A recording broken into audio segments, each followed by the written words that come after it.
In the interstellar era, Zhao Qian, a time traveler, unexpectedly found himself as a member of the Northern Starfleet Military Academy of the Starshine Empire.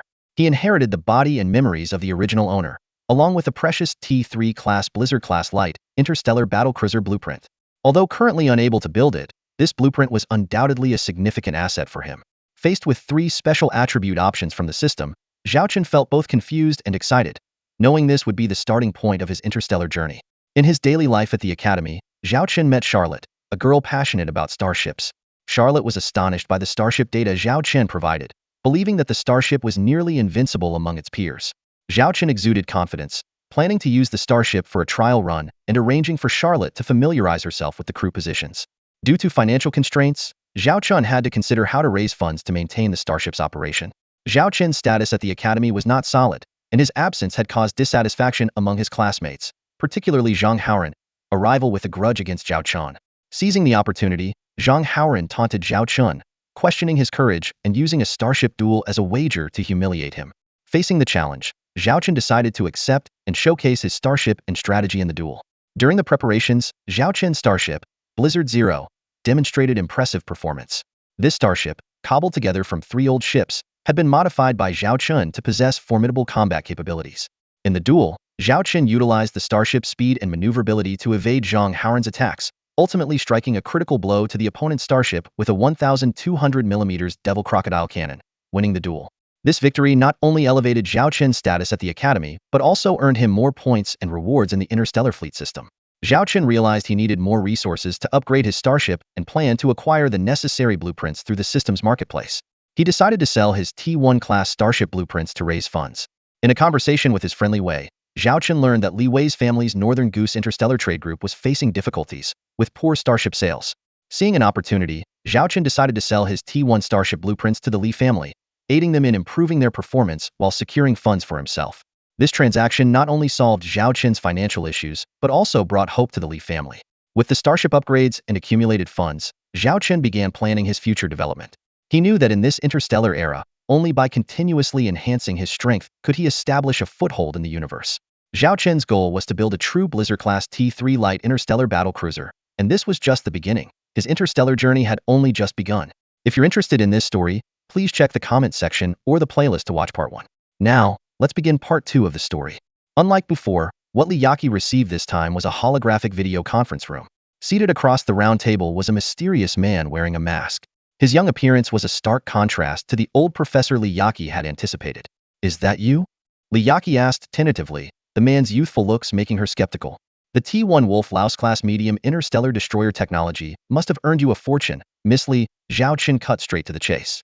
"This time, I'm looking for deeper cooperation." Hearing the word cooperation, Li Yaqi was overjoyed and quickly extended an olive branch. "Do you have other starship technologies? We're willing to invest in your research lab and provide the best research environment." "I don't care about that," Zhao Qian said, folding his hands. 70 of the profit from each starship goes to me, and you handle all the production and sales details. That's my condition, non-negotiable." 70 of the profit? Li Yaqi quickly did the math. Even if she only got a small percentage, the earnings would still be substantial. But as a businesswoman, she couldn't agree so easily.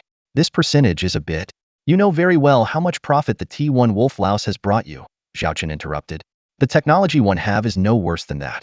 If you're not willing, we can end this here." Seeing his firm stance, Li Yaqi had no choice but to relent. "Then, can I at least see the starship blueprints first?" "You'll see them once the contract is signed. Additionally, I'll need at least 20 million star coins as an advance to be deducted from the future profits. You have 10 minutes to decide." 20 million? Li Yaqi hesitated for a moment. The T1 Wolf-Louse had only brought her around 5 million in profit so far. To gather this sum, she'd likely need to pull funds from the main company. "I agree to your terms." In just a few seconds, Li Yaqi made her decision. Zhao Qian smiled with satisfaction and projected holographic images of 4 starships. "Here are 3 T1 starships and 1 T2 starship. The T1 Grey Mouse-class medium interstellar destroyer, the T1 Swift Wolf-class light interstellar cruiser, the T1 Worker Ant-class heavy interstellar mining ship, and the T2 Moose-class heavy interstellar transport ship," Zhao Qian briefly introduced. "I'll send the detailed blueprints to your email shortly." A T2 interstellar transport ship. Li Yaqi was thrilled, her eyes gleaming. As a businesswoman, she knew the significance of a transport ship in interstellar trade. Just by looking at the descriptions, she knew this deal was a surefire profit. "Sir," she began. But when she looked up, the seat across from her was empty. She still didn't know the mysterious man's name, but she was intensely curious about someone who could continuously produce T1 and even T2 Starship technologies. After the meeting, Liyaki immediately revised the previous project plan. She decided to expand the existing Starship factory tenfold, confident in the newly acquired technology for 4 types of starships. Her goal was to transform Beiyin into the leading Starship technology group in the northern region of the Empire and even make it a rising star within the Empire. Without hesitation, she transferred the 20 million star coins requested by the other party. Even when her uncles questioned the enormous expenditure, she offered no explanation. At this moment, her authority within Beiyin was second only to her father's, and no one could challenge her decision. With the funds in hand, Zhao Qin no longer had to worry about raw materials. He chose not to produce and sell the starships himself due to a lack of a massive industrial base and the potential attention that the sudden appearance of T2 Starship technology would attract. Liyaki, on the other hand, could introduce new starships without arousing suspicion since she was already in the business. Additionally, Zhao Chun had numerous responsibilities and no time for Hansen management. Large-scale procurement of labor and raw materials, as well as establishing sales channels, were not his strengths. It made more sense to leverage Liyaki's resources to support his Xiaolong fleet for now. When he had the strength in the future, he could step out from behind the scenes and establish his own sales network. 6 months later, Zhao Chun finally returned to the Northern Star Starship Military Academy. As soon as he stepped into the 4th-year classroom, all eyes were on him.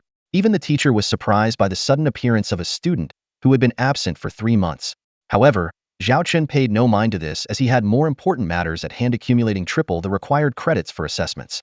The Northern Star's credit system mandated that you complete annual assessments to advance to the next year. To earn triple credits in one go, unconventional methods were necessary. Zhao Chun quickly found a shortcut. The Empire was at war with the mechanoids, and the Northern Star region was the front line. The military frequently offered bounty tasks for private fleets. These tasks were mostly straightforward, such as patrolling or escorting transport ships, but they offered substantial rewards. Completing them not only provided high monetary compensation, but also a large number of grade assessment points. For students, this was undoubtedly the quickest way to earn credits, though it came with significant risks. Being on the front lines of a war meant anything could happen. History at Northern Star was rife with students who encountered enemy attacks during seemingly harmless missions, resulting in the destruction of their ships and loss of lives. Nonetheless, Zhao Chun had no other option to complete his annual tasks. He began browsing the Imperial military task page during class, searching for suitable bounties. The tasks ranged from simple patrols and escorts to direct frontline support missions. Eventually, Zhao Chun set his sights on a moderately difficult escort mission. The task involved departing from the Northern Star region's No. 3 military base to escort an interstellar transport fleet to the Lusha City Fortress in the frontline star system. The mission was expected to take a month, and upon completion, it would provide credits equivalent to more than double the 4th-year assessment requirement, along with a reward of 200,000 star coins. Additional bounties were available if combat occurred. Zhao Chun promptly submitted his task application, detailing a fleet composition of 5 T2 interstellar frigates and 1 T2 carrier starship. Considering the T2 Hammer-class heavy industrial ship needed to remain for production, he arranged for 5 T2 Black Rhino-class heavy assault frigates and a T2 Zero Blizzard-class ship to serve as escorts. The rest of the combat force was allocated to the military mission.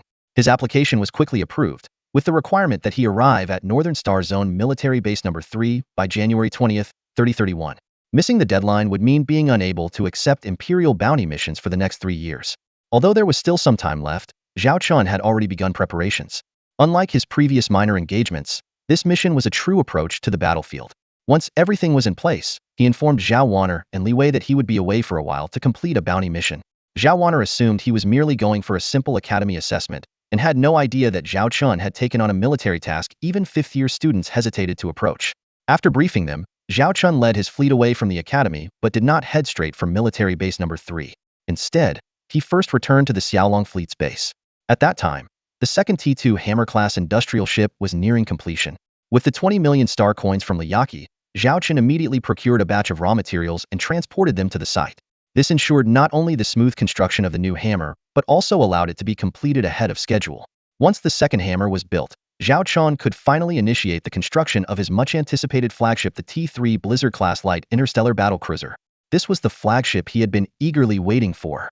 "Did you accept the escort mission from the Imperial Army?" Charlotte's surprised voice echoed through the holographic image. Zhao Chun nodded resolutely. He had to accumulate enough credits quickly to graduate from the Northern Starfleet Military Academy. "Given our current strength, this mission should be manageable," Zhao Chun said confidently. I need you to hold down the fort. Those two T2 iron hammers are in full production, and there's a mysterious T3 starship under construction. The tasks here are even more critical than my escort mission. Although Charlotte didn't fully understand the reasoning, she chose to trust this man. Rest assured, Commander. I will hold the line until your triumphant return. Zhao Qian nodded in satisfaction. I won't be back until March at the earliest. Communication might be interrupted during this period, so everything here will be in your hands. With that, he entrusted the Zero Blizzard to Charlotte and set off with 5 T2 Black Rhino frigates and a T2 Queen Bee carrier in tow. Lilith followed closely, eager to seize every opportunity for real combat to grow as quickly as possible. Lilith, you'll be in charge of the journey ahead, Zhao Qian said, filled with anticipation. Lilith's heart surged with emotion. Establishing herself within the Xiaolong fleet would be a tremendous blessing for her people. Yes, I will give it my all. After a day of travel, Zhao Qian's fleet finally reached their destination, the number 3 military base in the Chuha Star region. The sight was awe-inspiring, with various types of warships standing tall. Suddenly, a colossal battleship came into view. It was a full kilometer long, entirely crimson, with a main cannon twice the size of the Zero Blizzards, flanked by numerous secondary cannons. Compared to it, Zhao Qian's T2 Queen Bee was like an ant next to an elephant, and the T2 Black Rhinos were mere sesame seeds beside a watermelon. This is a true warship, Zhao Qian marveled. In the eyes of the average person, T3 ships were the real deal, while T2s were merely half measures. A single star shield could allow a T3 to take on multiple T2s without a scratch. This is the Imperial Army's T3 Flame Lion, a model of medium-sized interstellar battlecruisers. Its main weapon is a 2,200mm electromagnetic cannon, the Imperial Army's main battle tank, rumored to cost 7 billion, a price out of reach for ordinary citizens. But to Zhao Qian, this warship paled in comparison to his soon-to-be completed flagship. It was like comparing the ordinary to the extraordinary. Without hesitation, he shifted his gaze, searching fervently for something else.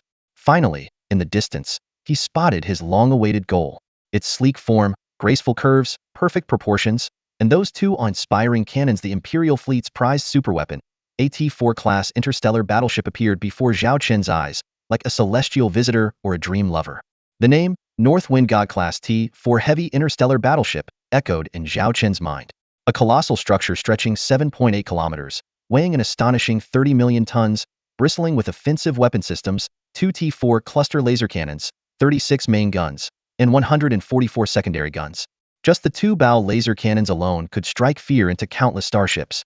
As the earliest T4 battleship of the Starshine Empire, the North Wind God undoubtedly stood as a meritorious vessel, a testament to the collaborative efforts of many northern star regions.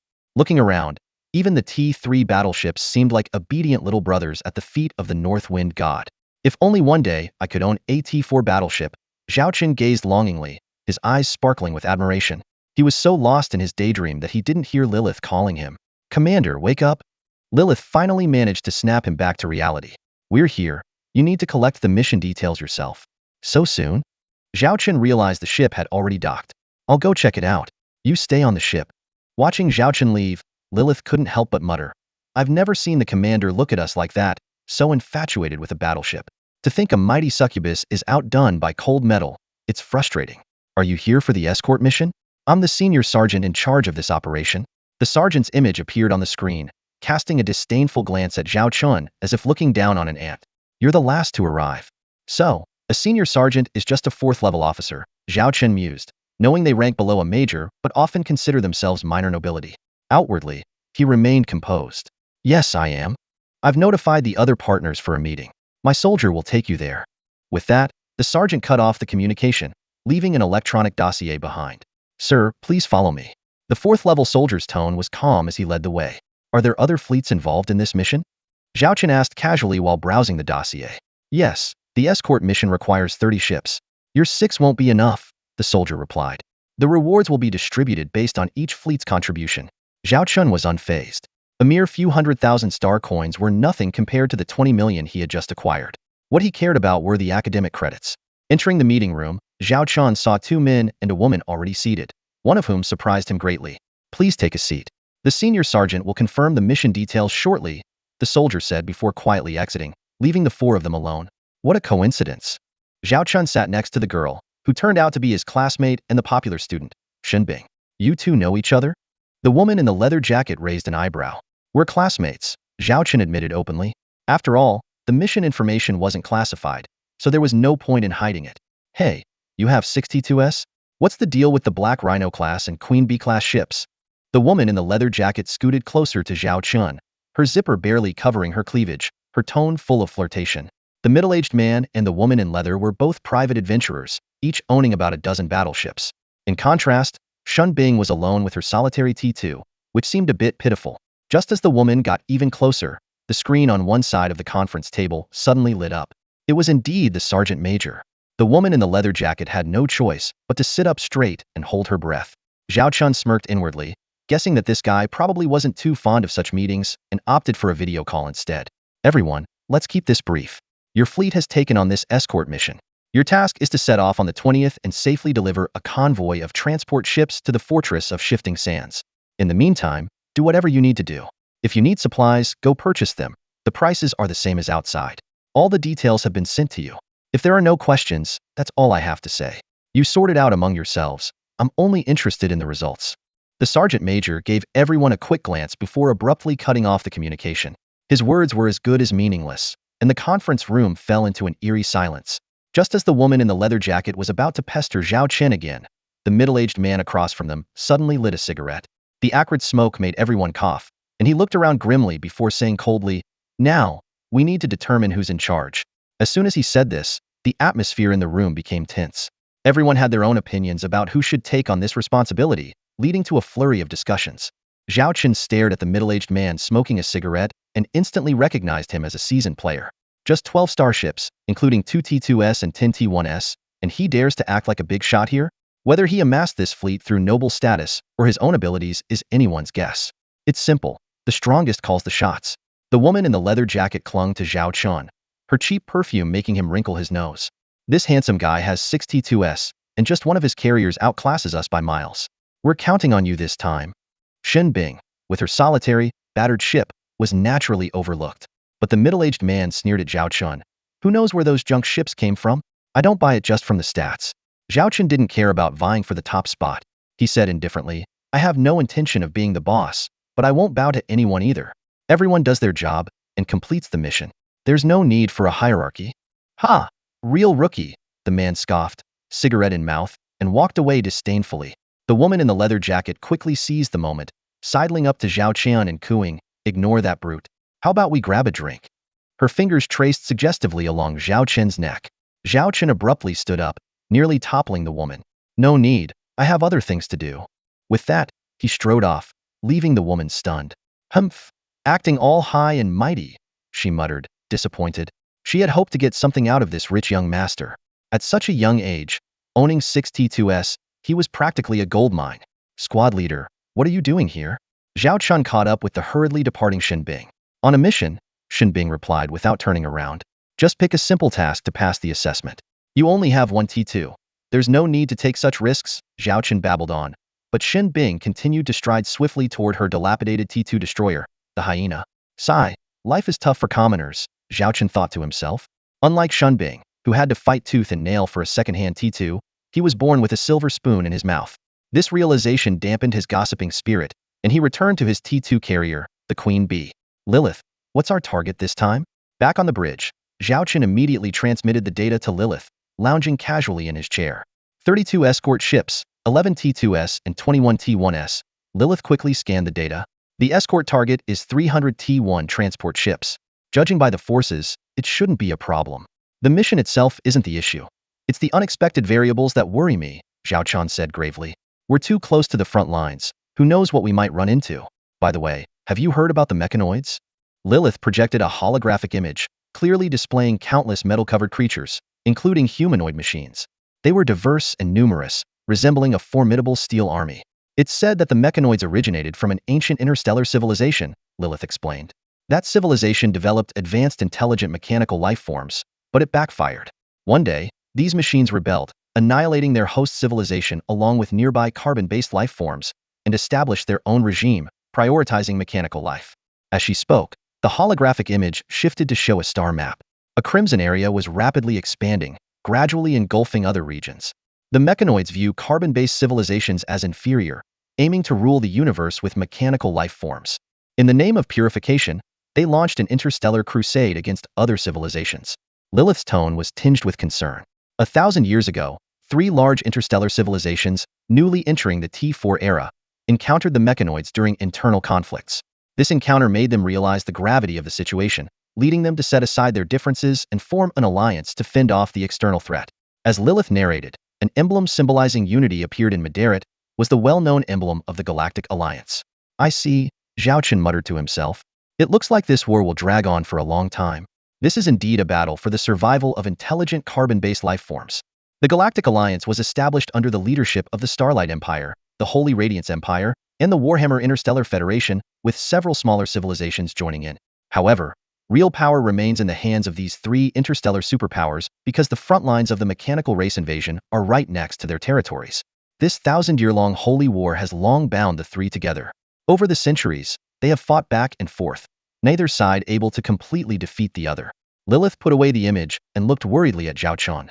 The Chu River Star region of the Starlight Empire is closest to the mechanical race, and the fighting there has scarcely ever ceased. This is why the governor of Chu River also serves as a 5-star marshal. Zhao Chen nodded in satisfaction. Lilith had made remarkable progress recently. Her vast knowledge was comparable to an encyclopedia. Zhao Chen frequently agreed with her analysis. Although our escort mission is close to the front lines, the mechanical race rarely operates in this area.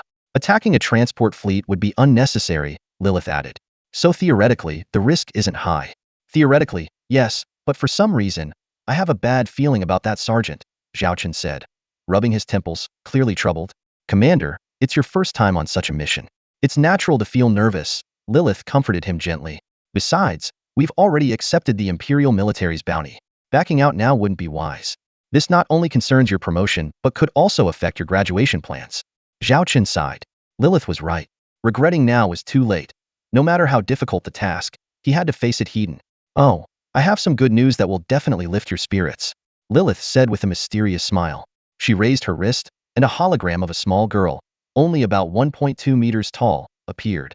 The girl wore a distinctive slave collar and looked timid. A slave? A minor?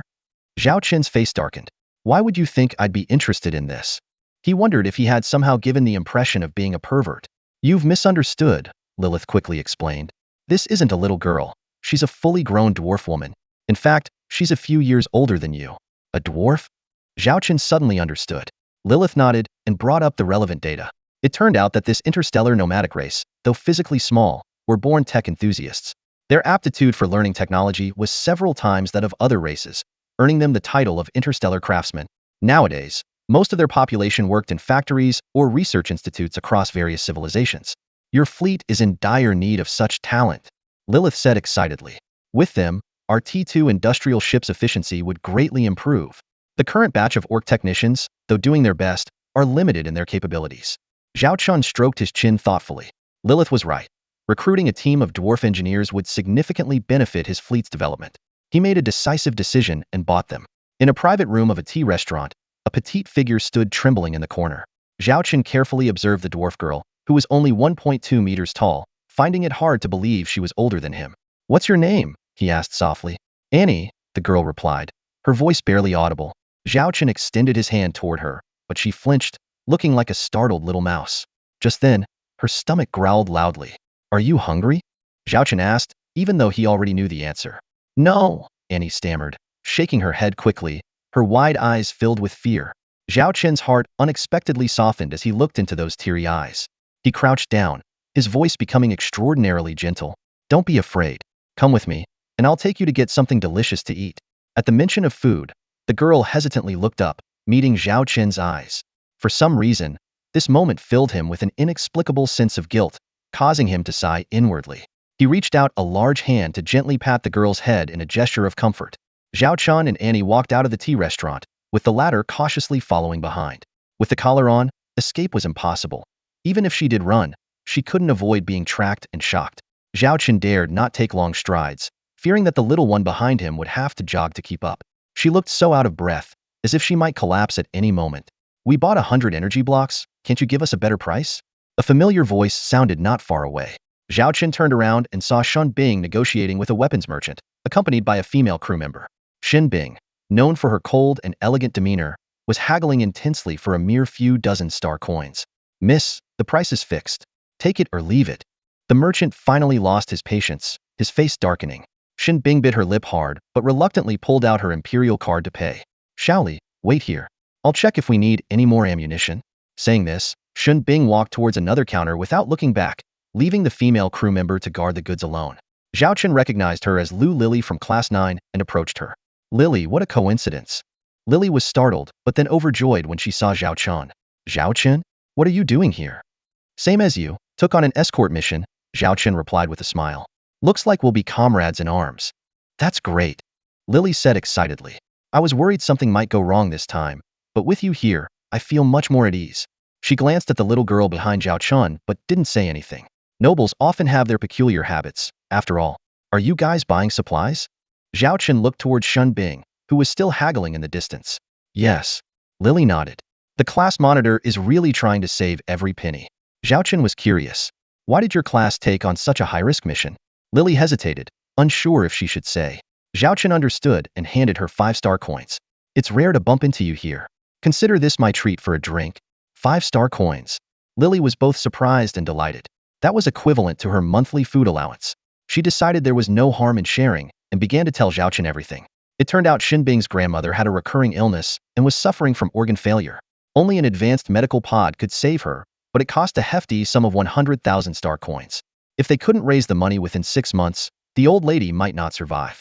Shin Bing even considered selling her starship, but Academy rules prohibited the resale of exchanged ships.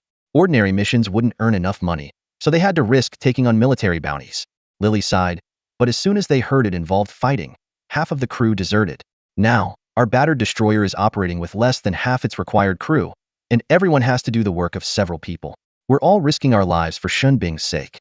After all, back when her parents were alive, they helped a lot of people. If it weren't for Uncle Shen and Annie Shun, my father would have starved to death on the streets. When she mentioned Shun Bing's parents, Lily's expression grew somber. Uncle Shen and Annie Shen were imperial soldiers who died in battle. But for some reason, the Empire didn't issue any compensation. Shun Bing had to care for her elderly grandmother and younger sister all by herself. Lily clenched the 5-star coin tightly in her hand and whispered, recently, the class monitor has been eating only 1 meal a day to save money, just to save a few pitiful star coins. I'm really afraid she'll collapse one day, unable to bear it anymore. Zhao Chen listened with a heavy heart. He never imagined that the proud and strong monitor, Shun Bing, was carrying such a heavy burden. She never complained to anyone, just quietly shouldering it alone. After saying goodbye to Lily, Zhao Chen turned his gaze to Shen Bing, who was haggling over a few shells. His eyes were full of complex emotions. He then quietly returned to his T2 Queen Bee carrier with Annie. As soon as they stepped onto the bridge, Annie became visibly nervous, following Zhao Chen closely and cautiously. Lilith was already waiting at the hatch, eyeing the petite girl with curiosity. Annie, feeling even more self-conscious, lowered her head and accidentally bumped into Zhao Chen's back. I'm sorry, the little one apologized hastily, tears welling up in her eyes. Take her for a bath and get her some clean clothes. Let her get familiar with the environment, Zhao Chen instructed Lilith. You're both girls, you should have a lot in common. Yes, sir. Lilith smiled warmly and said to Annie, come with me, let's get you cleaned up and changed. Just then, Annie's stomach growled loudly, making her wish she could disappear into a hole. Looks like we should head to the dining hall first, Lilith said understandingly. Filling your stomach is the priority. Annie nodded, relieved to have an excuse. I'll leave her in your care. Take good care of her, Zhao Chen added before walking away. The dining hall was filled with an enticing aroma that captivated Annie. Even in her dreams, she had never smelled anything so wonderful. Order whatever you like, Lilith said with a wink. I'm fine with anything, Annie replied, too shy to meet Lilith's gaze. Then we'll have 2 servings of my favorite fried rice. Lilith decided quickly and led Annie to a quiet corner. To her surprise, the dwarf girl sat cross-legged on the floor, staring intently at her tattered shoes, arms wrapped around her knees like a frightened bird. Lilith's heart ached as she gently lifted Annie and placed her properly on a chair. I'm dirty. I'll dirty the chair, Annie protested, struggling and on the verge of tears. Annie, remember, Lilith said firmly, holding the girl's shoulders and looking straight into her eyes.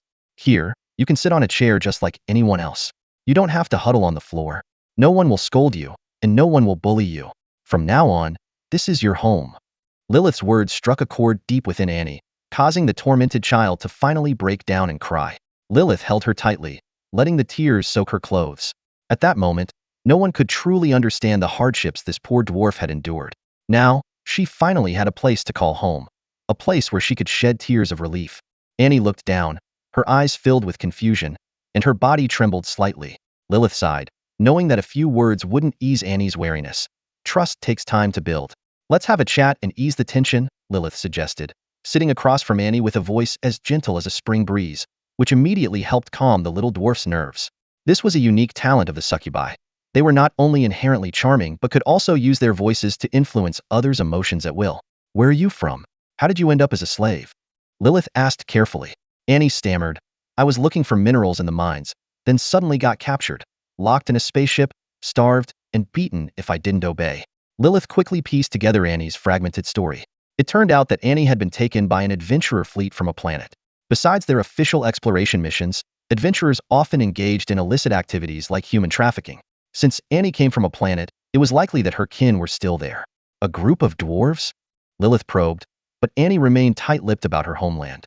Lilith didn't press further, knowing that pushing too hard would backfire. It was better to let Annie lower her guard first. During their conversation, Lilith learned that Annie had been imprisoned for over 3 months. Her high price tag deterred buyers, so she had been kept locked up. Although dwarves were naturally skilled craftsmen, they needed comprehensive industrial facilities and blueprints to showcase their talents. Most factions lacked these resources and feared espionage, so they kept their distance from dwarves of unknown origins. As they talked, 2 plates of steaming fried rice were brought to the table. Lilith, accustomed to such meals, dug in with relish. Annie, however, stared wide-eyed in disbelief at the sight before her. Real rice, vegetables, and minced meat, with at least 5 different ingredients visible. Don't you like it? Lilith asked. Annie shook her head vigorously, swallowing hard. Can I really eat this? She asked timidly. Of course, this is the most basic food on this ship, Lilith replied with a smile, encouraging her. Despite the simple conversation, it subtly influenced Annie. After all, no one could resist the delicious food of the Xiaolong fleet. After a moment's hesitation, the little dwarf couldn't hold back any longer and grabbed handfuls of rice, shoving them into her mouth. Being so small, she had to kneel on the chair to reach the table, burying her face in the bowl and eating ravenously. Wait, Lilith called out. Annie immediately shrank back in fear, unsure whether to swallow or spit out the food, looking like a guilty puppy. To her surprise, Lilith simply walked over, gently pressed a button on the chair, and raised the seat to align with the table. Then, she softly wiped the crumbs from Annie's mouth and placed a spoon by the bowl. Don't use your hands. Use the spoon, Lilith instructed, crouching down as if teaching her little sister. Take your time and don't choke. With permission granted, Annie felt a wave of relief wash over her. She obediently sat up and used the spoon, savoring each bite. Unnoticed, tears began to fall. This was the most delicious food she had ever tasted. In her desolate homeland, crops were scarce, and they could only trade minerals for subpar nutritional meals. Now stranded in a foreign land, I wonder if my family can still manage to have a decent meal. It's a pity that all good things come to an end, and in the blink of an eye, the bowl is empty. Annie gazed longingly at the dining area, enviously watching the steady stream of customers ordering and eating. She couldn't help but wonder how these half-beasts lived so well. Stop staring, you've already eaten too much, Lilith said, tapping the girl's head. It's your first time eating this kind of food. Overeating isn't good for your stomach. She recalled how her clan members had devoured their food when they first arrived, ending up with swollen bellies, looking like pregnant beasts. What a misunderstanding that must have caused. Annie obediently nodded. After a thorough wash and some grooming, a brand new little dwarf stood before Lilith, looking as adorable as an angel. Annie inhaled the fresh scent on her body, feeling as if her last bath had been a lifetime ago. The long period of hard labor and captivity had made her accustomed to the stench of sweat and grime. Now, being clean and refreshed felt almost unfamiliar. You just rest here for now. I have to go to work, Lilith said as she quietly left, intentionally giving the little one some alone time to process the new experiences of the day. This way, when Annie joined their group in the future, she would adapt much more efficiently. As the door closed, Annie looked around the room, her gaze landing on the fluffy, soft bed. She cautiously sat on the edge, gently pressing it, then leaned in to take a sniff. After a moment of hesitation, she lay down, but no matter how much she tossed and turned, she couldn't fall asleep. Finally, she tiptoed off the bed and curled up in a corner, hugging her knees. In this small yet familiar space, sleep eventually overtook her. A long-lost smile appeared on her face. Perhaps she was dreaming a sweet dream, one filled with fragrant food, a clean and comfy bed, and the loving face of Sister Lilith. In the cargo hold of the T2 Hyena-class medium interstellar destroyer, Shun Bing was busy inventorying the military supplies she had procured. This escort mission would take over a month, yet she had only gathered half the necessary supplies. She believed it was just a simple escort task with minimal risk. However, as she glanced at the expenses, Shen Bing couldn't help but frown. She was still far from covering her grandmother's surgery costs. 6 months might seem neither long nor short, but every penny had to be carefully budgeted. This mission was critical. Although the final payment might not be substantial, it was sure to be several times higher than the regular bounties at the academy. Grandma, hold on a bit longer. I'll be back soon. Shen Bing vowed silently, biting her lip. Just then, a commotion erupted outside the cargo hold. Where is Miss Shen Bing? We've got a delivery for you, a worker shouted. Looking for me? Shen Bing walked down the ramp, puzzled. I didn't order anything. This is your military supply delivery. Could you please check it? Do you need help loading it onto the ship? The worker asked eagerly. Shen Bing looked at the boxes of supplies, enough to fully stock the hyena. This was unprecedented. I didn't buy these things. You must be mistaken, she stammered. The worker shook his head. No mistake. It's for the T2 hyena, Miss Shen Bing from North Star Military Academy. The payment has already been settled by a gentleman. You just need to sign for it. As he spoke, he pulled up an electronic receipt with the name Zhao Chun clearly written on it. It's from Zhao Chun, exclaimed Lu Lily, who was standing nearby. Shen Bing remained silent for a long time, clenching her fists. I'm sorry, I can't accept this delivery. Please return it to the sender, she said firmly. The worker hesitated. But the gentleman instructed us to show you this message if you refused. Shen Bing opened the message, her expression freezing instantly. After a long pause, she croaked, Lily, move everything into the cargo hold. Got it, Lily replied, overjoyed. With these supplies, their ship would be well prepared for anything. Shen Bing stood silently, Zhao Chen's words echoing in her mind. If you can disregard the lives of the crew willing to take risks with you, feel free to refuse my goodwill. She bit her lip and asked the worker for a detailed inventory of the shipment, then sent Zhao Chen a message. I'll accept the supplies, considering it a favor I owe you. I promise to repay it in the future.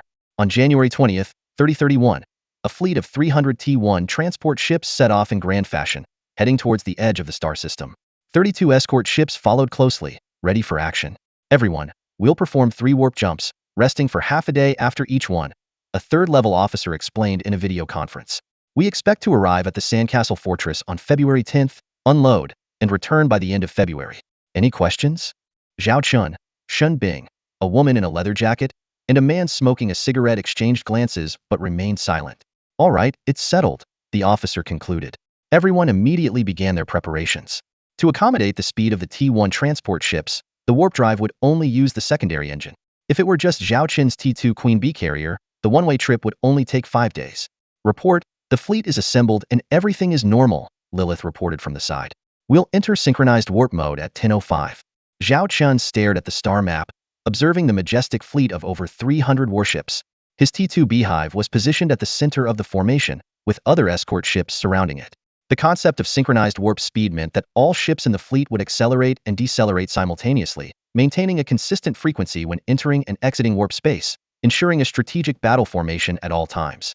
Lilith glanced at Zhao Chen and whispered, I heard Captain Shen Bing didn't accept your offer? Zhao Chen smiled wryly. It's not like I don't know her temperament. Back when I dueled with Zhang Haoran, she was the only one in the class who tried to stop me. Though her words were harsh, I still remember them.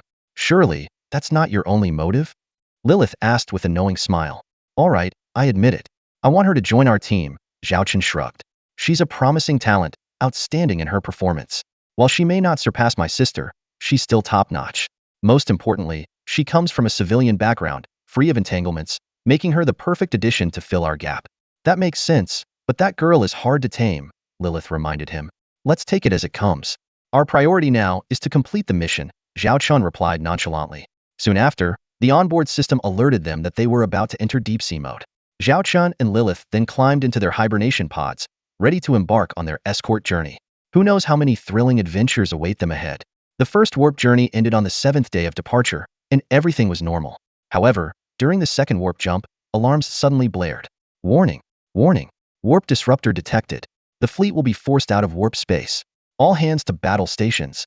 The piercing mechanical voice echoed on the bridge, red lights flashing, creating a tense atmosphere.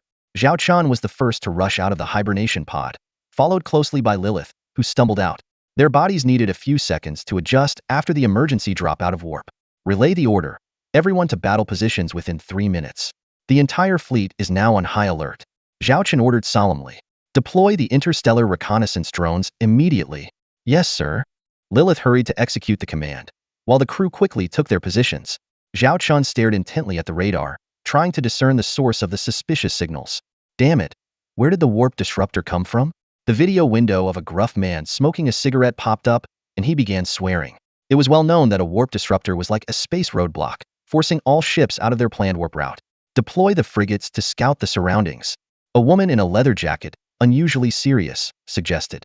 No need to scout. The enemy has already revealed themselves, Zhao Chun said gravely. He shared the radar data with the fleet, revealing several suspicious energy signals converging from 5 directions. Xin Bing quickly cross-referenced the database and locked onto the targets. It's the mech fleet, she exclaimed. Damn, how did we run into the mech fleet here? The smoking man, his face ashen, muttered. Should we retreat? The leather-clad woman asked. There's no time. They're clearly prepared for this. We've fallen into a trap, Zhao Chun said coldly. The smoking man stubbed out his cigarette angrily. If we can't escape, we'll have to fight. What's your plan? Zhao Chun remained silent, his eyes fixed on the radar. The smoking man sneered. I knew it. You rich kids have no combat experience. Scared stiff, huh? The leather-clad woman also gave him a contemptuous look. She despised those who were all talk and no action. Xin Bing opened her mouth to defend Zhao Chun but hesitated. With only a single broken ship under her command, no one would listen to her. Damn it, if you want to survive, follow my orders, the smoking man shouted furiously. Rally the warships, eliminate the enemy in one direction first, then take them down one by one. But that will leave the transport ships unprotected. The losses will be severe. Xin Bing said worriedly. Little girl, this is a battlefield, not a playground. The smoking man sneered. Sacrifices are the price of victory. Those wrecks are our price to pay. Let's follow his plan for now, the officer in charge of the convoy agreed. I've already requested reinforcements from Sand City and Star System 3. The fastest support will arrive in 24 hours. We just need to hold out for a day. Hold out for a day? Are you kidding me? The smoking man rolled his eyes. Amidst the heated argument, Zhao Chun, who had been silent, suddenly spoke up. I have a better idea. Shut up if you want to live, kid, the smoking man snarled. Zhao Chun remained calm. The enemy has 3 battalions, each with 10 T2 warships.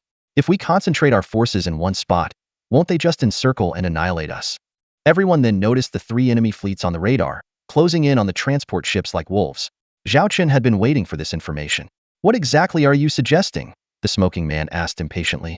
Instead of concentrating our forces in one place, I suggest we split our troops to face the enemy. Zhao Chun's eyes were sharp, like a hunter eyeing its prey. By using the weak to defeat the strong, we can first eliminate one group of the enemy and then take them down one by one. This is the best strategy. Originally, I thought the smoking man would argue back, but to my surprise, he fell into deep thought, as if seriously considering Zhao Chun's proposal. My fleet will take on the primary attack, Zhao Chun stated firmly. Your 2 fleets will distract the other 2 groups of enemies. Xin Bing's T2 warships will cover the formation and provide battlefield support if necessary. Isn't this too risky? The woman in the leather jacket asked, worried. The smoking man stared intently at Zhao Chun and asked in a raspy voice, Kid, how confident are you? If you can hold the enemy off for at least half an hour, I'm 100% confident, Zhao Chun replied decisively. The shorter the time, the lower our chances of success. Half an hour, the smoking man muttered, before suddenly agreeing, all right, let's do it your way. Zhao Chun was surprised at how readily this elder brother agreed, saving him a lengthy argument. Without allies, Zhao Chun could defeat the enemy, but the transport ships would suffer heavy losses, making victory costly. The moment the mechanical tribe appeared, the system assigned Zhao Chun a mission to escort the transport ships safely, classified as a level bounty. Completing it would earn him 20 mission points and 5,000 credits, with higher rewards for preserving more ships, and a penalty of 5,000 credits if over half were lost. Having seen this bounty, Zhao Chun devised a strategy centered on protecting the transport ships. With the fleet divisions complete, Zhao Chun sharpened his weapons, ready to hunt the first target. Lilith had prepared 3 data panels, 1 main panel displaying their battlefield, and 2 sub-panels monitoring ally fleet movements and enemy positions in real time. According to the database, the 30 mechanical tribe warships consisted of 21 T2 mechanical guard-class medium frigates, 6 T2 mechanical dog-class medium destroyers, and 3 T2 Wolverine-class medium cruisers. Lilith pulled up detailed data and holographic images of these ships, all of which had rugged, aggressive designs, jet black with no aesthetic appeal, focused solely on combat efficiency. So, we have to handle 7 frigates, 2 destroyers, and 1 cruiser, Zhao Chun noted, eyes fixed on their battlefield. 6 T2 warships against 10 enemy ships put them at a disadvantage. Zhao Chun pondered briefly before deciding, Queen B, detach from the transport formation and join the 5 black rhinos to form a triangular attack formation. Yes, sir. Lilith quickly relayed the order, and the Queen Bee promptly moved out of the transport fleet, positioning itself in the starry sky. Good grief, this kid's crazy, the smoking man exclaimed, eyes wide. Taking the carrier to the front lines, does he have a death wish? Everyone knows carriers are precious and safest hidden among transport ships. On Shinbing's bridge, Lu Lily also exclaimed, what is Zhao Chen doing? The mechanical tribe will definitely target his carrier first. And where did he get that ship? I never heard of it at the academy. He's trying to lure the enemy in, Shinbing said solemnly. His T2 black rhinos have exceptional defense, capable of both offense and defense. Using the aircraft carrier as bait and waiting for the enemy to charge, then engaging them in close combat with 5 black rhino ships to leverage their assault advantage? That's insane. Lu Lily gasped, covering her mouth. Using the flagship as bait, what if something goes wrong? On the battlefield, taking risks and making sacrifices is inevitable. Shinbing clenched her fists. This was the very lesson she had just learned. Sure enough, 10 mech fleet warships spotted the isolated, defenseless carrier and immediately prepared to strike. On the bridge of the Queen Bee, Zhao Chen stared intently at the enemy's flagship, the Wolverine-class cruiser. At my command, take down that big one first. It's fast and heavily armed. We can't let it escape. Yes, sir. The captains of the 5 black rhinos responded in unison, like beasts ready to pounce. The mech fleet had no idea they were heading straight into a trap. Soon, the 2 fleets came within firing range, and the enemy opened fire first. The 5 black rhinos immediately formed a line in front of the Queen Bee, their Closian weapon systems roaring to intercept the incoming shells. In an instant, their armor was marked with scars, and even the main gun of the cruiser left only a few scorched grooves on the defense grid. Attack! Zhao Chen commanded. The 5 beasts charged into the enemy formation, roaring amidst the dense barrage of fire. No one knew what other terrifying secrets they still had hidden within them. Holy crap, what is that kid doing? The smoking man stared in shock at the radar, where 5 blips had broken through the defensive line. His cigarette fell from his mouth. He had actually ordered the frigates to abandon their defense of the carrier and launch a direct attack? But then, the chainsmoker noticed something unusual. The speed of the 5 blips on the radar had suddenly increased, far surpassing their previous pace. Moreover, they formed a crescent shape and were heading straight for the enemy's Wolverine-class cruiser. What kind of strategy is this kid pulling off? The smoking man scratched his head and picked up the half-smoked cigarette from the floor, about to put it back in his mouth. He had assumed that this rich kid would follow conventional tactics, using the 5 frigates to shield the carrier, dispatching drone swarms to harass the enemy, and then overwhelming them with superior numbers. Who would have thought he'd leave the carrier completely exposed, without a single frigate in sight? Isn't this suicidal? Soon, an even more shocking scene unfolded. The signals of the 5 frigates overlapped with that of the enemy cruiser. Yes, overlapped. Get me the deep space telescope feed, now! The smoking man barked, ignoring the ongoing battle. His deputy hesitantly reminded him, Boss, we're still in the middle of a fight here. I've already given the order. We'll manage for half an hour. Stop dawdling and get me that feed. The smoking man angrily kicked the deputy in the rear. The telescope feed quickly came through, and the smoking man stared at the screen, dumbfounded. He didn't even notice the cigarette burning his fingers until the pain jolted him back to reality. Damn! What did he see? The 5 frigates had pierced the Wolverine's hull like 5 spears. Not only that, their thrusters were still firing at full power, as if trying to split the enemy ship in half. Sure enough, cracks began to form at the impact points and rapidly spread across the cruiser, revealing its internal compartments. The fractures covered the entire ship, making it look like it was about to collapse. The other enemy ships, apparently still in shock, could only retaliate with precision-guided weapons, wary of hitting their own. This standoff lasted for 2 minutes, and then, the Wolverine-class cruiser collapsed in a spectacular fashion. The armor at the fracture points shattered like brittle cookies, scattering debris everywhere. The first ship in this battle had fallen in such a bizarre manner. Can you really fight like this with starships? The smoking man was speechless. What kind of monstrous frigates are these black rhinos, capable of tearing apart a cruiser with brute force? Having completed their first kill, the 5 black rhino frigates quickly targeted their next prey, a mech-dog-class destroyer. The latter desperately tried to flee, but the black rhinos pounced like hungry wolves, locking onto their target with unrelenting grip. The destroyer's struggle seemed only to excite these bloodthirsty beasts even more. The ensuing scene was horrifying. For black rhinos used their sharp horns to pin the destroyer from all sides, immobilizing it. The 5th frigate then aimed at the destroyer's weakest point, repeatedly ramming it, its pointed horn piercing through the rear armor. Meanwhile, the drones from the Queen Bee were not idle either, relentlessly bombing the enemy's Guardian-class frigates. The fleet of the mechanoids was thrown into chaos for a moment, but soon they changed their tactics.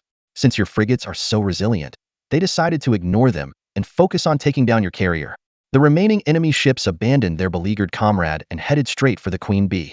Zhao Qian calmly ordered the Queen Bee to advance at full speed, drawing the enemy ships to one side while preparing to activate the star shield. It was clear he had anticipated this, which explained his confidence in letting the carrier go it alone. Through his binoculars, the man with the cigarette saw the 6 enemy ships' cannons locked onto the solitary carrier like hungry wolves. His heart raced. Even the sturdiest ship couldn't withstand an attack from 6 sides, could it? Just as the situation seemed dire, his lieutenant reported, "Boss, that woman has fled with her fleet." The man with the cigarette glanced at the radar to see the leather-clad woman's fleet making a sharp turn and fleeing, completely disregarding the pursuing enemy forces. "Heartless wench," he cursed. But there was nothing he could do but watch as her fleet disappeared into the void. Half of the ships were likely to be caught, and their fate seemed grim. Meanwhile, through the binoculars, he saw the main cannons of the 6 mechanoid ships fully charged and aimed at the Queen Bee. The lasers surged like a tidal wave, about to engulf the defenseless carrier. The man with the cigarette couldn't bear to watch, took a deep drag, and looked away. It seemed the escort mission was doomed.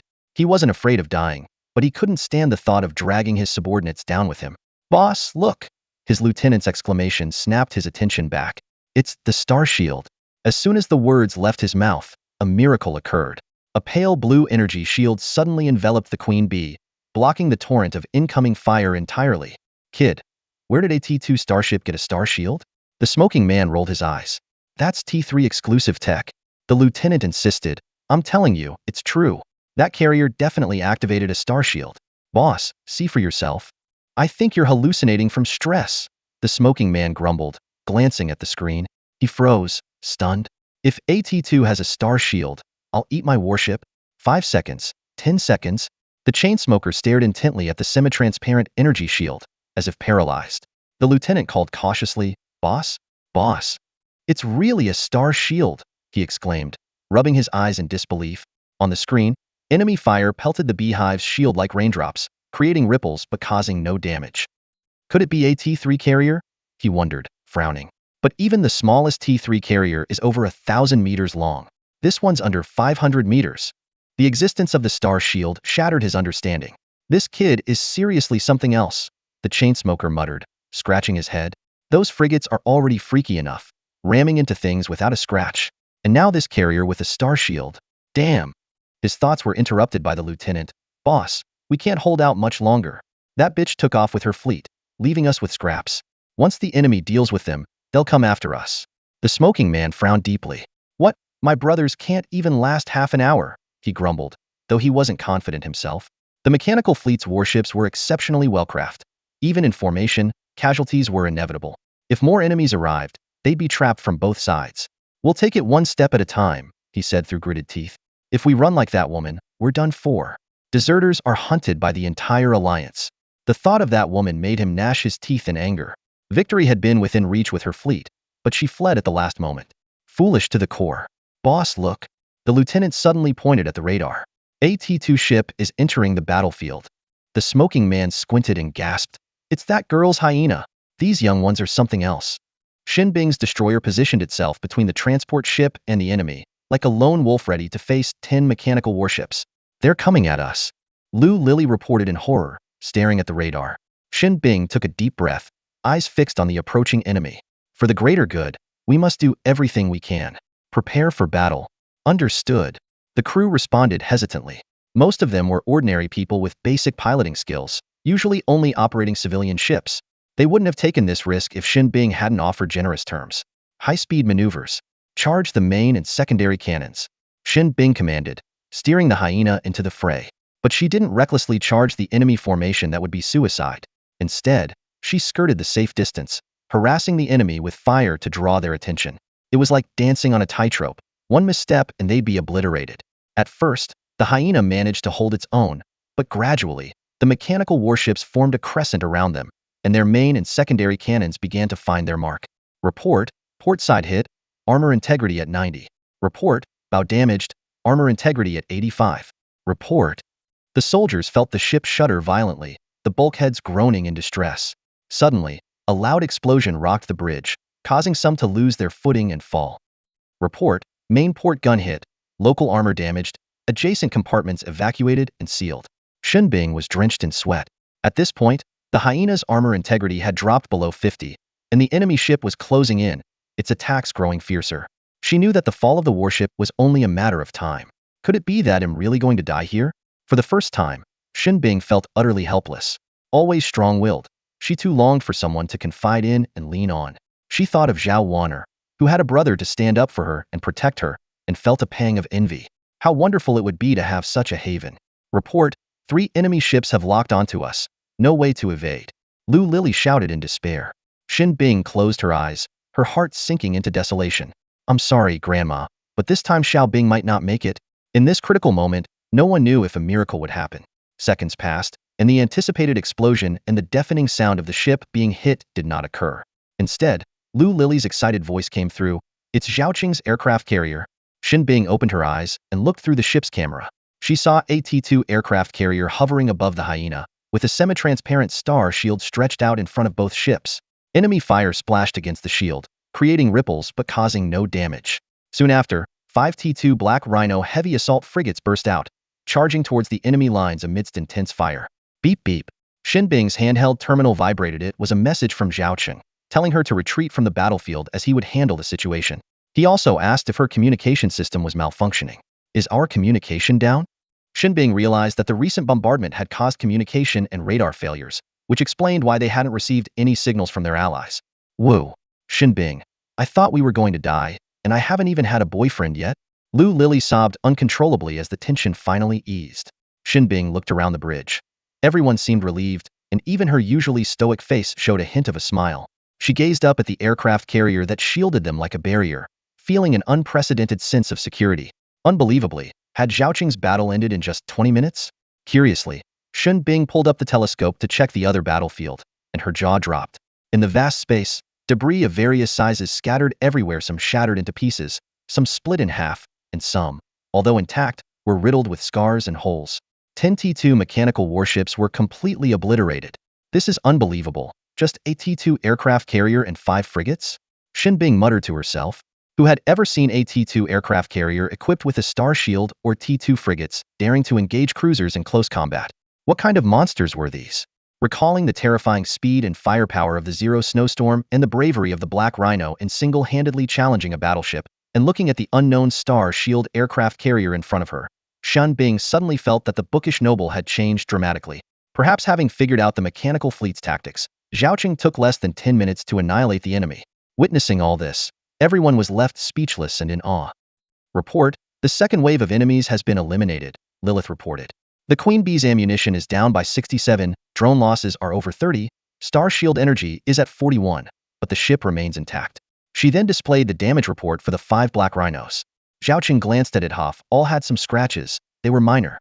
The worst damage was 37 to 1 ship's armor, with a single point breach at 50, but ammunition reserves were above 70, enough to handle the remaining enemies. Victory seemed assured. Zhaoqing exhaled deeply. Hey buddy, don't just focus on your sweetheart over there, come help your old pal too. The face of the smoking uncle suddenly appeared on the communication screen, speaking in a familiar tone like an old friend. I've already lost 2 ships here. We can't hold out much longer. Those mechanical bastards are about to breach the defenses and threaten the transport ships. Don't worry, uncle. How could I forget you? Zhaoqing replied with a smile. Despite his grumpy demeanor, the old smoker was a responsible and respectable ally. Looking back at the woman in the leather jacket who tried to flirt with him, she had already fled the scene and was nowhere to be seen. The man with the cigarette chuckled and gave a thumbs up.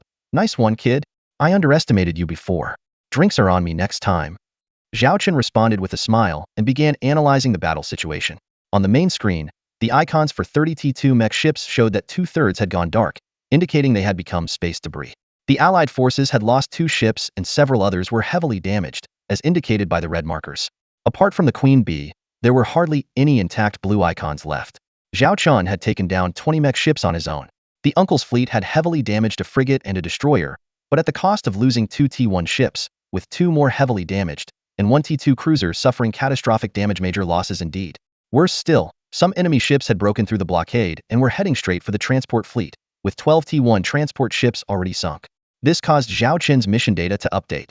Secondary objective, preserve as many T1 transport ships as possible. 288300. Immediate support for the uncle's fleet. End the battle quickly. Zhao Qin made a prompt decision and issued the 3rd phase of the combat orders. The fully resupplied drone swarm launched another assault, targeting the core of the enemy fleet. The remaining 10 mech ships, some already heavily damaged, couldn't withstand the relentless bombardment from the Black Rhinos and the drones, losing 30% of their numbers in no time. Just as Zhao Chun was about to deliver the final blow to the enemy, a larger red suddenly appeared on the radar, heading straight for their position. Report. We've detected AT-3 battleship energy signal, approaching us rapidly. Lilith's face was grim. At this speed, it will be within attack range in 5 minutes. Zhao Qin's heart sank. Reinforcements from the mechs and its AT-3 battleship. The situation had suddenly become dire. Everyone knew the terrifying power of AT-3 battleship. Even Zhao Qin's Black Rhinos might not stand a chance. And the uncle's struggling allied forces would fare even worse. What should they do? Abandon ship and escape? Zhao Qin found himself at a crossroads. The sudden appearance of the T-3 mech fleet warship disrupted Zhao Qin's original plans. Hey kid, we have a situation, the smoking man called in, sounding tense. You keep dealing with the remaining enemies. I'll handle the T-3, Zhao Qin replied firmly. The smoking man nodded. All right, it's all on you now. He didn't ask for reinforcements. Compared to the greater threat of the T-3, the 7 remaining enemy ships on his side were already on their last legs and could be held off a bit longer. Boss, can that guy really take down the T-3? The adjutant asked nervously. The smoking man took a deep drag on his cigarette, exhaling a cloud of smoke with a grave expression. Report, the enemy ship has been confirmed as AT-3 Black Iron class medium destroyer, a subordinate reported. Black Iron, huh? The smoking man muttered. It's just a destroyer, but it's still a T-3. On the bridge of the Queen Bee, Zhao Chun received the same intel. The T-3 Black Iron, one of the most common T-3 models among the mech fleet, is 700 meters long, equipped with a medium pulse laser cannon, and though its armor is inferior to the Black Rhino, it boasts a powerful star shield. Looking at his own fleet of T-2 carrier and 5 T-2 frigates, Zhao Qin weighed the odds. 6 against 1. What are the chances? Historically, instances of T-2s sinking T-3s were rare and mostly occurred during large-scale battles. Typically, even 20 T-2s might not be a match for a single T-3. Escape was not an option, they had to fight. A wild idea flashed through Zhao Qin's mind. He instructed Lilith to relay the battle plan, and the 5 Black Rhinos began their combat deployment. We must strike quickly against the T-3, Zhao Qin said solemnly. If we're drawn into a prolonged fight, our T-2s will be picked off one by one. Report, the Black Iron is within attack range and can fire at the Queen Bee in 2 minutes, an officer alerted. Move out, Zhao Qin ordered, and the 5 beasts charged towards the enemy formation.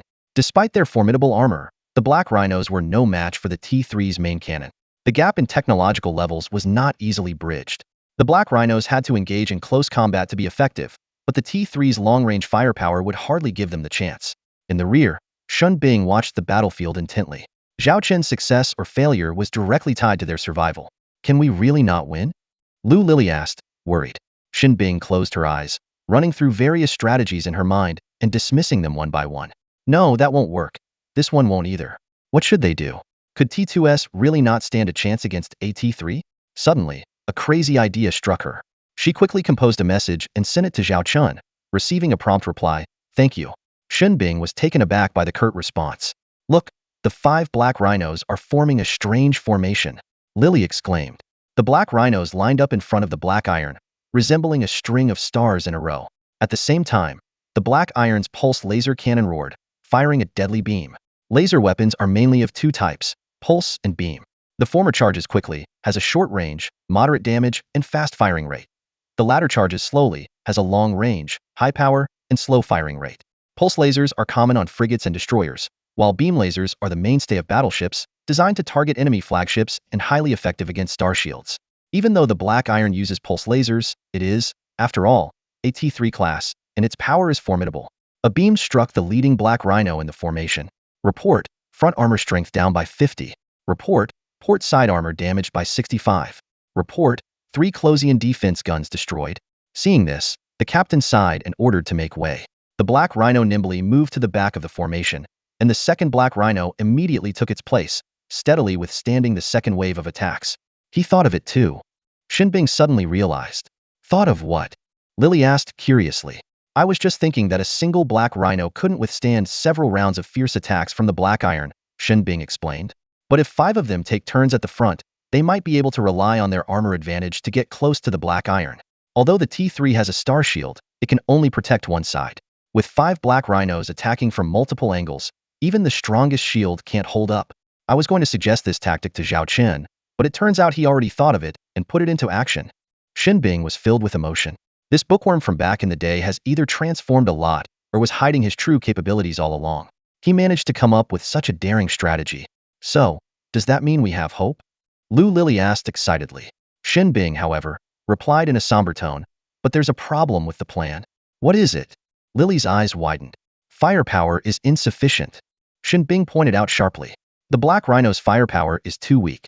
Even if they can deal with T2S using armor and ramming tactics, against T3S, it's just a drop in the ocean. They might be wiped out before inflicting any substantial damage. Then what should we do? Lily panicked. Xin Bing stared intently at the screen, waiting for Zhao Chen's next move. With his strategy, he would never attack rashly. Report, 5 Black Rhinos have entered short-range assault distance. Lilith reported. Although all have sustained varying degrees of damage, their combat capability remains unaffected. Execute the second phase of the plan. Zhao Chun commanded, his expression grave. Understood.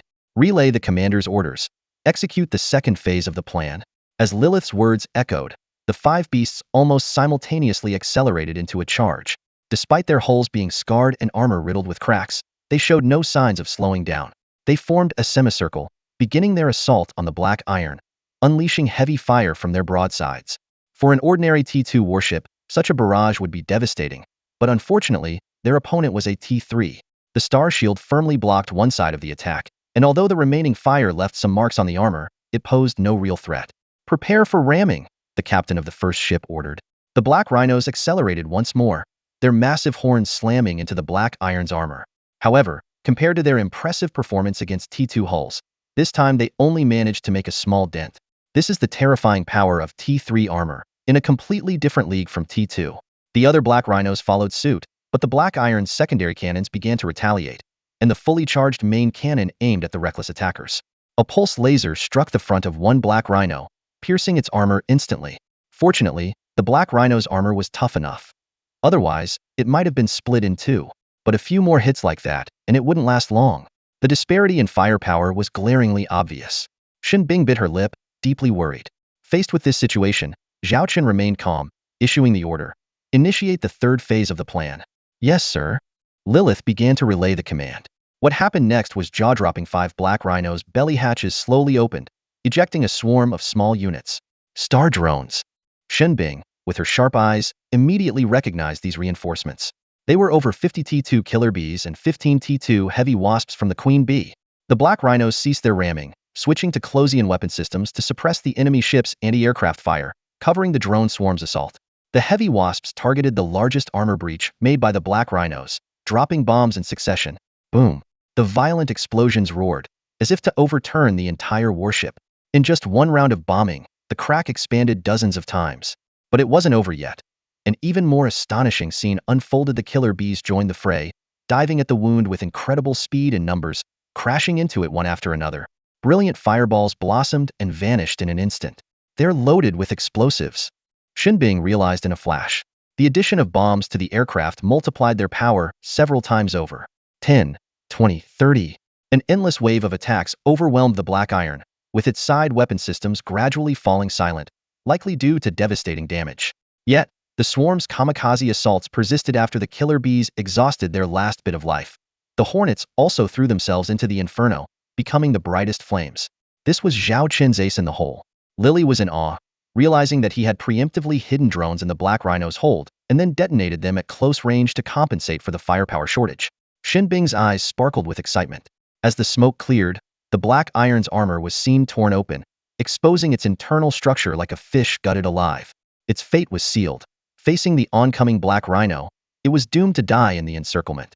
It probably never imagined that a dignified T3 ship would perish at the hands of a swarm of T2S. Afterward, the regrouped Black Rhino teamed up with Old Smoky to sweep away the remaining enemy forces. After nearly an hour of fierce battle, the brutal fight finally came to an end. Zhao Chen collapsed into the captain's chair, exhaling deeply. Lilith, assess the battle damage and have the Black Rhino patrol the vicinity. We're at our limit and can only wait for reinforcements here. Understood. At the same time, the system notification sounded. Mission completed. Rewards available. Zhao Chen, with nothing better to do, opened it out of curiosity. Escort the transport ship successfully. Level bounty. Reward, 20 mission points, and 5,000 credits. Additional objective: preserve as many T1 transport ships as possible. Actual survival: 279,300 ships. Mission completion rate: 93. After claiming the rewards, a message that made him gasp appeared. Additional reward: T2 Lion-class heavy missile ship blueprint obtained. A starship missile cruiser? The monster known as the Arsenal ship? Zhao Qin jumped up from his seat in shock. He never imagined that a mere level mission would yield such a precious prize. In hindsight, it seemed that a fierce battle with the mechanoid race wasn't without its benefits.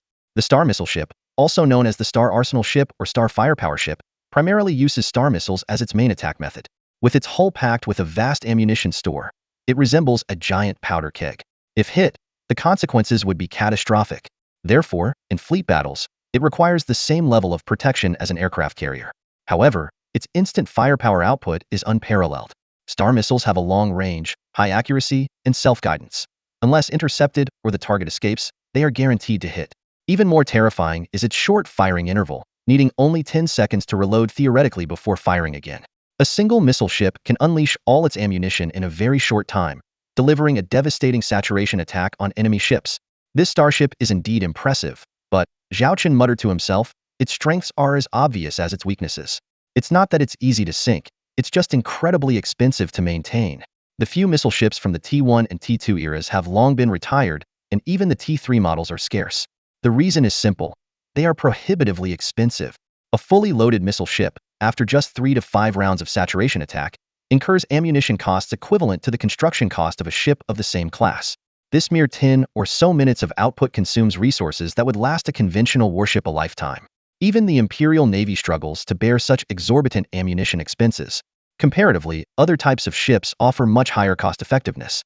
According to Zhao Qin's knowledge, the Starshine Empire's currently active missile ships are down to just one model, with very few in number. He decided to check the detailed information. He began to browse the technical blueprints. T2 Lion King class heavy missile ship, technology level. T2, armor strength, 130,150 units, cruising speed, 25 knots, warp engine, level 4, ship length, 258 meters, mass, 150,000 tons, crew, 50, armament, 50-unit launch base, fully loaded with 500 T2 Lion King class missiles.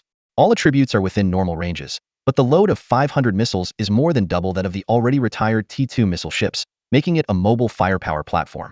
The power of a single T2 Lion King missile is comparable to the main gun of a T2 battleship. Zhao Qin calculated that a salvo of 500 missiles would be an awe-inspiring sight. But when he calculated the cost, he could almost see a long string of zeros flashing before his eyes. The Lion King itself isn't that expensive, costing 1.5 million star coins, similar to the Queen Bee. This price includes the initial batch of ammunition. The problem is, each of these 500 missiles costs 1,000 star coins. In other words, expending all the missiles on a Lion King equals burning through 500,000 star coins. Just 3 salvos would equal the cost of the ship itself. This isn't a warship, it's a bottomless pit. Zhao Qin sighed deeply. No wonder the Empire can't afford to maintain many of them. That's just the construction cost. Selling price would be several times higher. However, in terms of performance, his Lion King offers far better cost-effectiveness than any other model in history. Plus, since he can't afford a large fleet for now, this small but elite ship might be more suitable. He thought carefully. If it assists us in this battle, dealing with a T3 Black Iron ship would be a piece of cake. Other T2 mechanical fleet ships would be like sitting ducks. Conservatively speaking, it would take an average of 10 to 20 missiles to incapacitate the opponent. Build it. Zhao Qin gritted his teeth and made up his mind. Even if it costs a fortune, it's worth it. As he revealed more and more advanced technology, the risk of exposure increased daily. Take this instance. For example, news of a T2 carrier with Star Shield would inevitably reach unknown ears. Before that happens, he must have sufficient self-defense capabilities. The missile ship will be my trump card. Determined, he planned to build a few upon returning, pairing them with Black Rhino escorts for a perfect balance of offense and defense.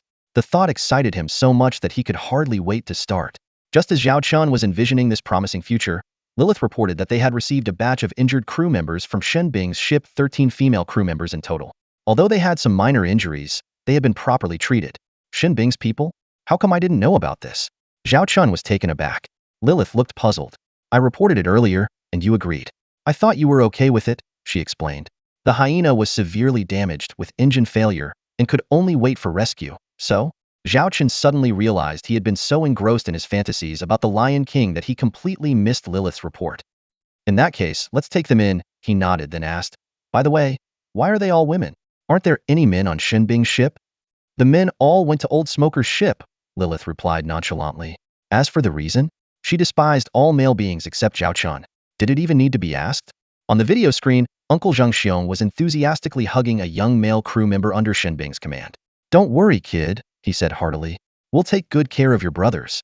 In the background, a few men stood together, looking awkward and out of place, like lambs among wolves.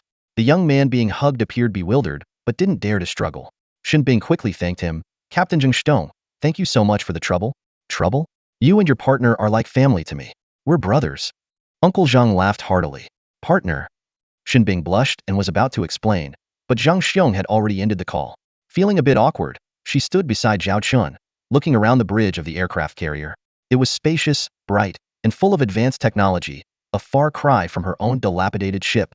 It was like comparing a presidential suite to a single room. We need to wait here for reinforcements, about 20 hours, just in case anything else happens, Zhao Chen explained. But Shun Bing was distracted, staring sadly out the porthole at her shattered ship, the Hyena. Zhao Chen guessed what she was thinking. It'll take tens of thousands of star coins to fix that wreck. Even though this mission's bounty is substantial, if it's all used for your grandmother's treatment, we'll be in a tough spot. Noticing Zhao Chen's gaze, Shun Bing forced a smile. We owe it to you this time. Otherwise, we'd all be finished. It was also luck. That T3 didn't join the fight right away, giving us a chance. They thought 30 T2s were enough to handle us, with the T3 just cleaning up the leftovers. Who would have thought they'd fall into our hands? Zhao Chen chuckled. That's one reason, Shinbing nodded.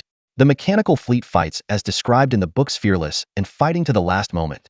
If it were us, even the Imperial Army would waver after losing half their forces, and at 70%, they'd flee or surrender. Zhao Chen stared at the space debris, his tone serious. That's the terrifying part of intelligent machines. They sacrifice everything for their programmed goals. No wonder the Galactic Alliance banned advanced AI research and strictly controls related fields after encountering the mechanical race. They fear a repeat of that tragedy. It's a mandatory lesson at the Academy. Indeed, Shinbing agreed. If not for that, we could have even fewer crew members on a starship. A T2 would only need a few AIs. AI efficiency far surpasses that of carbon-based life forms. Now, military AIs are only allowed to be mid-level, and civilian ones are low-level, all because of the mechanical race's example. Enough about that. Right now, we need to wait for reinforcements. Zhao Chen changed the topic. Let's get something to eat at the cafeteria. For the next few days, you're treated the same as my crew. Make yourselves at home. Thank you, Shinbing replied. The alluring aroma from the cafeteria made Shun Bing's female soldiers wide-eyed. This wasn't like a ship's mess hall. It was more like a high-end academy restaurant. Fried rice, noodles, steamed buns, and even fish and fruit. Lu Lily almost drooled. Am I dreaming? Even Shin Bing couldn't hide her surprise. In her eyes, the value behind food was immeasurable. The fried rice here only cost 0.1 food coupons, while outside it was a whopping 30 star coins per serving. Shin Bing calculated silently. It was practically at cost price. It was hard to imagine that Zhao Chen's crew could enjoy such delicious meals every day. Excuse me, could you move a bit? I can't reach the menu. A timid voice came from behind. Shin Bing turned around to see a little girl who barely reached her waist. With a round face and big, watery eyes, she was absolutely adorable. The way she stood on tiptoe, trying to reach the counter, was heart-melting. However, there was a mark around her neck from wearing a collar for a long time.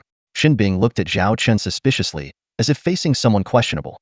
Besides the half-beasts, do you have minors on your ship? Some inappropriate thoughts crossed her mind. Clearing his throat, Zhao Chen explained, she's a dwarf, not a child. In fact, she's older than us. Dwarves naturally have a more childlike disposition, and their small stature makes them look younger. Shin Bing took a closer look at the little girl. Her pointed ears and slightly disproportionate body indeed matched the descriptions of dwarves in books. Commander. Annie, noticing Zhao Chen, hurriedly saluted, mimicking the crew members by placing her hand over her chest, then quickly switching to a bow, looking adorably flustered. Can't reach, huh? Let me help you. Zhao Chen lifted Annie effortlessly by her armpits and placed her in front of the dining table. The girl blushed, waving her hands in embarrassment. No need. Annie can wait until it's less crowded. I've already seen the menu. Go ahead and order. Zhao Chen laughed and said, all right, then hurry up and order. Reluctantly, Annie nervously ordered a braised chicken set meal before being put down. Thank you, Commander. Thank you, Commander. The little dwarf kept bowing, her head bobbing up and down like a nodding doll. Only when Zhao Chun told her to find a seat did she reluctantly leave, finding a spot in the corner. She skillfully adjusted the chair to her height, sitting with her legs swinging as she eagerly waited for her favorite moment of the day. Xinbing and Zhao Chun watched her for a while before exchanging a knowing glance. "Where did you find this dwarf?" Xinbing asked. "I saw her on the trade network of Star System Number 3. She had been kidnapped from a planet by that woman who tried to escape," Zhao Chun replied. Xinbing looked thoughtfully at Zhao Chun and then glanced at the lavish menu. "Why did you set such high food standards? Even if you buy ingredients in bulk and process them yourself, feeding an entire aircraft carrier crew would cost thousands of star coins a month. That's more than 99 of the ships out there." Zhao Chun shrugged nonchalantly. "I just want to provide better treatment for my crew so they fight harder for me." Xinbing was taken aback. Does he really not care about these expenses? In today's world, this kind of thinking is practically unheard of. Finished ordering? Let's go wait for our food. Zhao Chun invited Xinbing to sit down and chatted. "What are your plans after graduation? Joining the Imperial Army?" Typically, graduates from military academies join the Imperial Army to gain experience and then serve under a local lord. It's a stable life, but if you want to rise to prominence, it all depends on your luck. "I will never join the Imperial Army," Xinbing said resolutely. Zhao Chun was slightly surprised but quickly understood. "Because of your parents?" Xinbing remained silent. Zhao Chun, seeing this, didn't press further. "If you don't want to join the Imperial Army, would you consider joining my fleet? Are you trying to poach me?" Xinbing looked at him in surprise. Zhao Chun spread his hands and smiled. "You've seen the strength and benefits of my fleet. If you're willing, you can start as a deputy commander or a secretary officer. As for your current crew, if they're qualified, they're welcome to join too, with the same benefits. Of course, I only recruit women. Don't ask why." Xinbing chuckled and shook her head. "If you want to recruit them, just ask. I'm sure 8 out of 10 would be willing." As she looked at her female soldiers, she saw each one with a steaming plate of food, devouring it ravenously, having long forgotten about their decorum. "I value your talent," Zhao Chun said seriously. Xinbing fell silent. "I'll give you some time to consider, but not too long," Zhao Chun said calmly. He cherished talents like Xinbing, but if she was unwilling, he wouldn't force her. After all, he would only stay at Beijing until the end of the year. Just then, the food arrived. The dumplings in front of Xinbing were translucent, stirring her emotions. She remembered her grandmother mentioning that she had tasted them once when she was a child only 3, but the flavor was unforgettable. Her sister had promised on her deathbed that one day their grandmother, and she would taste that flavor again. If she joined Zhao Chun's fleet, perhaps her family could enjoy such delicacies too.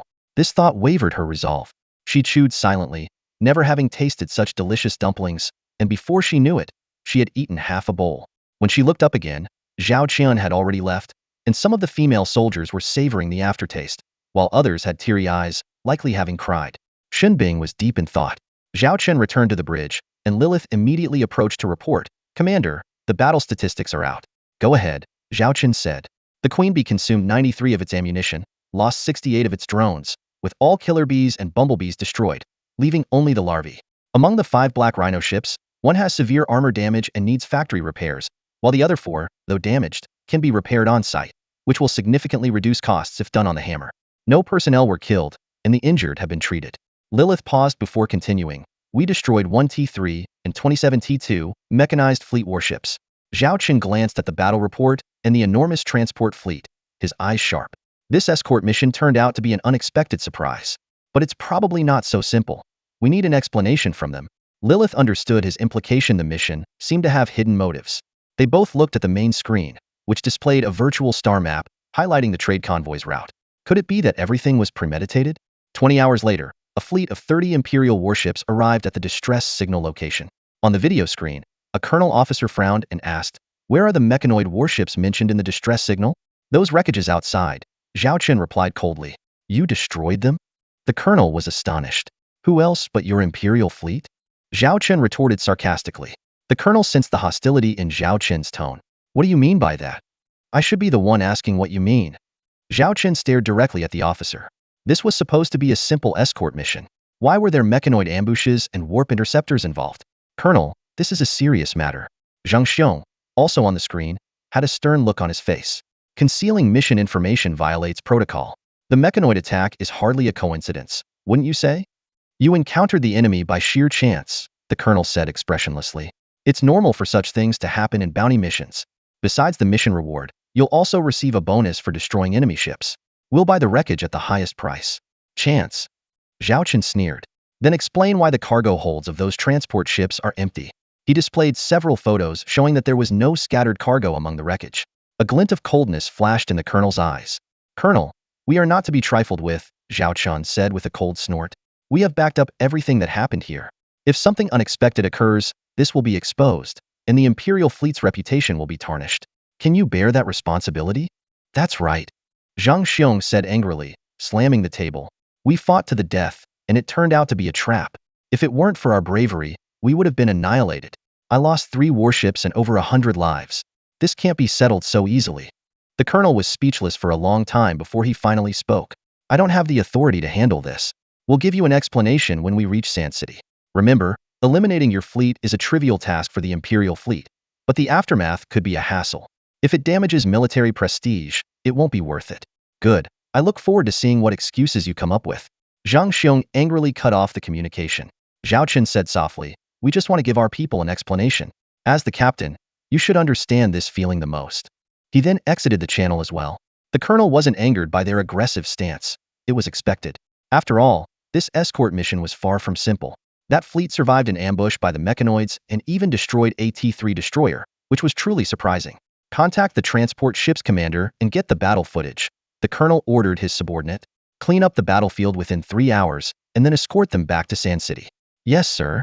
Do you think the Imperial fleet will cause trouble for us after our tough stance? Shen Bing asked worriedly, looking at Zhao Chen and Zhang Xiong. Relax, Shen Bing, the old smoker said, exhaling a smoke ring with a smile.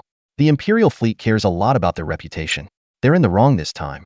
Whatever their scheme is, if we expose this, it will definitely affect their prestige. Who would dare take their jobs then? Besides, we are top students of North Star Academy. If things really get out of hand, the Academy won't stand by and do nothing. Zhao Chun had already considered everything. Zhang Xiong flashed a cunning smile. Bro, how much should we ask for this time? Zhao Chun pondered for a moment and held up 5 fingers. Zhang Xiong nodded. It's a bit much, but we can try. Afterward, the Imperial army began cleaning up the battlefield. Not far from the conflict zone, they found another wreckage, confirmed to be the fleet of the leather-clad woman who had fled earlier. Not a single one had survived. Judging by the breached hulls, it was likely sunk by the T-3 Black Iron ship. Learning of this, Zhao Chun and his companions felt somewhat relieved. People like that deserve no better fate. Once they had dealt with the aftermath, the Imperial army escorted the convoy and Zhao Chen's group towards the fortress of Quicksand City. The journey was uneventful, and they arrived at their destination 10 days later. From a distance, the planetary fortress was surrounded by militarized satellites and asteroids. Though not as grand as Northern Number 3, the station ships were all T-2 and T-3 warships. As Zhao Chen's group docked, the military port provided free basic repairs. Simultaneously, their requests were reported to higher authorities by a colonel. This escort fleet actually survived, and they wiped out an entire mechanoid fleet. A general, upon hearing the report, was taken aback.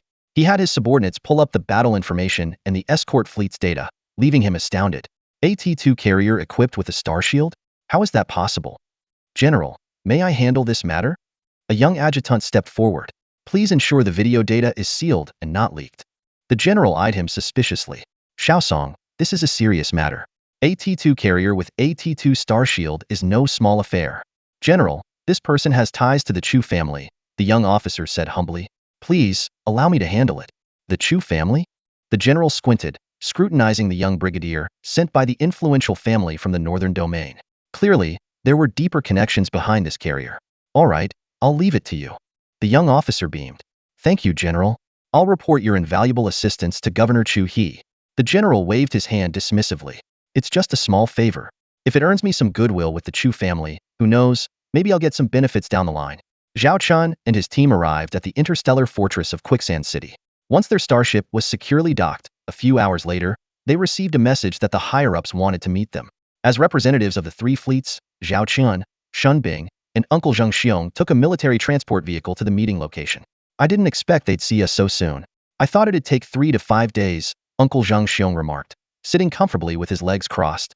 Shen Bing, on the other hand, shrank into a corner, looking visibly nervous. Zhao Chen appeared calm and even joked, Uncle, aren't you afraid we'll be silenced by the Imperial military? It would be the easiest way to deal with us. Uncle Zhang Xiong rolled his eyes. Kid, I've been around the galaxy long enough to see through such things. We're here to get some answers. Sure, it might be disrespectful to our fallen brothers, but what's more practical than compensation money? As long as we can settle it with money, it's not a big deal. Killing us would only risk exposing a scandal, which is the last thing they want. Even the dumbest officers wouldn't make that mistake. The two exchanged a knowing smile. Suddenly, Zhang Xiong turned serious. But kid, your ships are something special. The Imperial military will definitely be interested. I know, Zhao Chen nodded. If the T2 Queen Bee's star shield technology gets out, it will attract a lot of unwanted attention. I'll make sure our men keep their mouths shut, but I can't guarantee the transport ship crew will do the same. If word gets out, it will draw a lot of ruthless predators. I'll handle it. Thanks for the heads up, Zhao Chen replied gratefully. Despite his rough exterior, Uncle Zhang Xiong had a kind heart and a strong sense of loyalty. The vehicle stopped. As the door opened, they were greeted by the facade of a high-end restaurant. Surprisingly, it wasn't soldiers or officers welcoming them, but a young officer with golden stars on his epaulets, smiling warmly at them. A one-star brigadier general, Uncle Zhang Xiong exclaimed. I've lived this long and never seen one in the flesh. He quickly tidied himself up, trying to look more formal. Kid, be careful with what you say. This is a brigadier general, he whispered. But Zhao Chun had already stepped forward. Wow, he's bolder than me, Zhang Xiong thought. Long time no see, Captain, the brigadier general greeted with a smile. Xiao Song. Zhao Chen recognized him. Zhang Xiong would have dropped his cigarette if he had one calling a brigadier general by his name. Zhao Chen certainly knows his manners, but he was puzzled. General Song, what are you doing here? Weren't you with Miss Chu Xian? Yes, Miss Chu Xian was called back by her family after the last incident, and she won't be out for a while, Xiao Song explained. Since she returned, I was reassigned here by her father. Her father? That title carried weight. Who could he be? None other than the governor of the Chu River Star region, the esteemed 5-star marshal. I knew you were in charge of this escort mission, so I volunteered to handle the reception. Please, come in. Xiao Song gestured invitingly. Even though it was a military base, the places reserved for high-ranking officers were quite refined. Zhao Chen walked alongside Xiao Song, chatting and laughing as they went. Xin Bing and Uncle Zhang Xiong followed behind, feeling somewhat uneasy. Xin Bing was astonished. The bookworm from the academy, who only knew how to study, was on a first-name basis with an Imperial Army brigadier general. It was common knowledge that a retired brigadier general became a noble, and with the connections made in the military, their influence was far beyond that of a fallen baron. Yet, these two people of vastly different statuses were chatting and laughing together, which was unbelievable. Turn right up ahead for the private room I reserved. You two can go ahead and rest. Xiao Song suddenly stopped and smiled at Xin Bing and Zheng Xiong. I have some matters to discuss with Mr. Zhao Chan. Although he greeted them with a smile, it was clear to any discerning eye that the smile was quite perfunctory and even a bit cold. Sure, Zheng Xiong quickly nodded, eager to leave.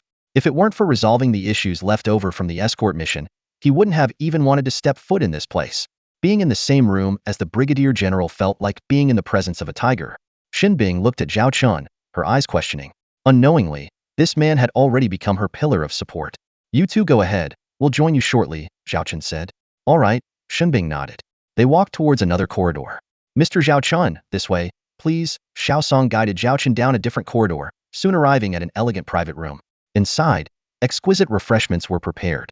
Though not as luxurious as those on Zhao Chen's ship, they were still unattainable for ordinary people. Please, have a seat, Xiao Song gestured. Zhao Chen sat down opposite him and got straight to the point. Brigadier General Song, you had them leave because there's something important to discuss, right? Just a couple of minor things. Xiao Song's smile remained unchanged as he poured tea for Zhao Chen. Let's start with the first, which is the purpose of your trip. Zhao Chen watched him intently, waiting for him to continue. Actually, it's not just your fleet, Xiao Song began. A total of 30 transport fleets were dispatched, but so far, only yours has safely arrived in Luxia City. Zhao Chen picked up on the implication and pressed, what about the other fleets? All were annihilated, Xiao Song replied. Zhao Chen frowned as he looked at Commander Song and demanded, what's going on here? This escort mission isn't as simple as it seems, is it? Commander Song nodded calmly, you're right. This has all been meticulously planned. Our forces are launching an offensive to capture several star systems occupied by the mechanoids. To do this, we fabricated 30 transport fleets as bait to draw out the enemy. We even announced an escort mission and mobilized a combat fleet to make it look convincing. He continued, if the mechanoids dispatch a unit for each fleet, they'll be deploying at least 900 warships, roughly equivalent to 3 corps. Once they take the bait, their rear will be undefended, and our main forces can strike. Glancing at the time, Commander Song added, the battle should still be ongoing. Aren't you worried the mechanoids won't fall for it? Zhao Chen asked, furrowing his brow.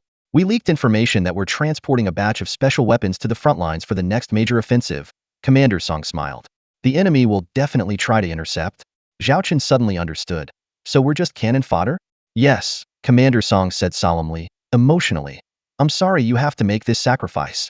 But strategically, sacrificing 1,000 civilian ships and 10,000 decommissioned transport ships to capture several key star systems and enemy core is worth it. Plus, the fleets attacking our bait will be intercepted and destroyed by our forces. They won't escape. Of course, for your surviving fleet, we'll provide triple compensation and free repairs for damaged ships. If any ships are lost, you'll receive replacements of the same class. Zhao Chun shook his head slightly. My friend lost 3 ships and over 100 lives. He leaned forward, hands on the table, staring directly at Commander Song. We need more compensation? Commander Song chuckled. Name your price. Zhao Chen didn't hesitate. 10 times the payment, triple the kill bonus, repairs for damaged ships, compensation for lost ships, and recognition of fallen soldiers as Imperial martyrs. Also, Shunbing and I are here to earn credits, so we need your help with that. 10 times the payment and triple the bonus is steep, but for Miss Chu's sake, I'll agree, Commander Song said generously. Compensation for ships is no problem.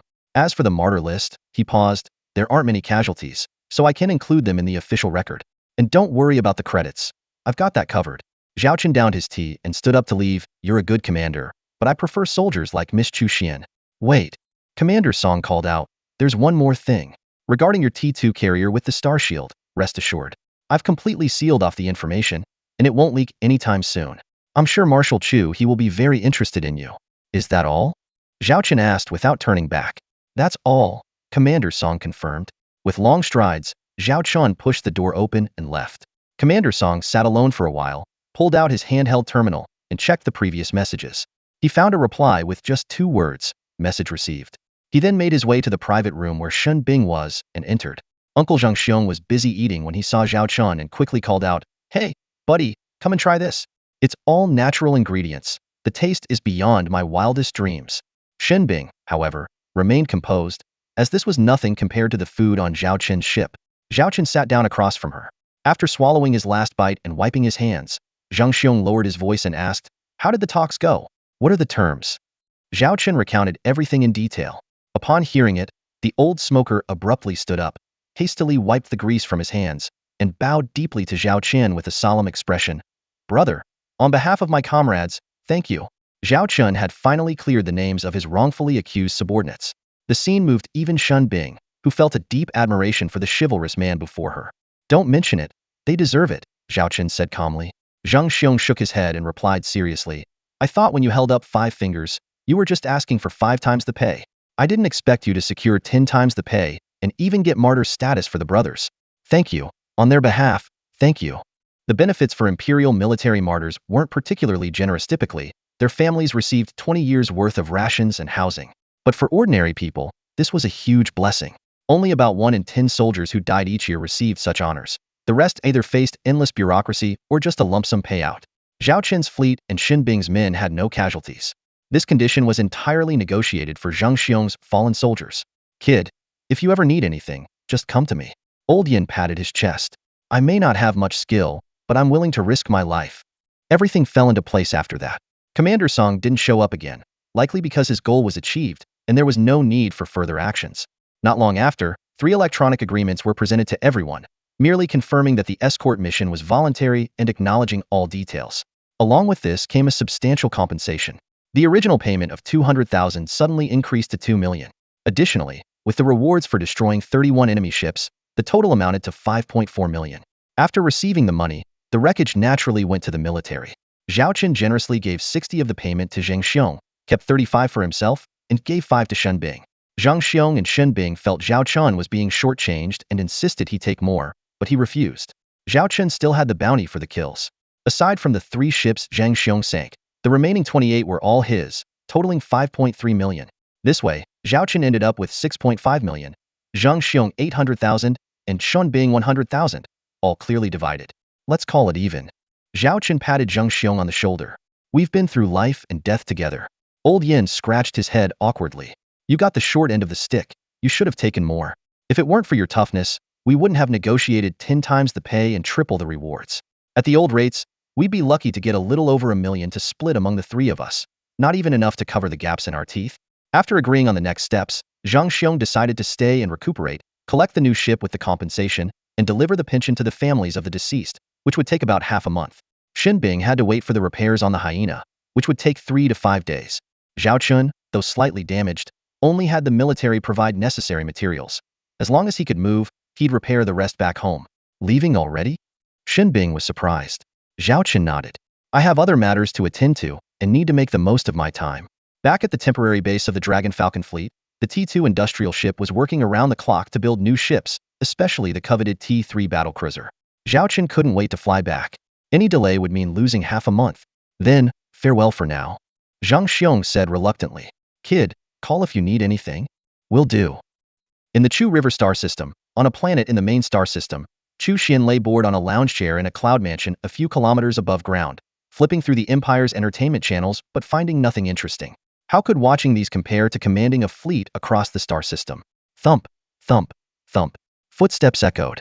Chu Xian quickly closed her eyes and pretended to be asleep, turning to one side. Xianer, an old man with a white beard, called out with a cheerful smile. Chu Xian ignored him. Xianer, Grandpa brought your favorite pastries. The old man, like a magician, pulled out an exquisite pastry box from behind and placed it enticingly in front of his granddaughter's nose. Chu Xian let out a muffled groan, turned her head away, and continued to feign death. The old man, helpless, set the box aside and started playing a holographic video, deliberately raising the volume. Oh, I heard that a T2 aircraft carrier got equipped with a star shield? Nonsense. Who are you trying to fool? Chu Xian rolled her eyes. A mere T2? How could it possibly have a star shield? And you used to be a 5-star general. The old man smirked, his eyes twinkling mischievously. I think it's called the Queen Bee or something. The Queen Bee? Chu Xian sprang up, staring intently at the screen. Sure enough, she saw that familiar figure. In front of it was a semi-transparent energy shield, glowing brilliantly. This can't be. Chu Xian was dumbfounded, unable to believe her eyes.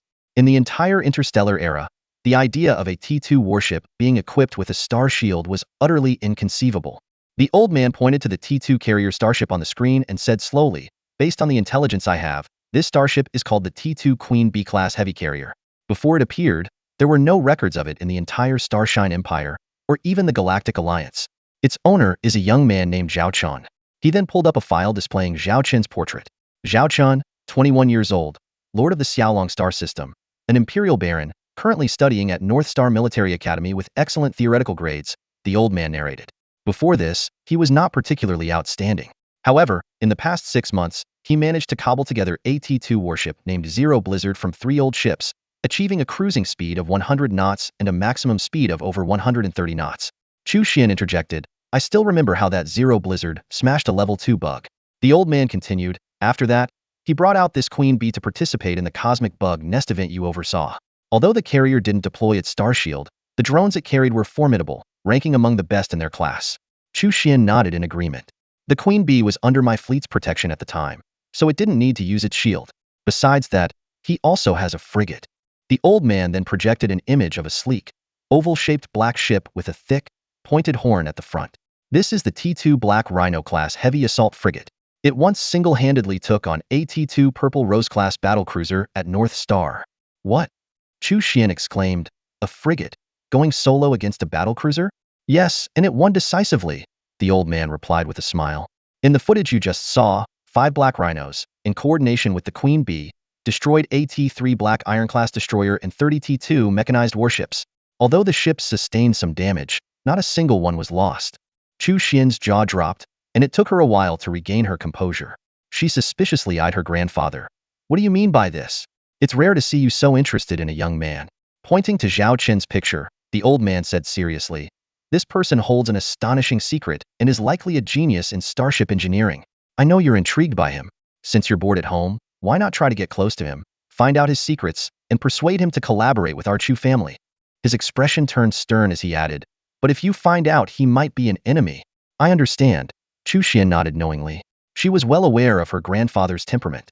Despite his playful antics around her, he was decisive and ruthless when it came to serious matters. After all, it was his decisive actions that once led to the extermination of an entire star system's worth of mechanical life forms, cementing the Chu family's power today. I will find a way to approach Zhao Chun, Chu Xian agreed. Compared to being cooped up at home, this task seemed interesting. Besides, she was already curious about the young man who managed to develop a T2 Starshield. Not meeting him would be a disservice to her inquisitive nature. Excellent, I will arrange an identity for you to directly enter North Star Academy, the old man said with satisfaction. Yes. In early March 3031, Zhao Qin's fleet finally returned to the Northern Star after enduring numerous hardships, arriving 10 days later than planned. When he reached the secret base of the Xiaolong fleet, the sight before him was astonishing. The once modest station with only 5 black rhinos, 1 iron hammer, and 1 Zero Blizzard had now doubled in size. 2 T2 industrial ship construction platforms had expanded, resembling makeshift space stations from afar. Miniature robots were bustling in space, operating industrial arms and working on the framework of emerging ships.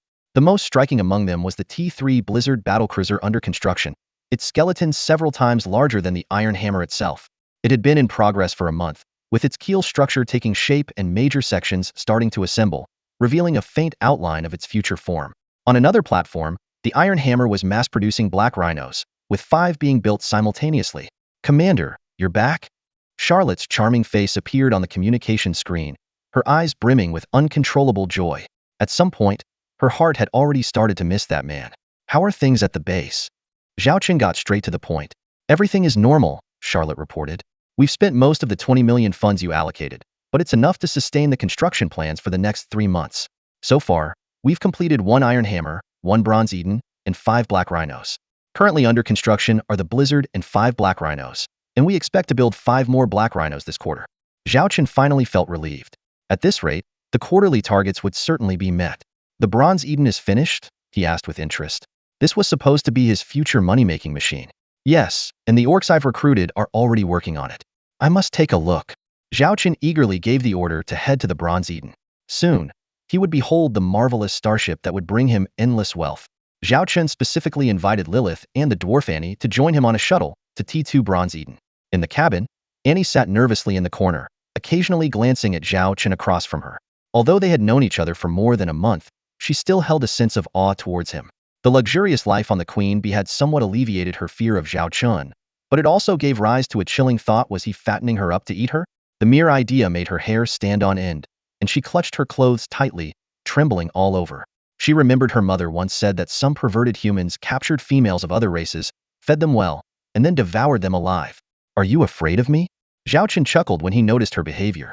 Annie shuddered and stared at her toes, stammering, No, I'm not. Then why don't you dare look at me? The little girl was so flustered she could hardly speak. Her nose tingled and she cried out, Annie is not tasty. Annie's meat is not good at all. Please don't eat Annie. Eat. Zhao Qin was taken aback for a moment, then burst into laughter. Lilith, sitting nearby, was also amused by the little girl's antics. Don't worry, I don't eat kids, Zhao Qin said, trying to sound serious. Annie breathed a sigh of relief and patted her small chest. But then she muttered, Annie is already an adult, not a kid. Ignoring her complaint, Zhao Qin changed the topic. Lilith told me you've mastered T1 and T2 shipbuilding techniques, is that true? It turned out that Zhao Qin had asked Lilith to look after Annie to gauge her actual skills.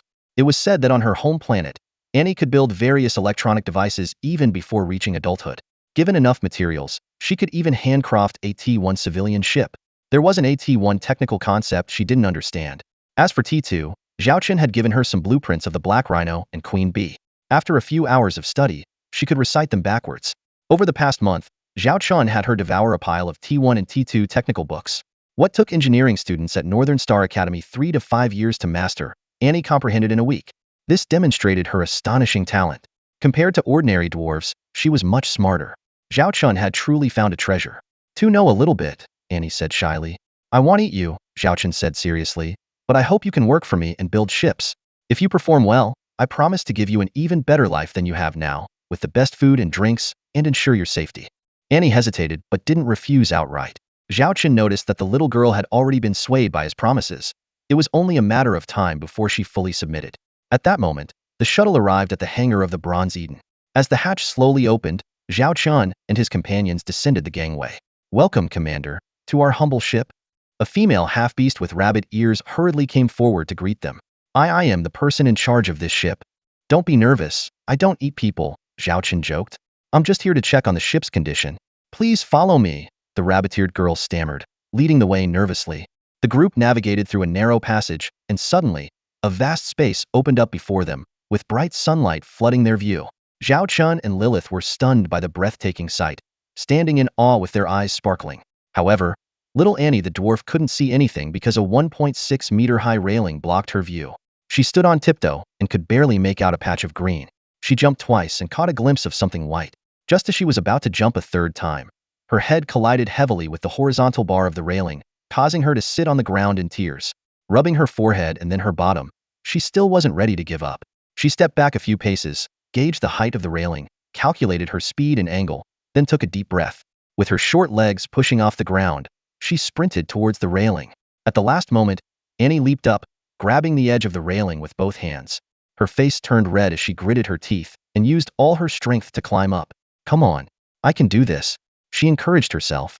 Finally, she managed to get her right elbow over the railing, followed by her left, and with one final push she did it. Her head peeked over the top, but just as she was about to take in the view, she suddenly lost her balance and fell heavily to the ground. "That's dangerous, you know?" Zhao Chen scolded her with a disapproving look. "Sorry," Annie muttered, her big eyes brimming with tears, ready to spill over. "Let's go up from the other side." Rabbit Ears pointed to a staircase not far away that led directly to the top level. Annie stared blankly at the railing in front of her, then at the steps a few meters away, feeling a mix of emotions. All that effort for nothing. What are you waiting for? Hurry up, Lilith urged from the stairway. Oh. Annie snapped out of her daze and trotted over. When she reached the top level and saw the magnificent view again, all her grievances and fatigue vanished. Beneath her feet was a transparent glass walkway, offering a full view of the scenery within the railing. Annie stood there, eyes wide with disbelief. "Is this really the inside of the ship?" she murmured. "It's so beautiful." The overwhelming sense of awe left her speechless for a long time. Watching her delighted expression, Zhao Chen couldn't help but smile. The transparent glass walkway is suspended 5 to 6 meters above the ground, with vast fields of farmland stretching out below, filled with enormous, abundant natural crops. Rows upon rows of vegetables create a picturesque scene. In the distance, there is an artificial lake teeming with various fish and shrimp. Beyond the lake lies a bountiful orchard. Further still, there are pastures and livestock areas, home to pigs, cows, sheep, chickens, and ducks. Building such a large ecological park inside a starship must have consumed an enormous amount of resources. Annie couldn't help but marvel. The rabbit-eared girl smiled and explained that apart from the initial construction costs and the first batch of seedlings, the operation costs almost nothing. It relies entirely on the ship's space element collectors, which directly extract nutrients from space. Of course, things like engine fuel still need regular replenishing. This can't be possible. Annie was flabbergasted, unable to believe her ears. Moreover, the growth cycles of crops and livestock here are greatly shortened, yielding several times more and of top-notch quality. "There's a harvest practically every month," the rabbit-eared girl said proudly. "Just this one Eden ship is enough to meet the basic living needs of 1 million people." "A million," Annie gulped. She finally understood why the commander's fleet could maintain such luxurious food standards. Just one ship could easily feed tens of thousands of people. Even though Lilith had heard about it before, seeing it with her own eyes was still shocking. Impressive, Zhao Chen was very pleased with everything he saw. Although he had seen it on the blueprints, standing in this airborne garden was an entirely different experience. Looking up, the projected blue sky, white clouds, and sun made him almost believe he was on some idyllic planet if it weren't for someone reminding him otherwise. The monthly agricultural output of this ship alone must be worth millions of star coins, Zhao Chen calculated in his mind. If we could build 10 or 20 of these, we'd be rolling in money. In this resource-scarce era, the profit from food trade is second only to arms, and the few who own high-yield agricultural stars are all imperial nobles and large conglomerates' cash cows. "Commander, these are the latest ripe fruits. Please have a taste." The rabbit-eared girl led the group down the walkway and into the depths of the orchard. She expertly picked a few fruits, washed them, and offered them. Zhao Chen took a bite, and the sweet juice burst in his mouth, making it hard to stop. "Not bad, you guys should try some too," he said to Lilith and Annie, who were eyeing the fruits eagerly. With his approval, Lilith didn't hesitate, grabbing one and biting into it, her face lighting up with a happy smile. Annie set her sights on a big apple, swallowed, and reached out to pick it, but she couldn't quite grasp it. She jumped a couple of times, her fingertips barely brushing the skin, but to no avail. "Let me help you, little one," the rabbit-eared girl said, kindly picking the large apple and handing it to her. "Thank you, but I'm not a little one." Annie pouted, taking a big bite and immediately breaking into a grin. So sweet. Even in the fleet's canteen, fruit was a luxury, and regular crew members were lucky to get 1 or 2 a month. After all, the limited growing area made it much more practical to grow staple crops. "With this, our fleet can be self-sufficient from now on," Zhao Chen said with satisfaction. The food standards he set were manageable for 100 or 2 people, but as the Xiaolong fleet grew rapidly, the food expenses increased monthly. Now, the problem is finally solved. After a tour, Zhao Chun and his group returned to the shuttle. Annie and Lilith each carried a basket of fruit, ready to reward their sisters. The dwarves' bellies were slightly bulging from eating so much, and they leaned back in their seats with satisfaction, letting out a contented burp. It was the first time in her life that she'd eaten so much fruit that she felt full. Annie, how do you feel about staying here with me? Zhao Chen seized the moment to extend the invitation again. The little one didn't answer immediately, but she hesitated less than the first time. If you really don't want to stay, I won't force you. But you know, in the Xiaolong fleet, you get what you give. Those crew members work hard for me, so they enjoy good treatment. You've had special privileges for a month now, but that can't go on forever. It wouldn't be fair to the others, Zhao Chen reasoned patiently. If you truly don't want to stay, I'll let you go. Lilith rolled her eyes from the side, thinking, who would leave such a wonderful place unless they were out of their mind? Still, she couldn't shake the feeling that this scene seemed familiar. Oh, and if you like it here, you can bring your family and friends in the future. As long as they are willing to work for me, they'll have the same good life and guaranteed safety. No one will be able to bully you here. Zhao Chen added another compelling offer. Annie bit her lip, looked at the full fruit basket, and finally made up her mind. She nodded slightly and whispered, Annie is willing to stay and work for you, Commander. First, assign Annie to the T2 Iron Hammer 2 to oversee the construction of the Black Rhino frigate, Zhao Chun instructed Lilith. With a mix of incentives and persuasion, the dwarf finally agreed to work for us. As for her kin, it seems they want to observe a bit longer. Let them watch for now. At the moment, the demand for technical roles in the Xiaolong fleet isn't too pressing. Understood, Lilith noted the arrangement. In a bit, I'll take the Zero Blizzard and a Black Rhino back to North Star Academy. Charlotte, you continue to manage things here, Zhao Chen continued. Yes, sir. Charlotte responded promptly. Both she and Lilith had become Zhao Chen's right-hand women, managing the fleet of dozens of warships with ease. Zhao Chen was eager to return to school to check his credits after advancing a level, as it was crucial for completing the annual tasks. Boarding the Zero, a flagship he hadn't seen in a while, he felt a bit unfamiliar with its now somewhat outdated interior.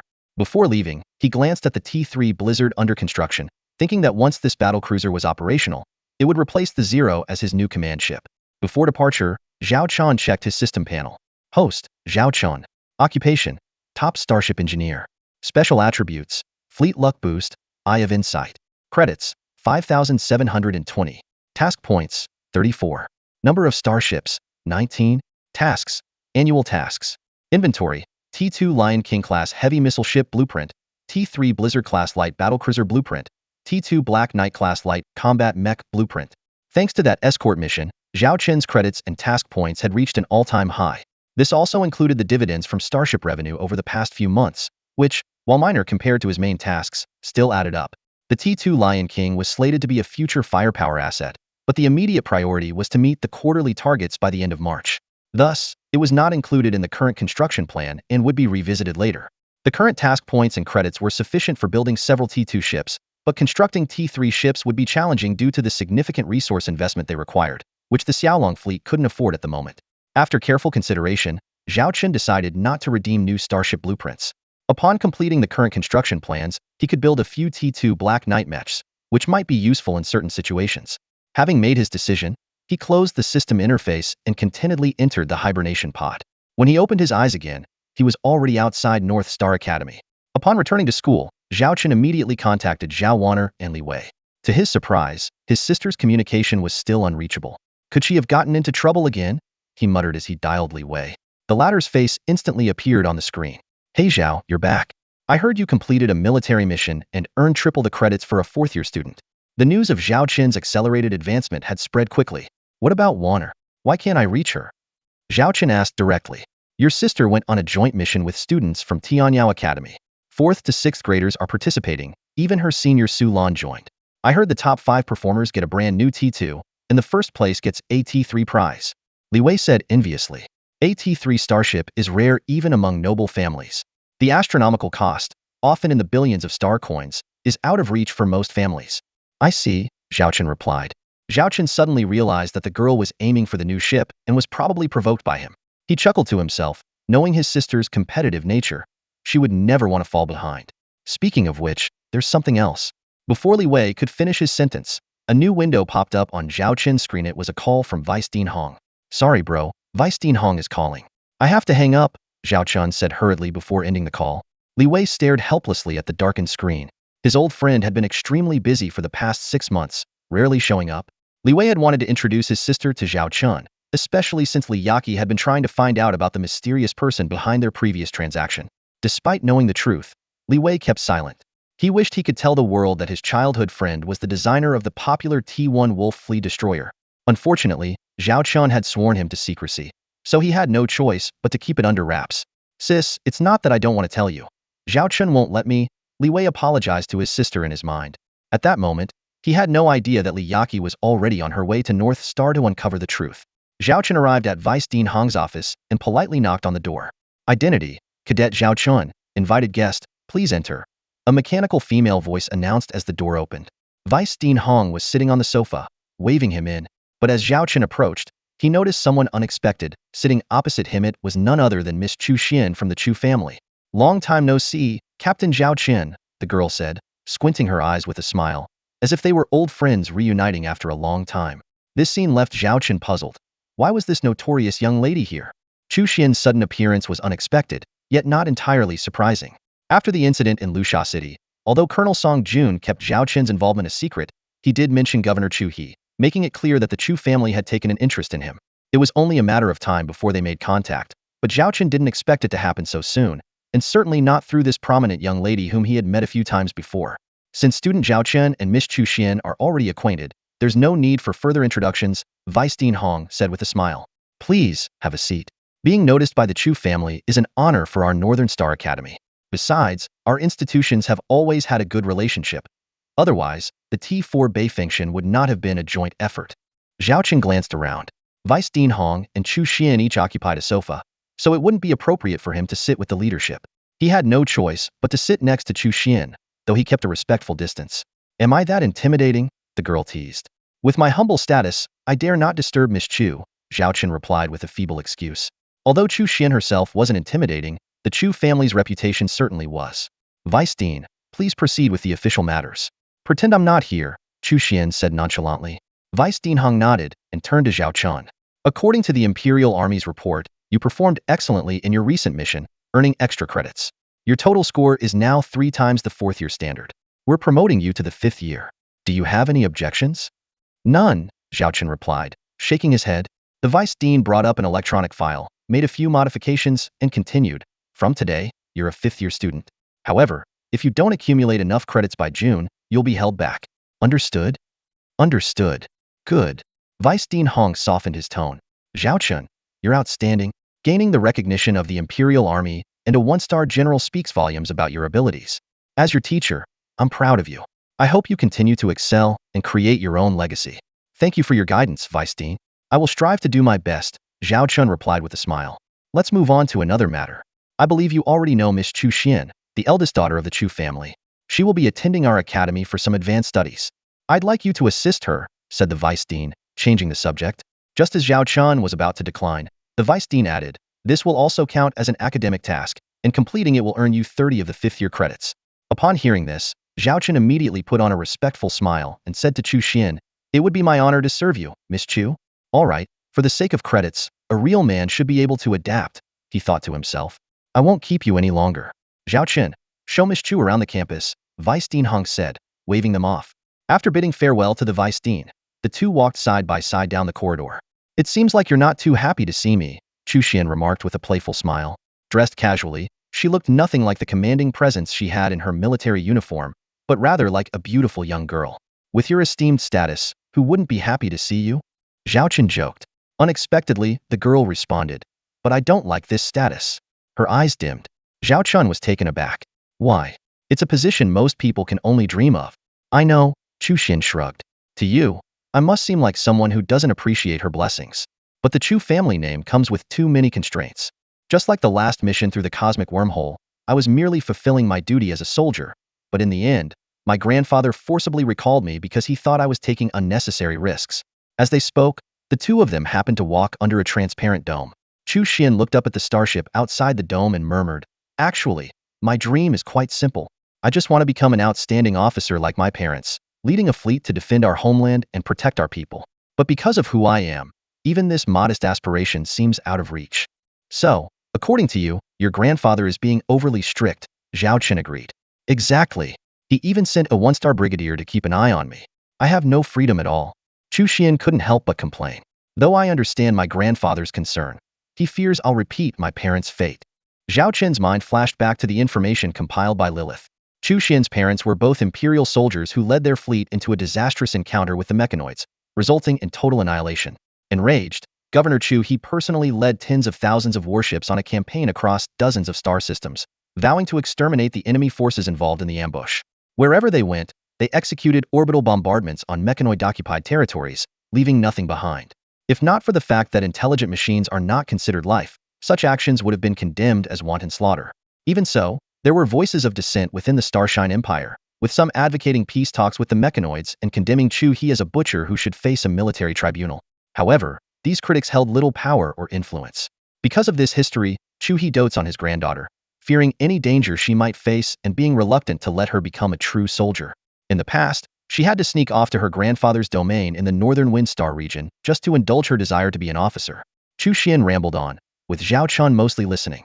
To be honest, if it weren't for her influential background, Zhao Chun would have admired this girl even more. After talking for so long, I think you can guess why I'm here. I'm not one to beat around the bush. Chu Xian suddenly stopped and looked Zhao Chun directly in the eye.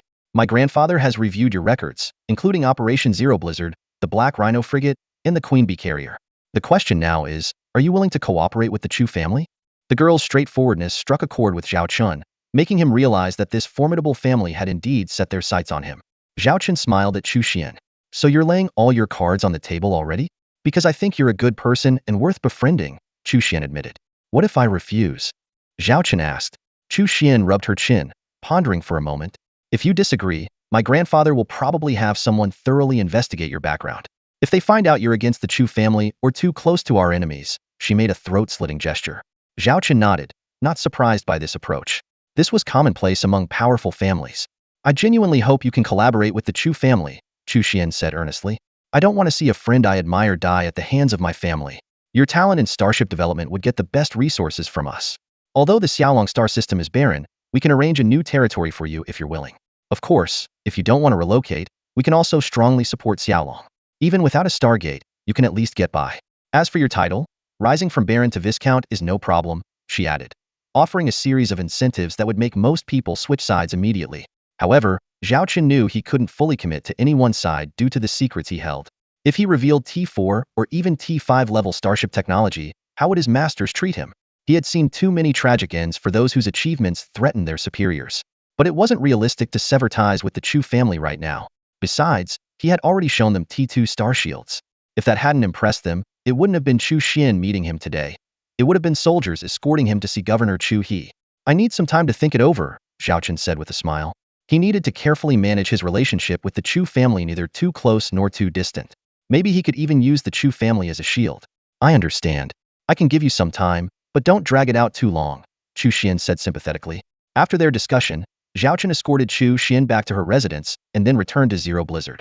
Lying on the captain's bed, he first checked his student file. Name, Zhao Chun. Gender, male. Race, human. Age, 21. Status, Lord of Xiaolong Star System in the North Wind Sector. Title, Baron. Year, 5th year. Department, Captaincy. Class, 5th year, Class 1. The arrangement of being in Class 1 was quite unexpected. It was the best class in the entire grade, and its graduates either soared to great heights or at least lived comfortably. Most of them were noble offspring. Coincidentally, Zhao Wan'er and Xue Xiaoxiao were also in this class. This made Zhao Chun, the older brother, classmates with his sister. Now in his 5th year, the primary focus was to accumulate enough credits for graduation by the end of June. Meeting the standard would suffice this time, unlike before when he needed to triple it. By October, he planned to accumulate 3 times the 6th year credits within 3 months to graduate early. In theory, this plan had no major obstacles. But accumulating 3 times the 6th year credits in half a year was no easy feat. Tasks like the previous escort missions were barely enough for normal graduation. On top of that, he still had to deal with the Chu family. Zhao Chun scratched his head. One problem after another. Sis, I told you, stop looking. If they don't want to reveal their identity, don't push them, he said. Li Wei looked helplessly at his sister across from him. Are you going to tell me who that person is or not? Li Yaqi glared at her brother. Don't forget, I'm your sister. Hold on. Li Wei Shuklat. That trick won't work on me. If you make things difficult for me, I'll tell that person everything. Let's see if he still wants to see you. This hit Li Yaqi's weak spot. She couldn't afford to offend that big shot. After all, Bayan Group's success today was entirely due to his technical support. Even if you don't tell me, I can find out on my own. Li Yaqi snorted, pulling up the staff records of Bizixing Academy. She started comparing them one by one. Bizixing wasn't that big. She was confident she could find the person. Li Wei sighed deeply and rubbed his forehead. Sis, is this really necessary? It's just a popular T1 Starship technology. Li Yaqi ignored him.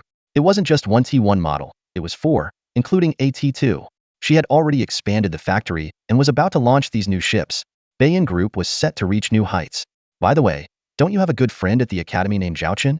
I heard he helped you a lot, and you might not have graduated without him, Li Yaqi said.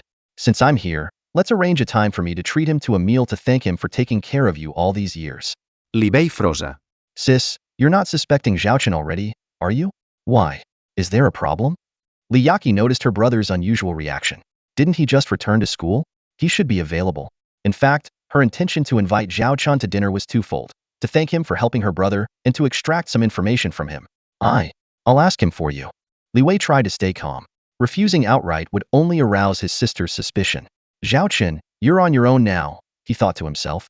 This time, he was using his friend as a shield. In the following days, Zhaochen stayed at the academy because Chu Xian was nearby. If he left, it would definitely raise suspicion. Therefore, he didn't visit the temporary base and only maintained essential communications. Unexpectedly, Li Wei's sister came to North Star and wanted to invite him to dinner.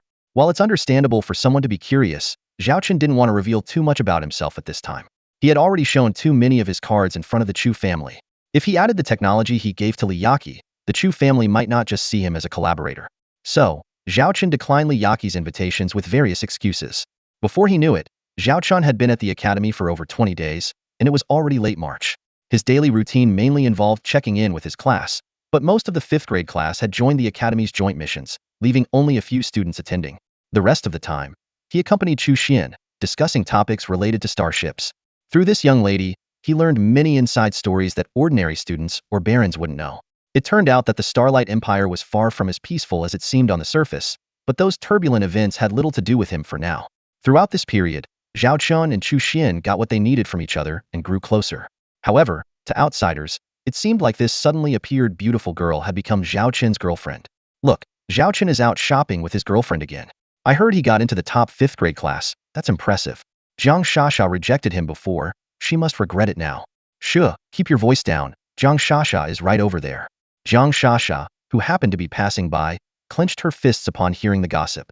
After her family moved out of the Xiaolong star system, they settled in another area of the Northern Wind domain. With their pre-established ventures, they quickly regained stability. Jiang Shasha also returned to North Star after the school term started. During this time, she had heard of Zhao Qin's outstanding performances multiple times. Each time felt like a slap to her face, and the rumors were relentless. Especially recently, Zhao Qin had earned 3 times the required credits for the 4th grade in just 4 months and directly advanced to the top 5th grade class. It's just academics, she consoled herself. The mess in the Xiaolong star system is still there. After graduation, won't he still be stuck as a baron in that wretched place for life? Besides her, Li Yaqi was also observing Zhao Qin closely. She was quite surprised after being turned down several times. After all, she was a prominent T1 Wolf Louse Destroyer salesperson and the owner of the Bayan Group.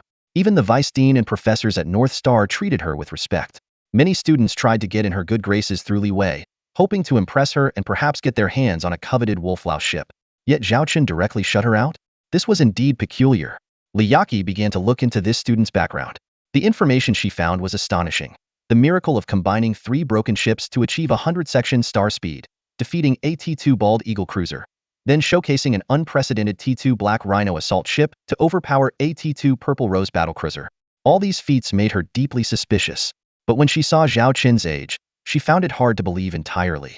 A mere 21-year-old kid managed to create such an impressive ship? Li Yaqi found it hard to believe. She intensified her investigation into Zhao Qin and even tried to orchestrate chance encounters. To her surprise, she spotted an unexpected figure by Zhao Qin's side, Miss Chu Xian, the eldest daughter of the Chu family. Li Yaqi had attended a Chu family banquet and had seen Miss Chu from a distance. She couldn't fathom how an inconspicuous baron student could be associated with her. This made Zhao Qin's identity even more enigmatic. Could it be that the Chu family also wanted to collaborate with him? But if the Chu family knew his background, with their technological prowess, why would they let Bayan Group benefit from it? Could it be that even the Chu family hadn't figured out his origins? The uncertainty was driving her crazy. She wanted to rush over and get some answers. Li Yaqi felt an unprecedented level of anxiety. In the end, she decided to wait until Chu Xin left and then find an opportunity to meet Zhao Chen alone. After all, if he truly was that mysterious figure, then Beiyin Group would have an inseparable connection with him. Zhao Chen woke up in the bedroom of the Zero Blizzard and stretched. Despite having Chu Xin by his side these days, he still quite enjoyed the leisurely life. Suddenly, a voice echoed in his mind. Quarterly mission completed. Rewards available for collection. Zhao Chen quickly summoned the system interface to check the task list. Quarterly mission: own 5 different models of T2 or above starships 55. Build a fleet of 30 starships 3030. Own 1 T3 starship 11. The system indicated that his long-awaited T3 Blizzard was finally in service. Excited, he opened the communication page to contact Charlotte, but her message came in first. The T3 Blizzard has officially launched and will undergo a week-long trial run. Zhao Chen replied with an acknowledgement, feeling a weight lifted off his shoulders. Having a T3 starship was a different feeling altogether. Unfortunately, with Chu Xin still around, he couldn't immediately go see it. But first, he decided to claim his mission rewards. Quarterly mission rewards collected: 30 mission points, 3,000 system credits, T3 Super Soldier Serum, T2 Snow Mastiff Class Heavy Battleship Blueprint, and T3 Andromeda Class Medical Ship Blueprint. Zhao Chen couldn't help but smile at the string of rewards. This was indeed a bountiful haul, especially the T3 medical ship, which would be a future money-making machine, bringing continuous revenue to the fleet. I can't believe there's a T3 level Super Soldier Serum. Zhao Chen wouldn't refuse such a treasure. Without hesitation, he injected himself with a dose. He sucked in a breath of cold air as the familiar pain surged through him. It felt like every cell in his body was being torn apart, his joints cracking as if fireworks were being set off inside him. Thump, thump, thump. His heart pounded wildly, at a rate that would astonish any doctor. Zhao Chen convulsed on the bed, his face twisted in agony, blood trickling from the corner of his mouth. He gripped the edge of the bed so tightly that it splintered with a snap. Ah! He screamed in pain before slipping into unconsciousness. Who knows how long he was out, but Zhao Chen eventually came to. He felt as if he had slept for a century, but his body felt incredibly refreshed. Opening his eyes, the scene before him seemed both familiar and subtly different. He got up and examined his body, which looked unchanged, still the same well-proportioned, masculine physique. But when he clenched his fists, he felt a surge of power, as if he could punch through the armor of a T1 battleship. Zhao Chen suppressed his battle lust and sat cross-legged. Whether it was the serum or not, his mind felt exceptionally clear, and many problems that had troubled him before now seemed to have solutions. First, he sent a message to Li Yaqi, warning her to stop investigating him or face the consequences. This lead couldn't be exposed. It didn't matter if others knew his identity, but it was crucial that no one discovered the connection between Li Yaqi and him. To ensure this, he decided to keep his distance from her and avoid any real-life contact.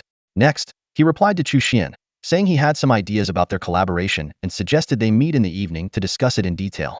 He needed to give the Chu family a clear answer. Having Chu Xin constantly around was somewhat unsettling. Zhao Chen thought to himself that the Chu family's attitude towards him would significantly impact his future development, and any misstep could send him plummeting into an abyss. He had to handle this carefully. After dealing with these matters, Zhao Chen turned his attention back to the system interface, focusing on the 2 newly acquired blueprints: the T2 Snow Mastiff Class Heavy Battleship and the T3 Andromeda Class Medical Ship. The Snow Mastiff, as a typical battleship, boasted terrifying armor and firepower. If size wasn't a factor, its armor strength could rival that of a frigate, though the Black Rhino was an exception. Currently, Zhao Chen's fleet included the Queen Bee carrier, the Black Rhino assault ship, and stored blueprints for the Lion King missile ship and the Snow Mastiff battleship, which perfectly filled the gaps in his lineup. One provided crucial long-range firepower, while the other was a frontline powerhouse. With their addition, the fleet finally seemed somewhat complete. As for the Andromeda, though it was a support ship, it was indispensable. There are always casualties on the battlefield, and sending soldiers to the starport for treatment each time would be costly. Moreover, timely medical care could significantly reduce pain and lower mortality rates. The presence of a medical ship would undoubtedly make this private force even more formidable. The T2 level is just a transitional phase. To establish a foothold in the Empire, we need a substantial number of T3 ships, Zhao Chen said solemnly. According to Chu Xin, the military was already planning to gradually phase out T2 ships and frontline units, and replace them entirely with T3 ships. This signifies the end of the T2 era. The future belongs to T3 and T4. Not only Starshine but also other factions within the Galactic Alliance are ramping up their arms race. He must quickly cross the T3 threshold. At this moment, Li Yaqi, who was deeply engrossed in investigating Zhao Chen, received a third warning. After reading the message, her face turned pale, but she quickly regained her composure. It seemed her actions had angered that influential figure. She had been too hasty. Almost messed it up, Liyaki. She regretfully patted her forehead. A moment of greed nearly jeopardized this collaboration. If the other party decided to walk away, she wouldn't even have a place to cry. The control was always in the other party's hands, and she had almost let her guard down. Continuing the investigation would only bring trouble upon herself. Liyaki cursed her reckless advance and vaguely guessed that the mysterious person must be at North Star Academy. As for who it was, that remained to be verified. At this point, an image involuntarily appeared in her mind, the young man named Zhao Chun. All signs pointed to him. Could it really be him? Liyaki was puzzled, with growing doubts in her mind. She suddenly realized that she might be close to the truth, yet she was also vaguely afraid of knowing the answer. This feeling was unprecedented. That evening, Chu Xian booked a private room at a restaurant, and Zhao Chun arrived as promised. Facing Zhao Chun, Chu Xian couldn't help but sigh. Honestly, I didn't want to involve you in my family's affairs, but I have no choice because of my surname. However, as a friend, whatever decision you make, I will try to get the best outcome for you with my grandfather. I don't want to be your enemy. Zhao Chun sensed the sincerity in her words. Over the past few days, he had come to realize that Chu Xian was a woman who admired the military and had high aspirations as a soldier, yet she was burdened by her family's responsibilities. I don't want to be at odds with the Chu family either, so I? Zhao Chun began to speak when Chu Xian's terminal suddenly flashed red, signaling an urgent message. She gave an apologetic smile and quickly checked the message. As she read it, her face turned pale. What's wrong? Zhao Chun noticed something was amiss. Zhao Chun, you have a sister named Zhao Warner, right? Chu Xian asked with a complicated expression. Yes, what about her? Zhao Chun frowned. Follow me, I'll explain on the way. Chu Xian stood up and quickly left the restaurant, with Zhao Chun following closely behind.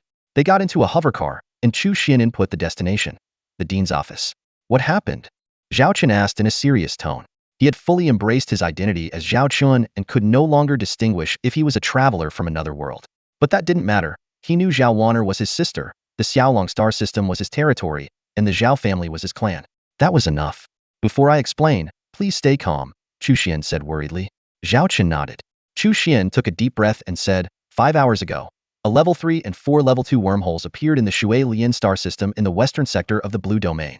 The entire star system is in chaos. Our academy and Tianyao Academy have a joint mission there. An hour ago, both schools' fleets lost contact entirely. Zhao Chun felt a shock like a lightning strike. Why haven't we sent reinforcements? Isn't there a stargate in the Shui Lian star system? The first level 3 wormhole appeared right next to the stargate. Chu Xian shook her head. The stargate was destroyed almost instantly, and the reinforcements can't arrive quickly. They have to travel through the border space from nearby star systems, which will take days. The stargate was destroyed? Zhao Chun froze. This meant the rescue time would be significantly delayed, giving the Zerg free rein for several days. Forcing himself to stay calm, he pulled up the star map of the Blue Domain, checking the data while asking, what about the garrison in the Shui Lian star system? The latest update says there are only 300 lore-class warships and 100 Imperial warships there, Chu Xian explained. The Imperial Army is divided into 3 tiers. The first tier is a small number of elites equipped with T3 and T4, guarding the Imperial capital and the royal family. The second tier is the frontline troops, mainly T4 and T3, with a few T2. The third tier is the garrison in various territories, mainly T2. Among the 300 warships, there are at most 10 T3. Zhao Chun understood that the garrison in the Shui Lian star system would likely struggle to withstand the Zerg onslaught. He clenched his fists, trying to suppress his anxiety. The hovercar soon arrived at the building housing the dean's office. Let's hear what the dean has to say first, Chu Xian reassured him. The students in danger are the elites of both schools. They won't stand by and do nothing. Maybe they'll come up with a solution. Zhao Chun followed Chu Xian into the office in silence. Unlike its usual spaciousness, the room was now crowded. All the vice deans and significant mentors and professors had gathered, and the central star map displayed the latest intelligence from the Shui Lian star system. Zhao Chun, what brings you here? Vice Dean Hong asked in surprise. Normally, even though Zhao Chun was an excellent student, he wouldn't qualify to attend such a meeting. But when Vice Dean Hong saw Chu Xian standing beside Zhao Chun, he wisely held his tongue. Zhao Chun might not have the credentials, but Chu Xian's status was undeniable. Moreover, rumors had been swirling around the academy about the two being an item. While the truth was uncertain, such rumors often had some basis. Additionally, the Chu family's ambiguous attitude toward Zhao Chun added another layer of complexity. Chu Xian made her way through the crowd to an elderly dean and got straight to the point. Dean Qin, My friend's sister is on the fleet involved in this mission. We want to know the latest situation in the Shualian star system. This was Zhao Qin's first time seeing the legendary Dean of North Star Academy, the chief designer of the T4 North Wind God battleship, a figure of immense importance in the Empire's shipbuilding realm. Recognizing Chu Xian, Dean Qin explained the situation. The insectoid invasion has been ongoing for 5 hours. We still have contact with some local areas, but the Stargate has been destroyed. The fastest reinforcements will take at least 3 days to arrive, and that's just the time needed to traverse the border space. No one can guarantee what the Shualian star system will look like in 3 days, Dean Qin said gravely. There are nearly 1 billion people there. Even if only a tenth become food, the insectoids could rapidly reproduce. Thus, the Imperial Army is likely to avoid a hasty attack upon arrival, instead gathering several times the enemy's strength from surrounding areas before launching a purge. And what about rescuing the students during this time? Zhao Qin demanded. How are we supposed to do that? A mentor replied helplessly. There are a Class 3 wormhole and 4 Class 2 wormholes, which means at least 5 T3 insectoid queens, nearly 100 T2s, and over 1,000 T1s. What can we use to rescue them? But they are our elite students, a female professor said, heartbroken. If we lose them all, it would be a tremendous blow to North Star Academy. Who could have predicted so many wormholes would suddenly appear in one star system? Vice Dean Hong sighed deeply. Chu Xian bit her lip, looking at Zhao Chun with a complex expression. She didn't know how to comfort him, as the current situation suggested that the trapped teachers and students were likely doomed. A sense of powerlessness enveloped the room, and everyone was worried about the young lives at stake but had no solutions. Zhao Chun clenched his fists so tightly that his palms almost bled. He couldn't just stand by and let his sister perish in the insectoid nest. But how could he possibly save her? At that moment, a sudden system notification in Zhao Qin's mind sent a shiver down his spine. This was a rescue mission issued by the system, which meant it wasn't a hopeless endeavor. After all, the system never issued tasks that were impossible to complete. Moreover, this was the first time the system had specified a detailed deadline exactly 100 hours. Could this imply that Zhao Wanner and the others would be safe for these 100 hours? No, we must not give up, Zhao Qin declared firmly. At this moment, for the teachers and students trapped in despair, we are their only hope. If even we give up, who else can they rely on to save them? Zhao Qin's impassioned words struck a chord with the professors and mentors present, but their faces showed more helplessness than resolve. Your intentions are noble, but reality is often harsh and unforgiving. We've already sent fleets to help. Look at the devastation in the Shualian star system. The place is crawling with Zerg, one mentor said sternly. The last message from our students came from the heart of Zerg territory. Even if we mobilized a large fleet for rescue, how high a price would we pay in such a rushed operation? Dean Qin sighed deeply from his chair, his aged body slumped as if weighed down by the gravity of the situation. To them, this seemed like a lost cause. From a strategic standpoint, sending troops now would be like sending sheep into a lion's den. Having already lost a group of excellent students, could they afford another such loss? No one dared to issue such a risky rescue order. Zhao Chun, you need to stay calm. Perhaps once the Imperial fleet is fully assembled and clears out the Zerg, your sister and the others might still be alive. Chu Xian tried to comfort him, though even she was unsure of her own words. There's no time, Zhao Chen retorted. Given their fleet's combat strength, even if they find a safe spot, they can only hold out for 5 days at most. But the Imperial fleet's full mobilization and attack will take at least 10 days. By then, it will be far too late. Why are you so stubborn? A mentor shouted angrily. To save those who are already beyond hope, you would send more people to their deaths? Will that satisfy you? The room filled with sighs and shaking heads, a mix of frustration and tragic resignation spreading through the office. Can we confirm that this is their last known location? Zhao Chen asked, pointing to a blinking red on the holographic star map. The area around it was thick with red dots, reports of Zerg activity from the parts of the Shualian star system that hadn't yet fallen. This was their last distress signal an hour ago, Vice Dean Hong analyzed. Their fleet suffered heavy losses in a skirmish with the Zerg, with over 80% of their starships destroyed. Communications were cut off after that. The Zerg have a biological magnetic field that, when dense enough, can block signals and even disrupt warp travel. If they are still alive, they should be in this vicinity. If it were me, I would land on a planet and use the remaining shipboard weapons to hold a position while waiting for rescue. Zhao Chen stared intently at the star map, standing motionless like a monk in deep meditation.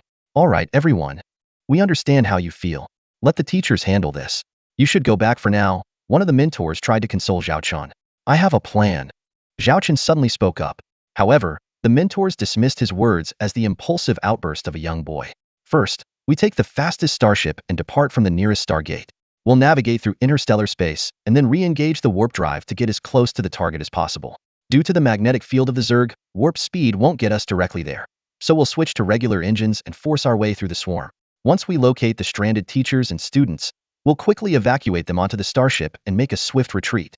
Zhao Chen explained his plan, tracing a vivid red route on the star map. The line cut through the area with the lowest Zerg density. Are you joking? A single starship against the swarm?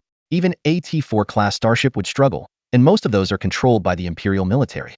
They wouldn't risk such valuable assets just to save some students. One mentor immediately countered. T4 starships are crucial for the Empire. While the students are the future, they can always be replaced. The same can't be said for our commanders and heroes, the mentor added. We don't need a T4 starship. A fast enough T3 starship will do. Zhao Chen insisted. This is too risky.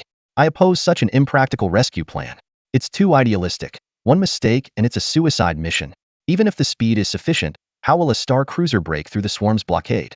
It's pure fantasy. The mentors dismissed Zhao Chen's plan as naive and impractical. Zhao Chen frowned and looked around the room. He knew he couldn't convince them and that the upcoming mission would be fraught with danger. He also realized that the secrets he might uncover could drag him into a whirlpool of crises. But some things had to be done. Isn't every venture in the interstellar universe a risk? Zhao Chun said sternly. If our ancestors had played it safe, they would never have left Earth, embarked on interstellar journeys, crossed the star seas, and initiated this age of space exploration. If you won't help, then I'll go alone. With that, Zhao Chen turned and stormed out of the office. As he crossed the threshold, he sent a message to Charlotte at the Xiaolong base. Bring the T3 Blizzard-class light interstellar battlecruiser to the Northern Star Academy spaceport immediately. This is urgent. There's no time to waste. That's right. For this rescue mission, Zhao Chen will be piloting the T3 class light interstellar battlecruiser named Blizzard, as it's the most suitable choice for the task. However, this also means Zhao Chen will be taking a huge risk.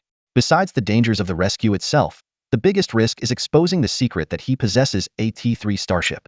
The previously mysterious T2 starship might have been overlooked, but now, with the addition of a T3 starship, it will undoubtedly attract attention, especially during such a significant rescue operation. There's no way to hide it from others. Nonetheless, as Zhao Chen always says, some things must be done despite knowing the path ahead is fraught with thorns. Zhao Chen leaped onto the hovercar and sped towards the starport. Footsteps followed closely behind him. It was the anxious Chu Xian. She managed to get into the car just before it started. Zhao Chen, you need to stay calm. I know you're worried about your sister's safety, but you also have to think about yourself.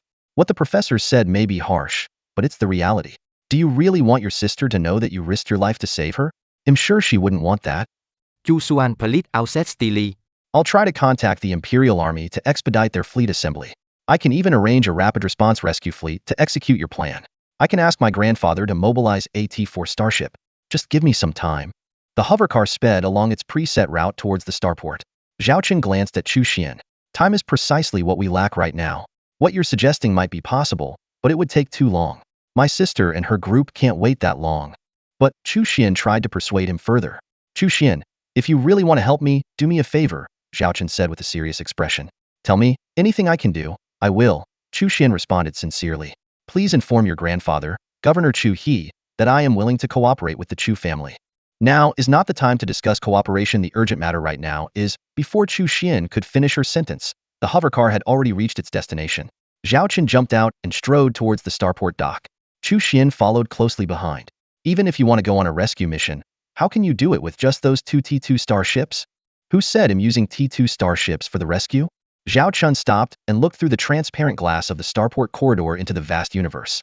There, a colossal vessel hovered outside the North Star Academy starport, gleaming like a bright moon in the night sky. The battleship, over 1,000 meters long, had sleek, elegant lines, resembling a drawn sword or an arrow ready to be released. Its hull clearly showcased main cannons, secondary cannons, and missile launch silos among other weapon modules. At first sight, Chu Xian was stunned by the ship's exquisite design. She had never seen a starship that could rival its beauty, truly a sight to behold. Commander, we've been expecting you.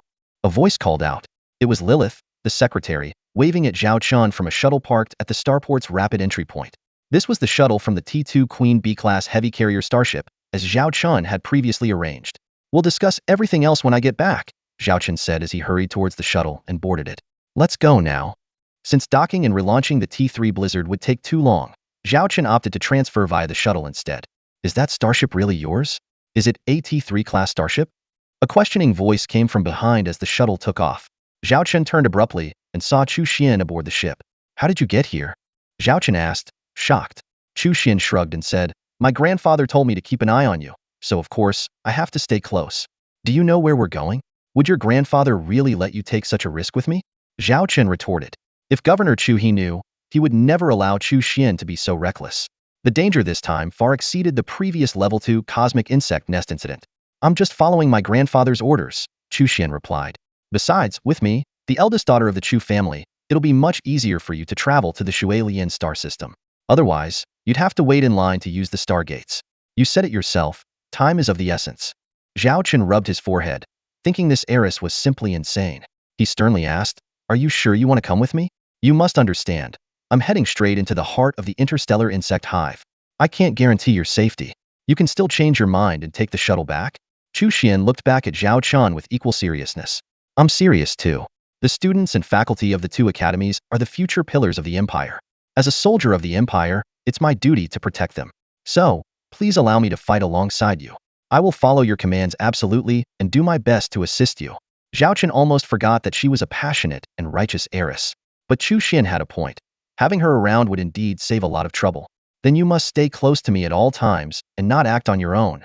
Understood? Zhao Chen commanded sternly. Yes, Commander. Chu Xian stood at attention, hand on her chest, and gave Zhao Chen a standard imperial salute. By the way, what's the name of this T3 starship? Chu Xian asked, pointing at the starship the shuttle was heading towards. It's a Blizzard-class light interstellar battleship cruiser. Look, that seems to be a T3-class starship. This model is so cool. I've never seen a design like this before. The emblem on the hull looks so familiar.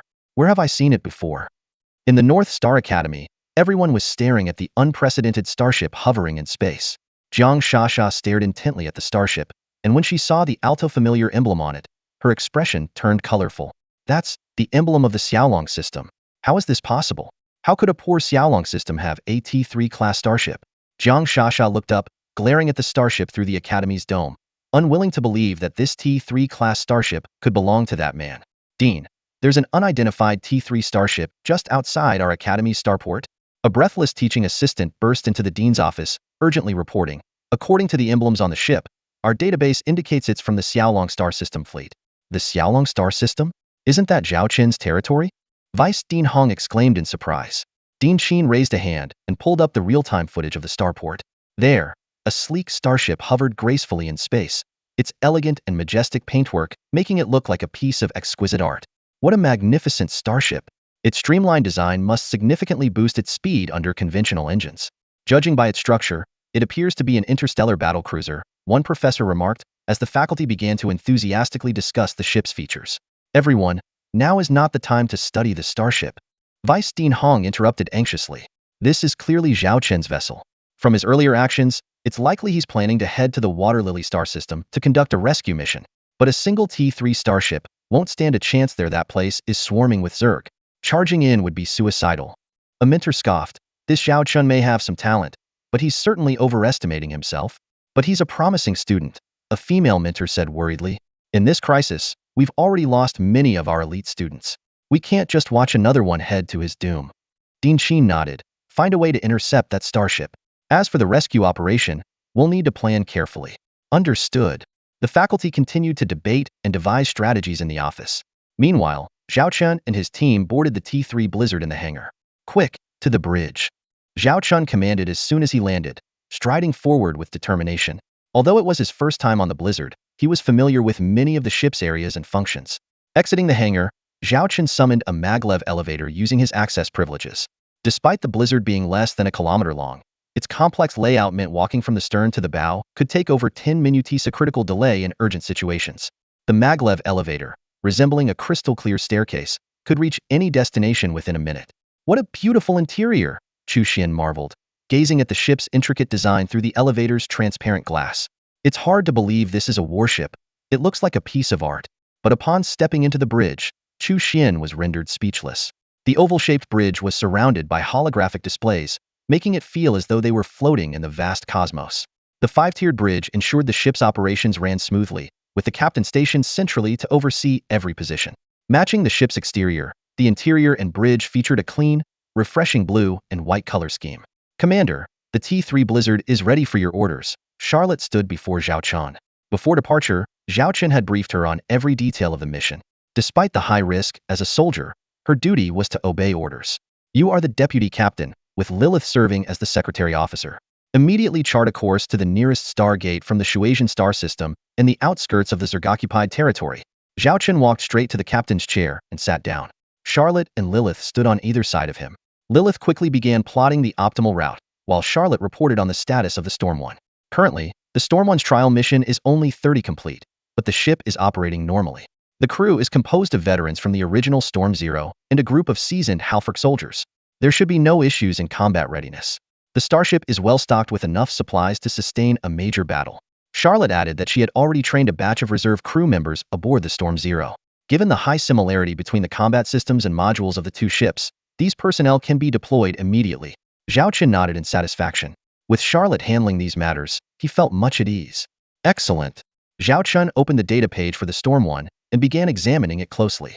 The Storm-class light interstellar battlecruiser, T3 level technology. Hull armor strength ranges from 1500 to 1800 units, with a star shield energy value of 13,000 units. Cruising speed is 210 knots, equipped with a level 6 warp drive. The ship is 998 meters long, with a mass of 300,000 tons and a crew complement of 200. Its armaments include a Storm-class heavy cluster laser bow cannon, 4 2,500mm medium electromagnetic cannons, 16 medium pulse laser cannons, 72 medium Closian weapon systems, and 4 quad interstellar missile launch silos capable of carrying 50 Stormlight interstellar missiles and 50 Storm interstellar drones.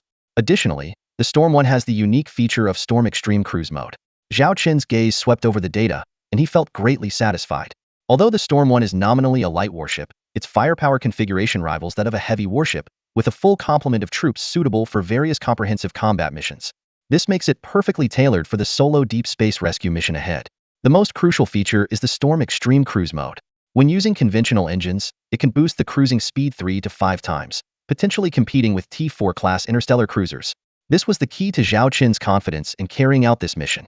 Commander, it will take us 35 hours to traverse 19 star gates and reach the Lanteon star system in the Azure Star region. That is currently the closest system to the Shuasian star system. Lilith efficiently marked the detailed route on the star map. Once we reach the Lanteon star system, we can use warp drive to reach the outskirts of the Zerg-occupied territory in the Shuasian star system within a day and a half. From there, we will switch to conventional engines and head straight for the last known coordinates of the Academy fleet. The entire journey is expected to take at least 3 days. Zhao Chen scrutinized the star map, finding it generally consistent with his earlier plan. 3 days, or 72 hours. This left him with 28 hours to spare within the 100-hour deadline. Set course for this route. Depart immediately. Zhao Chen ordered decisively. Charlotte and Lilith promptly executed the command. Warp drive preheat complete, entering acceleration phase. Warp travel will commence in 10 minutes. All personnel, report to deep-sea pods within 10 minutes. Repeat, all personnel report to deep-sea pods within 10 minutes. As the announcement echoed, pristine white hibernation pods began to appear on the bridge. An exhilarating adventure begins. The destination, the heart of the swarm. In the Azure Star region, within the Water Lotus star system, the sky over a certain planet was dyed a blood-red hue. Explosions rocked the area as starships fell, and starfighters continued to battle valiantly. Ground forces clashed fiercely with the interstellar insectoids, reducing the city to rubble. A T3 starship lay devastated among the mountains, its hull riddled with holes and flames erupting skyward. Debris from T2 starships littered the surroundings. Alarms blared incessantly inside the ship, with severe malfunctions in various compartments, and the bridge was in chaos. The ground forces of the insectoids had been spotted. The starship was on high alert. Communication was entirely cut off, with only the Planetary Defense Department reachable. The defense fleet was more than half destroyed, and ground military facilities were barely holding on. Ms. Chin, a teacher from Beiji Star Academy and the leader of this interstellar mission involving both academies, was calmly directing the situation. She ordered the search for survivors, the sealing of high-risk compartments, the inventory of weapons and ammunition, and the consolidation of the injured. Under her command, the internal chaos of the starship was somewhat alleviated. There were 237 survivors, 17 severely injured, 57 lightly wounded, and 61 casualties. This was the casualty report Su Lan delivered to Ms. Chin. Mr. Chang from Tianyao Academy was still in shock, his legs trembling. Ms. Chin understood that to hold out until reinforcements arrived, they needed to restore everyone's confidence and morale quickly. Su Lan entered the infirmary, where once pampered students now cried out like wounded animals. Zhao Wanner and Xue Xiaoxiao were busy tending to the injured, with Zhao Wan'er even using her first aid knowledge. Sulan, do you think we can make it out alive? Xue Xiaoxiao recalled the terrifying encounter with the insectoids, still shaken.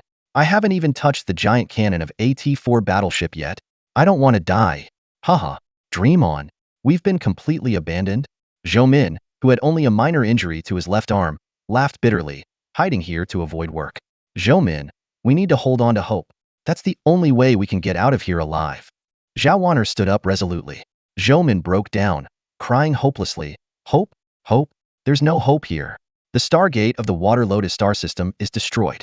Even if the reinforcement fleet comes to rescue us, it won't reach us for 3 to 5 days. And with insectoids everywhere, who would risk their lives to save us? Forget about hope. We've been abandoned. Disgusted by Zhou Min's negativity, Zhao Wan'er retorted. I believe someone will come to save us. As she said this, the image of a certain figure flashed through her mind. Would he come to rescue her? The Lantian star system, being the closest neighboring system to the Shualian system, has had its Stargate requisitioned by the Empire's military. Over 80% of its transport capacity is now dedicated to sending reinforcements. A large fleet of Imperial warships is streaming into the interstellar space, heading straight for the Shualian system. The Lantian system has also initiated a Level 1 battle readiness, fully cooperating. After all, if the insect plague spreads, they would be the first to suffer. At this moment, a uniquely painted blue and white starship suddenly breaks into the fleet, standing out conspicuously. Commander, we've successfully reached the edge of the star system, Lilith reports excitedly. Zhao Chun, staring into the pitch-black space ahead, turns to Chu Xian and asks, are you sure you don't want to reconsider? I've never known what regret means. Chu Xian scoffs, if it weren't for my support, your lousy ship wouldn't have made it this far. Aren't you going to thank me? Charlotte, check the ship systems again. Zhao Chun orders sternly. This is the debut of the T3 Blizzard. Everything must be perfect. Captain, all systems are functioning normally. Charlotte quickly reports back. Excellent. Engage warp level 6 and prepare for the jump. Zhao Chun commands. Estimated travel time, 35 hours. All personnel, enter deep-sea hibernation immediately. Charlotte announces over the intercom. As Zhao Chun climbs into his hibernation pod, he marvels at the wonders of technology. Sis, I'm coming to save you. He thinks as he drifts into a hypnotic sleep. Captain, wake up. We've reached our destination. Lilith rouses Zhao Chun. After 3 days and nights of travel, the T3 Blizzard has finally arrived at the Shualian system. Activate the radar and scan the surroundings. Zhao Chun orders decisively. Report, no enemy presence detected.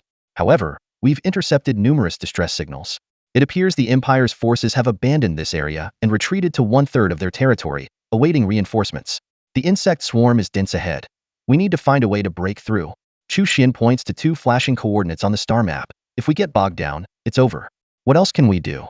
We'll charge straight through. Zhao Chun grits his teeth, betting on the shortest route. He looks at Charlotte. Prepare for extreme cruising. Chu Xian is taken aback. Extreme cruising? What kind of magic trick is that? She can hardly believe it.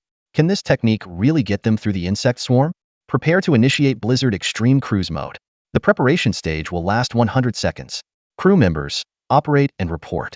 In an instant, the exterior of the T3 Blizzard underwent a remarkable transformation. The bow cannon, main cannon, secondary cannon, missile launchers, and closing and defense systems, all weapon systems disappeared, turning the previously angular ship into a perfectly streamlined form. All weapons retracted, accelerating now. As reports came in, a brand new data panel appeared in front of Zhao Chun, speed soaring from 210 knots to 400 knots in just 10 seconds. Chu Xian was astounded. While she had seen many high-speed starships, the sudden doubling of acceleration was truly shocking. This engine is just insane. Theoretical speeds can exceed 3 times the norm, Charlotte said, but we haven't done any real tests yet. This is its maiden voyage. What? Chu Xian was so shocked her jaw almost dropped. So, this rust bucket can cruise at over 600 knots? Which T3 in the Empire of Starshine can achieve that? Before she could finish, the data panel suddenly showed a massive swarm of bugs. Activate the front star shield. All hands on alert. Zhao Chun ordered decisively. Alert. Star shield impacted. Energy down to 99.99. It's probably just AT-1 Flyer or AT-2 Zergling, Zhao Chun sneered. They're nothing now. Meanwhile, Chu Xian's heartbeat was racing faster than the climbing speed 600 knots. Oh my god. It's still accelerating. Let me take over. Charlotte volunteered, eyes fixed on the radar. At this extreme speed, the route must be pre-planned to avoid colliding with obstacles. T2 mothership detected ahead, surrounded by enemy fighters. A crew member reported. Charlotte glanced at the radar, quickly locked onto the optimal route and charged straight ahead. A blur passed by, followed by a thunderous explosion. The massive mothership was cleaved in half, debris scattering everywhere. The surrounding bugs were dumbfounded, losing half their numbers in an instant. Starshield energy down to 96. The impact momentarily slowed the T3 Blizzard, but it quickly accelerated to 700 knots. How fast can this rust bucket go? Chu Xian couldn't contain her curiosity. Let's find out. Zhao Chen shrugged, unsure of the limits himself. Rumor has it that the T4 Holy Radiance class cruiser of the Holy Radiance Empire can reach 950 knots when unrestricted, but no ship has ever broken the 1,000-knot barrier. Chu Xian kept her eyes glued to the numbers, wondering if this T3 could surpass a T4. Logic told her it was impossible, but her heart yearned for a miracle. 750 knots. A minute later, it surged to 800 knots. 850 knots. 900 knots. The filthy swarm was forced into a vacuum corridor. 930 knots. 940 knots. Chu Xian was transfixed, as if nothing else mattered. Could this T3 Blizzard really create a miracle? 950 knots. Chu Xian shouted excitedly, only to awkwardly realize that everyone around her looked calm, as if she was the only one who hadn't seen such a spectacle before. Matching the T4's top speed with a T3 starship could shake the entire Xingyao Empire. But matching is not enough. Breaking 1,000 knots would be making history. 955 knots. Just as Chu Xian was filled with anticipation, the speed started to drop. What's going on? She asked instinctively. Zhao Chen looked at her like she was clueless and pointed at the star map. Didn't you see we're nearing the final signal coordinates of the two Academy's fleet? Only then did Chu Xian notice that the cursor representing their starship was indeed very close to the target. Begin exiting the Blizzard Extreme Cruising Mode, Charlotte ordered. Understood. Exiting now, reported a crew member. It took several minutes for the speed to drop to 210 knots. At this point, the T3 Blizzard was hovering at the last known communication spot of the two Academy's fleet. Report, 3 T2 motherships and 12 T1 motherships detected in 3 directions. The swarm is heading our way. Expected contact in half an hour. Lilith said nervously. This was a critical moment. Zhao Chen's starship was like being in the heart of the swarm. Every minute of delay increased their danger. Scan the planet immediately, check all communication frequencies, and broadcast on all channels. He ordered decisively. Time ticked by, and the swarm loomed closer. 9 minutes later, the communications officer suddenly shouted with joy. We've received a distress signal from the two Academy's fleet. Patch it through, lock onto the coordinates. Zhao Chen ordered. A video window popped up, but the image was blurry. Thank goodness, someone finally received our signal. Are you the Imperial fleet coming to rescue us? An excited voice came from the other side. We are not the Imperial fleet. We are... Zhao Chen's words were abruptly cut off as the communication was mysteriously interrupted. Coordinates locked. It's the 7th planet of the Shualian system, reported a crew member. Zhao Chen pulled up the star map and saw that the planet was right at the edge of their detection range, fortunately not in the direction of the swarm. Head there immediately, he ordered. The T3 Blizzard quickly reached the destination, overlooking the planet's surface. A few T1 motherships were entrenched, starship wreckage scattered all around, and a massive blood-red scar split the ground. It was a crashed space elevator. Clearly, this had become a primary battlefield for the Zerg. Detecting a large concentration of Zerg ground forces around the signal location, heavy fighting is ongoing. Lilith said worriedly. Commander, entering the atmosphere is risky, but it's the fastest way to rescue them. Shuttles alone won't get through. Charlotte reminded him. Zhao Chen gazed at the swarm enveloping the planet. He had no other choice. Enter the atmosphere and prepare for combat, he commanded. The T3 Blizzard's secondary cannons fired at full force, carving a bloody path through the swarm like a comet striking the planet, creating a spectacular scene. Captain, multiple T1 Hive motherships are approaching our starship, accompanied by swarms of T1 bugs and T2 hydralisks. The crew anxiously reported. The first wave of the swarm will reach the planet's surface in 10 minutes. Charlotte immediately ordered. Deploy 50 interstellar drones to clear the surface of the bugs. All main cannons, 16 auxiliary cannons, and 72 Closian defense systems. Open fire and engage freely. With a command, the belly of the T3 Blizzard opened, releasing 50 bat-like drones that swooped towards the ground swarm. The starship's cannons fired in unison, creating a wall of firepower to prevent the bugs from getting closer. Any T1 Hive motherships that dared to enter the main cannon's range were instantly reduced to spectacular explosions of bug fireworks. At an altitude of 20,000 kilometers, 15,000 kilometers, 10,000 kilometers, Zhao Chun could make out the rugged mountains below, the distant city lights, and the wreckage of fallen starships. 5,000 kilometers, 3,000 kilometers. Finally, a T3 class starship engulfed in flames came into view, nestled among the mountains. Swarms of ground bugs surged towards it, but despite being downed, the starship continued to resist fiercely. The remaining weapons on board fired continuously, and figures wielding personal weapons fought desperately. That's the place. Zhao Chun confirmed the coordinates with the star map. We can send shuttles for rescue, Charlotte suggested. Shuttles have limited capacity, and it will take at least 5 to 10 minutes for a round trip. Zhao Chun pondered for a moment. Don't we have 15 T2 Black Knight combat mechs? Use them to cover the retreat. Prepare the exoskeleton combat armor for me. I'm going to lead the mission myself. No way. Charlotte and Lilith protested in unison. You're the fleet commander. You can't take that risk.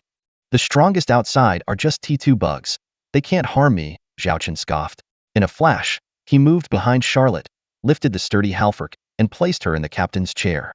Stay put. I'll be back soon. It seems we have no choice but to have the mech squad protect the captain at all costs. Charlotte and Lilith exchanged glances, knowing they couldn't change Zhao Chun's decision. But Charlotte had an uneasy feeling. When did the captain acquire such skills? There was an inexplicable sense of eeriness when he grabbed her by the neck. Zhao Chun stepped into the glass elevator, heading to the hangar. At the same time, he checked the new time-limited mission issued by the system. The mission required him to single-handedly kill bugs within the allotted time. The difficulty was rated C, and the rewards were based on the number of bugs killed within 10 minutes. 1, 10, 100, 1000, and so on. This was why he had to take the field himself. To quickly enhance his abilities, he needed to seize every opportunity. Moments later, a fully armed figure in black appeared before the assembled T2 Black Knights. Report, Black Knight Squad 1 is assembled. Report, Black Knight Squad 2 is assembled. Report. Cut the chatter. Prepare to depart. Zhao Chun barked. Yes, sir. 15 pilots swiftly entered their mechs. Just as the squad leader closed the hatch, he heard a noise outside the mech.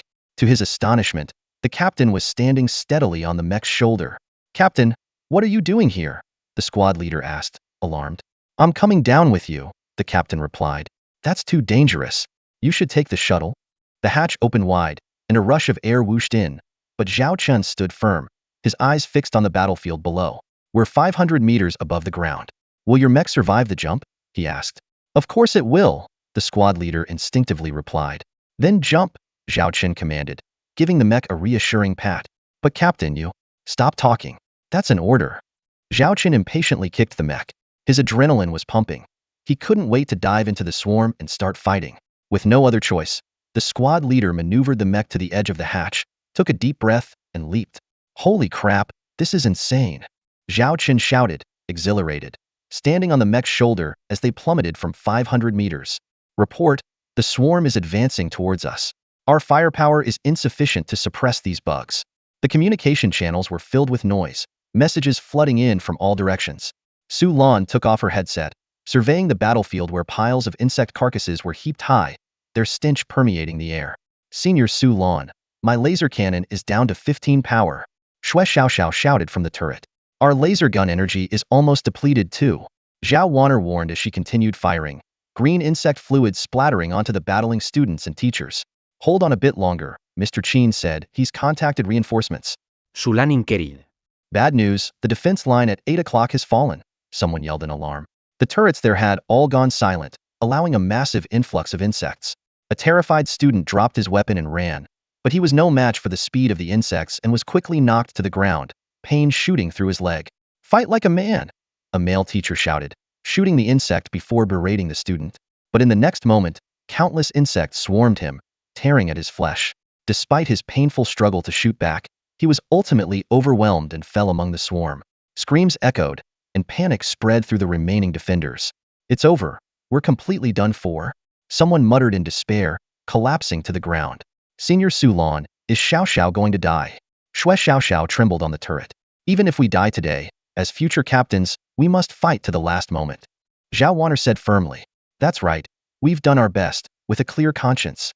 Su Lan smiled bravely, though tears of unwillingness glimmered in her eyes. They were so young, with a bright future ahead. Their interstellar journey had just begun. How could they accept dying here? Xiao Xiao still had to become the captain of the T4 battleship. She couldn't die now. Shui Xiaoxiao cried out, firing a shot into the swarm. Despair gripped everyone. But suddenly, a starship dived down from the sky. Look, what is that? Is it here to save us? Thank goodness we're saved. The group erupted in joy as the starship fired relentlessly, scattering the insects in the sky. Dozens of drone fighters followed, mercilessly gunning down the insects around the starship wreckage. One drone swept over Su Lan and the others, blasting the approaching insects to pieces. Hold on, everyone. We still have hope.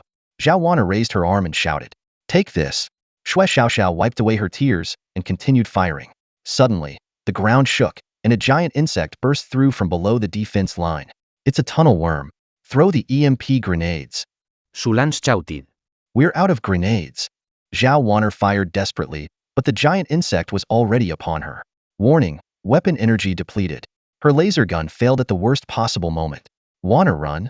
Su Lan rushed forward, pushing Zhao Wana behind her and standing in the giant insect's path. Just as Su Lan was about to be devoured, a shadow descended from above. With a crunch, the giant insect was crushed into pulp. Everyone stared in shock at the unfamiliar black mech before them. You guys are having such an intense party, how could you not invite me? A familiar voice called out from the mech's shoulder, where a man in a black exoskeleton suit stood, smiling down at them. Zhao Chen, Su Lan, and the others were stunned. They never expected that in this life-and-death moment, it would be him who came to their rescue. Mech squads, suppress the swarm and cover the retreat. Zhao Chen ordered. 3 mech squads quickly formed a triangular defensive formation, and the battlefield was instantly transformed by the presence of 15 sleek T2 Black Knights. Twin Gatling laser cannons spewed blue beams, turning the insects into minced meat, while precision-guided missiles obliterated a giant bug the size of a car. Under the powerful fire support of the mechs, the faltering defense line finally held its ground.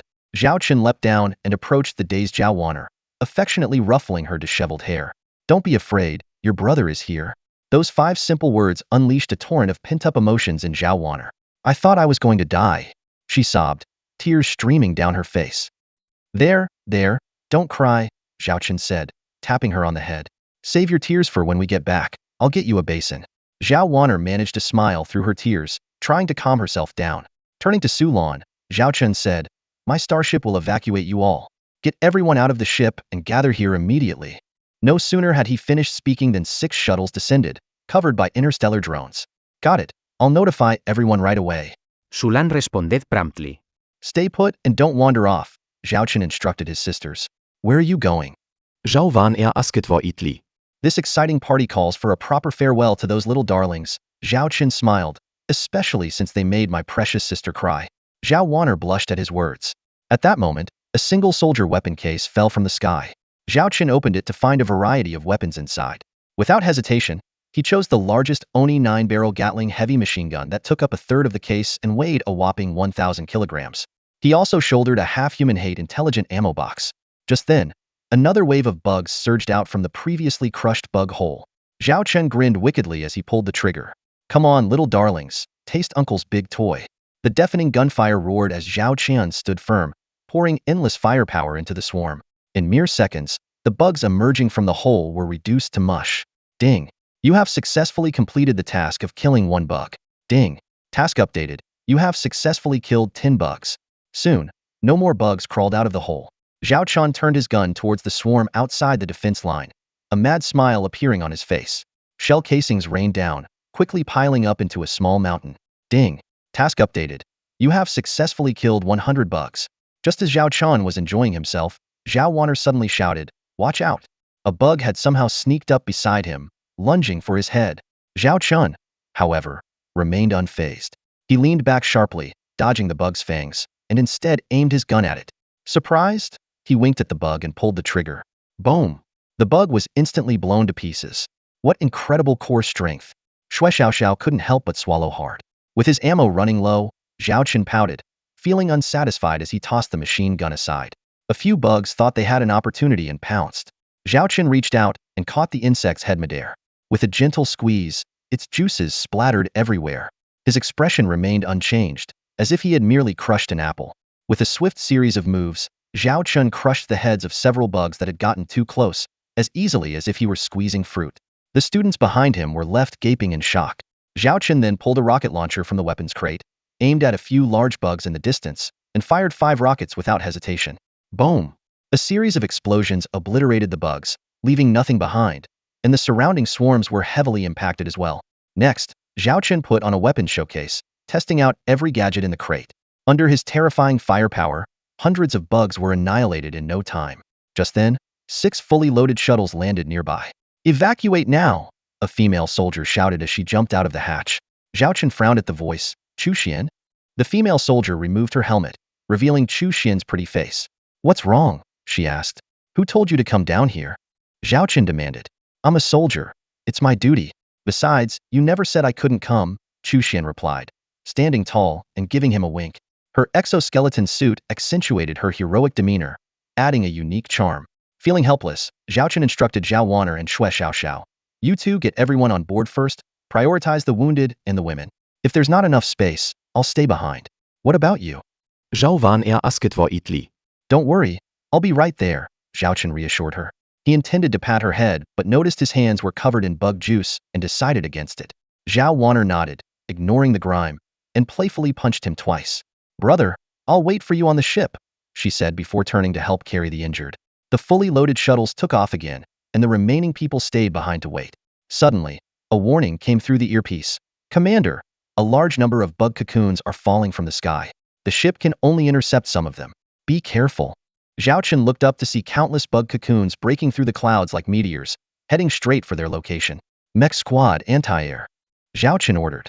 "First squad, roger." "Second squad, roger," came the replies. 15 Black Knight missiles launched into the sky, exploding into fireballs that shattered most of the cocoons into fragments, which rained down like droplets. Such powerful firepower. It's comparable to AT-1 destroyer. A professor studying mechs marveled. Suddenly, a dull thud echoed from the ship's hull, leaving a big dent. A cocoon had broken through.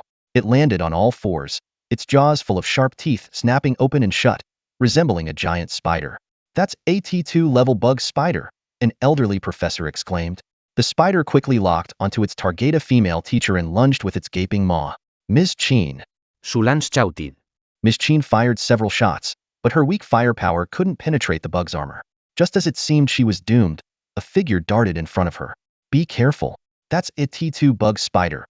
Ordinary weapons can't pierce its shell." Shulan warned. "If weapons don't work, let's try fists." Zhao Chen roared, throwing a punch with lightning speed. Crack. With a crisp sound, Zhao Chen's fist pierced through the bug spider's head, his arm sinking halfway in. The spider twitched a few times, its juices flowing out, and then it was dead. "Not very tough after all," he muttered. Zhao Chen twisted off the insect head in disappointment and casually tossed it aside, landing right by a male student's feet. The student screamed in fright and leapt into the arms of another boy nearby, both staring at each other in shock. Suddenly, a buzzing sound filled the air, and the ground began to shake violently as if an earthquake was happening beneath their feet. "Watch out! There are bugs digging tunnels," shouted Teacher Chin. "No, this noise, it's too loud," muttered a professor, his face ashen. "There's something big under us." Before he could finish his sentence, the ground beneath a Black Knight mech exploded, and a massive horn thrust out, sending the mech flying. A colossal beast, standing 20 to 30 meters tall and as big as a heavy truck, emerged from the earth. The Black Knight looked like a toy in comparison. "That's AT-3 class ground combat unit of the Zerg AT-3 Thunder Beast," someone stammered, naming the terrifying creature with a trembling voice. Everyone faced the massive creature in front of them, now as large as a T-1 class small starship. It felt like a mountain pressing down on them. "Reminder, Black Knight 2nd Squad, Unit 3 pilot is unconscious," a cold electronic voice echoed in their earpieces. Zhao Chen glanced at the Thunder Beast and rushed towards the Black Knight with the unconscious pilot. He struggled to pry open the deformed hatch, but it wouldn't budge. The hatch was jammed. The recent impact had warped it. Chu Xian appeared beside him at some point. The Thunder Beast was also closing in, seemingly targeting the mech. "Black Knight 2nd Squad, immediate support," Charlotte ordered from the bridge. But at that moment, dozens of T2 insect spiders descended on the 2nd Squad. Charlotte frowned. Why won't these bugs ever end? Using the ship's cannons might harm the ground troops. Just as she was about to order the mech squad to prioritize Zhao Chen's protection, his voice came through, "Leave the Thunder Beast to me. Continue with your mission." With that, Zhao Chen gripped the hatch with all his might, veins bulging. Crack, crack. The metal screeched as it broke. Chu Xian was stunned. Was this human strength?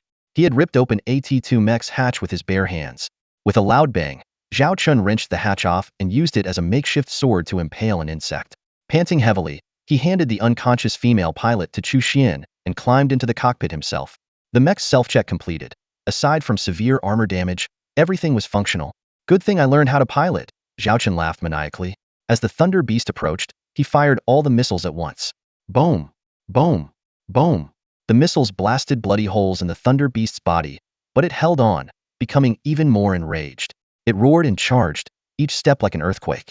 The laser cannon's barrage merely sparked off its exoskeleton, barely effective. With the Thunder Beast closing in, Zhao Chun tossed the cannon aside and activated the only melee weapon, the Black Knight's lightsaber. The dark blade flickered on the mechanical arm as Zhao Chun, piloting the Black Knight, charged at the beast like a knight facing a dragon. Everyone held their breath, fearing he would be torn to pieces in the next second. Half a minute later, a dull thud followed by the Thunder Beast's head rolling to the ground, its enormous body collapsing. The bloodied Black Knight staggered back, collapsing after a few steps, kicking up a cloud of dust. Coughing, Zhao Chun crawled out of a gaping hole in the mech's back. "This mech is done for," he muttered. "Commander, the second batch of shuttles is ready. Evacuate immediately." "Su Lan, get everyone out," Zhao Chun shouted. Snapping back to reality, Su Lan quickly organized the boarding. The shuttles filled up fast, but there were still 50 or 60 people left. Another trip was necessary. "Chu Xian, Su Lan, you go first," Zhao Chun urged. "No, I'll go last." Su Lan insisted. "I'm a soldier. I can't leave first." Chu Xian also refused to budge.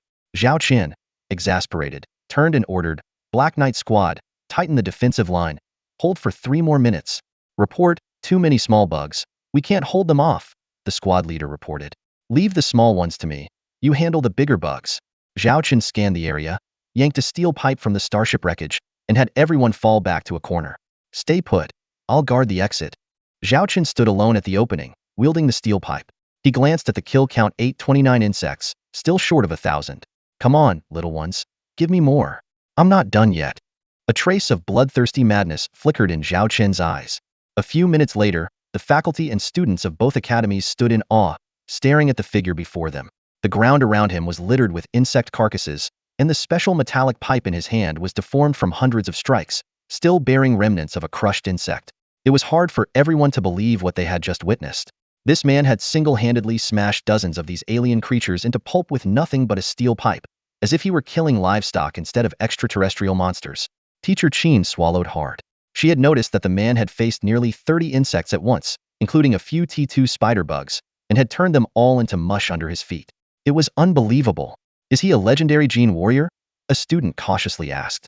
A professor, with a complex expression, responded, "The Empire's gene warriors are still at the T2 stage. While they can handle insects unknown, numbers still matter. But this man's combat power, it far exceeds that."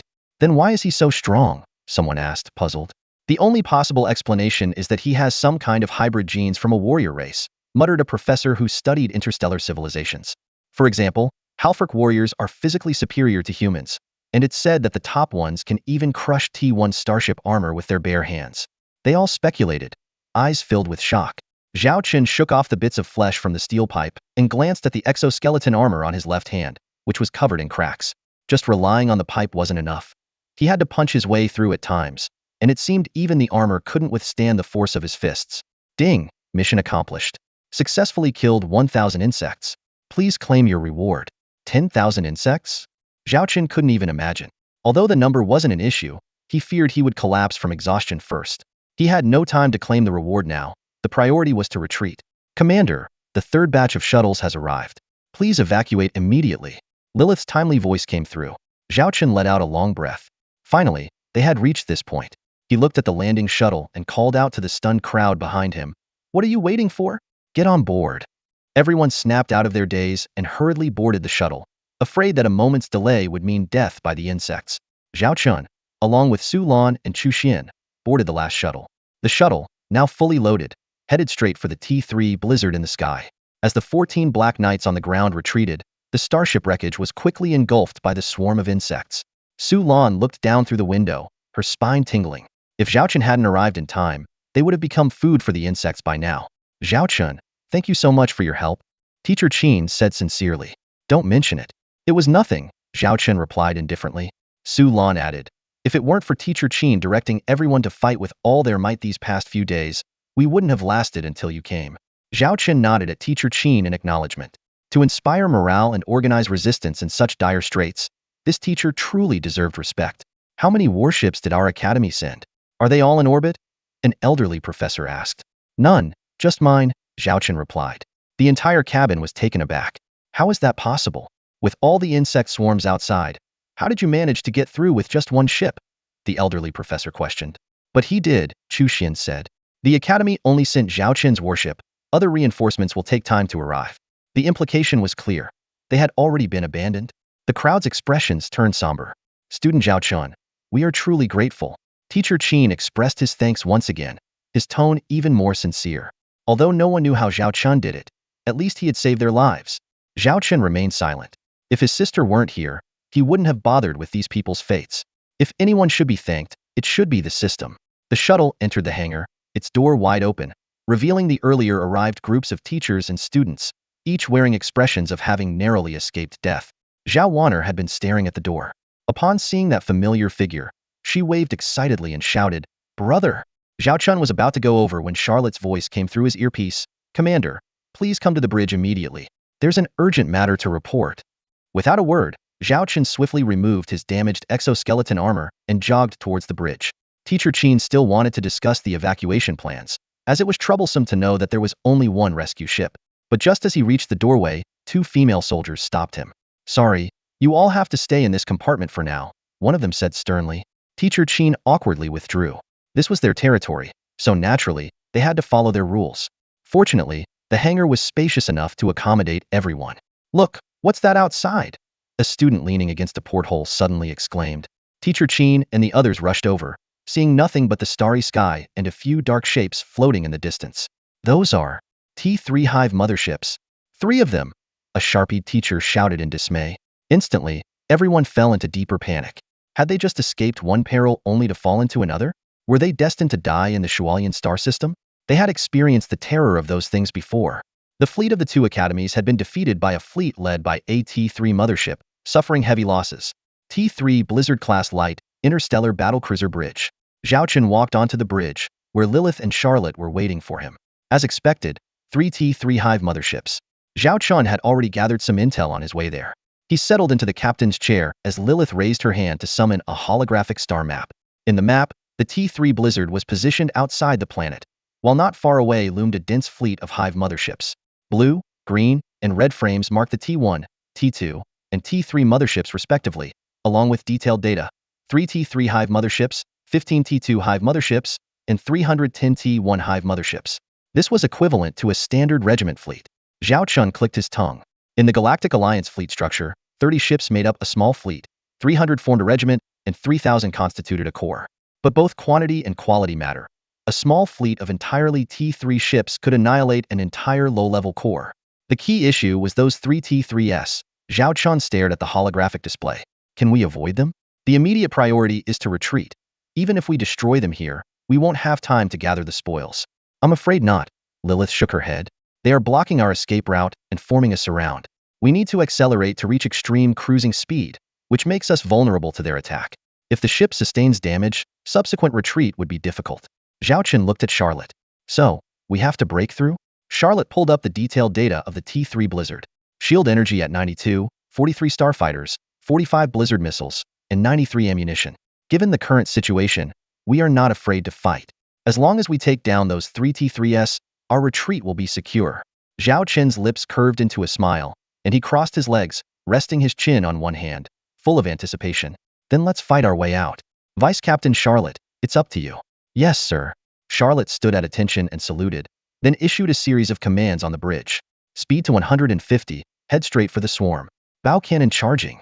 Starfighters in formation. All combat departments on standby. Speed set to 150, course, ready. 43 starfighters deployed. 4 missile launch silos ready. Bow cannon charging countdown, 30, 29, 28. With the commands, the T3 Blizzard buzzed with activity. The bow cannon glowed blue as energy gathered at the muzzle. 4 missile silo doors opened, ready to launch. The main, secondary, and closing defense guns locked onto their targets, prepared for action. Entering enemy attack range in 30 seconds. Lilith kept a close eye on the battle analysis. On the holographic display, the light representing the T3 Blizzard was speeding towards the swarm's stronghold. Just then, Zhao Chun saw countless swarms pouring out of the motherships, thick as locusts. On the data panel, the number of Zerg units skyrocketed. T1 flyers increased from tens of thousands to hundreds of thousands, and then to millions and still rising. T2 hydralisks went from 1,000 to 10,000. Even more frightening, two new categories appeared: T3 suicide beetles and T3 corrupt dragons. T3 explosive beetles and T3 corrupted drakes are both types of Zerg units bred by the T3 hive mothership. The explosive beetles are small and have mediocre combat abilities, even inferior to T1 flyers, but they possess a terrifying self-destruction capability. A single beetle's explosion can create a massive hole in a T2 battleship and poses a significant threat to the armor of T3 battleships, not to mention the damage it can do to a starshield. Fortunately, their production rate is extremely low.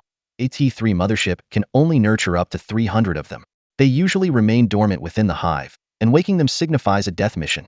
Each beetle's actual lifespan rarely exceeds half an hour, possibly to prevent them from accidentally blowing up their own mothership.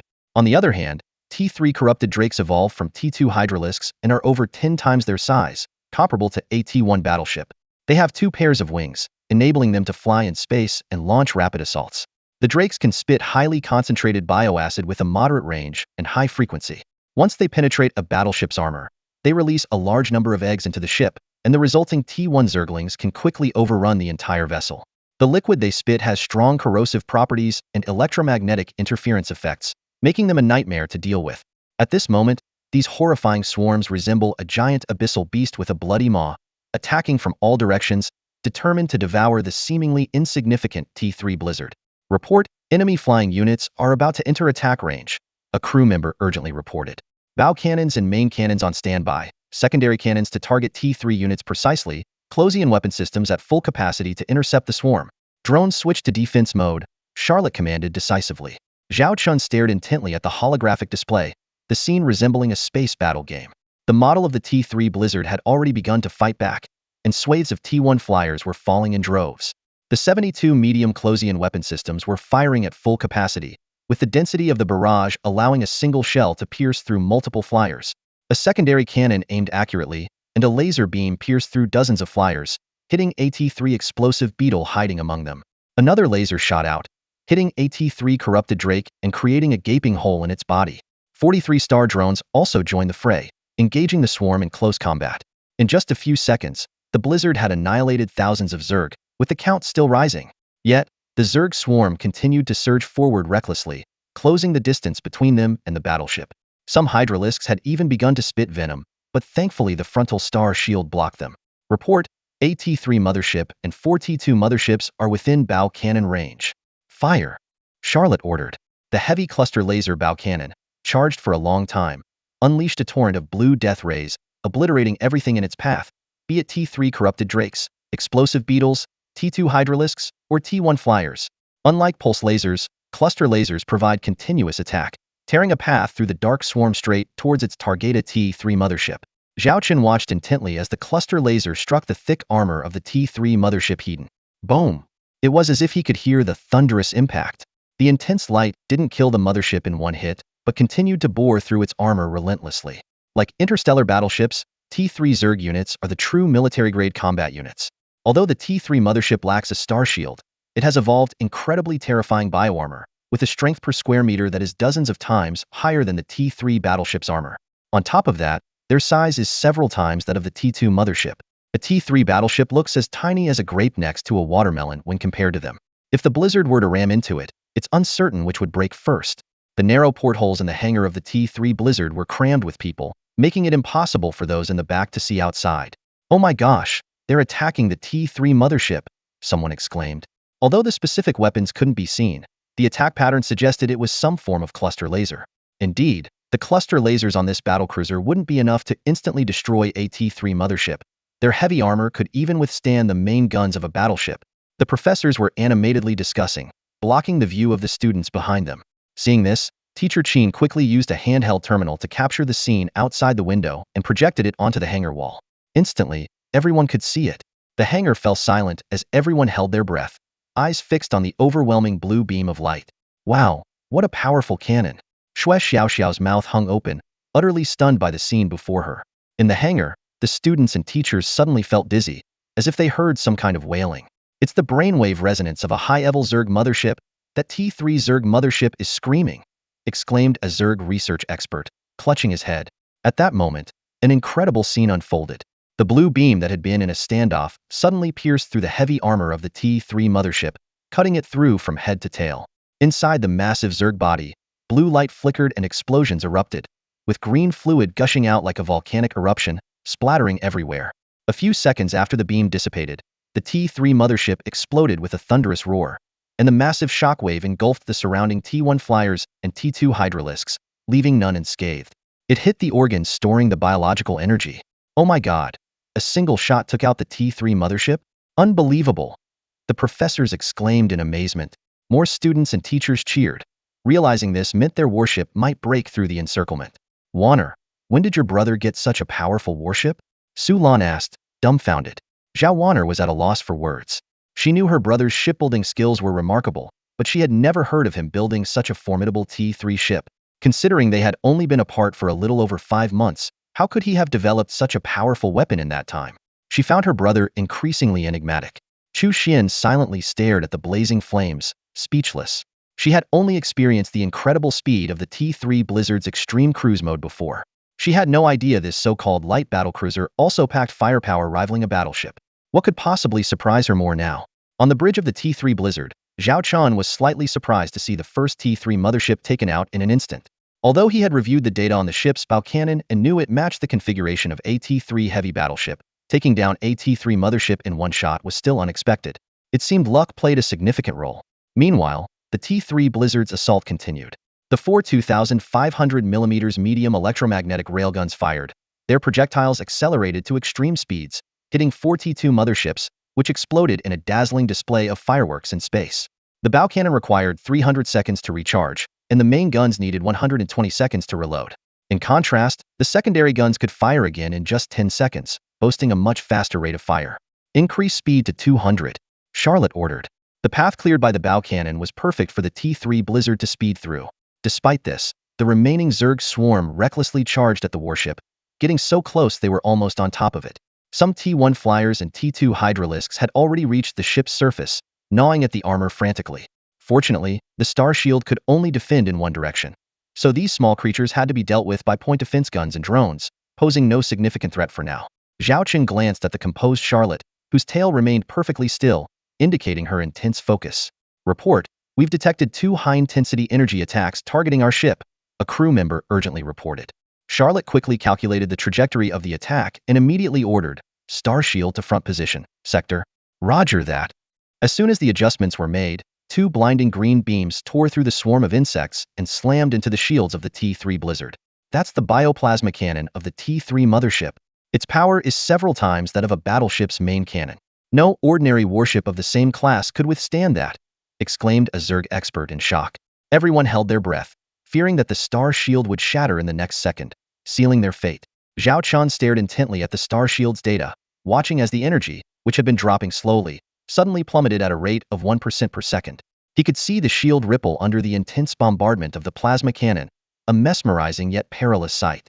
However, unlike the anxious students and teachers, Zhao Qian was brimming with confidence. After all, this was his ship. A mere 2 insect spitballs were no match for it. The news of the Zerg attack on the Water Lotus system in the Azure Star domain is gradually spreading throughout the Starshine Empire. It has been a millennium since such a situation occurred, with 1 level 3 Zerg nest and 4 level 2 nests appearing in a single star system. If it spirals out of control, not only will the affected star system inevitably fall, but the surrounding systems will also be hard-pressed to escape the Zerg's clutches. The entire star domain could become a boiling pot of chaos. In a spaceport within the Imperial capital system of the Starshine Central Star Domain, a massive T4 starship is quietly docked. It occupies dozens of berths, and even when empty, no other ships are allowed to approach. Outside the port, a regiment-level fleet stands guard. The ship's hull bears the emblems of the Galactic Alliance and the Starshine Empire, along with a golden crown insignia, the highest mark of the Imperial family. It is said that fewer than 5 starships in the entire Empire are allowed to display this emblem, as it requires both royal status and the Emperor's approval. Inside the bridge, a young girl in a golden gauze dress sits gracefully on a crystal captain's chair. Her elegance and charm suggest she will grow into a stunning beauty. The bridge's decor is distinctly feminine, and all the crew members are beautiful women, each capable of being a campus queen. Yuejia, I heard your sister was in that ill-fated fleet? The girl looked at the female officer standing with her back to her. Even from behind, her curvaceous figure was evident, and her custom-made white and gold uniform accentuated her extraordinary aura. Thank you for your concern, Your Highness. I've already asked friends to try to rescue her, the female officer replied, though her eyes betrayed her distraction. I know you're eager to fly to the Azure Star domain right now. Even though you haven't managed your family's territory directly for years, your heart has always been there. Besides, your beloved younger sister is among them, the girl said. By the way, I heard your brother piloted AT-3 warship and took Governor Chu-hee's granddaughter along to the Water Lotus system for the rescue. Isn't that amazing? The news of her brother piloting AT-3 warship and teaming up with Governor Chu-hee's granddaughter left the female officer astonished. She knew her brother had once quelled disturbances in the Xiaolong system and realized he was growing, but she hadn't expected such rapid progress. Not only did he now command AT-3 warship, but he also had connections with the Chu family. She was overwhelmed with mixed emotions and fell silent. Seeing this, the girl blinked and said, Yuejia, I know you're concerned about your family. How about this? They'll grant you command of one of my personal guard fleets to support the Water Lotus system. The female officer hesitated, clearly worried about the girl's safety. Don't forget, this is the Imperial capital system. I have 9 other guard fleets here. Nothing will happen to me. Besides, the sudden appearance of so many high-level Zerg nests in one system seems suspicious. While you rescue your family, you can also help me get to the bottom of this, the girl instructed. The female officer stood at attention. Thank you, Your Highness. After a few more words, she quickly left the bridge, her steps clearly more urgent than when she had arrived. Azure Star Domain, Water Lotus System. Warning, warning. The starship is under high-intensity attack. Shield energy remaining. 85, 83, 81. The originally green numbers rapidly dropped to yellow, accompanied by red warning signs, causing anxiety. 79, 77, 75, 74. Moments later, 2 green plasma beams finally extinguished, and the ship's shield stood intact at the forefront of the T3 blizzard. In fact, this relentless bombardment ended up causing significant friendly fire among the insectoid forces. The Hive mothership didn't care about collateral damage. It only sought the most direct and effective attack. After enduring the fierce assault from 2 T3 motherships, Zhao Qin's star shield energy dropped to 63. Just 2 shots had vaporized nearly 1/5 of the shield's energy. For an ordinary T3 warship, taking a direct hit could result in losing 30 of its shield if lucky, or half of it if not. 2 hits would be enough to breach the defenses of most T3 warships. However, this warship only lost a mere 1/5, showcasing the advanced nature of its star shield system. Warning. Multiple energy attacks detected, locking onto our ship. The alarm blared again, this time signaling that the enemy fleet's T2 and T1 motherships had joined the fray. Charlotte remained calm, swiftly manipulating the control panel to process the data and quickly charting all attack trajectories. Adjust the star shield to position. Yes. Star shield adjusted to sector. Closian defense cannons, intercept fire in these areas. Secondary cannons, fire in these 16 directions. Launch 4 blizzard missiles at each of these 4 positions. Charlotte meticulously marked the attack zones, organizing the defense with precision and clarity. Zhao Qin watched her from behind, silently praising her capability as a vice captain. Meanwhile, the plasma cannons from the T1 and T2 motherships were closing in on the blizzard. Most were intercepted by the star shield, creating ripples in its energy field. However, some evaded the defense and approached from other directions. This was the moment for Charlotte's deployment to shine. Missiles launch. Secondary cannons, fire. Closian defense cannons, full power. A series of intense explosions wove a dense web of fire in the void, intercepting and detonating the incoming plasma shots. Although the ship remained unharmed, this interception brought the star shield, which could originally withstand 2 shots, down to the point where it might not even endure 1 more hit. 4 interstellar missiles collided directly with 4 plasma cannons, resulting in a massive explosion. Debris scattered, and shockwaves rippled through the void. 16 secondary cannons' pulse lasers precisely hit 16 plasma streams, as thin as toothpicks clearly fired from the T1 mothership. Compared to the T3 mothership's attack, it was like a needle against a wheat spike. The 72 Closian weapon systems unleashed their full firepower, weaving an impenetrable web of fire that intercepted most of the incoming attacks. However, a few plasma shots still broke through and struck the armor of the T3 blizzard. Warning. Starshield under attack. Warning. Port armor damaged, integrity at 93. Warning. Starboard armor damaged, integrity at 98. A series of alarms echoed through the bridge, but for the blizzard, these minor damages were akin to a scratch. Zhao Qin didn't even feel a tremor. Interception rate, 93, he noted, quite satisfied. However, Charlotte shook her head in disapproval, clearly frustrated with the results. The Starshield's energy had dropped to 56 after the latest wave of attacks. The T1 and T2 mothership's full-force assault was still no match for the T3 mothership's 2 shots. What a stark contrast. Report. The swarm has breached the perimeter. Our path is blocked. A crew member reported in a panic. The view ahead of the blizzard was pitch black, the gaps created by plasma shots quickly filled by new waves of bugs. Facing the overwhelming swarm, the blizzard's firepower was clearly insufficient. From the outside, it looked like a massive, dark maw was about to swallow the lone ship whole. In the hangar, everyone was in a state of panic. This is bad. The worst thing is lacking firepower against the bugs. Exactly, if we can't suppress them, once they get close, it's over for the ship. Two professors stomped their feet in despair. Wah! We escaped the planet only to be trapped by these bugs, wah! I want to go home. I want my mom. A girl curled up in a corner, sobbing uncontrollably, her sorrow spreading quickly, causing many friends to hug each other and cry. Even the two boys who had been scared by the bug were now looking at each other with teary eyes. Sister Su Lan, are we really done for? Xue Xiaoxiao clung to Su Lan's waist, crying miserably. Su Lan's mind flashed back to Zhao Chun shielding her from the bug and his heroic figure descending in a black mech. A strange sense of security welled up within her. She patted Xue Xiaoxiao's head and said firmly, "Don't be afraid. I believe Zhao Chun will get us out of here." "That's right. My brother is the best." Zhao Wanner held their hands tightly, her tone resolute. "Haha, your brother might be strong, but stronger than those bugs out there? Dream on. We're all going to die here, just in a different place."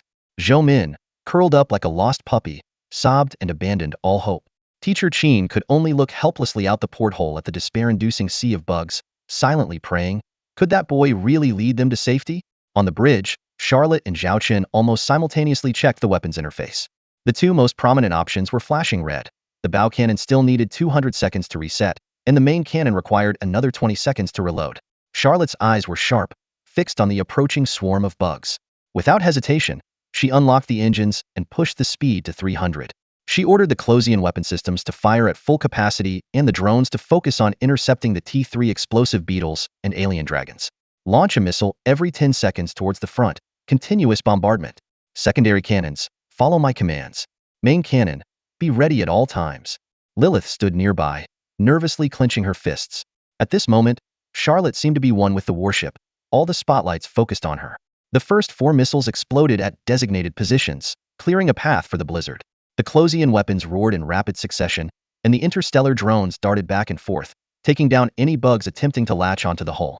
Suddenly, several violent explosions erupted around the ship, shaking it and producing dull thuds that Zhao Chun could clearly hear. Those were the works of the T3 explosive beetles. One T3 alien dragon even broke through the firepower net, biting into the armor and attempting to melt through the hull with its corrosive acid. Fortunately, a drone returning for resupply saw this and crashed straight into it, sacrificing itself and leaving only green goo splattered across the ship.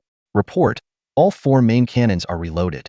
Charlotte's eyes widened as she shouted, "Main cannons, aim straight ahead, time detonation, 5-second intervals, fire." Boom, boom, boom, boom. The 4 main cannons fired one after another, creating a series of craters ahead of the blizzard, carving out a bloody path. "The bow cannon will be ready to fire in 120 seconds, reported a crew member. This was their chance to break through the encirclement at maximum speed. Time was slipping away. On the surface of the T3 Blizzard-class light interstellar battlecruiser, the bugs were gathering like bees to honey, increasing in number. The Closian defense cannons were no longer able to clear the bugs from the armor, the drones were falling one by one, and the missiles were exhausted. Even the T2 Hydralisks had begun gnawing at the gun positions. Warning. A Closian defense cannon has been destroyed. Warning. Starshield energy is continuously dropping, now at 46.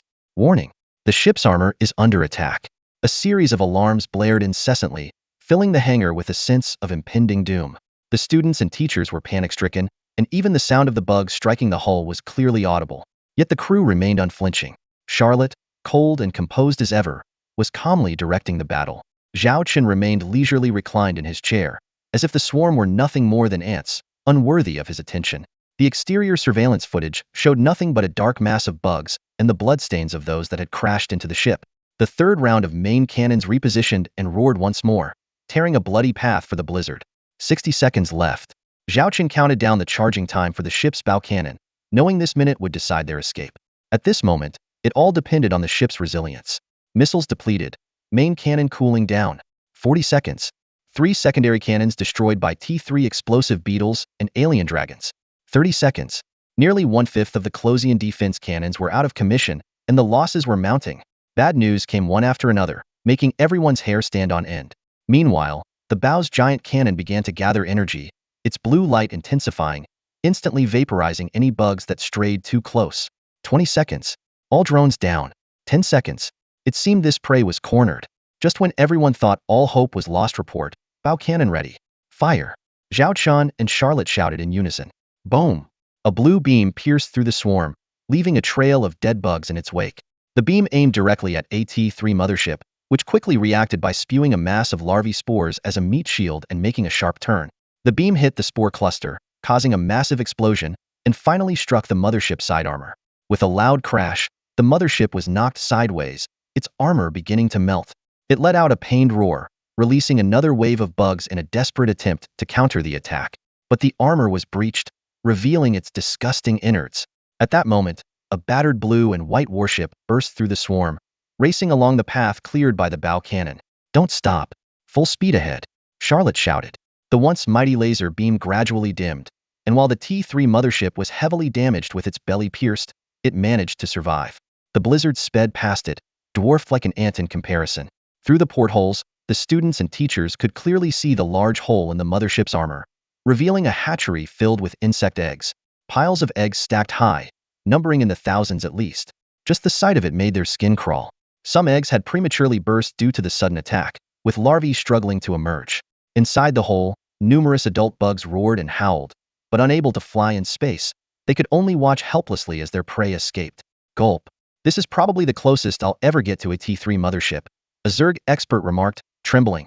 The blizzard didn't linger in battle, but instead accelerated away, leaving the heavily damaged mothership far behind. The swarm continued to pursue relentlessly, but without the advantage of encirclement, it struggled to catch up with the swift warship. A few stray plasma shots hit the ship's rear shields, but they caused no significant damage. Did we make it out? The students and teachers exchanged bewildered looks, hardly able to believe the reality. They had actually survived. Su Lan and a few others hugged tightly, tears streaming down their faces. Zhoumin collapsed to the ground, muttering, I thought we were done for, but that kid really saved us. Zhao Wanner beamed with pride. She had always known her brother never let her down. Watching the prey disappear into the distance, the swarm, knowing they couldn't catch up, eventually gave up and roared in frustration. On the bridge of the T-3 Blizzard-class light interstellar battlecruiser, Zhao Chen ordered, check the ship's status and see if we can go into maximum cruise. Lilies quickly reviewed the data and reported back.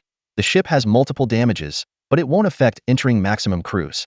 I recommend limiting our speed to 600 knots.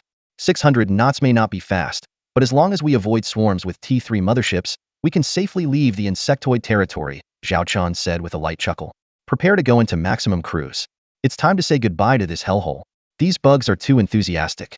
We'll entertain them better next time. Aye, sir. Engines disengaged from high load, preparing for maximum cruise, Charlotte acknowledged. The weapons on the Blizzard began to retract into the hull, though some turrets malfunctioned and couldn't fully retract due to the earlier battle. This was why Lilies recommended the speed limit. Too much speed might compromise the armor in some areas. In the hangar, students and teachers were ecstatic, having genuinely escaped death. Who could have imagined that this battlecruiser had such terrifying combat capabilities? Despite being outnumbered, they not only retreated unscathed, but also took down a T-3 mothership and heavily damaged another. The results were astonishing. Never seen this type of battlecruiser before. Could it be North Star Academy's secret weapon? Someone speculated. Professors analyzed the ship's configuration based on the battle they witnessed. Interstellar missiles, drones, Closian weapon systems, secondary guns, main guns, and that cluster laser bow cannon. Such firepower was unheard of even among the Galactic Union's battlecruisers, let alone the Empire's. Even half of the T-3 battleships couldn't compare. If it weren't for the battlecruiser structure, I'd think it was a battleship, remarked Teacher Chin, who, now that they were safe, felt a wave of relief. She had led North Star Academy's students and teachers out here, and had they all perished, she would have been the Academy's sinner. She genuinely thanked the young man named Zhao Chun. Just then, the viewport was covered by layers of armor, blocking the view. But no one cared. The students and teachers chatted excitedly about the battle and the celebration they would have once they returned. On the bridge, Zhao Chen noticed the tension easing from Charlotte's face. Though she rarely showed emotion, it was clear she was relieved. He walked over and affectionately patted her head. Well done? Charlotte shivered, her tail standing on end. She quickly jumped back, holding her head, her face flushed and slightly wary. Don't touch my head. Haha, I'll let it slide this time, Zhao Chen said, retracting his hand. Thinking to himself how nice it felt to pet her. He wondered what her tail would feel like. Sensing his thoughts, Charlotte quickly curled her tail away. Right, Lilies, compile our battle damage report, Zhao Chen ordered as he sat back in the captain's chair. Lilies nodded and began summarizing the battlefield data. Meanwhile, Zhao Chen opened the system interface. He had completed a mission by killing a bunch of bugs on the 7th planet, but the urgent situation hadn't allowed him to claim his reward. Now that the crisis was over, he took the opportunity to see what he had gained. Mission details: eliminate the swarm within the given time. Difficulty: Clevel. Rewards: based on the number of kills 1, 10, 100, 1000 receive corresponding rewards. Time limit: 10 minutes.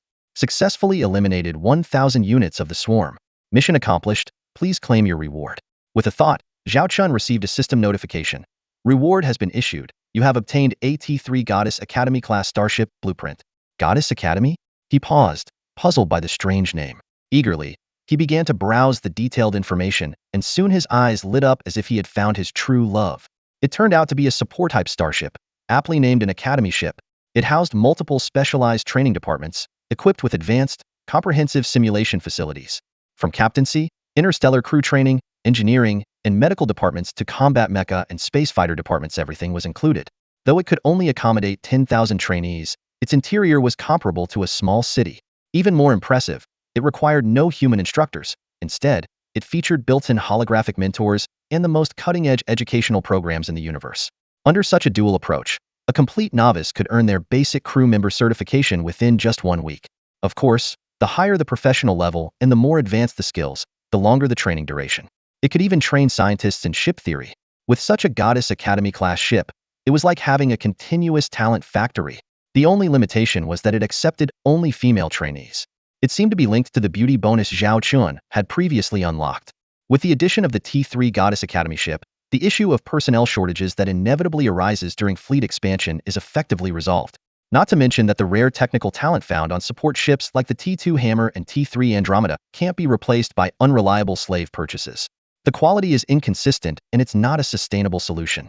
Commander, the battle report is ready, Lilith announced, snapping Zhao Chen out of his daze. He quickly gave orders, and she waved her hand to reveal a colorful data panel. The glaring red text highlighted the damage to the blizzard. All drones were lost, missiles were depleted, a quarter of the Closian weapon systems were scrapped, and 4 secondary guns were destroyed. Even one of the main guns had a damaged circuit. However, the Bow's cluster laser cannon was still fully operational.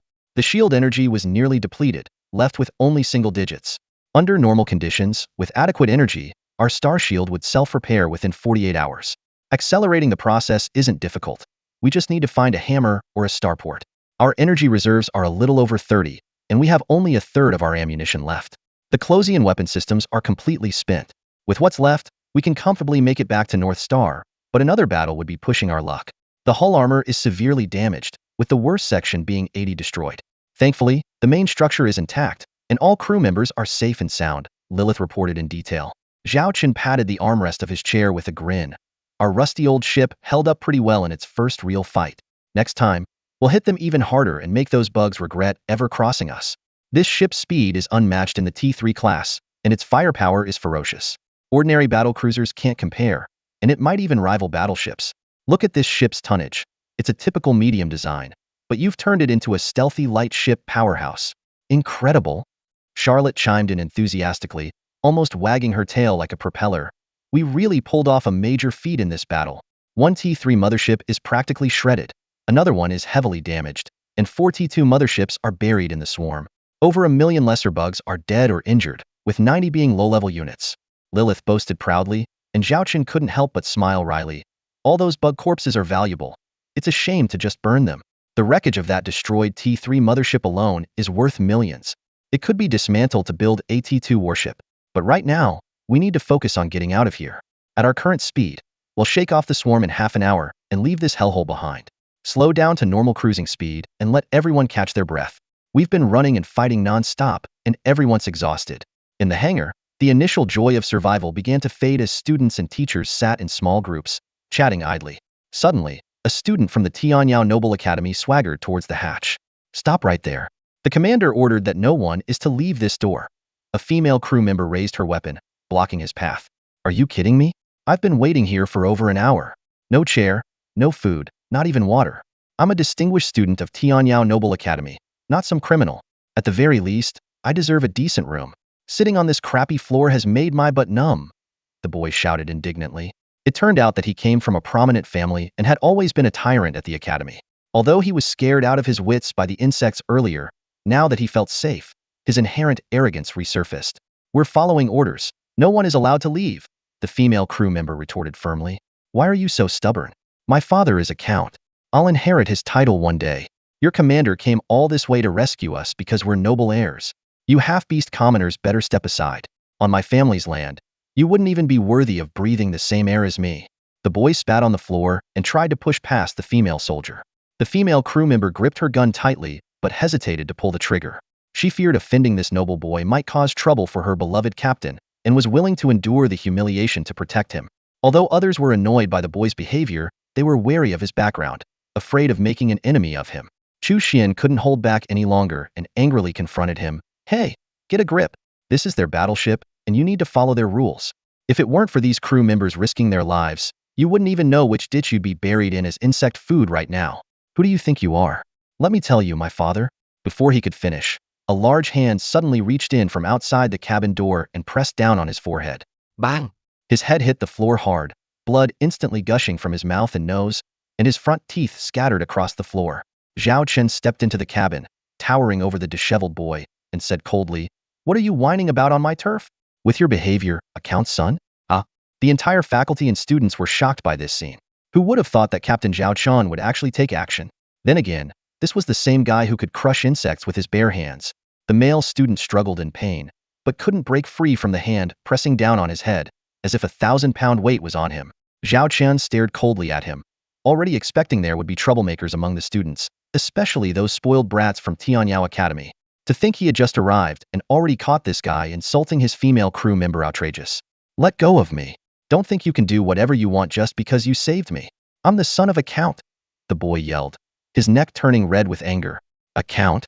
Zhao Chen released his grip, and with a thud, the boy's face hit the floor again. You dare. I'll tell my father. A what? Didn't hear you. Zhao Chen stomped down again. I'll never let this go. A what?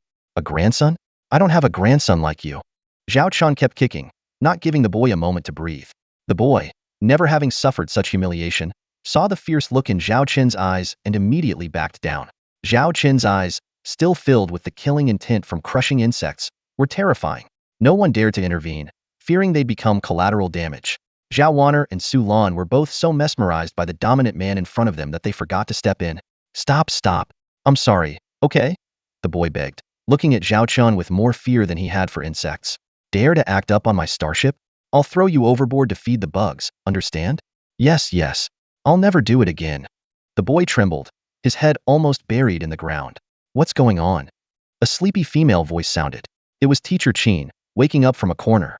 Seeing the boy's bloodied face, she was shocked. Chu Xian glanced disdainfully at the boy and said to Teacher Qin, Sister Qin, don't worry about him. He brought this on himself. But he's a count's son. I'm worried Zhao Chen might get into trouble. Teacher Qin advised, though she disliked the student. She was concerned about Zhao Chen facing retaliation. A count? A count is nothing to the Chu family. Chu Xuan Scop? The Chu family? You're Chu Xian? Teacher Qin gasped, and the name caused a stir throughout the hangar. Everyone realized this girl had a significant background. Sister Qin didn't recognize me? The last time we met was 10 years ago, and I was just this tall. Chu Xian gestured her height and smiled. This Teacher Qin is actually the daughter of the North Star Academy's dean.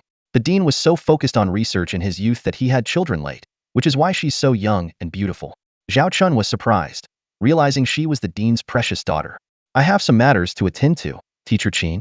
Please wait a moment. Zhao Chen smiled politely, then glared at the boy on the ground. My starship doesn't tolerate filth. Lick up all your disgusting blood and spit. If I see a single drop left, you know the consequences. The boy was mortified but forced himself to start licking. The saliva mixed with his wounds, causing more vicious cycle. Teacher Qin was worried Zhao Chen had offended the nobility, but seeing Chu Xian's calm face, she knew Chu Xian was supporting Zhao Chen. A mere count was indeed nothing to fear. Listen up, everyone. Zhao Chen scanned the room with piercing eyes, his voice firm and resolute. On my ship, my word is law. If anyone defies me, they'll regret ever being born. And if anyone dares to insult my crew, I'll cut out their tongue. Understand? Though his words were harsh, the hearts of the half-beast female soldiers were warmed. The commander was willing to offend the nobility for their sake, which was truly touching. Yes, sir. The female crew members snapped to attention and saluted in unison. At that moment, the hangar fell silent. No one dared to make a sound. Zhao Qin's gaze swept over each face, some filled with fear, others with awe. He smirked inwardly, thinking, "Today, I'll set the rules straight, so none of you will dare to step out of line in the future. I hope those things never happen on my starship again. Regardless of your status, I'm not looking for your gratitude or repayment for saving your lives. I don't care about any of that. All I ask is that you behave yourselves and wait until we dock, then go your separate ways. Let's not interfere with each other." Zhao Qin finished speaking calmly, gave a cold glance around, and turned to leave the hangar. "Our captain really took a hit this time," Charlotte remarked, leaning against the corridor wall, having witnessed everything. "He offended a bunch of noble kids just to protect one crew member, losing a valuable networking opportunity. That's a big loss." This was the first time she had teased her master. "In my ship, I decide what's a loss. Bullying my crew is the same as bullying me," Zhao Qin snorted. "Let's go. Let's have a good meal in the dining hall." Charlotte watched his back, unable to suppress a light laugh, her tail swishing back and forth. She had never seen such a protective captain. She quickly caught up, looking rather pleased. The hangar and the dining hall were separated by just a wall, with two transparent glass doors facing each other, allowing a clear view of the comings and goings. At that moment, there were already a dozen off-duty crew members dining. After a tough battle, Zhao Qin had arranged for everyone to take turns bathing, eating, and resting. He took the opportunity to dine with Charlotte, while Lilith temporarily manned the bridge. They planned to switch shifts after their meal, but an unexpected commotion in the hangar had delayed them. "Commander, First Officer, what would you like to eat today? You deserve a good meal after such a battle." The chef greeted them warmly. Charlotte quickly placed her order. A plate of braised fish, a bowl of fish head and radish soup, some dried fish as a side dish, and eel rice for the main course. She found a seat, her tail wagging happily. Zhao Chun was speechless. The meal was entirely fish-based, typical of a feline. He opted for a more balanced meal. One meat dish, two vegetable dishes, and a bowl of soup with white rice. "Aren't you going to talk to me? Like about our next steps?" Zhao Chun asked, trying to probe. "Talk about what?" Charlotte blinked in confusion. This mission was a bit impulsive. The existence of the blizzard is now exposed, which will definitely cause quite a stir and might even bring trouble. "Isn't that your problem?" Charlotte replied matter-of-factly. "You bought us. Whatever you tell us to do, we do. The consequences are your responsibility. You're the captain. You make the decisions. You seem pretty relaxed about it. What if I make a huge mess?" Zhao Qin chuckled. "I trust you," Charlotte said simply, her words carrying a weight that Zhao Qin hadn't anticipated. Before he could fully grasp the depth of her trust, their fish feast arrived. Charlotte's eyes lit up with excitement. Although it wasn't her first time, she couldn't contain herself, her eyes sparkling at the sight of the fish dishes. Just as Zhao Chun was about to speak, she shot him a quick glare. "My mom always said, eating is a serious matter. Shut up." With that, she dove into her meal. Although the portions seemed generous, they were quickly devoured. "I should have ordered some fish balls too," Charlotte mumbled, slightly dissatisfied. Zhao Chun mused to himself that the lineage of this Buddha statue was indeed a mystery. However, with Charlotte's eating habits, if not for her near-privileged status just below his own, the standard rations for ordinary crew members would be gone within a week, leaving them to gnaw on their fingers. In the hangar, Zhao Qin's earlier antics had genuinely stunned everyone. The reactions among the students and teachers, however, fell into three camps. One group thought Zhao Qian was too overbearing, believing that even a life-saving act did not justify treating noble students so rudely. Most of these were from Tianyao Academy. Another group practically idolized him, praising his protective and charismatic demeanor, mainly the girls from North Star Academy, especially Xue Xiaoxiao, who nearly dug into Zhao Qin's entire family history. The third faction remained neutral, indifferent to the drama as long as they could escape unscathed and reach the starport safely. After all, sitting on a hard floor was better than getting up close and personal with insects. Suddenly, the sound of hurried footsteps echoed down the corridor, and through the glass door, the crew members could be seen bustling about. Along with them came an enticing aroma. "Oh my gosh, is that the smell of braised pork? I only had it once last month," someone exclaimed in delight. "Yeah, right. Where would we get braised pork on a starship? But now that you mention it, I'm getting pretty hungry." Their stomachs, already empty, now growled even louder. They hadn't eaten in 3 to 4 days since the storage room with their nutrient meals was destroyed during the emergency landing, and the continuous battles had drained their energy. While they were fighting for their lives, hunger was the last thing on their minds. But now that they were safe, the feeling hit them hard. A girl couldn't resist peeking through the cabin door. Seeing the wary gaze of a female crew member, she quickly explained, "I'm just looking, I won't go out." "Okay?" The crew member hesitated, thinking that the captain had only prohibited them from leaving the hangar, so standing at the door should be fine. With a nod of approval, The girl stuck her head out, her eyes widening in astonishment. Across the way, in the dining hall, crew members were chatting and laughing around tables filled with delicious dishes made from fresh ingredients. There wasn't a single nutrient meal in sight. "Oh my God, is this what you usually eat?" the girl asked incredulously, swallowing hard. The female crew member nodded, somewhat puzzled. Weren't they all noble students? Even the less affluent ones should have access to natural food at least 20 days a month. Bread, milk, mashed potatoes. Weren't these common fare? Could the ship's food be even more luxurious? Several other students couldn't hold back either, crowding around the door. As soon as they saw the scene in the dining hall, they were rooted to the spot, eyes fixed and mouths watering. "Look, they're eating fresh meat and vegetables, and there's even fruit," a girl exclaimed, her voice tinged with envy.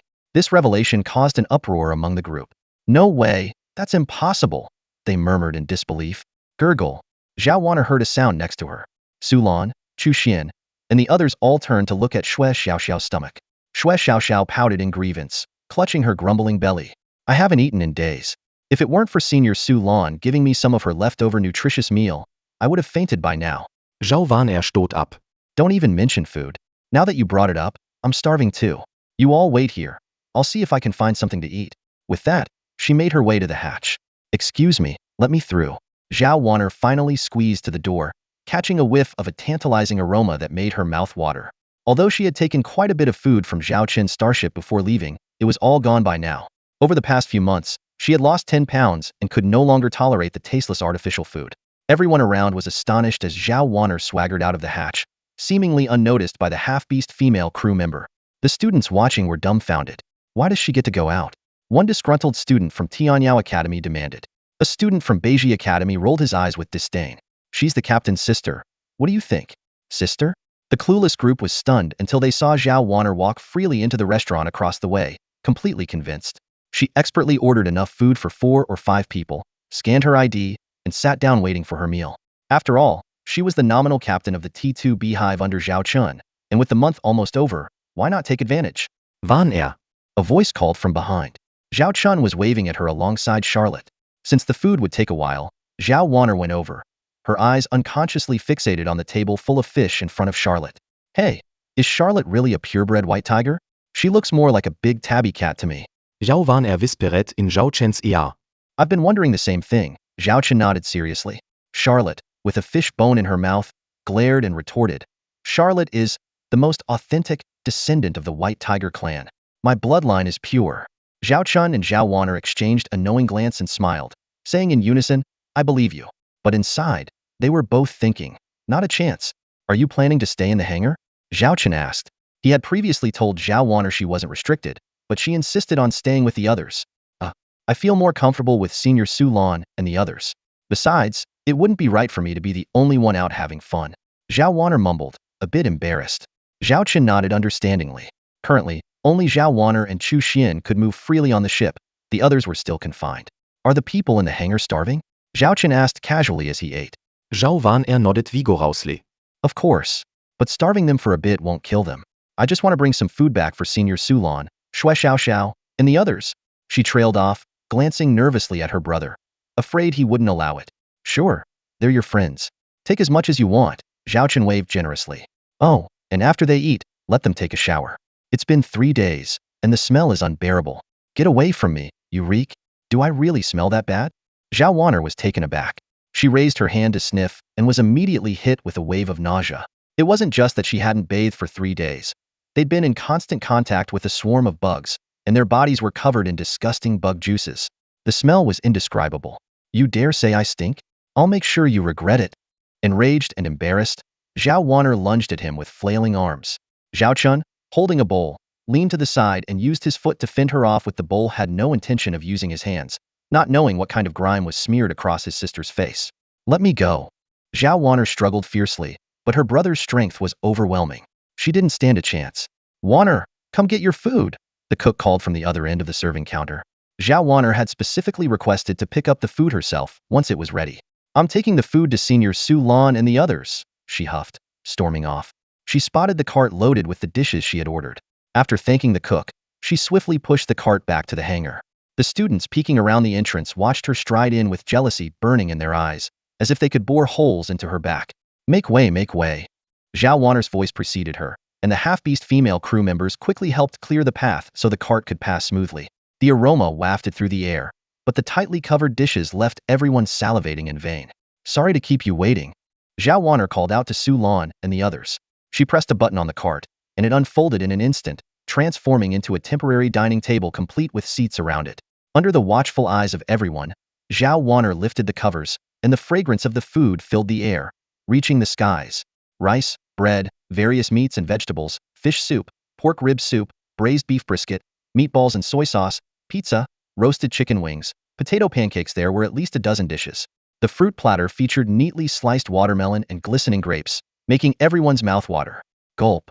Someone swallowed loudly, the sound echoing in the silence. This spread looked more like a high-end hotel's buffet than a meal on a warship. Was Zhao Wanner trying to starve them or tempt them to death? Everyone felt a pang of bitterness, wishing they were among the lucky few girls. Zhao Wanner picked up the wet towel prepared beside the dining table and wiped her hands. She lifted her bowl, ready to start eating, but noticed that Su Lan, Xue Xiaoxiao, and the others were still standing around in a daze. Senior Su Lan Xiaoxiao, what are you waiting for? Sit down and start eating. Zhao Wanner gestured for them to join her. She also called out to Teacher Qin and Miss Chu Xian, asking them to wipe their hands with the towels first.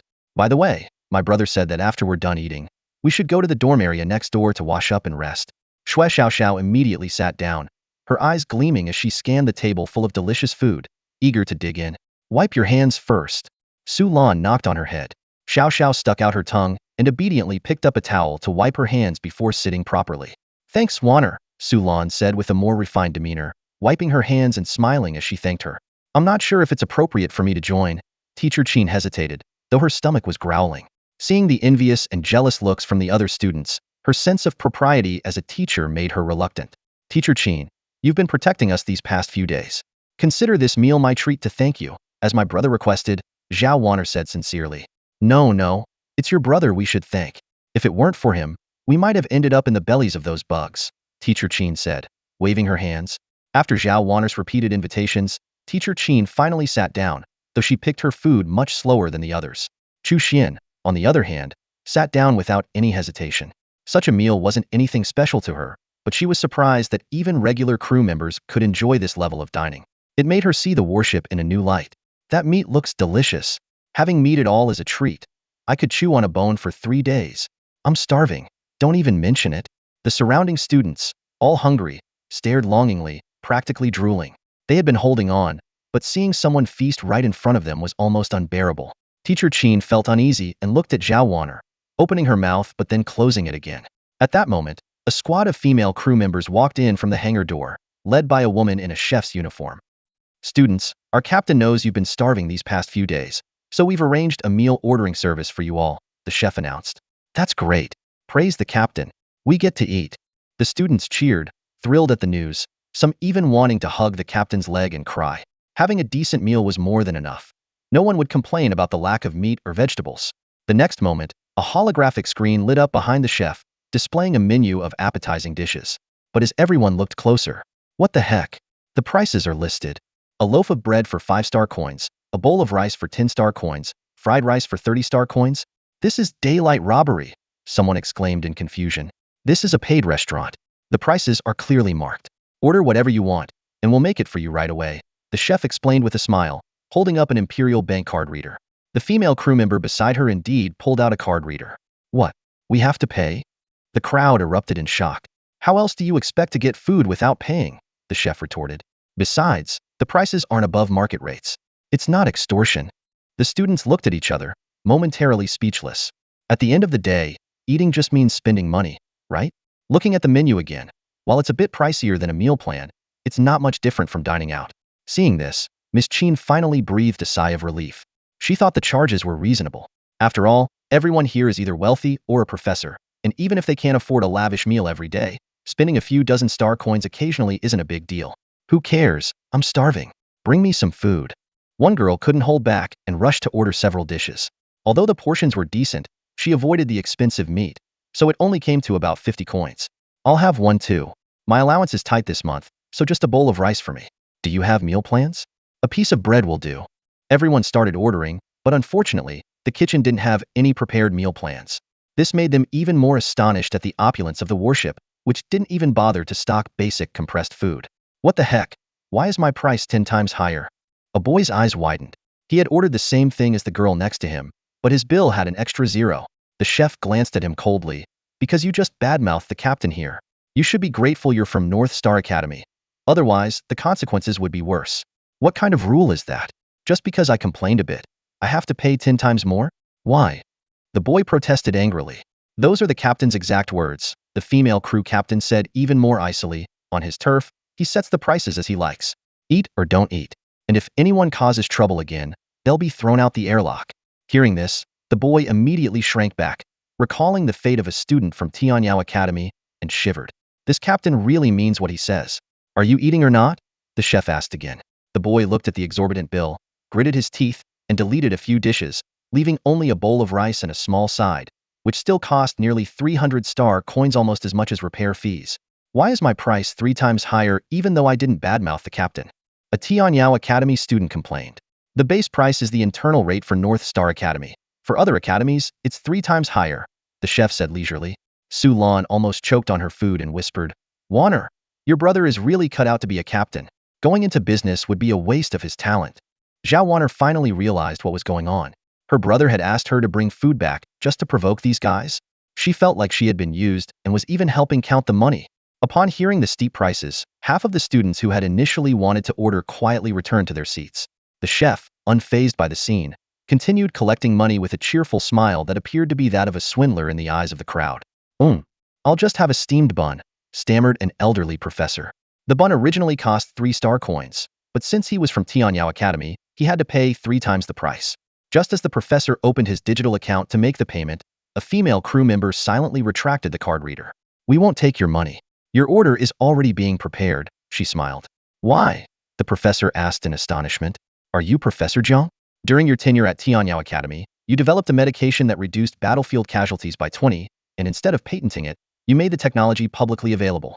The star coins the Empire awarded you were donated to the Red Cross, she explained.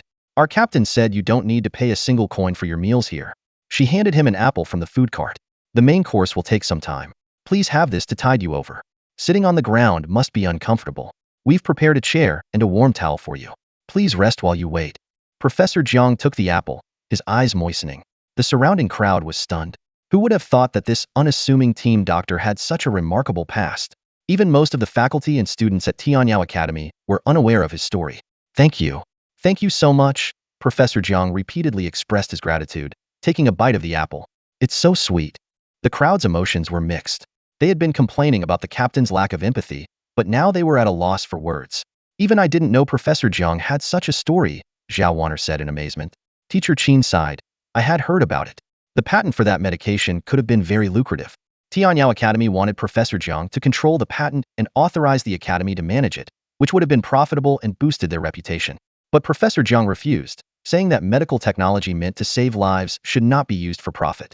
Despite receiving an award from the Empire, the academy secretly ostracized him, took away his lab and research funds, and canceled his classes under various pretexts.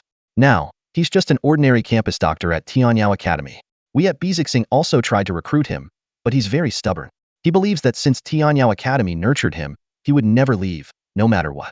He's one of the few people my father respects. It's surprising that Zhao Qin knows this old story, Zhao Wana remarked. In addition to Professor Jiang, several other esteemed teachers and friends received the same treatment. During this time, some Tianyao students quietly approached Bizixing students and whispered a few words. Consequently, those Bizixing students went to the food counter, hesitating to speak. Oh, there's one more rule, the chef said casually. Whoever orders the food has to eat it themselves. No sharing with others or ordering for someone else.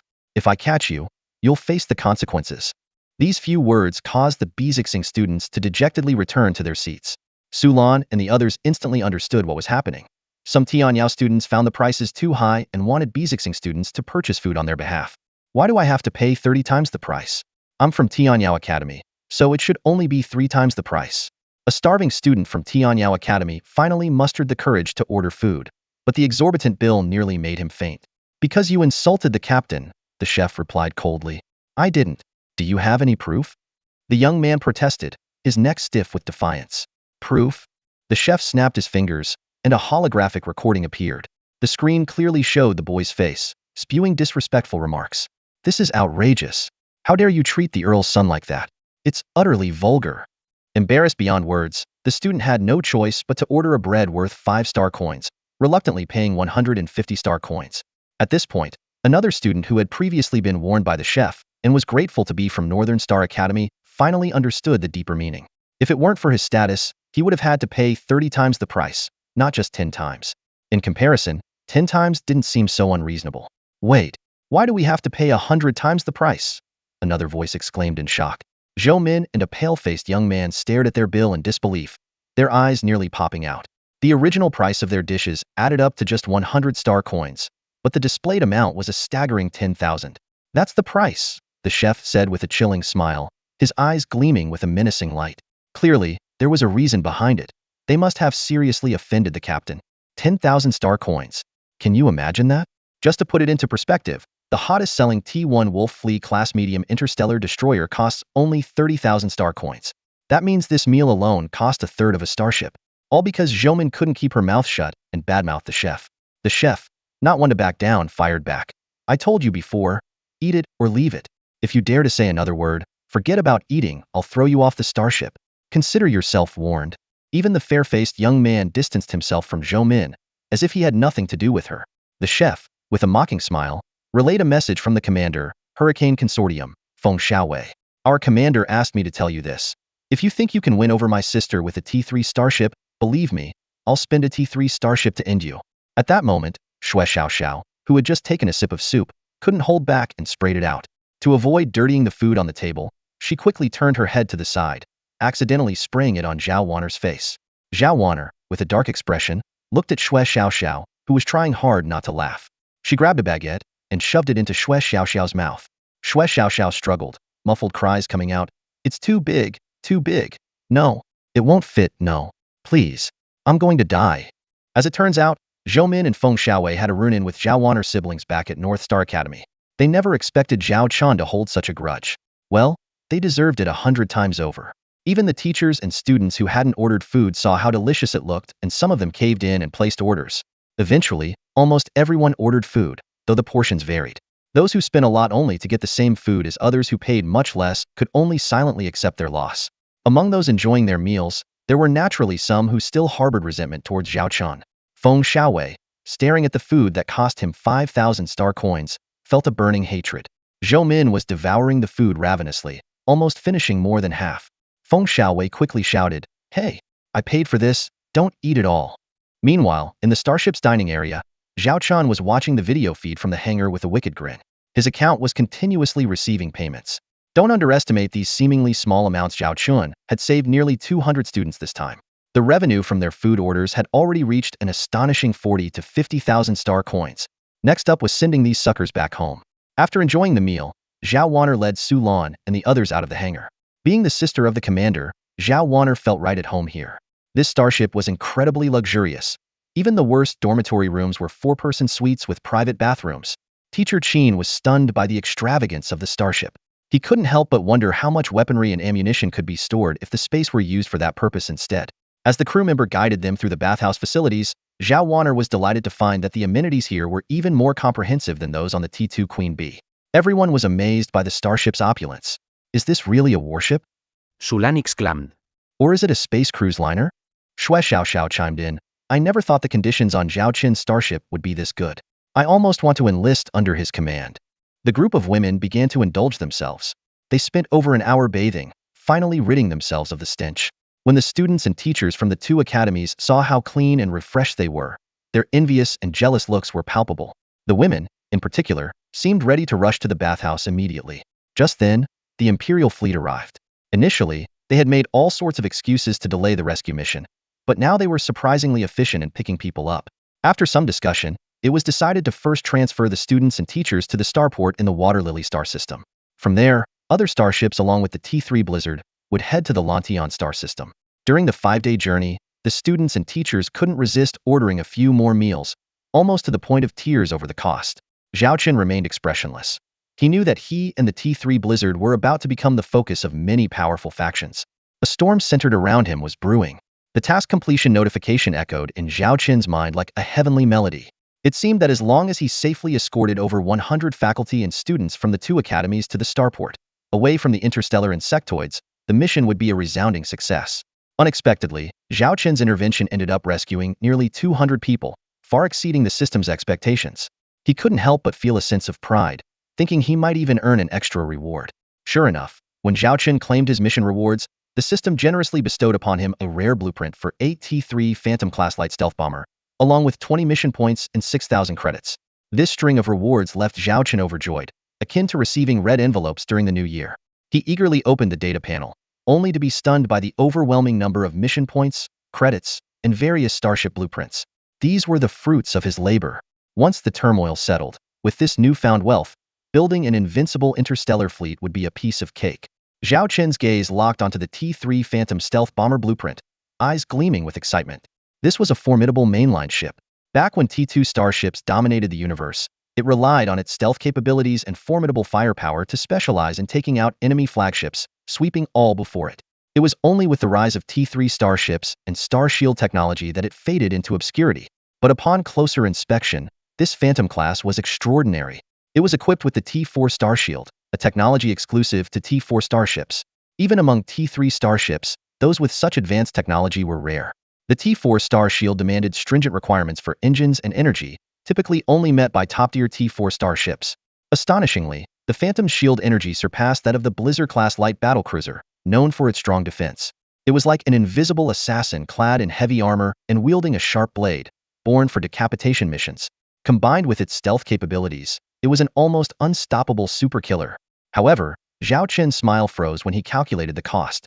The price of a single Phantom, only half the size of a Blizzard class, was a staggering 15 million star coins, 5 million more than the Blizzard.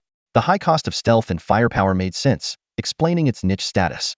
Zhao Chen couldn't help but chuckle bitterly. Such a money-burning creation would be impractical for mass production. But on second thought, it had significant potential. For instance, in executing covert operations, piloting a stealth warship behind enemy lines would undoubtedly be highly effective. In conclusion, despite its high cost, the Phantom class had its unique value. Zhao Chen stroked his chin thoughtfully, already envisioning this invisible assassin's dominance across the starry seas. Let's set aside the matter of the T3 Phantom-class light stealth star bomber for now.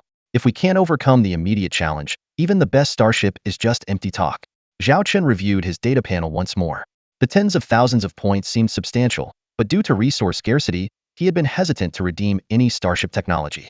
He wondered if these points would be enough to upgrade the system store to T4 level. If he could indeed exchange for a T4 starship, then after overcoming this hurdle, he would be well equipped for self-defense. However, upon checking the upgrade requirements, Zhao Chen's spirit sank. While he had exceeded the system task completion requirements, he was far from meeting the criteria for redeeming T3 items and spending points. The last condition was particularly daunting. It required a whopping 60,000 points. How long would it take to accumulate that many? It seemed upgrading to a T4 store in the short term was out of the question. Just as Zhao Chen was feeling dejected, his handheld terminal suddenly received a message from an unknown account. The few words in the message made his pupils dilate and shock. It was from Chu Xin's grandfather, the legendary Governor Chu He. It seemed the opportunity he had been waiting for had finally arrived. Taking a deep breath, Zhao Chen sat down in his office chair, and the surroundings transformed instantly. In an ancient-looking conference room, a 2-meter round table stood before him, and opposite him sat an elderly man with white hair and beard.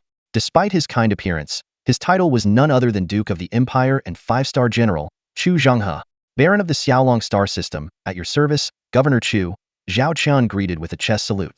Chu Zhenghe looked him over slowly and praised, a promising young man. Then, his tone shifted. However, there's one thing you've done that displeases me greatly. I had intended to hold you accountable, but my granddaughter insisted on your innocence and even threatened to fall out with me if I blamed you. Ah, girls really do grow up in a way. Zhao Chen cursed Chu Xian inwardly but humbly apologized. I was reckless and shouldn't have taken Miss Chu on such a risky venture. Let's set that aside for now. Chu Zhenghe waved his hand and squinted at him. I heard you've long expressed a desire to cooperate with my family? Strange. When did I ever mention this to you? Zhao Chen knew this old fox was playing dumb but dared not offend him. He decided to be straightforward. Governor, let's be frank. You sent your precious granddaughter to the military academy with a purpose. Why pretend to be ignorant?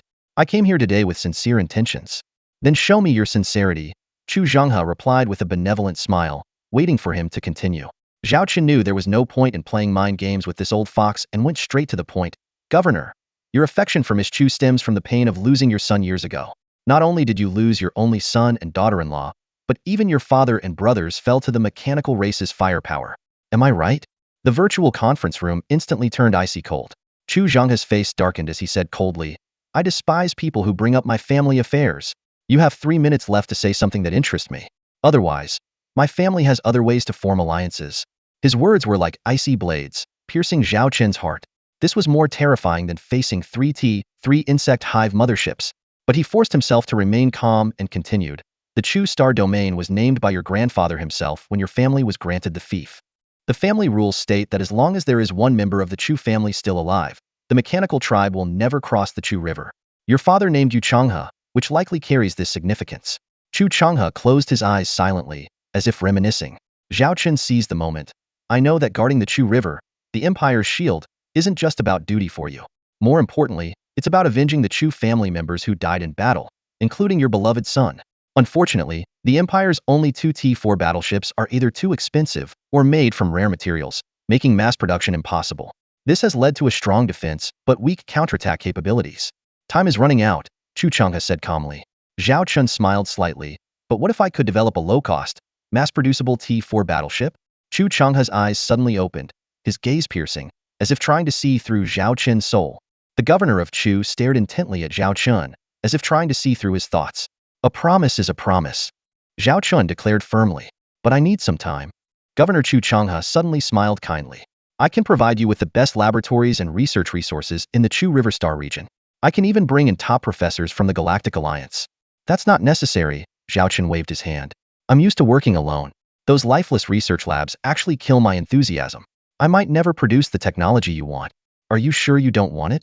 Chu Changhe squinted at him. Zhao Chun shrugged. Does the research location really matter? As long as I can deliver the results. Besides, going to your place might cause unnecessary trouble. Chu Changhe pondered for a moment and then asked, how much time do you need to produce a cost-effective T4 battleship? 10 years. Zhao Chun began, but Chu Changhe interrupted him. Too long, not acceptable. 5 years. 3 years. Chu Changhe raised 3 fingers. I want to see a complete technical blueprint and feasibility report for the T4 battleship within 3 years. As for the construction, I'll handle it entirely. You don't have to worry about me shortchanging you. The technology will still belong to you. If it really is as good and affordable as you say, I'll pay you 50 times the cost for the technology licensing fee for each ship we build. I guarantee this as the governor of Chu River. 50 times the licensing fee? Zhao Chun was secretly astonished. On the market, T1 battleships yield a profit of 510 times, T2S around 20 times, and T3S approximately 40 times. As for T4S, their price is still unknown due to the inability to mass produce and sell them. Although 50 times seems like a bargain for Chu Changhe, since he's handling the manufacturing, Zhao Chun saves on costs and time. It was hard to tell who was getting the better deal. As Zhao Chun was pondering, Chu Changhe shifted the conversation. But why should I believe you have this capability? Zhao Chun remained calm and smiled. I can first provide you with an affordable T3 destroyer as a prelude. My T4 battleship will be an extension based on it. The current market price for T3 destroyers is generally around 7 million star coins, with a selling price between 200 and 300 million, Chu Changhe said casually. And my T3 destroyer not only ranks in the top 3 for combat power among known models, but its cost is also under 5 million. Zhao Chun said confidently. Chu Changhe squinted his eyes. You're offering something this good up front. What do you want from me? This is just an ordinary transaction, Zhao Chun said helplessly. Besides, as an imperial baron, I naturally have to consider the country's interests. The mechanical race is our common enemy, and we must defeat them. For the future of the Empire, I am willing to contribute my talents. Of course, I also hope to avoid unnecessary disturbances. After all, a man without a crime is guilty of having treasure. When can you give me the technical blueprint for the T3 destroyer? Chu Changhe asked. Rest assured, I won't take your hard work without compensation. If it's as good as you claim, the Chu family will pay you 30 times the cost for each one we build. I can send you the encrypted technical data within a day, Zhao Chun replied readily. Chu Changhe was somewhat surprised by his straightforwardness. Anyone else might have felt the pain of parting with such valuable information. All right, I'll be waiting. I'll get back to you within 5 days regarding our potential cooperation. With that, he left the holographic meeting without looking back. Zhao Chun followed suit, collapsing into his chair, only then realizing his back was drenched in sweat. Negotiating with a powerful figure who wears many hats is more exhausting than battling the Zerg. Thankfully, he had prepared well and set up multiple contingencies. Otherwise, that old fox would have spared no effort to capture him. Zhao Chun let out a long sigh of relief, feeling fortunate. The bargaining chips he mentioned were merely his heroic deeds in this mission. Right now, his only support was the Chu family. But he couldn't allow himself to become a caged bird, losing the freedom to soar the skies. First, he would use the T4 battleship technology to pique Chu Chang's interest, then earn his trust with the T3 destroyer a 30-fold licensing fee. The Duke truly lived up to his reputation as a tycoon. Zhao Chen couldn't help but feel a bit tempted. Long-term cooperation didn't seem out of the question, but it was too early to say. Who knew how that old fox would treat him in the end? Zhao Chen thought to himself, better redeem the promised T3 destroyer first. He opened the system panel, his mind already made up. He had been planning for this T3 battleship for a long time.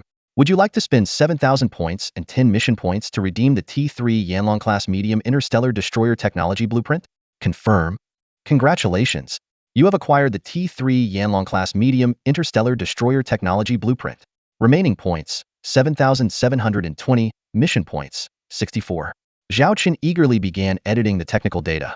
The complex figures and parameters were so familiar to him that he could recite them with his eyes closed. Soon, a complete starship design appeared before him. Yanlong-class medium interstellar destroyer. Class: Interstellar destroyer. Technology level: T3. Hull armor strength: 12001400 units. Star shield energy value: 10,000 units. Cruising speed: 160 knots. Star speed warp engine: level 6. Length: 899 meters. Mass: 230,000 tons. Crew: 100. Starship weapons: 2 1,000mm caliber quadruple-mounted medium railguns, 8 medium electronic rapid-fire secondary guns, 32 medium pulse laser secondary guns, 96 medium Closian defense guns. Looking at the dizzying array of parameters, Zhao Chen couldn't help but smile. With this, he could definitely make that old fox submit. Although the T3 Yanlong-class medium-sized interstellar destroyer may seem mediocre compared to the Blizzard-class and Phantom-class of the same level, that's precisely its charm. It excels in all aspects, whether it's speed, combat power, or hull armor. Among the destroyers in the Galactic Union, if it claims to be second, no one would dare to claim first. Most importantly, its cost is only 5 million star coins, which is a full 30 cheaper than other warships of the same level on the market. With this point alone, Zhao Chen is confident he can persuade Governor Chu. Of course, when editing the technical data, Zhao Chen left a hidden backdoor in the Starship system software.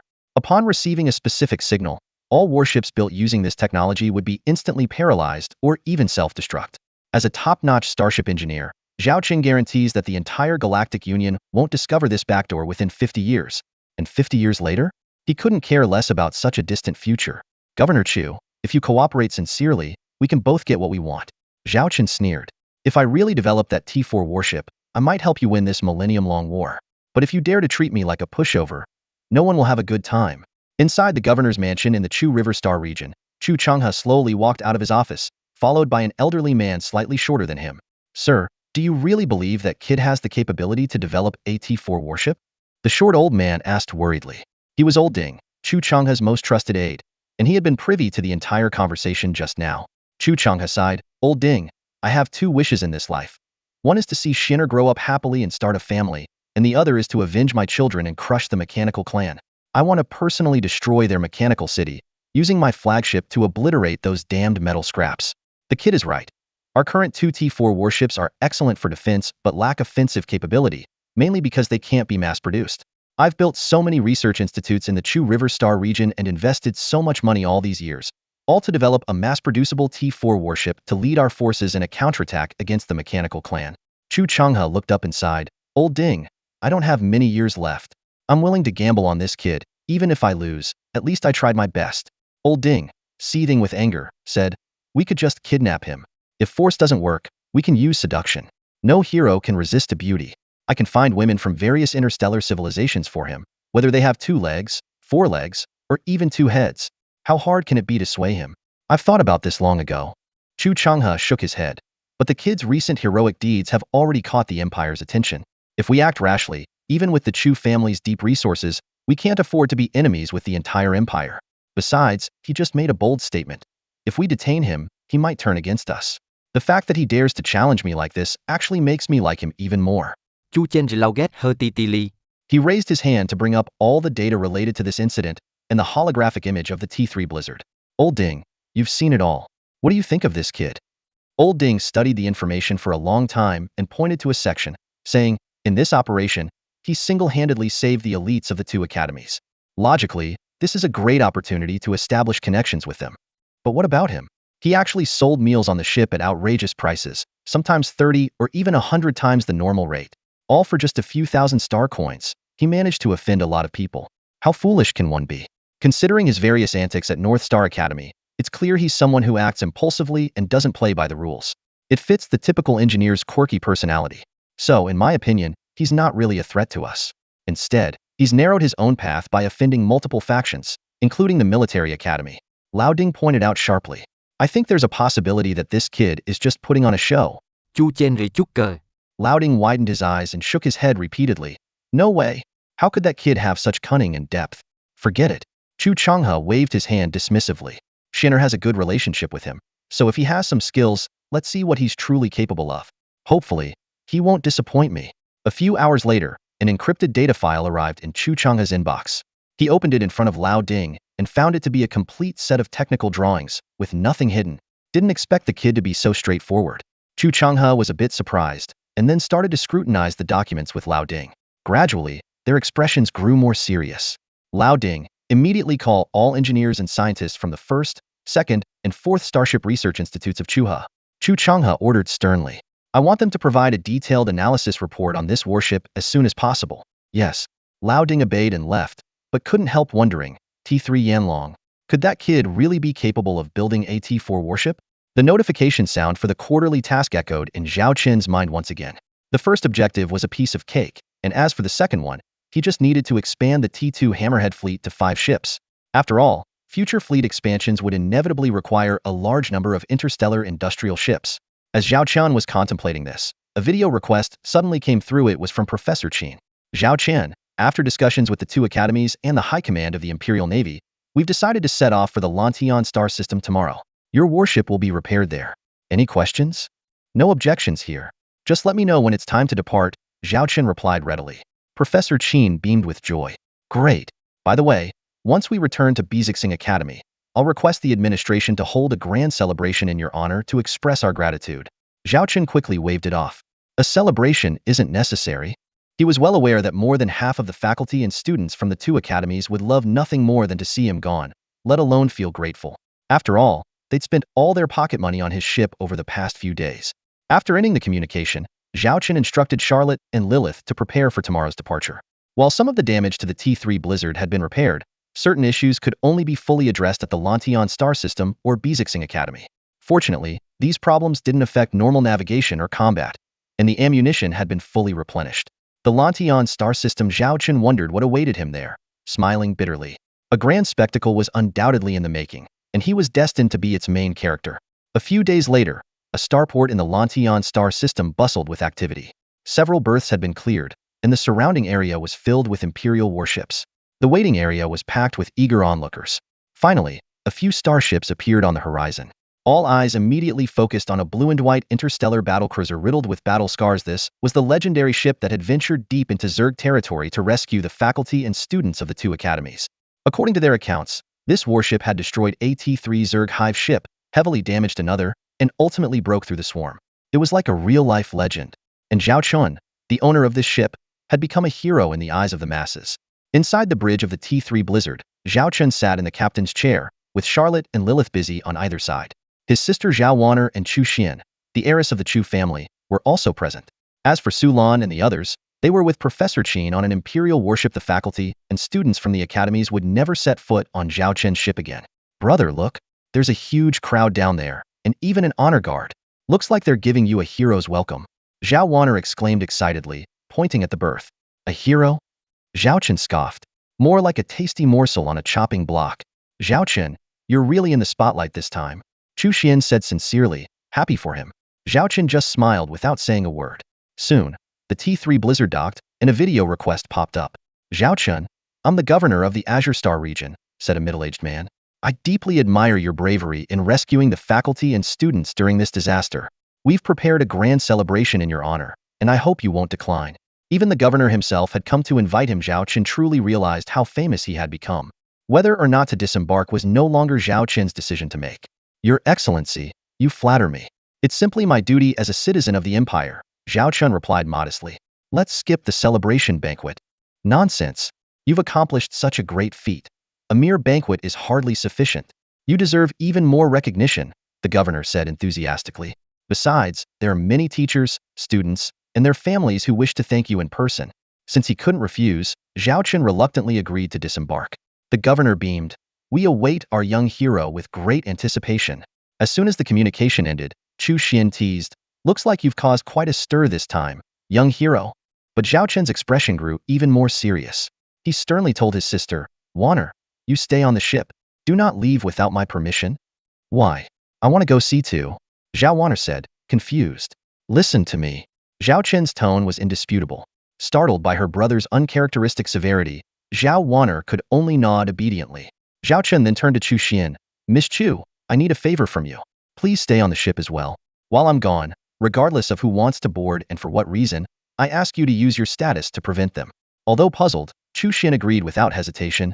Don't worry, I still owe you a favor. I'll make sure of it. Finally, Zhao Chen exchanged a glance with Charlotte and Lilith. Though they remained silent, their eyes were filled with concern.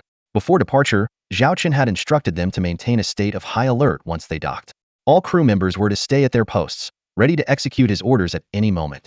This arrangement was clearly a precaution for some impending major event. Zhao Chen walked toward the hatch, wearing a polite smile and waving to the waiting crowd. In his heart, he had already prepared for the worst. If they truly forced his hand, he would leave the Empire with the Xiaolong fleet. Though it pained him to abandon the Xiaolong star system, he vowed to return one day to reclaim everything he had lost, and more. No matter the outcome, Zhao Chun was unafraid. This high-stakes gamble was one he intended to win at all costs. Zhao Chun stepped out of the T3 Blizzard-class light interstellar battlecruiser's berth, instantly greeted by a dazzling display of celebratory fireworks. Imperial soldiers, following their officer's command, saluted in unison, creating a clear path for Zhao Chun. Unexpectedly, a group of charming young women surged forward with bouquets, clambering to hug him. One even took the opportunity to steal a kiss on his cheek and slipped a small note into his pocket. Zhao Chun could only chuckle helplessly, wondering if he should report this as harassment or just laugh it off. Zhao Chun. The governor of the Azure Starfield approached warmly, shaking his hand firmly. You look even more impressive in person than on video. Truly a young hero of this rescue mission. You're too kind, Governor, Zhao Chun replied humbly, clutching the large bouquet in his left hand. He sized up the governor, noting his plump figure, a stark contrast to the imposing aura of Governor Chu. Given you've just returned from the Shualian system, you should really rest, the governor said kindly. But I've already prepared a banquet in your honor. Everyone's eager to meet our hero, so I'm afraid you'll have to endure a bit more. Respectfully, I won't refuse, Zhao Chen smiled. Let's see what you've prepared for me. Meanwhile, the reception for the academy's students and teachers was far less grand. Doesn't Zhao Chun seem quite different from when we first met him 6 months ago? Xue Xiaoxiao asked, standing on tiptoes to get a better view of the scene. Facing the governor, he doesn't seem the least bit intimidated. He's changed a lot, Su Lan agreed, frowning slightly. But something feels off. What's off? Xue Xiaoxiao asked, puzzled. Zhao Chen saved us. Even though his methods were a bit unorthodox, the fact remains. Everyone calling him a hero and treating him like this is only natural. Look closely. There's not a single reporter in the crowd welcoming him. Su Lan pointed out. The rise of a young hero should be headline news, but how could the media miss out on this? Xue Xiaoxiao scanned the area again and realized Su Lan was right. Even the recent insect infestation in the Shualian system had swarms of reporters capturing every detail. And Zhao Chen's solo rescue of the students and teachers should be one of the hottest topics online. You're right, Su Lan, Xue Xiaoxiao muttered. This is really strange. Su Lan opened a virtual screen and searched for information about Zhao Chun, only to find that his name was nowhere to be seen on the Empire's trending list. The only mention was a brief note about the safe evacuation of the Academy students and teachers under military escort from the Shualian system. This is bad. Su Lan's face turned serious. Zhao Chen might be in big trouble. Big trouble? Xue Xiaoxiao tilted her head, confused. Su Lan watched Zhao Chen's distant figure with growing concern. I should have realized sooner. Though Zhao Chen saved our lives, he's revealed too many secrets. The mysterious and powerful T3 Blizzard, along with his impressive feats at the Academy like single-handedly taking on the T2 Purple Rose-class medium interstellar battlecruiser with his T2 Black Rhino heavy assault ship, and creating a modular ship capable of 100-section star speed. These achievements alone are enough to make countless people envy him. And all of this is concentrated in one person, making him a glaring target. Despite this, what can they possibly do to Zhao Chun? Xue Xiaoxiao felt indignant. After all, he saved everyone. A hero? Su Lan shook her head with a bitter smile. When you're needed, you're a hero. But once people are more interested in your secrets, you become prey. Haven't you noticed? There's almost no news about Zhao Chen online now. It's clear someone is deliberately reducing his influence. This way, whatever happens to him in the future won't cause much of a stir among the public. The forces eyeing Zhao Chen are already getting restless. Those forces? Who exactly are they? Shui Xiaoxiao's worry grew by the day. Who else could it be? This is the Azure Star Domain, and even the governor of the Azure Star Domain has personally stepped in. Do you think the governor would pass up such a once-in-a-lifetime opportunity?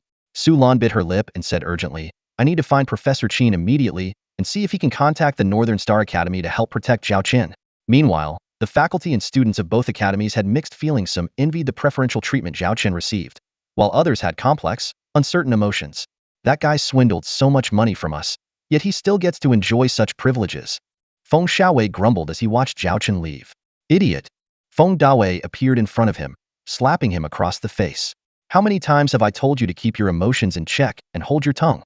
You're lucky you didn't die at the hands of the insectoids, bringing disgrace to the Hurricane Consortium. Faced with his brother's scolding, Feng Xiaowei didn't dare to talk back and could only respond with a sheepish smile. Brother, I know I was wrong. I'll be more careful next time. Let's go. I'll show you some real entertainment, Feng Dawei said nonchalantly. Entertainment? What kind of entertainment? Feng Xiaowei asked curiously. Feng Dawei stared at the distant figures of Zhao Chen and the governor, smirking coldly.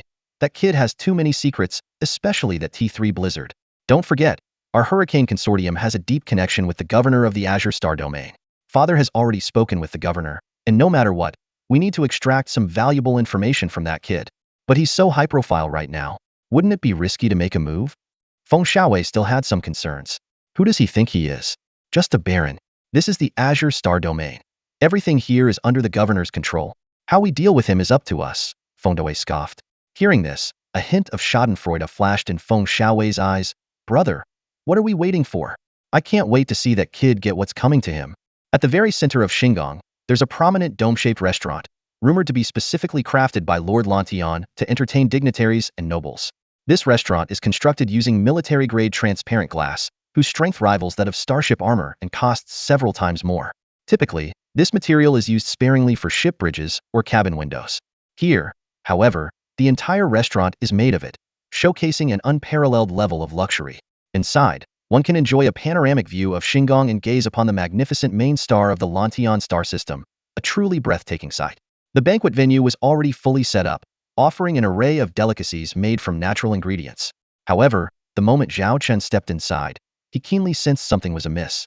Only a handful of students and faculty from the two academies were present, most of them being students from Tianyao Academy, with whom he had a contentious relationship. Every pair of eyes fixed on him gleamed with schadenfreude. It was clear this was a trap set specifically for him. Zhao Chen, this way, please, the governor of Bailan said with a smile, guiding Zhao Chen to a crescent-shaped platform in the center. There were comfortable sofas and waiting maids, clearly the core area of the banquet. Two individuals had already been waiting there for some time. One was dressed in a high-end suit, while the other donned a pristine military uniform. Zhao Chen casually glanced over and saw 5 stars on the officer's epaulettes, an Imperial 5-star marshal. Who would have thought he'd be so lucky these past 2 days, running into both the sector governor and a 5-star marshal? As Zhao Chen approached, the 2 men stood to greet him, their smiles resembling the bared fangs of beasts to him. The marshal's smile was particularly stiff. Zhao Chen, allow me to introduce you, the governor of Bailan said. This is Imperial 5-star Marshal Huang Zhixiang. He became a marshal at 50, just like you, a young hero. A young hero? Zhao Chen scrutinized the pot-bellied marshal in his military uniform. If it weren't for the introduction, he might have mistaken him for the governor's brother. Zhao Chen knew all too well that the governor of Bailan and Huang Zhixiang were birds of a feather, one a regional official and the other a military leader. Their camaraderie must be quite beneficial to them. But Huang Zhixiang was at best a paper tiger, having climbed to the rank of marshal solely due to his family's influence. He commanded several legions but had never fought a single battle in 50 years, merely capturing a few pirates for show. His handling of the recent insect infestation in the Shualian star system revealed his true capabilities. Compared to Governor Chu, who had been fighting the mechanized tribes for years, Huang Zhixiang was nothing. Huang Zhixiang didn't extend his hand, merely nodding at Zhao Chen, clearly looking down on the young man. And this is Feng Weihao, chairman of the Hurricane Consortium. The governor of Bailan introduced a middle-aged man in gold-rimmed glasses. Zhao Chen, I've heard so much about you. Feng Weihao greeted enthusiastically, shaking Zhao Chen's hand and patting his shoulder. You're the same age as my good-for-nothing son, but you're far more outstanding. If he were half as excellent as you, I'd be a much less worried father. You saved my son from the Zerg attack. Otherwise, our Feng family would have been mourning a great loss. As he spoke, he removed his glasses and pretended to wipe away tears. Chairman Feng, you're too kind, Zhao Chen replied modestly, though he made a mental note of this man. Compared to Huang Zhixiang, the head of the Hurricane Consortium posed a real threat. With today's advanced technology, most people don't need glasses, yet he insists on wearing those gold-rimmed spectacles, clearly using them to mask his true intentions. Someone capable of building the Hurricane Consortium into such a commercial empire is certainly no ordinary person. Moreover, the consortium's rise began in the Azure Star region. It's widely rumored that the Hurricane Consortium has a close-knit relationship with the governor of Azure, Marshal Huang Zhixiang, forming a powerful triumvirate that dominates the region's military, political, and commercial spheres. With the three of them arriving together, it's evident they place great importance on Zhao Chun. Please, have a seat, Zhao Chun, the governor of Azure said, guiding Zhao Chun to the sofa. A maid immediately brought out delicious refreshments. Just then, the elevator doors opened, and several graceful figures stepped out. One of them spoke in an indignant tone that caught Zhao Chen's attention. This is outrageous. Why aren't we allowed up here? If the people from Tianyao Academy can come, why can't we? It was Xue Xiaoxiao speaking. Beside her were Senior Su Lan and Teacher Qin, both looking worried. They actually came? Zhao Chen waved them over. Senior Su Lan, Teacher Qin. The three of them walked briskly towards Zhao Chen. Su Lan immediately recognized the three prominent figures opposite Zhao Chen, a hint of surprise flashing in her eyes. Zhao Chen, the people downstairs were so rude. Xue Xiaoxiao pouted, looking aggrieved. They wouldn't let us come up, saying we didn't have an invitation. If it weren't for Teacher Qin exerting pressure in the name of Bizixing Academy, we would have been stuck downstairs. Whether she was naive or deliberately speaking out in front of everyone, Zhao Chun couldn't tell. He chuckled inwardly at the thought, knowing that such a gathering was not meant to be interrupted. If not for Teacher Qin's assertiveness, they wouldn't have had the chance to witness the unfolding drama. Since you're here, you might as well witness the grand finale, Zhao Chen said.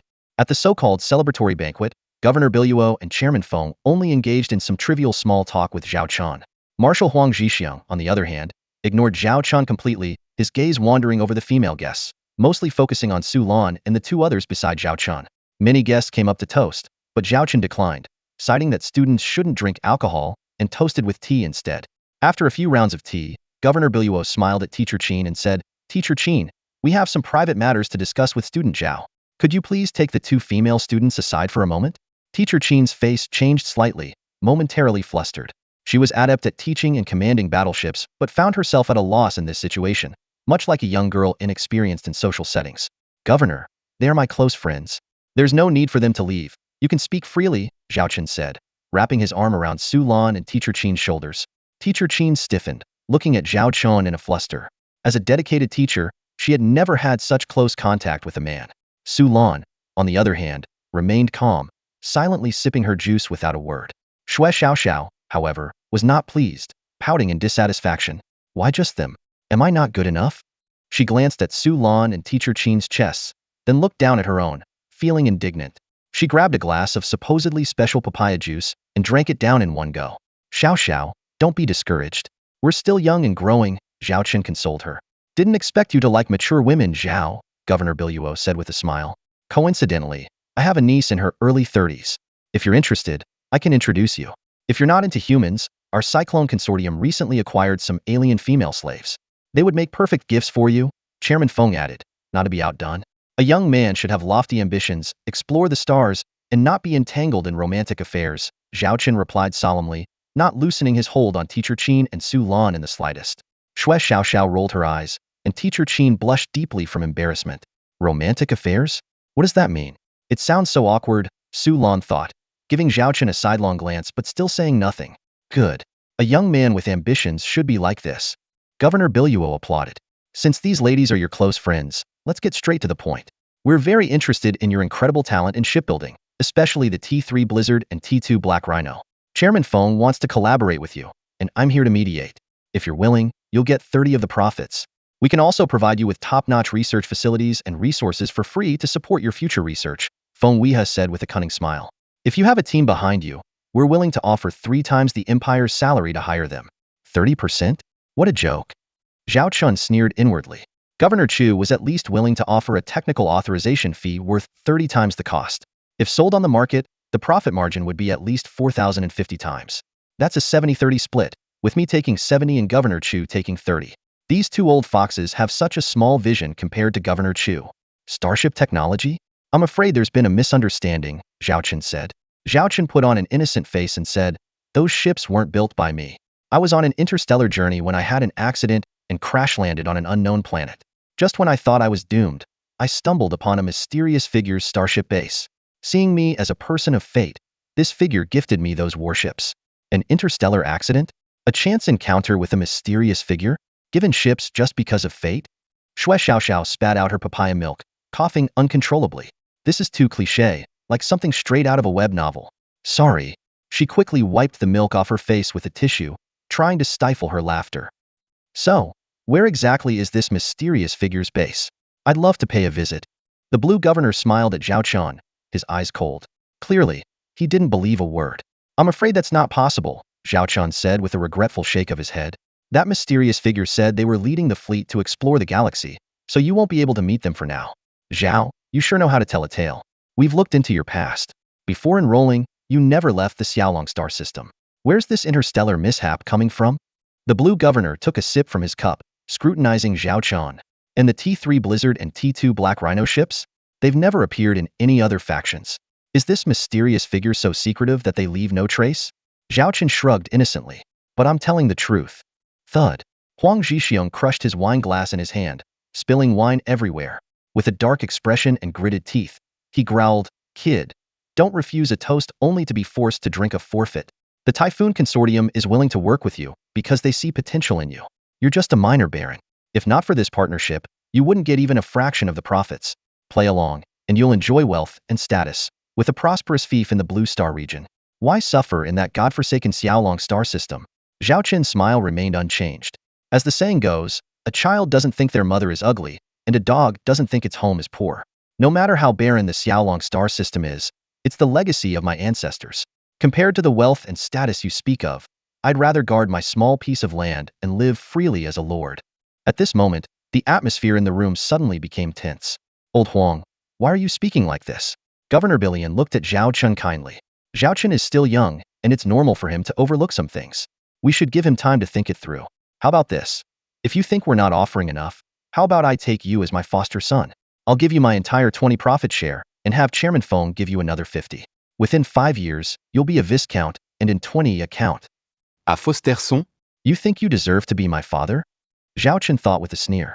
These people were clearly playing both good cop and bad cop, trying to corner him. Whether they would keep their promises was another matter. He'd rather trust Governor Chu, a straightforward and upright man. Governor, I appreciate your kindness, but I must decline, Zhao Chen said as he stood up. This banquet is about over, and I'm feeling a bit tired. I'll take my leave. Just as he was about to step away, a light barrier rose around him, and 4 burly bodyguards blocked his path. Zhao Chen, are you really going to disregard my face like this? Governor Billion's smile turned icy cold. The real show was about to begin. Zhao Chen leaned in close to the governor's ear and whispered loud enough for everyone to hear. If I don't give you face, what can you do about it? This was like pouring oil on fire. Governor Billion's eyes turned even colder. Huang Zhixiong couldn't help but interject. What now?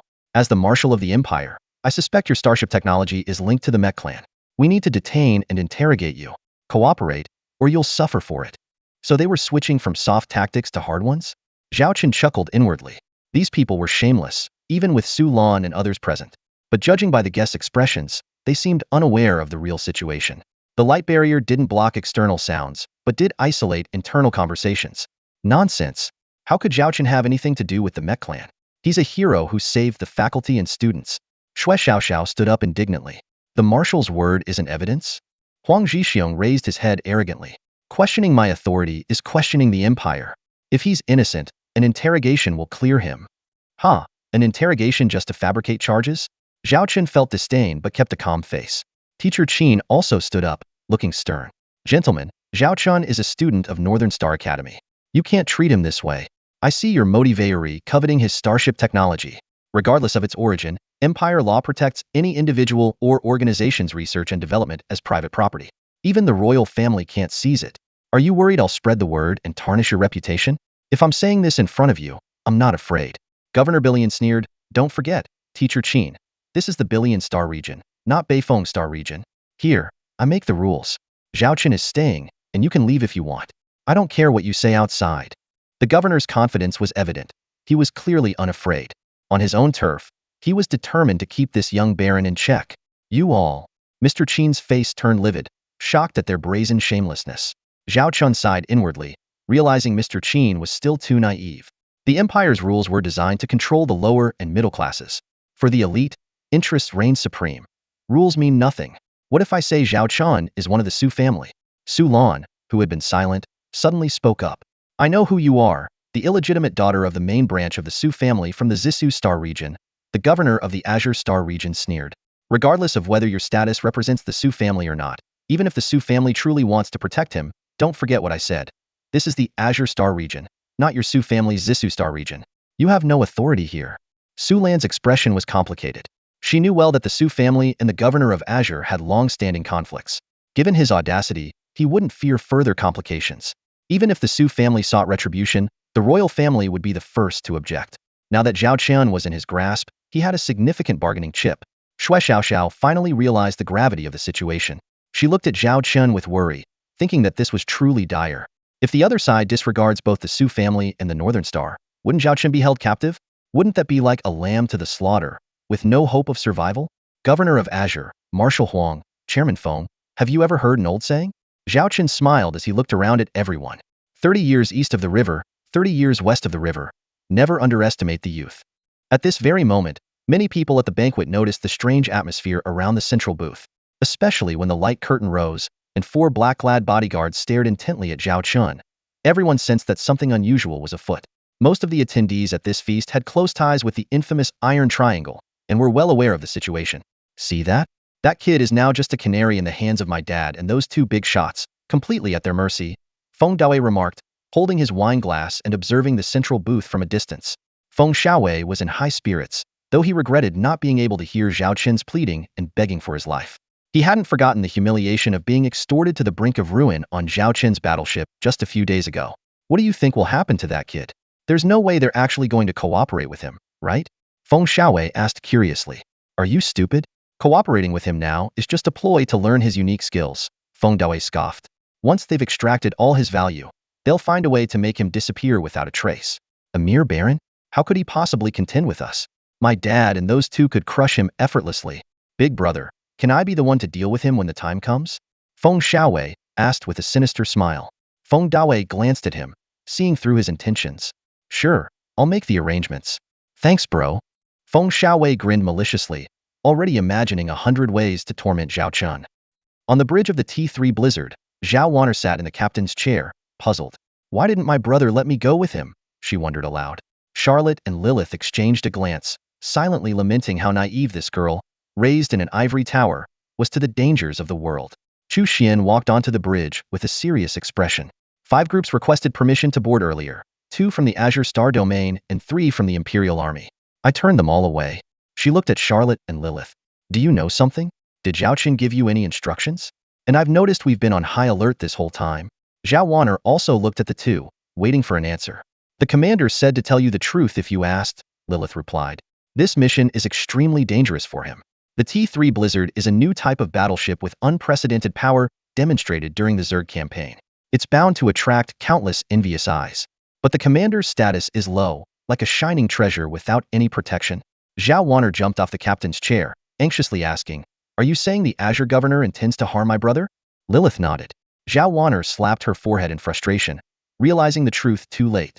If it weren't for saving her, her brother might never have exposed the existence of the T3 Blizzard and wouldn't be in such danger now. She bit her lip and grabbed Charlotte's hand in panic. Sister Charlotte, my brother will be okay, right?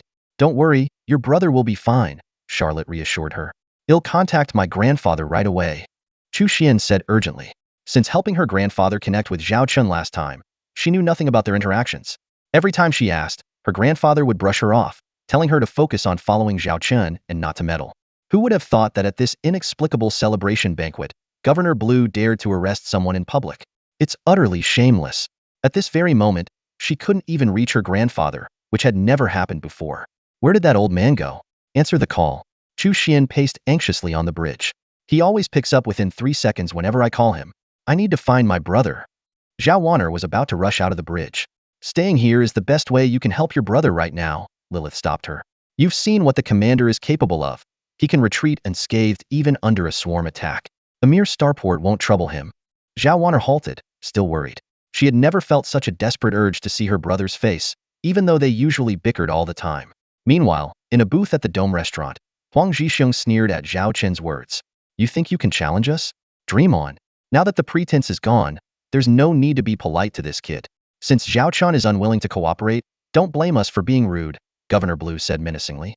Take Zhao to the villa we've prepared and let him rest. Zhao Chen remained calm. He had come down from the warship to divert attention from the T3 Blizzard. If he stayed on the ship, it would become the primary target. As for these bodyguards, they couldn't be more troublesome than the Zerg soldiers. He could easily take a few of the guests hostage and leave, but doing so would lead to a disastrous outcome he wished to avoid. As the standoff continued, a blinding beam of light suddenly filled the Dome restaurant, making it impossible for anyone to see. When the glare subsided, everyone realized that an impressive fleet of over 300 starships had appeared outside the starport. Leading the fleet was AT-4 Northwind God-class heavy battleship, with the character Chu emblazoned in golden letters on its hull. Upon closer inspection, there were at least 3 T-4 battleships in the fleet. How is the Chu family fleet here? Governor Blue's face turned pale. At the same time, the main cannons of the lead ship were all aimed at the Dome restaurant, like a sword of Damocles hanging overhead. Next, a holographic projection appeared in the center of the restaurant. The figure was dressed in military uniform, with a billowing cape and 5 shining gold stars on the epaulets. Despite his advanced age, the mere presence of his hologram exuded an air of commanding authority. Blue Fatty, Yellow Rat, where's my grandson-in-law Zhao Chun? I'm here to take him home. The projection wasn't just limited to the Dome restaurant. It appeared in most key locations throughout the starport. Even on the public channel, you could view Governor Chu's message by clicking on the pop-up notification. Numerous starships docked at the port also received the data link. After confirming it was safe, Secretary Lilith projected it onto the main screen of the T3 Blizzard's bridge. My grandfather? Chu Xian exclaimed in surprise. What's he doing here? Zhao Wanner, Charlotte, and Lilith all turned to her, their eyes filled with curiosity. Chu Xian, did I hear correctly? Did Governor Chu just call my brother his grandson-in-law? Zhao Wanner asked suspiciously, staring at Chu Xian. You're the only granddaughter in the Chu family, right? Chu Xian blushed deeply and hurriedly explained. Wait, there must be a misunderstanding. It's definitely a misunderstanding. She quickly sent a series of communication requests to her grandfather, but every single one was rejected. Frustrated, she stamped her foot. What's that old man up to? Charlotte and Lilith exchanged a silent glance, visibly more relaxed. To them, while the commander's love life was surprising, it wasn't their place to interfere. On the contrary, Governor Chu's acknowledgement of this relationship provided Zhao Chen an added layer of protection. Students and faculty who couldn't attend the banquet witnessed the spectacle through large video projections. Who is this guy? He looks so familiar. Are you stupid? Forgot the famous portraits in the academy hallway? That's Governor Chu He, the Duke of the Empire and a 5-star marshal. Wow, did he just say Zhao Chen is his grandson-in-law? When did this kid connect with the Chu family? Becoming the Chu family's son-in-law is like hitting the jackpot.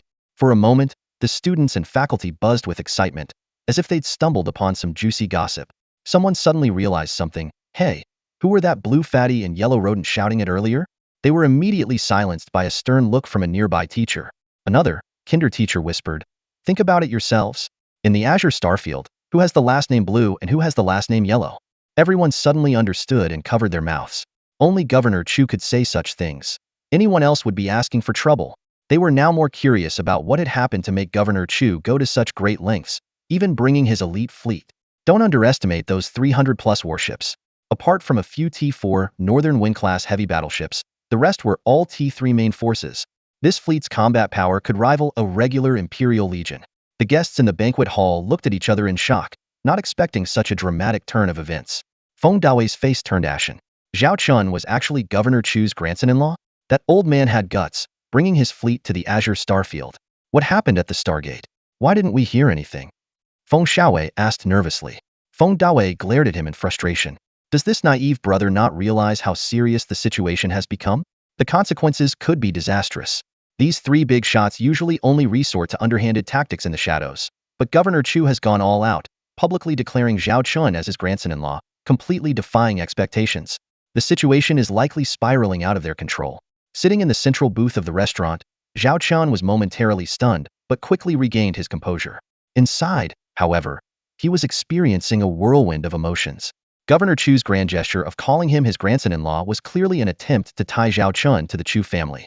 By deploying his elite fleet, he was making a statement about Zhao Qin's importance. This old fox was really taking advantage, trying to act like Zhao Qin's grandfather. Zhao had thought the governor might just offer some protection, but he never expected such a bold move. Nearby, Teacher Qin, Su Lan, and Xue Xiaoxiao stared at him in shock. Governor Chu had clearly and deliberately called Zhao Qin his grandson-in-law. They never imagined Zhao Qin had such a connection with the Chu family. At that moment, Governor Bailan's terminal started flashing red, signaling an incoming communication. He opened it to find Governor Chu himself. The note attached read, "If you dare not answer, I'll bring my fleet to your main planet and blow up your lair." Arrogant and domineering, Governor Chu was still the same tyrant he had always been. Governor Bailan looked helplessly at his two companions, Huang Zhixiong and Feng Weihao, who had previously been full of vigor but now wore complex, uncertain expressions. Seeing no one else willing to speak, Governor Bailan reluctantly answered the call and stood up. Huang Zhixiong and Feng Weihao also stood, forcing professional smiles. Meanwhile, the video windows outside dimmed, causing onlookers to murmur in curiosity. "Governor Chu, why didn't you inform me in advance of your visit to the Bailan Star region? I would have prepared a banquet to welcome you." Governor Bailan began with pleasantries. "Notify you in advance? So you could hide my grandson-in-law?" Governor Chu got straight to the point.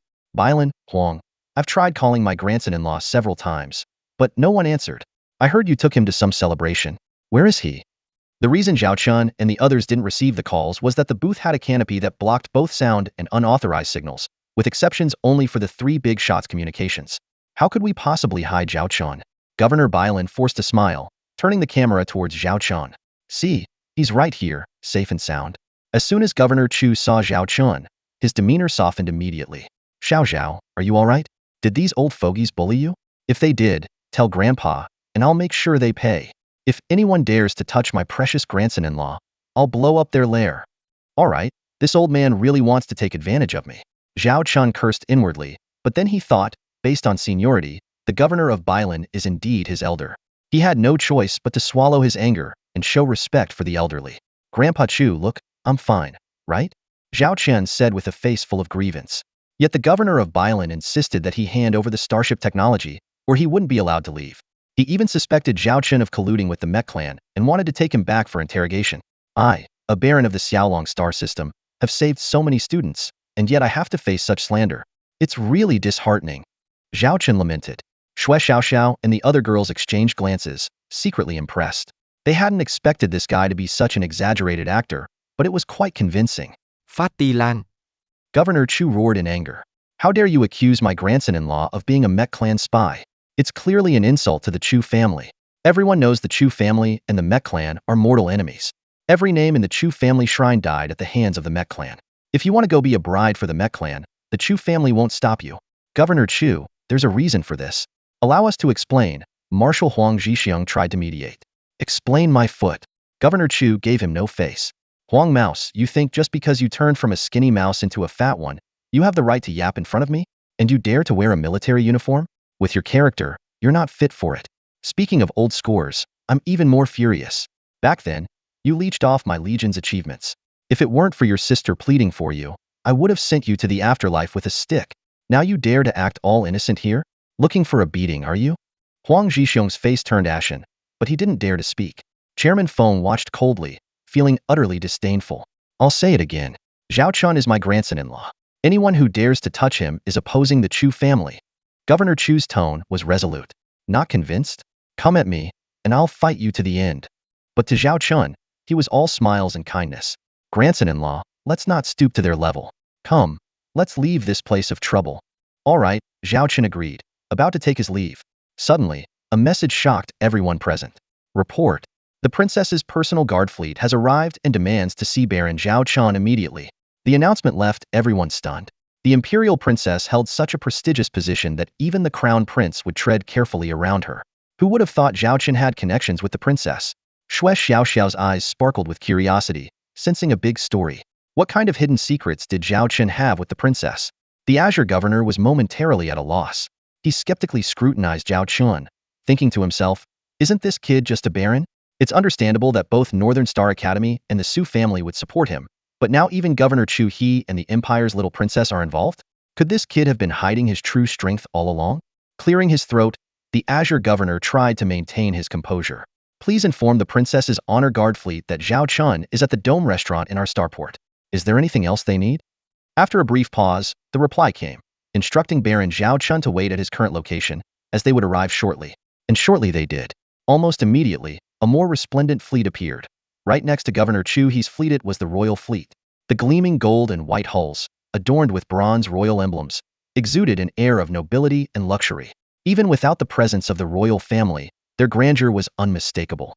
Though not as intimidating in size as Governor Chu He's fleet, the royal fleet's 300 starships, including a third of T3 class and the rest T2, were formidable in their own right. As the T3 flagship slowly docked, the other vessels hovered nearby. Throughout this process, Governor Chu He remained silent, a seemingly indifferent observer.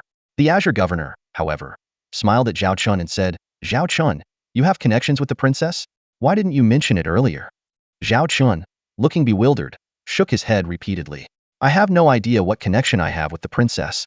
The Emperor's protection of the little princess is so thorough that no information about her is available online. People only know she exists, but her appearance, age, and other details are all unknown." Wait, the princess? A light bulb went off in Zhao Chun's head as he remembered his sister, who served in the royal fleet. Although she was favored and held the position of captain, it shouldn't have warranted the princess's involvement, right? After all, a fleet of this scale had 3,000 captains alone. Could it be that his sister's standing with the princess was far higher than he had imagined? Zhao Chun was baffled. The last time he saw his sister was 3 years ago, and their meeting was brief, leaving no time for detailed conversations. In response to the Azure Governor's teasing, Zhao Chun could only smile without comment. He himself was clueless about the purpose of the princess's fleet. As everyone speculated about the royal fleet's arrival and Zhao Chun's mysterious identity, the starport was abuzz with excitement. Word spread quickly, and soon everyone knew about it. Curiosity seekers flocked to the T3 ship's docking area, eager to catch a glimpse of the grand warships, including many students from both academies with hopeful eyes, desperate to see what was happening. As the hatch slowly opened, a procession of stunning female soldiers in white and gold uniforms emerged, each with an elegant demeanor and striking beauty. In the center of the procession, a female officer carried a crystal emblem adorned with royal insignia, gracefully advancing with the honor guard. "Oh my gosh, that's a royal commendation crystal!" a teacher exclaimed from the crowd. "The Imperial Crystal of Honor? The one personally bestowed by His Majesty?" All the students around were green with envy, wishing they could bask in the glory of that crystal themselves. In the Empire, there are generally 2 types of honors. One is material rewards, such as money and jewels. The other is the elevation of titles. Title promotions can happen in 2 ways. First, through outstanding merit or influential connections, where the Ministry of Personnel submits a list to His Majesty for approval.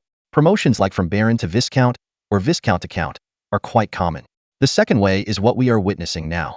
His Majesty personally bestows the Crystal of Honor, escorted by a special fleet to the recipient.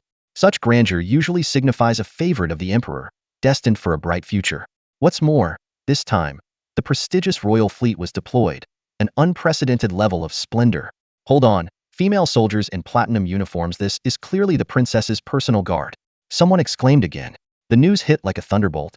It was already rare enough to see the royal fleet escorting an honor, but to have the princess involved as well. Who could possibly deserve such a distinction? The female soldiers marched through the docking bay, heading straight for the Dome restaurant. Though the onlookers were numerous, not one dared to obstruct their path, all stepping aside to clear the way.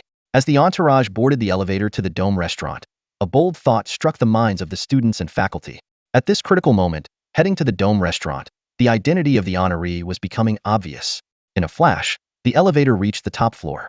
Guests had already been eagerly awaiting, having witnessed the arrival of the royal fleet. The central booth's canopy descended right on cue, and Zhao Qian and his group walked to the forefront, under the spotlight. The female officer holding the crystal scanned the crowd, locked eyes with Zhao Chun, and approached him directly. It really was the Crystal of Honor. The guests were filled with envy. Even the usually composed Feng Dawei couldn't hide the jealousy in his eyes. "Baron Zhao Chun of the Xiaolong star system, please step forward to receive your honor." The female officer's clear voice echoed through the Dome restaurant.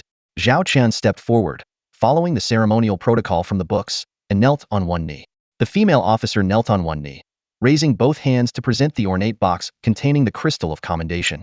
A sudden holographic projection shot out from the crystal, revealing a middle-aged man seated on a throne. His appearance stunned everyone present. Some knelt, while others prostrated themselves. Only Zhao Chen dared to lift his head slightly, secretly observing the figure. The man appeared to be in his 70s, yet his face was youthful, showing no signs of age.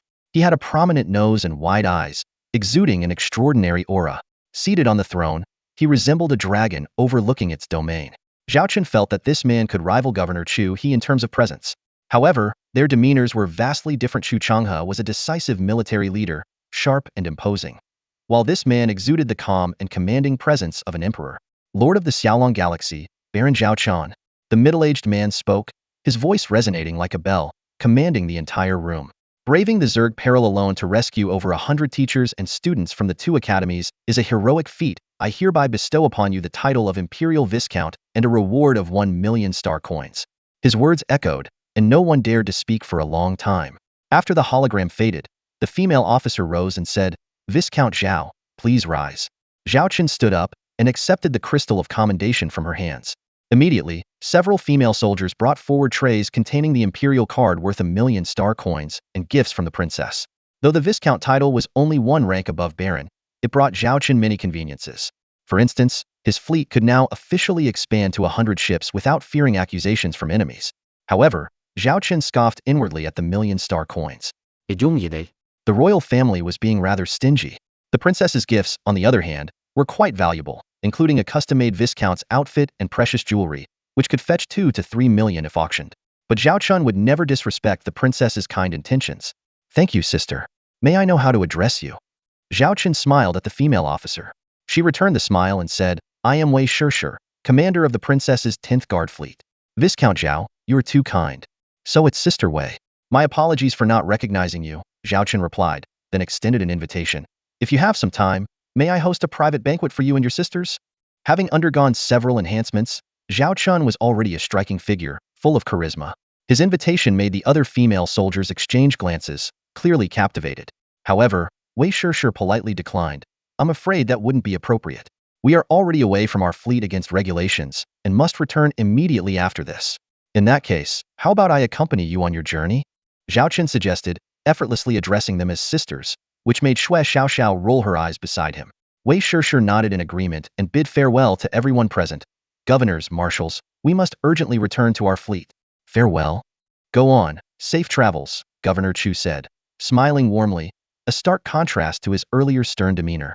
Governor Bai Lan also smiled and said, Congratulations, Zhao Cheno, Viscount Zhao. I apologize for the modest banquet today. Next time, I will host a proper one. Teacher Qin, Senior Su Lan, Xiao, let's go, Zhao Chen said, looking at the chests of rewards. I'll need your help carrying these. Xue Xiaoxiao eagerly agreed, her eyes fixed lovingly on the glittering jewels. The guests began to take their leave, leaving behind a hall full of people who watched Zhao Chen's departing figure with envy and jealousy.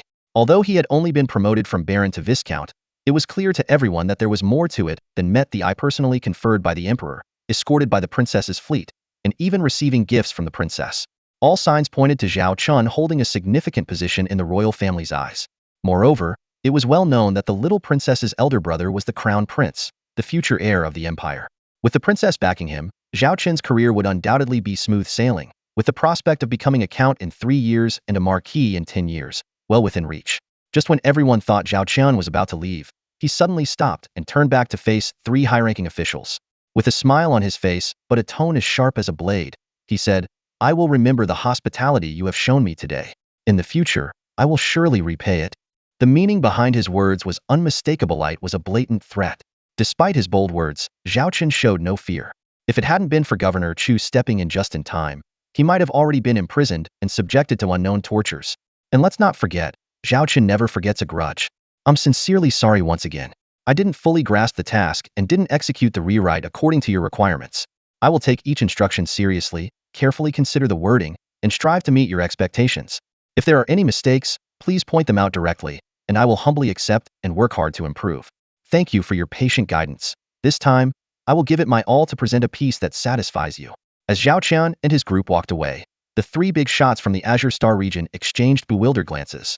They never expected things to end like this. They had assumed Zhao Chen was merely a baron, only to discover he had powerful allies Northern Star Academy, the Su family from Zissou Star region, and even the Chu family from Chuha Star region, not to mention the royal princess. And let's not forget that the grandfather of the young lady from the Chu family is the governor of the Beifeng Star region. I, Huang, have never felt so humiliated in my life.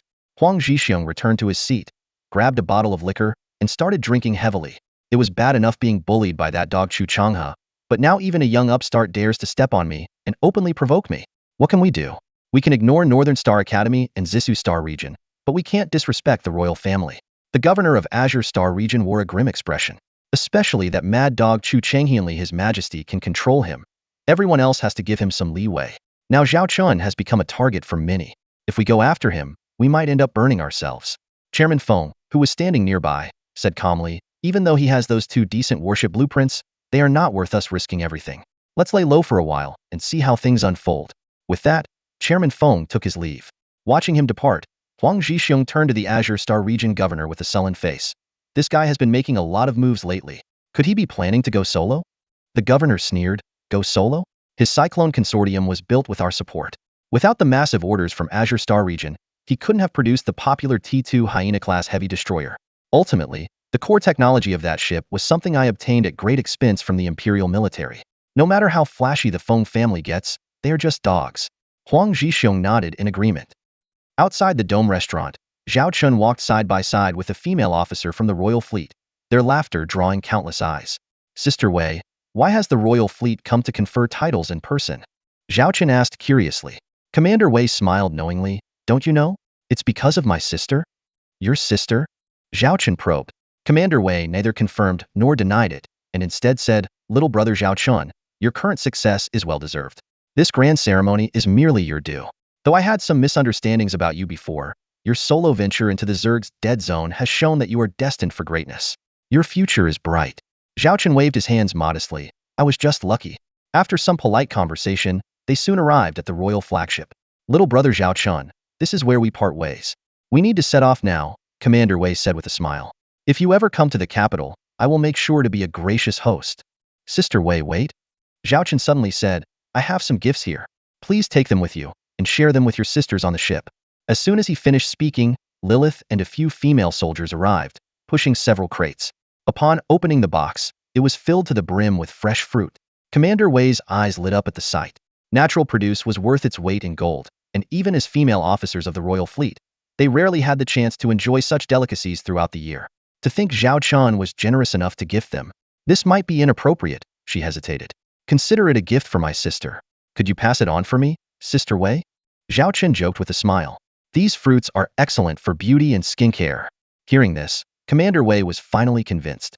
She ordered her subordinates to load the box onto the ship, her impression of Zhao Chun improving even more. As they bid farewell, Commander Wei leaned close to Zhao Chun's ear and whispered, I can't say much about your sister, but her rank is above mine. With that, she gracefully boarded the ship. Such a simple statement carried great significance. Wei Shishir was one of the 10 commanders of the princess's personal fleet. If Zhao Chen's sister held a higher position, her status was truly extraordinary. Back on the bridge, Wei Shishir immediately approached the captain's chair and respectfully reported, Lady Yu, won't you go down to see your brother?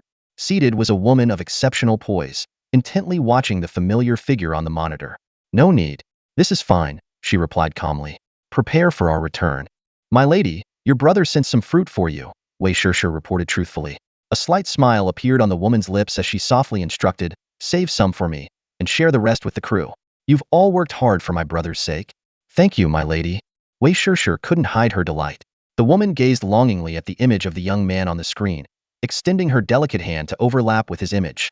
Though separated by miles, they seemed so close. After the Royal Princess Guard fleet departed, Zhao Chen bid farewell to Mr. Qin, Su Lan, and Xue Xiaoxiao. The three would return to their school with the Northern Star Academy fleet, while Zhao Chun headed back to his starship's bridge. The moment he stepped onto the bridge, several pairs of eyes turned to him simultaneously. Zhao Wanner, arms crossed and eyes narrowed, glanced at Zhao Chun and then at the blushing Chu Xian. Big brother, when did you get a sister-in-law?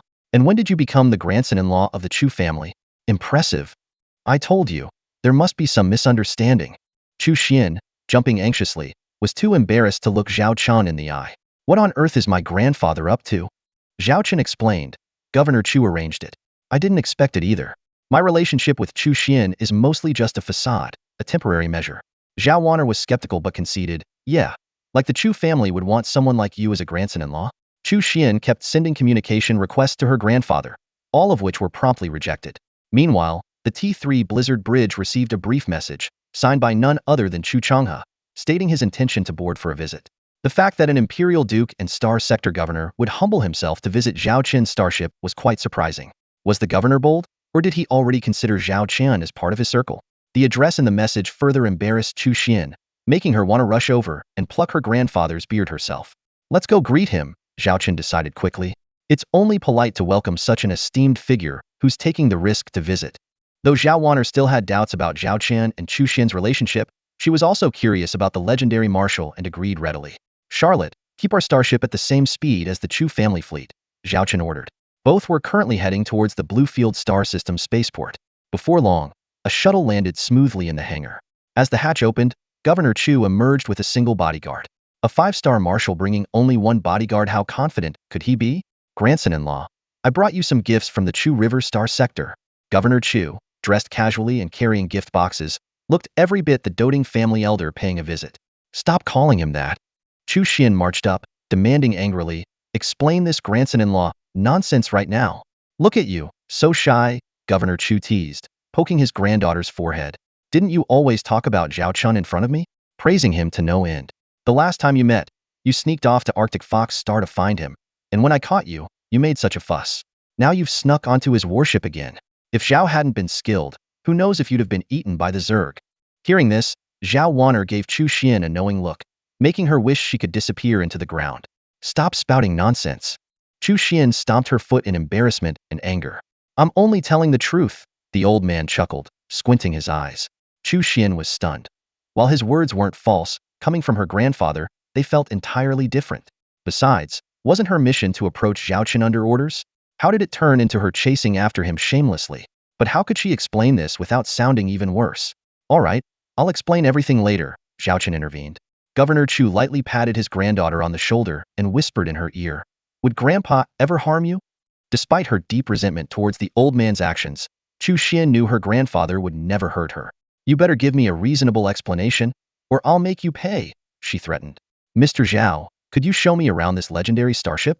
Governor Chu asked with a forced smile, fearing he might lose his composure. He didn't even dare to call Zhao Qin his grandson-in-law anymore. This way, please, Zhao Qin said, gesturing politely. Governor Chu glanced at Zhao Wan'er and the others. Zhao Qin understood immediately. Wan'er, you and the others go to the bridge and inventory the items the princess sent. Take whatever you like. We can't sell it anyway, so we might as well give it away. Yes, sir. Zhao Wan'er replied and tactfully left to give her brother some private time. Xianer, distribute the local specialties I brought to the children, Governor Chu said, handing a gift box to Chu Xian. Rolling her eyes, Chu Xian shot back. You better have a good explanation, or this isn't over. With that, she also left the scene. The guards, understanding the situation, kept a respectful distance to ensure privacy. Was your behavior during the rescue mission intentional? What was your goal? Governor Chu asked, hands behind his back as he walked. Instead of answering directly, Zhao Qian threw his own questions back at him. Why did you call me your grandson-in-law? What's the purpose behind that? Both of their questions were sharp and direct. Governor Chu didn't beat around the bush either and said straightforwardly, you are now a shiny piece of meat. With this T3 Blizzard, countless forces are eyeing you hungrily. Take today's group, for example. They were itching to make a move, thinking they could act openly in their own territory and catch you off guard. They didn't expect me to show up. As for saying you're my granddaughter's fiancé, I had no choice. Governor Chu explained, you need a protective identity right now, or trouble will keep coming your way. Even back at North Star Academy, you wouldn't find peace. Originally, your troubles had nothing to do with me, but if they delay the development of the T4 battleship you promised, I won't stand for it. Governor Chu gave Zhao Qin a meaningful glance. Of course, I do admire you. You're one of the few men my granddaughter doesn't dislike. If you truly become my grandson-in-law in the future, I might consider it. Are you really using your granddaughter's future and reputation as a joke? Zhao Chun was astonished. Governor Chu candidly replied, let me tell you, a few princes have proposed marriage to my granddaughter, and even that old guy has mentioned it. I could ignore others, but I owe that guy too many favors to refuse repeatedly. You're an ideal shield. As for reputation? Anyone daring to speak ill of my granddaughter should first reckon with the North Wind God. With this, Governor Chu's intentions were clear, blocking royal marriage proposals, protecting Zhao Chun, ensuring he focuses on research, and binding him to the Chu family's cause. It was a multifaceted strategy. Since Governor Chu was being so honest, Zhao Chun spoke openly as well. Indeed, my actions during this mission were intentional. Since the T3 Blizzard is already exposed, I might as well make it fully public to attract more attention. Rather than hiding in the shadows and being picked off, it's safer to stand openly on the street. I even made enemies with those noble kids on purpose, acting rebellious to make outsiders think I'm a difficult nut to crack, unaffiliated with any power. This way, some people would hesitate to act rashly, fearing I'm a thorn in their side. Of course, impulsive types like Governor Bylan are exceptions. Your unexpected intervention was indeed the best move for now. Governor Chu nodded. Your calculations are correct, but did you consider that if the royal fleet and I hadn't been present today, could you have escaped unscathed? I had absolute confidence in leaving this place, but it would have been in the least desirable manner. Zhao Qin's eyes turned cold. Governor Chu stared at him for a long time, feeling that his decision was wise. Had he not intervened, the empire might have gained a formidable enemy. He couldn't explain why he felt such a connection to this young man. Governor Chu, you must be very satisfied with the performance of the T3 Yanlong class, right? Zhao Qin asked. At 5 million per ship, it's definitely worth every penny. Governor Chu praised. It may not be the best T3 battleship, but its cost-performance ratio is unparalleled, truly born for war. I've already ordered my subordinates to start trial production, and the first batch will be ready for service within 3 months. The Chu family truly lives up to its reputation. They can build whatever they want without worrying about conditions or funding. That's real confidence. Rest assured, I'll keep my word. Governor Chu promised, we'll build the first batch of 30 ships, and we'll pay you a technology licensing fee that's 30 times the cost. The rest will be paid according to market rules. I'll give you a 30 advance, which is 1.5 billion star coins. Once everything is completed, we'll pay the remaining balance. The extra amount will be your research funding, 1.5 billion star coins. Zhao Qin's heart skipped a beat. Once 30 Yanlong-class ships are in service, he could expect another 3.5 billion coming in. Deals involving tens of billions like this are a testament to the Chu family's immense wealth. Previously, when doing business with Li Yaqi, they haggled over a mere 20 million advance payment. It seems that to make big money, you have to rely on high-end warships. The profit from dozens of T2 ships might not even compare to a single T3 deal. Zhao Qin beamed. If you encounter any technical issues, feel free to reach out to me anytime. I'm available 247. Also, try to stay out of trouble for a while. Governor Chu casually mentioned, the Empire's situation has been unstable lately. Though he said it lightly, it made Zhao Qin's heart tighten. These high-ranking individuals always know hidden secrets because of their elevated positions. Zhao Qin cautiously asked, do you know something about the changing tides? It's nothing major. As long as you don't get involved, you won't be affected, Governor Chu replied calmly. Given your current value, those factions wouldn't risk offending the Chu family to bother you. Of course, it's best if you don't leave the Beifeng and Chua star regions. Zhao Qin nodded in agreement. With this 1.5 billion in startup funds, he could finally make significant moves in the Xiaolong territory. As for the chaos outside, he would wait until he could return with a super fleet. By then, even the likes of Blue Fatty and Yellow Rat would have to kneel and sing in submission. An elderly man and a young one took a walk around the T3 Blizzard-class light interstellar battlecruiser, chatting continuously. Half of their conversation revolved around the technical details of the T3 Flame Dragon-class medium interstellar destroyer. Zhao Qian saw through Governor Chu's intention those professional questions were clearly a test to see if Zhao had truly participated in the development of this warship. For Zhao Qian, a gifted starship engineer, these questions were child's play. Unexpectedly, Governor Chu didn't show much interest in the T3 Blizzard, merely asking about its cost. Zhao had thought he would demand the technology. As they neared the bridge, Zhao couldn't hold back his curiosity any longer and voiced his doubts. This Blizzard is indeed impressive, but you say it costs 13 million per ship? Governor Chu shook his head. That price doesn't suit my fleet. Besides, I know when to be content. The Flame Dragon will suffice. Zhao Qin suddenly understood. While the Blizzard boasted incredible combat power, its standout feature was its superior maneuverability. Governor Chu's forces, engaging in large-scale frontal battles, were currently more defensive. In contrast, the Flame Dragon, costing only 5 million, better suited their battlefield needs. Even the Chu family couldn't afford to produce T3 warships without limit. It made more sense to mass-produce the Flame Dragon and equip a competent fleet first. As for the Blizzard, Zhao had already committed it to their cause, so there was nothing to worry about. Upon reaching the bridge, they saw Chu Xian, Lilith, and others enthusiastically playing with the precious gifts bestowed by the princess. Grandpa, are you done talking? Chu Xuan project. Almost. The fleet is nearing the Stargate, Governor Chu replied, looking at his granddaughter. Xianer, it's time to go home. Already? Chu Xian was disappointed. She found following Zhao Qin exciting, with all the battles and adventures, far more interesting than being in the Imperial Army. Young Zhao has given us the blueprints for a T3 warship. Governor Chu changed the subject. Don't you want to be the first to experience it? At this, Chu Xian's curiosity was instantly piqued. Governor Chu knew his granddaughter's thoughts well and had her completely in his grasp. On the way to see them off, Zhao Chen asked Governor Chu how he had managed to sneak into the Azure Star region unnoticed.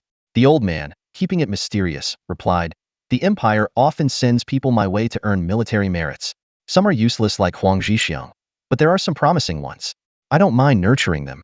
Once they make a name for themselves, they naturally go their own ways.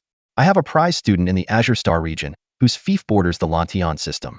I first took the fleet to his place, then used warp jumps to get here. 1. All T3 warships make the journey quick, taking less than a day. 2. I timed it perfectly to catch the show.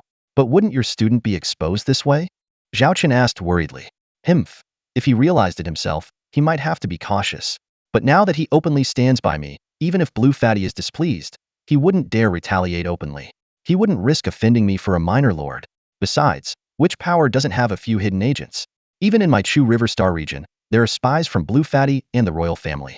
These are all open secrets. Everyone has to play along. I see. Zhao Chen nodded thoughtfully. So, this is the unspoken rule among the elite players. All right, let's leave it at that. Governor Chu patted Zhao Chen on the shoulder, an invisible pressure emanating from him. I'm expecting a grand gift from you. For most people, this pressure would be enough to make them submit, but Zhao Chen, having undergone 3 rounds of super soldier enhancements, remained unfazed and unmoved. Impressive, you've got guts. Governor Chu laughed heartily, giving Zhao Chen a friendly punch on the chest, his fondness for the young man increasing. After their farewell, Chu Xian boarded the shuttle with her grandfather, returning to the Chu family fleet. Grandpa, you owe me an explanation. What do you mean by grandson-in-law? What's going on? Chu Xian glared at Governor Chu's beard with a fierce look. Ahem, don't rush. Governor Chu quickly shielded his beard. Only Chu Xian could make him feel a bit intimidated. He decided to tell the truth, revealing the collaboration with Zhao Chen, including the 3-year plan to build a T4 warship. He actually has the ability to develop a T4 warship? Chu Xian was stunned, finding it hard to believe. How is that possible? He's younger than me. I was skeptical at first too, Governor Chu admitted, but when I had the design of the Yanlong evaluated by my 3 research institutes, those top starship experts told me that the technical level of this warship was beyond their understanding. In the entire empire, there are only a handful of people with such expertise. They even asked me which master or top research institution was behind it. I didn't reveal Zhao Chen's identity. Xianer, now you understand why I arranged this identity for him, right? Governor Chu said meaningfully. Besides the 3 reasons I told him, there's another one. This young man has great potential. And you're not getting any younger. Your parents passed away early, and I feel responsible for taking good care of you. Those royal brats who wanted to marry you, I rejected them without a second thought. They're not worthy of you. If you got involved in that circle, you'd never break free. I don't want you entangled in their deceit and darkness. Compared to them, Zhao Chun, despite his humble origins, is easier to manage. Get to know him first. If you two get along, he'll approve the marriage and use the Chu family's resources to nurture him properly. We might turn this pretense into reality. Grandpa, what nonsense are you talking about? Chu Xian blushed, glaring at the old man angrily, but she didn't bring up the beard again. It seemed she had tacitly accepted the arrangement.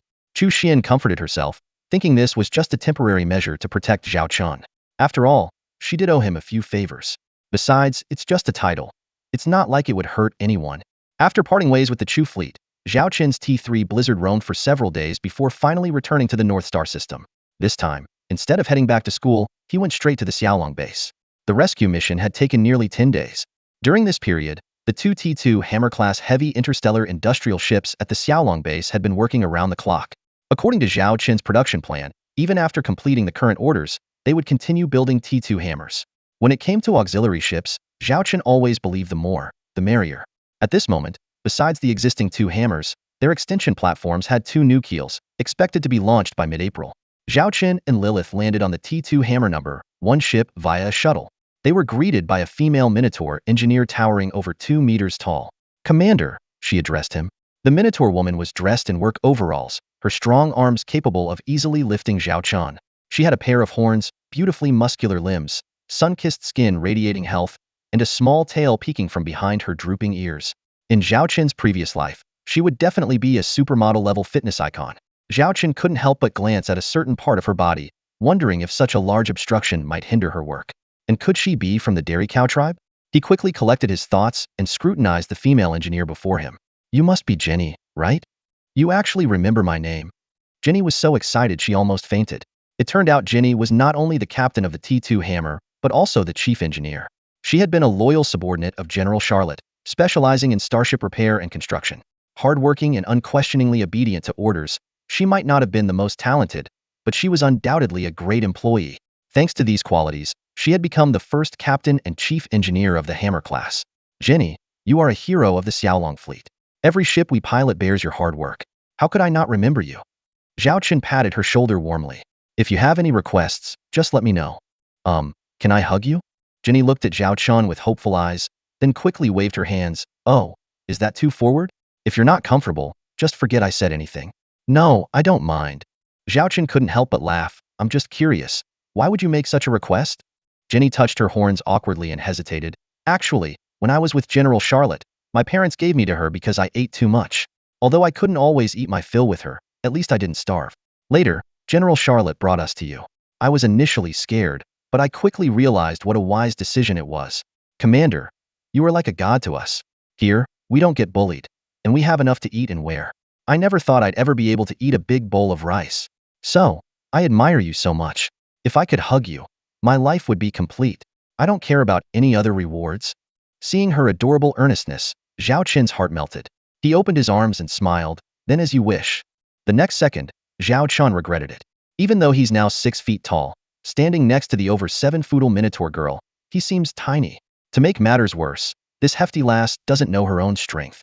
She scooped Zhao Chen up in a bear hug, almost crushing his bones. Zhao Chen struggled desperately, his face turning purple. If Lilith hadn't intervened in time, he might have been done for in the Minotaur's embrace. I'm so sorry, I got too excited. Ginny quickly released him, looking at Zhao Chen with a face full of panic. It's all right, Zhao Chen forced a smile.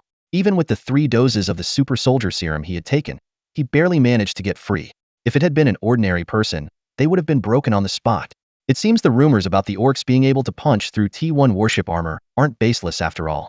Zhao Chen straightened up and said, Ginny, I'm here to discuss something important. It's about the shipbuilding plans for the next few months. As he spoke, Zhao Chen pulled up an electronic document and presented it to Ginny. Ginny glanced at it and immediately looked bewildered. Commander, to be honest, I don't understand a word of this stuff, Ginny admitted, scratching her head in embarrassment. General Charlotte used to teach me step by step what to do. I can manage repairs and maintenance, but being a captain is really beyond me. If you hadn't assigned a girl named Annie to the second ship, I wouldn't have known how to organize the work while you were away. Annie? She's here? Zhao Chen asked in surprise. Yes, she's over at Station 4, Ginny replied, giving a thumbs up. That girl is not just handy, but also really smart. She understands things at a glance that I can't make heads or tails of. She's even doubled our efficiency by tweaking some shipbuilding steps. She's a real godsend. Zhao Chen nodded to himself, realizing that most of the first batch of half-beast craftsmen were rough and straightforward, lacking in management skills. Geniuses like Charlotte were rare. It seemed they'd need to bring in more talents like Annie to keep everything running smoothly. Take me to see Annie, Zhao Chen instructed. Sure thing, Commander. Follow me, Ginny said, leading Zhao Chen down a narrow corridor. These corridors connected every workstation on the Iron Hammer-class ship, making it highly convenient. Zhao Chen couldn't help but marvel at the vastness and intricacy of the shipbuilding factory. Soon, Zhao Chen met Annie. She was dressed in a specially designed spacesuit, making her look like a life-size doll. Her helmet was comically oversized, resembling a toy made for children. Through the clear visor, Annie's round face was visible. She had a lollipop in her mouth and was maneuvering mechanical arms much larger than herself, busy working on the starship's keel. After finishing her task, Annie pressed the return button. Her suit automatically guided her to the return pod by the corridor. These pods were stationed at intervals, allowing workers to return, fill the pod with oxygen, expel harmful substances, and remove their suits before re-entering the corridor. Just 20 minutes until the end of my shift, Annie murmured to herself with a grin. I need to get to the cafeteria early. They have my favorite shredded beef today. With that, she gathered her equipment and hopped out. As she turned, she bumped into a pair of military bootsman's boots, which were rare on the industrial ship. Annie froze, looking like an employee caught slacking off by the boss. She didn't dare lift her head and slowly turned around, muttering, Annie was just coming back to get a tool. I'll get back to work soon. I wasn't slacking off or sneaking away to eat beef. Before she could finish, a large hand rested on her head. Annie looked up abruptly and was overjoyed. Commander, what brings you here? Annie was working hard, not slacking off at all. Her stubborn defense was so endearing that Zhao Chen couldn't help but think that the rumors about the dwarves being a bit slow-witted might be true. Lilith, standing nearby, was already laughing so hard she could barely breathe. So, you really love working? Zhao Chen squinted at her. Annie stood at attention and earnestly replied, absolutely, Annie loves working. I'd work 24 hours a day without rest if I could. Great, we're on a tight schedule. You can work an extra 3 hours, Zhao Chen said deliberately. 3 hours? Annie's eyes widened in dismay. But then I'll miss the limited time shredded beef. Oh, so you like shredded beef more than working? Zhao Chen asked with a teasing smile. Annie looked down in shame, staring at her toes. Lilith quickly intervened. All right. The commander isn't here to punish you. He's here to discuss something important. Work again? Annie pouted, rubbing her stomach. How about this, we'll talk in the cafeteria, my treat, Zhao Chen said, giving in. Really? Annie's eyes lit up, and she almost drooled. Believe it or not, Zhao Chen shrugged. I believe. Annie quickly wiped her mouth. The commander is the best. Janie, lead the way. Let's eat and talk at the same time, Zhao Chen instructed. Yes, sir. Janie responded. Soon, the group arrived at the cafeteria. The crew members were thrilled to see the commander, acting like they were meeting a celebrity. Are you really treating us? Annie asked again, just to be sure, worried Zhao Chen might change his mind. Zhao Chen told the chef, put their meals on my tab, and had a robot scan his face for payment. I want this, and this. Annie eagerly placed her order. And bring another big bowl of this. Thanks a lot, Commander. She bowed deeply, her head almost touching her knees. Her ease with the situation made it clear that this wasn't her first time freeloading a meal. Sorry to make you spend so much, Jenny said, scratching her head awkwardly. I should be the one treating everyone. Save your salary, Jenny, Annie retorted, patting Jenny's waist without hesitation. You barely have enough for yourself. Don't be shy with the commander. How about some shredded beef? Oh right, you don't eat beef, so lamb chops then. Jenny smiled sheepishly, still feeling a bit embarrassed. It's fine, I said I'll treat. Zhao Chen reassured them with a smile. It's just the two of you. It's not a big deal. Despite his words, Zhao Chen glanced at the dishes in front of him, which could easily feed 10 people, and then at Jenny's honest face. He suddenly felt a twinge of regret.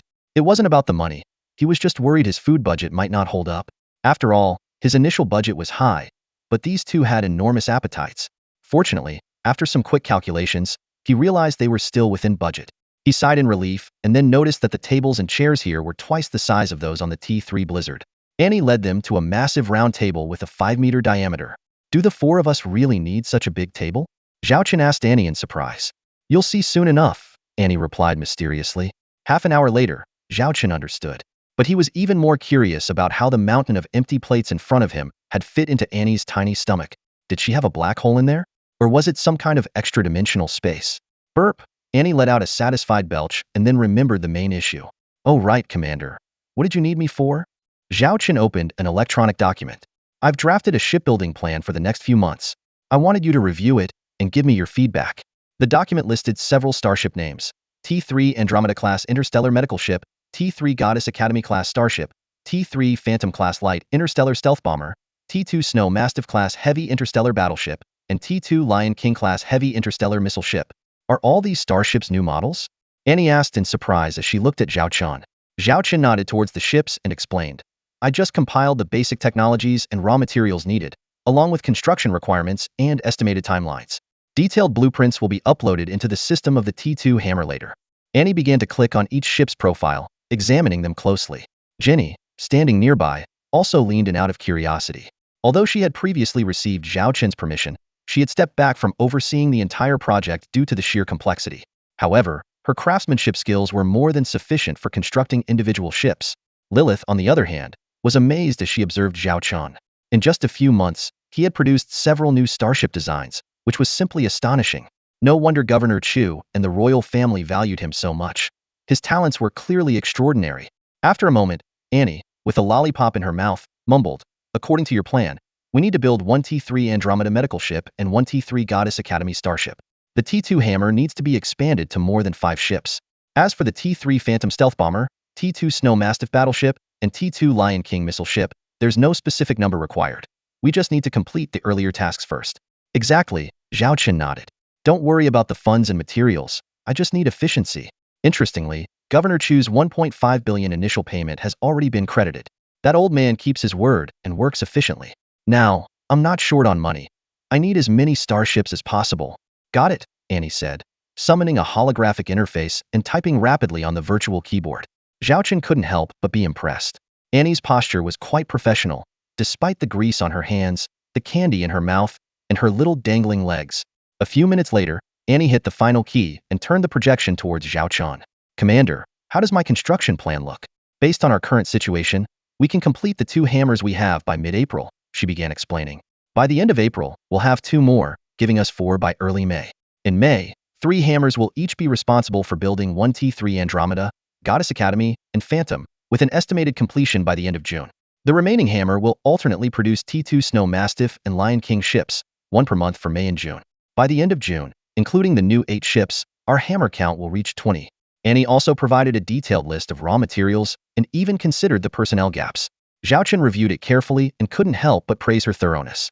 At this pace, by the end of June, our fleet will consist of, Zhao Chen calculated silently, 1 T3 Blizzard Battlecruiser, 1 T3 Phantom Bomber, 1 T3 Andromeda Medical Ship, 1 T3 Goddess Academy, 1 T2 Lion King Missile Ship, 1 T2 Snow Mastiff Battleship, 1 T2 Queen Bee Carrier, 1 T2 Bronze Eden, 10 T2 Black Rhino Assault Ships, and 20 T2 Hammer Industrial Ships. That's a total of 15 warships, including 4 T3 and 11 T2, and 23 support ships, including 2 T3 and 21 T2. The total fleet will reach 38 ships. Zhao Chen's mind conjured up an image of a massive interstellar fleet, thousands of warships ready for action, and he felt a surge of excitement. Although the number is still insufficient, his goal is hundreds or even thousands of fleets. Imagine the grandeur when they set out. Containing his excitement, Zhao Chen continued reading. Annie had included a detailed cost estimate, even accounting for price fluctuations.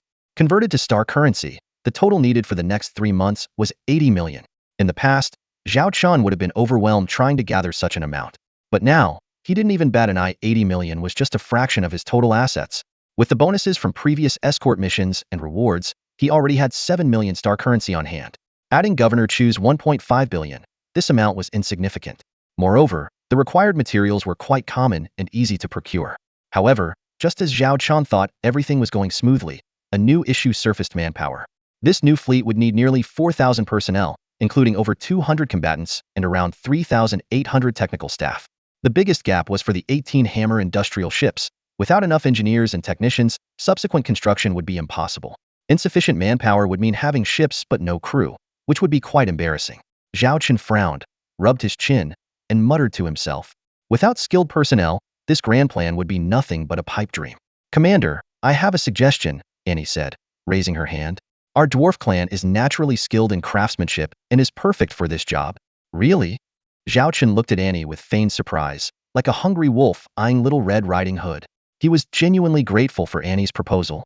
I've heard that the dwarves are actually quite reluctant to join other factions and prefer a life closer to nature, Zhao Chen said, feigning a conflicted expression. I don't want to force your people to serve me. While some dwarves don't like being tied down, most of them share a common love: drinking. Annie quickly interjected. Especially adult dwarves.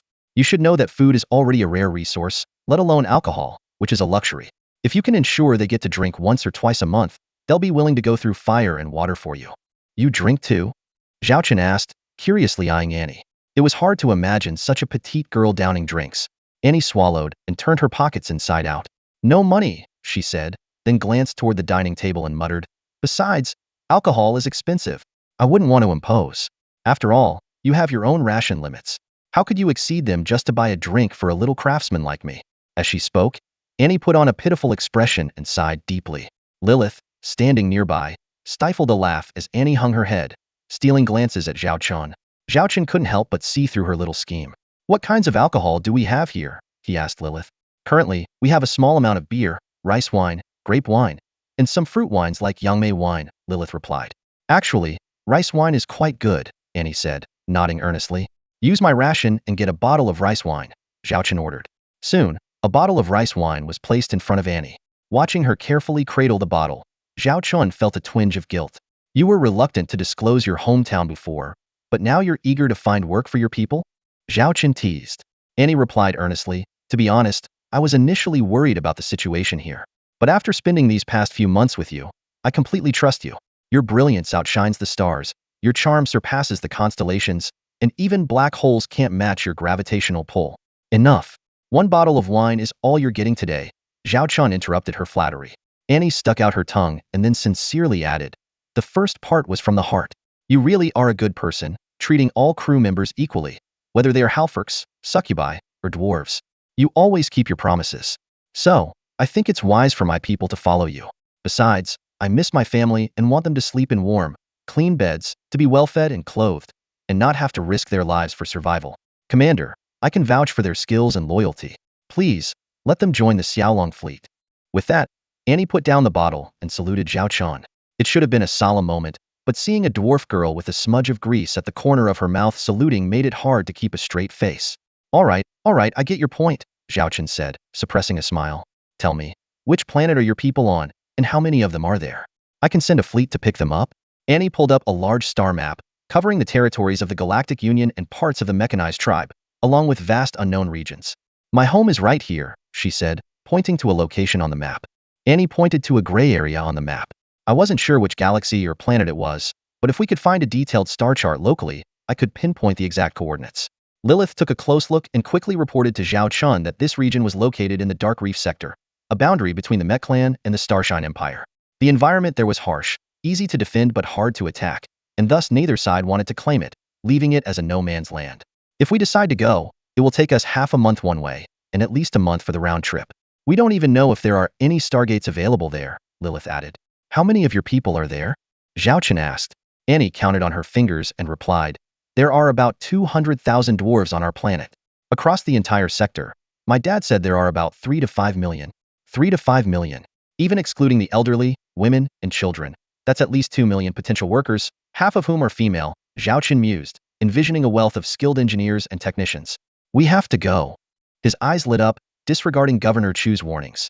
As the saying goes, fortune favors the bold. Besides, leaving the Empire might actually be safer this time. But even if we only take a few thousand, transportation will still be a major issue, Lilith pointed out. The blizzard can only carry about 1,000 people at full capacity, which is far from enough. I'll find a solution for that, Zhao Chun said, then turned to Annie. I need some time to prepare. When the time comes, I'll take you back to your home planet. Your job will be to persuade your people to join us. In the meantime, you'll serve as the deputy captain for 2 industrial ships, helping to coordinate the construction plants. Since Jenny said she isn't capable enough, you can give her a hand. Annie nodded vigorously. No problem. I also want to go back and see my family as soon as possible. Then she looked at Zhao Chun with a twinkle in her eye. Commander, does this mean more work and a promotion for me? Shouldn't I get a raise? A raise? Zhao Chun squinted. I'll consider it when we get back. And with that, Zhao Chun wrapped up the conversation. Back on the T3 Blizzard-class light interstellar battlecruiser, Zhao Chun called Charlotte and Lilith to a brief meeting. He instructed them to carefully select the most outstanding, capable, and talented crew members from the existing personnel to form the core of the first batch of the Jiaolong fleet. With the fleet's rapid expansion due to the increasing number of starships, the current leadership of just 3 people was no longer sufficient, and an urgent expansion was necessary. After conveying these instructions, Zhao Chun ordered the T3 Blizzard to return to Northern Star Academy. Their activities in the Azure Star System had drawn significant attention, and now, having finally returned to the Northern Star System, they needed to make an appearance at the Academy to avoid any gossip. As soon as the starship entered the spaceport, the crowd within sight erupted with excitement. People rushed forward, eager to catch a glimpse of the legendary starship. Oh my gosh, this starship is absolutely stunning. So this is the famous T3 Blizzard, someone exclaimed. Come on, you call this beautiful? You should have seen it the first time it arrived at Northern Star Academy. Back then, it was brand new, without a single battle scar. Much more impressive than it is now. A student, who had witnessed the T3 Blizzard's first arrival, proudly remarked. A nearby boy, however, stared at the T3 Blizzard with shining eyes and said excitedly, No, I think it looks even cooler now. Those unhealed scars are like medals, proof of its battles. These marks give it the soul of a warrior. The surrounding students nodded in agreement. Suddenly, a girl screamed, Oh my God! Do you know? I heard that the captain of this starship, Senior Zhao Chun, single-handedly charged into the Zerg stronghold to rescue the teachers and students of the 2 academies, fighting for 3 days and nights. Ah, your version is way too mild, a boy scoffed. From what I know, Senior Zhao Chun was absolutely fierce during the rescue. He fought the Zerg barehanded, eating their flesh when hungry and drinking their blood when thirsty. As everyone eagerly discussed Zhao Chun's heroic deeds, someone suddenly added, That's not all. Do you know that after Senior Zhao Chun's triumphant return, the royal fleet personally came to honor him? Yes, the royal fleet. Do you know what that means? It means that Senior Zhao Chun has been elevated from an obscure baron to a distinguished viscount. Although he is just a viscount now, his future is incredibly promising. Even that was not the end of the surprises. Someone interrupted, saying, Governor Chu and Senior Zhao Chun are practically family already, considering Zhao Chun is the chosen candidate for the governor's grandson-in-law. Think about it, who is Governor Chu's granddaughter? She's the granddaughter of the governor of the Beifeng Star region. If this marriage happens, Zhao Chun will be set for life, soaring to unimaginable heights. Lately, rumors about Zhao Chun have been spreading like wildfire at Northern Star Academy, with various versions circulating. Someone even mentioned a woman who was once engaged to Zhao Chun but ended up dumping him. Look, that girl over there is Jiang Shasha. She's the one who broke up with Zhao Chun. Pointing at a girl in the crowd, someone remarked, SK, she really has poor judgment. Zhao Chun is such a wonderful man, and she let him go. Exactly. Such a woman doesn't know how lucky she is. If I had such a brave and capable fiancé, I'd slap myself before even thinking of arguing with him, another girl said indignantly. Jiang Shasha, standing in the corner, felt a mix of emotions as she heard the whispers around her. She silently watched the T3 Blizzard dock slowly. The scene was grand, with not only numerous academy teachers, but also the dean and several vice deans present to welcome them. Such a reception is a rarity in the entire star-shining empire. Jiang Shasha clenched her fists, wondering if she would have been the one standing beside Zhao Chun, basking in everyone's admiration, had she not given him up. Shasha, let it go. The past is the past, said a boy beside her. You have me now, and I'll protect you from now on. As he spoke, he gently placed his hand on her shoulder. However, Jiang Shasha avoided his hand and said softly, Senior, I appreciate your feelings, but I'm really not in the mood right now. Just as she finished speaking, a bottle of water was splashed onto her face. The senior who had been so attentive mere moments ago now looked at her with disdain. Thinking about Zhao Chun again, aren't you? Regretting it now? Where were you when you had the chance? You're just a small-time noble without even a decent title. Having someone like me interested in you is your good fortune.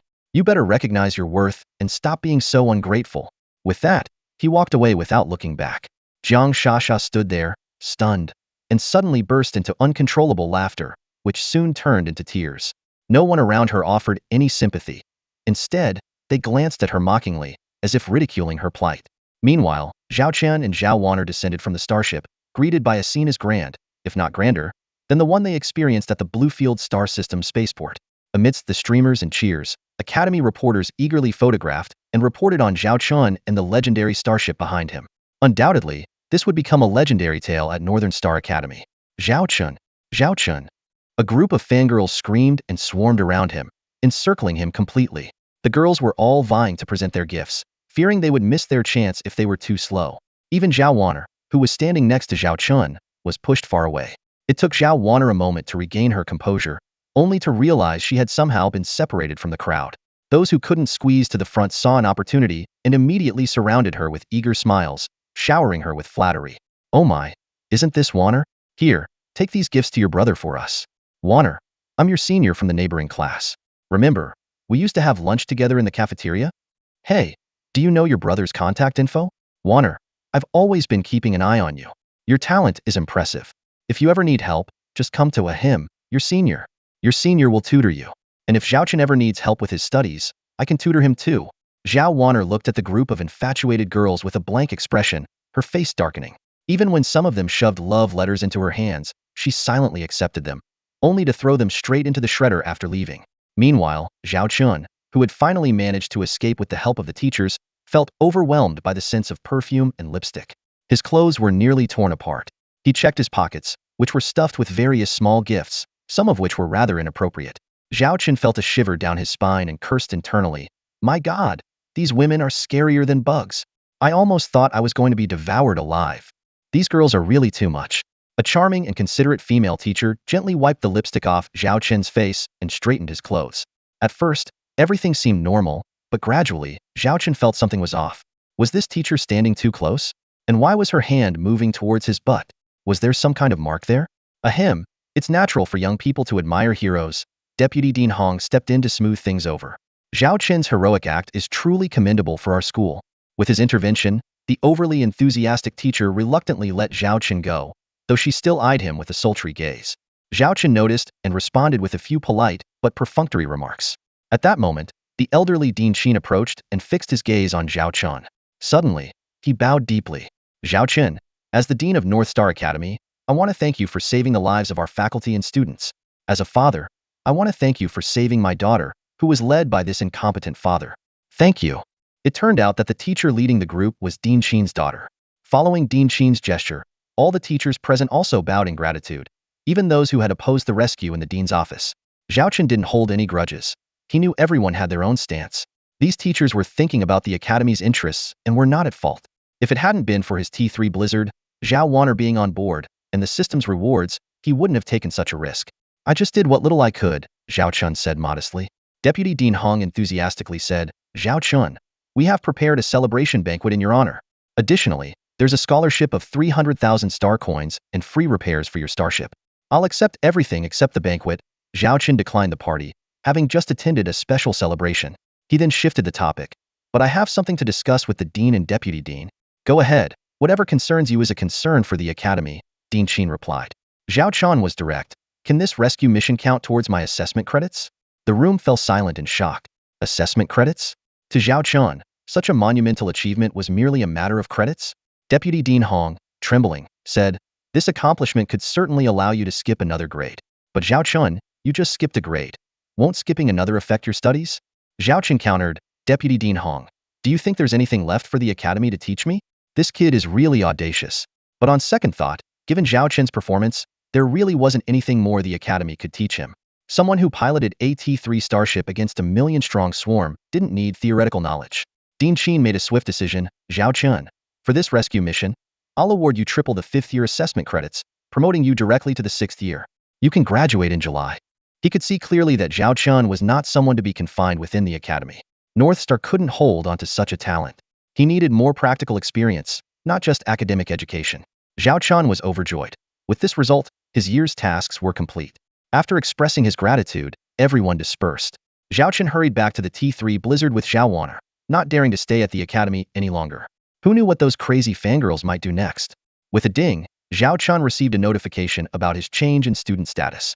Teasingly, he poked Zhao Wan'er on the forehead and said, come on, call me senior. Yes, senior. Zhao Wan'er rolled her eyes at him sarcastically. You sure are impressive, Senior Zhao. With all those admirers, even the beautiful teachers have a crush on you. Humph. With that, she turned and walked back to the academy without looking back. Watching her retreating figure, Zhao Chen was puzzled. What's with this girl? Could she be jealous? He shook his head and dismissed the thought. Now that the academy matters were settled, it was time to focus on other things. He needed to go to the Reef Starfield to bring back the dwarves, but it was just a matter of timing.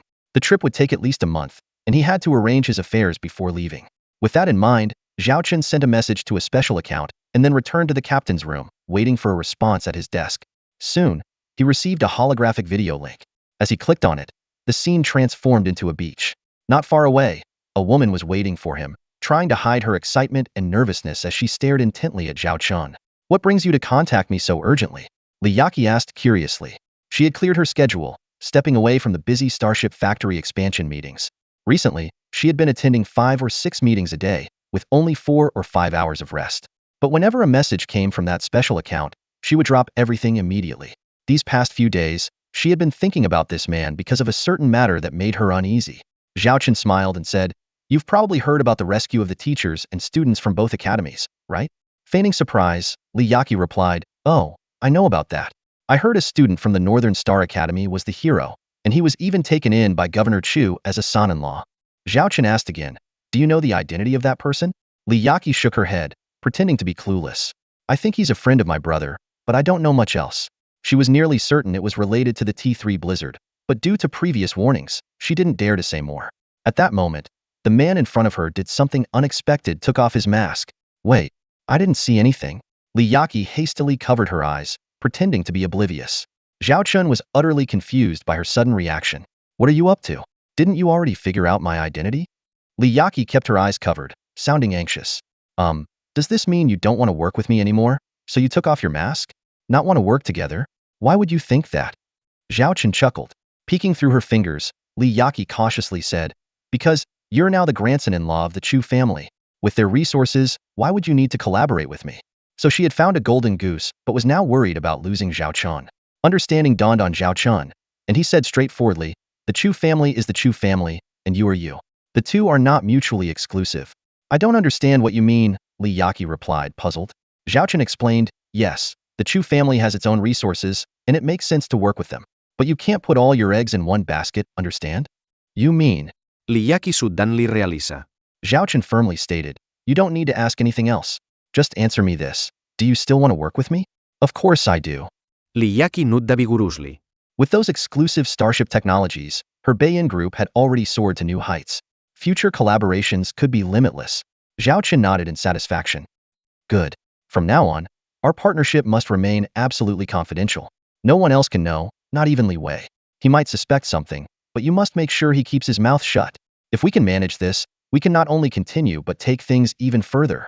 Hearing that their collaboration could continue, Li Yaqi felt a wave of relief. I understand. I will absolutely keep the secret. Even if my father asks, I won't breathe a word, she promised resolutely. Zhao Chen cautioned seriously, while we need to keep it secret, there will inevitably be some exchange. So, you need to establish a discrete channel. For example, if I need specific resources or materials, you can use this channel to send them quietly. Li Yaqi had a sudden idea. I've got it. I actually have some private dealings with a fleet of interstellar pirates. In the interstellar trade business, it's inevitable to interact with these gray areas. The fleet captain is absolutely reliable. If you need anything, I can have them deliver it to a designated location via the interstellar border. It's very covert, though it might be time-consuming and laborious, unless we have very advanced transport ships. But since your Xiaolong system is near the border, it should be fine. Zhao Chun was very pleased with this suggestion. Perfect. I need a batch of interstellar transport ships right now. You arrange it, and I'll give you the coordinates. You secretly send the ships over. He needed to pick up the dwarves but couldn't make a large-scale purchase openly, as it would definitely arouse suspicion. Li Yaqi immediately responded, what a coincidence. I just finished a batch of T2 Mammoth-class heavy transport ships based on the technology you provided earlier. How many do you need? This was one of the 4 Starship technologies Zhao Chun had previously given her. Zhao Chun began to calculate. One T2 Mammoth could carry about 10,000 people when fully loaded. Considering food and luggage, the actual capacity would be around 5,000. For the first trip, there probably wouldn't be many willing to come along, and the company's need for craftsmen was limited. Bringing a few thousand people would be good enough. Let's order 5 ships for now, just to have some extra in case we need them, he said to Li Yaqi. You handle the arrangements. I'll assign the crew myself, and have your people step back once the ships are delivered. As for the cost, what are you talking about? These ships are built using your technology. 5 ships are nothing. Li Yaqi waved her hand repeatedly, firmly refusing to accept the money. She was telling the truth. The cost to build these 5 T2 Moose ships was just 50,000 star coins, but they sold for $1 million each. Since their release, this model had been in high demand, with orders backed up for 6 months. Seeing this, Zhao Chen didn't insist further. He casually asked, by the way, how are the sales of the 4 Starship models I gave you going? Switching to a professional demeanor, Li Yaqi began to speak at length. Zhao Chen listened absent-mindedly, only catching a few key figures. It turned out that it had only been 3 months since the production line was established. Li Yaqi had invested all the profits from the T1 Wolf Fleet and achieved mass production by the 3rd month, even holding a grand launch event. In just 1 month, over 100 ships were sold, and orders surged to over 1,000. After deducting the advance payments, the net profit was 90 million star coins. According to the 70-30 profit split, you should receive 63 million star coins this time. After deducting the 20 million previously advanced, you'll end up with 43 million. I was actually planning to give you this money in a few days, Li Yaqi reported truthfully. Even though she only took 20, she was quite satisfied. With increased production capacity, this income would only grow. Keep the money for now. It'll be useful later, Zhao Chen said with a wave of his hand. He was currently flush with cash, holding over 1 billion star coins, so a few million didn't matter much to him. By the way, you mentioned that the Hurricane Consortium is giving you trouble? His interest was piqued. At the mention of this, Li Yaqi's frustration was evident. It's all because of the T2 Moose. In recent years, the Hurricane Consortium has been aggressively capturing the T2 transport ship market, especially in the North Windstar region, where they've taken up 30% of the market. Our T2 Moose is just too cost-effective, stealing a lot of their business, so they've been subtly and overtly sabotaging us, like deliberately blocking our raw material supplies. Although the T1 Wolf Fleet brought fame to the Bayin Group, it's still no match for the Hurricane Consortium, Li Yaqi lamented. Zhao Chen narrowed his eyes, like a hunting eagle locking onto its prey. Have you thought about getting back at them? He asked meaningfully. Revenge? Li Yaqi was taken aback. How? If we start a price war, we might have a cost advantage, but they have deep pockets. We could end up being dragged down. Strike where it hurts the most. Zhao Chen sneered. Take your best-selling T2 Hyena-class medium destroyer. I'll give you a blueprint for a T2 class destroyer later. We'll beat them at their own game. The Hurricane Consortium. Huh? Zhao Chen always held grudges. He couldn't deal with the blue fatty and yellow rat for now, so he'd start by hitting them where it hut in their wallets. What? Li Yaqi's eyes widened in disbelief. Zhao Chun was actually planning to target the prized possession of the Hurricane Consortium, the T2 Hyena-class medium interstellar destroyer. This legendary ship had dominated the T2 class destroyer market for 10 consecutive years, with even the Imperial Navy regularly purchasing batches to bolster their defenses across various star regions. Although the Hurricane Consortium had accumulated vast wealth from the T2 Hyena and had since developed other starships, even venturing into the T3 market, there was no denying that the T2 Hyena was their true cash cow, the towering tree supporting the entire consortium. Countless starship companies were eager to grab a piece of the pie. After all, while T3 class ships were highly profitable, their astronomical prices often reaching billions of star credits meant limited sales.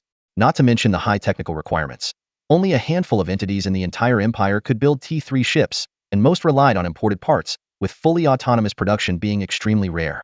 In contrast, the T2 market was bustling with activity. Among them, the T2 carriers and battleships were the most renowned, the dream ships for many. But dreams were dreams, and the reality was that destroyers were the sales champions, followed by frigates, and then battlecruisers. Li Yaqi looked at Zhao Chun skeptically. This wouldn't be easy. Despite being on the market for years, the Hurricane Consortium periodically released new versions of the T2 Hyena, constantly updating and upgrading it. Many competitors had tried to take a bite, but what was the result? To this day, the Hurricane Consortium still firmly controlled half of the empire, making it a formidable challenge to compete with. Zhao Chun gave a mysterious smile. I'll contact you again in a day. Just take care of what I've asked you to do. With that, he ended the communication, leaving Li Yaqi bewildered. Could Zhao Chun really create a ship that could surpass the T2 Hyena? If so, the mere thought of this possibility made Li Yaqi's blood boil. As a businesswoman, she thrived on such cutthroat competition. Zhao Chun closed his eyes and leaned back in the captain's chair. Surpassing the Hurricane Consortium? It was a piece of cake for him. He casually pulled up the system marketplace interface and began searching for a suitable ship. Since the target was the T2 Hyena, he naturally had to focus on medium destroyers, ideally one that was similar in all aspects but superior in performance. It didn't take long for Zhao Chun to find the perfect candidate, the T2 Mastiff-class medium interstellar destroyer. The name was quite fitting, both related to dogs. Do you wish to spend 300 points and 4 mission points to redeem the T2 Mastiff-class medium interstellar destroyer? Confirm redemption. Congratulations, you have obtained the T2 Mastiff-class medium interstellar destroyer technical blueprint. You have 7,420 points and 60 mission points remaining. Before long, the detailed specifications of the T2 Mastiff were imprinted in Zhao Chun's mind. Without a doubt, this was a beast of a ship that comprehensively outclassed the T2 Hyena. He casually checked the intelligence on T3 industrial ships as well. Currently, the T2 Hammer-class heavy industrial ship was gradually becoming inadequate for the pace of T3 ship production. However, without a sufficient foundation of T2 Hammers, rushing into T3 industrial ship production would inevitably lead to a period of production vacuum. Therefore, for now, the priority was to mass-produce T2 Hammers to ensure a solid base before aiming for the more advanced T3 industrial ships. It didn't take Zhao Chun long to lock in on his desired model. However, the construction requirements left him gasping in astonishment. First, the cost per ship was a staggering 60 million. That was simply outrageous. Even the T3 Blizzard battlecruiser only cost 12 million. Making this 1/4 to 5 times more expensive. Even with his current wealth, Zhao Chun wouldn't be able to build many of them. Additionally, if he relied solely on a single T2 hammer, it would take an entire year to complete. Thankfully, multiple ships could collaborate on the construction. In the best-case scenario, 10 T2 hammers working together could finish one in a month. Then there was the personnel requirement. Each ship needed over 1,000 crew members. This wasn't just a warship, it was practically a mobile super factory. Preliminary data showed that its shipbuilding capacity could even outpace a fully operational starport, with several times the production capability. The final issue was that the ship required a whopping 18,000 points and 30 mission credits. He had enough mission credits, but he was far short on points. It seemed he would have to wait. After completing the next quarter and annual missions, the system would issue a new round of rewards, which should be enough for the exchange. Meanwhile, he could use this time to recruit more shipbuilding talent. Zhao Chun calculated in his mind. Building a powerful fleet required a robust industrial base and ample funding. Currently, he had one foot firmly planted with Governor Chu He and the other with Li Yaqi, leveraging both sides for a dual insurance policy. This was also why he strongly supported Li Yaqi against the Hurricane Consortium. On one hand, it was to settle an old score, and on the other, it was to help Li Yaqi expand her market more rapidly and strengthen her position. With these thoughts in mind, Zhao Chun began compiling the technical data for the T2 Mastiff. After several hours of work, he packaged the valuable information and sent it to Li Yaqi. Li Yaqi had been feeling uneasy all day. She kept making mistakes while working, prompting her assistant to ask with concern, "Chairwoman, are you too tired?" Rubbing her temples, Li Yaqi thought, "It's all Zhao Qin's fault for keeping me on edge." The uncertainty was making it hard for her to focus. "Maybe I am a bit tired. Cancel all my upcoming appointments. I need a day off. Don't let anyone disturb me unless it's urgent," she said, leaning back in her chair. The assistant understood and quietly left the room, closing the door softly behind her. Li Yaqi stared intently at her email inbox. A new message notification popped up, making her perk up instantly, only to find it was just from a business partner. Frustrated, she closed the email and blocked all contacts except Zhao Qin's private account. At this moment, nothing was more important than this matter. A few minutes later, that familiar ID finally showed activity. Eagerly, Li Yaqi opened the message and found detailed technical data for a starship.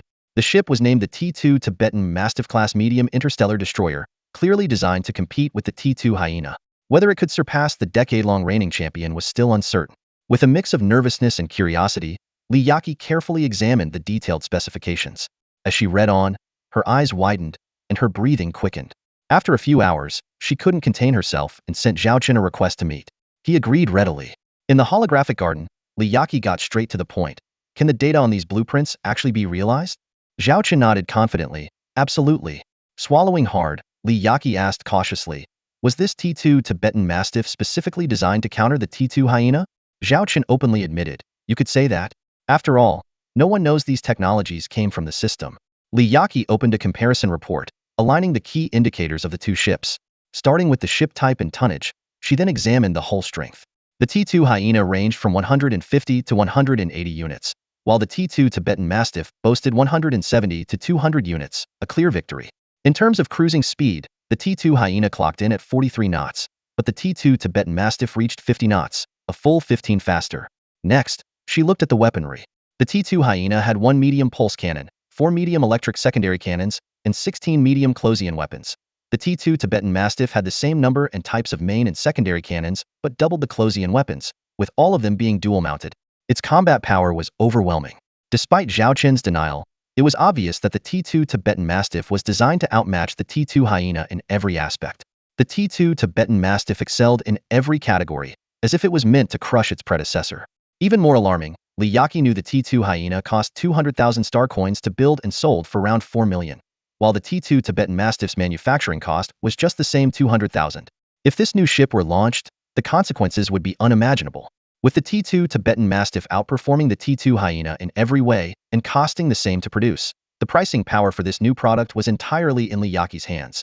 Even if it's priced at 3.5 million, the Hyenas will have to drop their price from 4 million to stay competitive. This is a blatant steamroll, and it's happening in your strongest field. Some might argue that the Hurricane Consortium could just lower their prices too. But it's not so simple to bring down the price of a starship. Offering a minor discount is one thing, but if the Hyenas drop their price by more than 20 all at once, the customers who recently bought ships will be furious. They'd feel cheated. In short, from every angle, the Hurricane Consortium will be on the defensive. The once dominant T2 Hyena will likely fall from grace in the face of the T2 Mastiff. "So, do you feel ready to take on the Hurricane Consortium now?" Zhao Qin asked with a smile.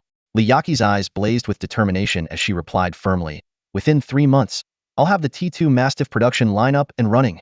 By October, I'll stockpile a batch of ready-to-sell units. We'll release the Mastiff on the same day Hurricane launches their new Hyena, and see who comes out on top." Zhao Qin was very pleased with her ambition. If Li Yaqi didn't have this kind of courage, he wouldn't have invested so much in her development. Smiling, he said, "We'll stick to the same partnership terms as before, a 7,030 split. I'm looking forward to your performance." The video call ended, but Li Yaqi's excitement lingered. She closed her eyes and imagined herself at the grand launch event for the T2 Mastiff. Below the stage would be the former sales champion, the T2 Hyena. Her mission was to personally dethrone this false idol. Her breath quickened, and she felt her blood boiling with anticipation. This was something she had never even dared to dream of before, but now she had the chance to make it a reality. The eagerly awaited showdown Mastiff versus Hyena was something she could hardly wait to witness firsthand. After making arrangements for Li Yaqi, Zhao Qin piloted the T3 Blizzard away from Bizixing Academy, announcing his return to the Xiaolong star system. The academy didn't think much of it, as Zhao Qin had just been promoted to Viscount, and it was natural for him to return home to flaunt his achievements to the local nobility. However, instead of heading to the Xiaolong star system, the T3 Blizzard quietly returned to the Xiaolong base. Zhao Qin immediately ordered the T2 Iron Hammer heavy industrial ship to conduct a comprehensive overhaul of the Blizzard. Afterwards, he, Lilith, and Charlotte went fishing by the lake on the T2 Bronze Eden. Initially, Charlotte had little interest in fishing, but upon hearing that Zhao Chun was going, she eagerly prepared a shuttle. The environment on the T2 Bronze Eden was simply too good, like a perfect vacation spot. At that moment, Charlotte stared intensely at her motionless float, her frustration evident. Meanwhile, Zhao Qin casually asked Lilith about the preparation of the first batch of fleet personnel. Lilith put down her fishing rod and projected a holographic list, introducing each candidate one by one. Starting with the industrial ships, she mentioned Annie, who was not only highly skilled and talented, but also had excellent organizational abilities, making her more than capable of serving as the industrial ship's captain. Then there was Jenny, a senior engineer whose expertise was unquestionable. Though she needed more experience in leadership, she was definitely worth nurturing. Additionally, a notable craftsman from the Half-Bear tribe had become the captain of the T2 Iron Hammer No. 2 ship. There were also 4 deputy captain candidates listed, ready for promotion. Next, Lilith introduced other talents. Among my succubus tribe, there are a few outstanding individuals, like Ailey. Her learning ability is second only to mine. While we were away, she temporarily took over my duties and handled everything quite well. Several half-orcs here are also combat elites, making them ideal candidates for warship captains. At that moment, Charlotte suddenly pointed to a photo. That's by Jia, the wolf woman. She's a top-notch warrior. I served on the same warship with her. But yeah, Zhao Qin curiously examined the snow-white wolf woman, who indeed appeared much older than Charlotte. After listening to Lilith and Charlotte's introductions, he was very satisfied with the list. Good, let's focus on cultivating this group. Talent development is crucial. Otherwise, I'll have too few capable people around me. Commander, your rod is moving, Lilith exclaimed. Zhao Qin quickly reeled in his line and soon had a half-meter-long fish. I've got one too. Lilith followed suit with a good catch. In contrast, Charlotte's hook remained untouched. There must be too few fish in this pond, Charlotte muttered, making excuses. Zhao Qin glanced at his and Lilith's full buckets, then at Charlotte's empty one, unable to hold back a laugh. Few? Not at all. Charlotte, furious, threw down her rod and grabbed her laser gun, aiming it at the pond, ready to unleash her frustration on the unlucky water. If you shoot any fish, it'll come out of your next month's food allowance, Zhao Chun said calmly. His words had an immediate effect, freezing Charlotte in place. She silently put down her gun, glaring resentfully at the water, plotting to drain the pond one day. All right, let's have grilled fish today, Zhao Qin suggested. I know how to grill fish. Leave it to me, Lilith volunteered. I'll help, Zhao Qin said eagerly. Charlotte was the only one who remained silent, squatting by Zhao Qin's bucket and staring longingly at the fish inside. Charlotte, what are you doing? Zhao Qin asked. Charlotte hesitated for a moment, pointed to her mouth and said, I can eat. Zhao Chun and Lilith exchanged a look, both amused and exasperated. Why don't you learn how to grill fish with me? Lilith pulled Charlotte aside and started to teach her step-by-step. But half an hour later, the once pristine white tiger had turned into a soot-covered black tiger. Zhao Qin returned with seasoning and nearly burst out laughing. What happened to you? Charlotte spat out a mouthful of ash, remaining silent for a long while, holding up a charred fish. Lilith finally understood Charlotte, the combat genius, was utterly clueless when it came to domestic skills. If she continued grilling, the whole bucket of fish would be ruined. So Lilith took over, eventually whipping up a decent grilled fish feast. During the meal, Zhao Qin laid out the upcoming plan. In 3 days, I'll be setting off with T3 Blizzard and Charlotte. Lilith, you'll stay behind to oversee things and coordinate the starship construction. I've already spoken with Warner. She's heading to the Xiaolong star system to find a suitable planet for the dwarves. In the meantime, you need to draft a planetary development plan. The male dwarves will work there, while capable female dwarves can join our industrial ship. Relocating the dwarf tribe means moving the entire family. Although regulations prohibit males from boarding the warship, we can't just take the women, right? This way, we can also develop the industry in the Xiaolong star system, killing 2 birds with 1 stone. Lilith accepted the orders without question, never asking why the commander only wanted female dwarves. To her, Zhao Qin's decisions were everything. A few days later, Zhao Qin confirmed that Li Yaqi's team had arrived at the designated location with 5 T2 Moose-class heavy transport ships, and he set out on his journey. The T3 Blizzard surged through the waves, its bridge brightly lit. Annie's mouth was agape. Although she had helped build several T2 warships, it was her first time aboard a T3 flagship in motion, especially on the bridge. Like a curious child, she eagerly explored every corner. According to the flight plan, we would first head to the Stargate in the North Star system, make a few jumps to reach the border system, and rendezvous with Li Yaqi's fleet at the system's edge to receive the 5 T2 Moose ships. We would then continue to the Reef Nebula, a journey that would take at least half a month. A golden twin-tailed succubus girl nervously reported beside Zhao Chun. This was Ailey, highly recommended by Lilith, taking the opportunity to gain some experience. Engage the warp engines. We will enter warp speed in 10 minutes. Repeat. All personnel must enter deep-sea hibernation within 10 minutes. Ailey's voice echoed throughout the ship, and a row of hibernation pods popped up on the bridge. Zhao Chen noticed a mini-sized pod nearby, looking almost like it was meant for a child laborer, and nearly laughed out loud. It turned out to be Annie's personal hibernation pod, smartly sized to fit her frame. Annie obediently climbed into the pod, waved goodbye to Zhao Chun next to her, and said, "Good night, Commander." She then closed her eyes, looking quite innocent. Zhao Chun thought to himself, this girl is too naive. If her dwarf tribe were all like this, they would be too easy to deceive and get along with. Out of caution, Zhao Chun had camouflaged the blizzard in advance, giving it a completely different appearance. With a gray paint job and meticulous detailing, it was hard to recognize the legendary warship. They quietly left the area, hoping to go unnoticed. After several days of travel, they arrived at the rendezvous point. The blizzard hovered in the vast expanse of space, awaiting the agreed signal. They spotted 10 T2 class warships ahead. Charlotte, ever the vigilant general, kept a close eye on the radar, ready for any confrontation despite the routine nature of the handover. Suddenly, a woman wearing a half-mask appeared on the communication channel, her background dimly lit. One half of her face was pale and exposed, while the other half was obscured by the mask, with strange black markings on her bare skin, possibly some kind of totem. Her crimson eyes radiated a chilling aura, making Charlotte's tail stiffen as she watched the mysterious woman cautiously. The 5 T2 Moose ships are ready, loaded with enough provisions and basic supplies for 20,000 people for a month. Once you verify everything, we will withdraw, and you will take over, the woman said in a raspy voice, whether naturally or deliberately masked. Zhao Chen responded calmly, knowing that since Li Yaqi vouched for them, he wouldn't act rashly unless they posed a threat. The handover proceeded smoothly, with both sides sending shuttles to transfer control. Charlotte particularly instructed her team to thoroughly inspect the 5 transport ships after taking over, ensuring there were no hidden dangers. The entire process took half an hour to complete. Pleasure doing business. Until we meet again. As Zhao Chun was saying goodbye, he asked, we might have further dealings in the future. How should I address you? He was thinking about his business interactions with Li Yaqi and figured he'd likely have to deal with these people again. So he wanted to get more information. The woman with the ghostly mask responded coldly, we are the Bloody Mary mercenary group. As for my name, only the dead are qualified to know it. Are you sure you want to hear it? She then cast a sidelong glance at Zhao Chun, her eyes filled with menace. Just have your people notify me, she continued. I'm not interested in knowing if someone dares to invite me for a drink. It might not be a dead man but a warrior.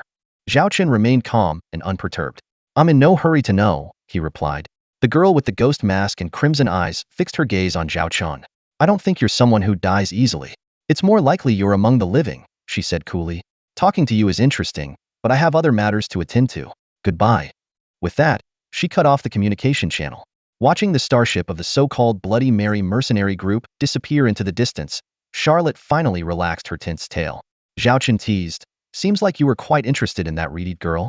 That woman is dangerous, Charlotte replied seriously. Zhao Chen pondered for a moment, and then nodded in agreement. Those eyes were just like Charlotte's when they first met, cold as a blade. All right, let's focus on the task at hand, Zhao Chen said, shifting the topic. Since we have all 5 T2 transport ships, it's time to set off. Annie, standing nearby, was especially excited. She had been away from home for over half a year. When she was taken, she never dreamed she could return, let alone bring such an opportunity to her people. Destination: the Reef Starfield. Zhao Chun commanded firmly. The Reef Starfield, a desolate and struggling region. Most of the stars here were in their twilight years, their light dim and weak. As a result, the environments of the star systems were gloomy and dark, with remote planets shrouded in perpetual darkness, making survival extremely harsh. Due to the lack of resources, both the Mech tribe and the Starshine Empire ignored this no man's land. Both sides deliberately avoided fighting here, turning it into a haven for refugees and exiles. The population was diverse, and order was non-existent. In short, the one with the biggest fist and strongest fleet ruled. 6 starships passed through a dilapidated stargate, entering this forsaken corner of the galaxy. The starry sky here was a stark contrast to the Empire's bustling scenes. What they saw were mostly old, dilapidated ships, mostly T1 and T2 class. Zhao Chen's T3 warship immediately drew countless curious and covetous glances. After all, a T3 warship accompanied by 5 T2 transport ships was an unusual sight. Thankfully, The presence of the T3 warship deterred any rash actions. Let's head to the nearest starport to refuel and gather information about Annie's homeland, Zhao Chun suggested. Yes, sir. Ellie promptly complied, contacting the starport command and connecting to the public channel. Soon, they struck a deal with the starport, securing a berth at a discounted rate. The T3 Blizzard, along with the 5 T2 Elks, slowly docked. Compared to the starports they had visited before, this one was in ruins, with visible damage and exposed cables everywhere. Workers were scattered around, making hasty repairs. Hello, welcome to Starport G19. I am your attendant, 777. A heavily made-up woman appeared on the screen, claiming to be beneath their ship. Zhao Chen signaled Ellie to pull up the external monitors, and sure enough, a provocatively dressed woman was standing there. Zhao Chen instructed Charlotte to stay on alert while he disembarked with Annie. Charlotte, being a former rebel, was well-versed in such environments, knowing that the slightest disturbance could trigger chaos, and caution was paramount. As the gangway descended, the attendant sashayed up, her red lips parting in a smile. Anshuma. What can I do for you? She said, reaching for Zhao Chen's chest, but he deftly avoided her touch. The woman noticed and standing next to Zhao Chun, and immediately flashed a suggestive smile. So, that's your type, huh? No problem. I've got everything you need. Race, age, appearance, just say the word, and you and your men will be satisfied. She raised her hand, releasing a stack of holographic albums filled with provocative photos of various women. Zhao Chen instantly understood her intentions. In the Empire, such transactions existed but were always conducted in secret. He didn't expect it to be so blatant here. The receptionist seemed completely unfazed by the idea of doing it on the spot. Give me a batch of energy blocks. The quantity is as follows. Zhao Chen cut straight to the point. No problem. Seeing that her seduction had failed, the woman lit a cigarette with a hint of disappointment. But sir, you know the rules here, right? We only accept physical goods. Crystals will do? Zhao Chun tossed her a bag of pre-prepared minerals. This place most likely only dealt in hard currency. The Empire's accounts probably wouldn't be accepted. Crystals could be refined into energy, made into energy blocks, or even used as shipbuilding materials perfect for the trade. The receptionist weighed the hefty bag of crystals, her eyes lighting up with greed. Oh my sir, this is quite a lot, she said, moving closer. Zhao Chen quickly blocked her advance. Consider the extra as payment for some information. I have a few questions for you. A detailed star map of the Reef Nebula? That's not a big deal. I'll get one for you right away. The fiery woman quickly fulfilled Zhao Chen's request.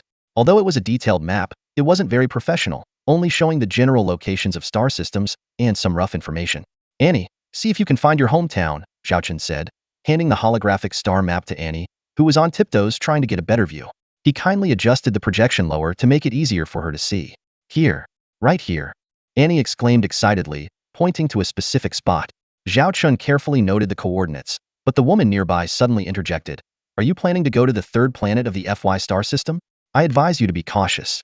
I've heard there's a fierce battle going on there. A battle? Zhao Chen and Annie were both taken aback. The woman, acting mysteriously, prompted Zhao Chun to toss her another bag of crystals. She immediately put on a fawning smile. From what I know, 3 months ago, a rich mineral vein was discovered on that planet. The mineral resources there are incredibly valuable in the Reef Nebula. The Fire Lizard clan, who have always considered the FY star system their territory, have been forcing the native inhabitants, mostly Dwarves, to leave, claiming the planet as their private property. But how could the dwarves accept such demands? They refused outright. A week ago, the Fire Lizard clan sent in their fleet and launched a full-scale attack on the planet. I've heard the dwarves' interstellar fleet was completely wiped out, and now they're putting up a desperate resistance. But against the Fire Lizard's overwhelming force, it's only a matter of time. Hearing that her home was under siege and her people were suffering, Annie was frantic, clutching Zhao Chen's sleeve as if pinning all her hopes on him. Could you provide detailed information about the Fire Lizard clan? The more detailed, the better. Zhao Chen took out another bag of crystals. The woman, eyes gleaming with greed, got to work immediately. It didn't take long before she compiled a report. After thanking her, Zhao Chen took Annie and boarded the suspension lift. Supplies began to be loaded onto the starship via the cargo lift. Back on the bridge, Charlotte noticed Annie's tear-streaked face and her tight grip on Zhao Chun. Concerned, she asked, "What's going on?" Before Zhao Chun could answer, Annie pleaded tearfully, "Commander, please save my people. I'll work hard, I promise. I won't even need meals, just nutritional supplements. Just please help us. I won't eat if you can save them." She was incoherent, tears streaming down her face. Zhao Chun gently patted her head. "Silly girl, how can you work without eating? Listen, don't cry. I promise I'll find a way to help your people." Annie managed to smile through her tears, her nose running. but she didn't dare move, fearing she'd anger Zhao Chun. Go wash your face, you're a mess, Zhao Chun said, pinching her cheek. I'll discuss the rescue plan with Charlotte. Annie nodded and reluctantly headed to the washroom, looking back every few steps, unwilling to leave. Once she was out of earshot, Zhao Chun pulled up the information the fiery woman had provided and explained the situation to Charlotte. The Fire Lizard Clan is a force in the Reef Nebula and has always considered the FY star system their domain. In the past, they only demanded protection fees from Annie's planet. But 3 months ago, they discovered valuable mineral veins there, and their greed took over, leading them to order the dwarves' expulsion. Seeing the opposition's refusal, a full-scale assault was launched recently. The dwarf star fleet has been completely annihilated, and now they're left to make a stubborn resistance on the ground. Here's the detailed information on the fire lizard race, Zhao Chun said, pointing to the floating intel. Charlotte quickly skimmed through it and began her analysis. They claim to have over 3,000 warships, but in reality, 80% of them are just T1 level junk. The real fighting force consists of about 500 ships, including 5 T3S and the rest T2S. It's these 5 T3S that allow them to dominate the Reef Star region. Zhao Chun nodded. How do you think we should handle this? Charlotte pulled up a virtual star map and marked the planet where the Annie people are located. According to the intel, the Fire Lizard race has deployed 300 warships, including 1 T3, 60 T2S, and the rest T1S. In terms of combat strength, our T3, the Blizzard, completely outmatches them. But the problem is, they will definitely send reinforcements. If we commit half of our fleet, we might be able to hold them off, but protecting that planet simultaneously will be tricky. If the enemy bypasses us and heads straight for the dwarves' homeland, the risk will be significant. Contact Lilith immediately, Zhao Chun said, his expression serious. These dwarf craftsmen were very dear to him, and he couldn't afford any mishaps. The system seemed to agree, issuing a new task: defeat the Fire Lizard fleet invading Annie's homeland. Difficulty: Clevel. Reward: 5 mission points, 2,000 credits. Penalty: deduction of 2,000 credits.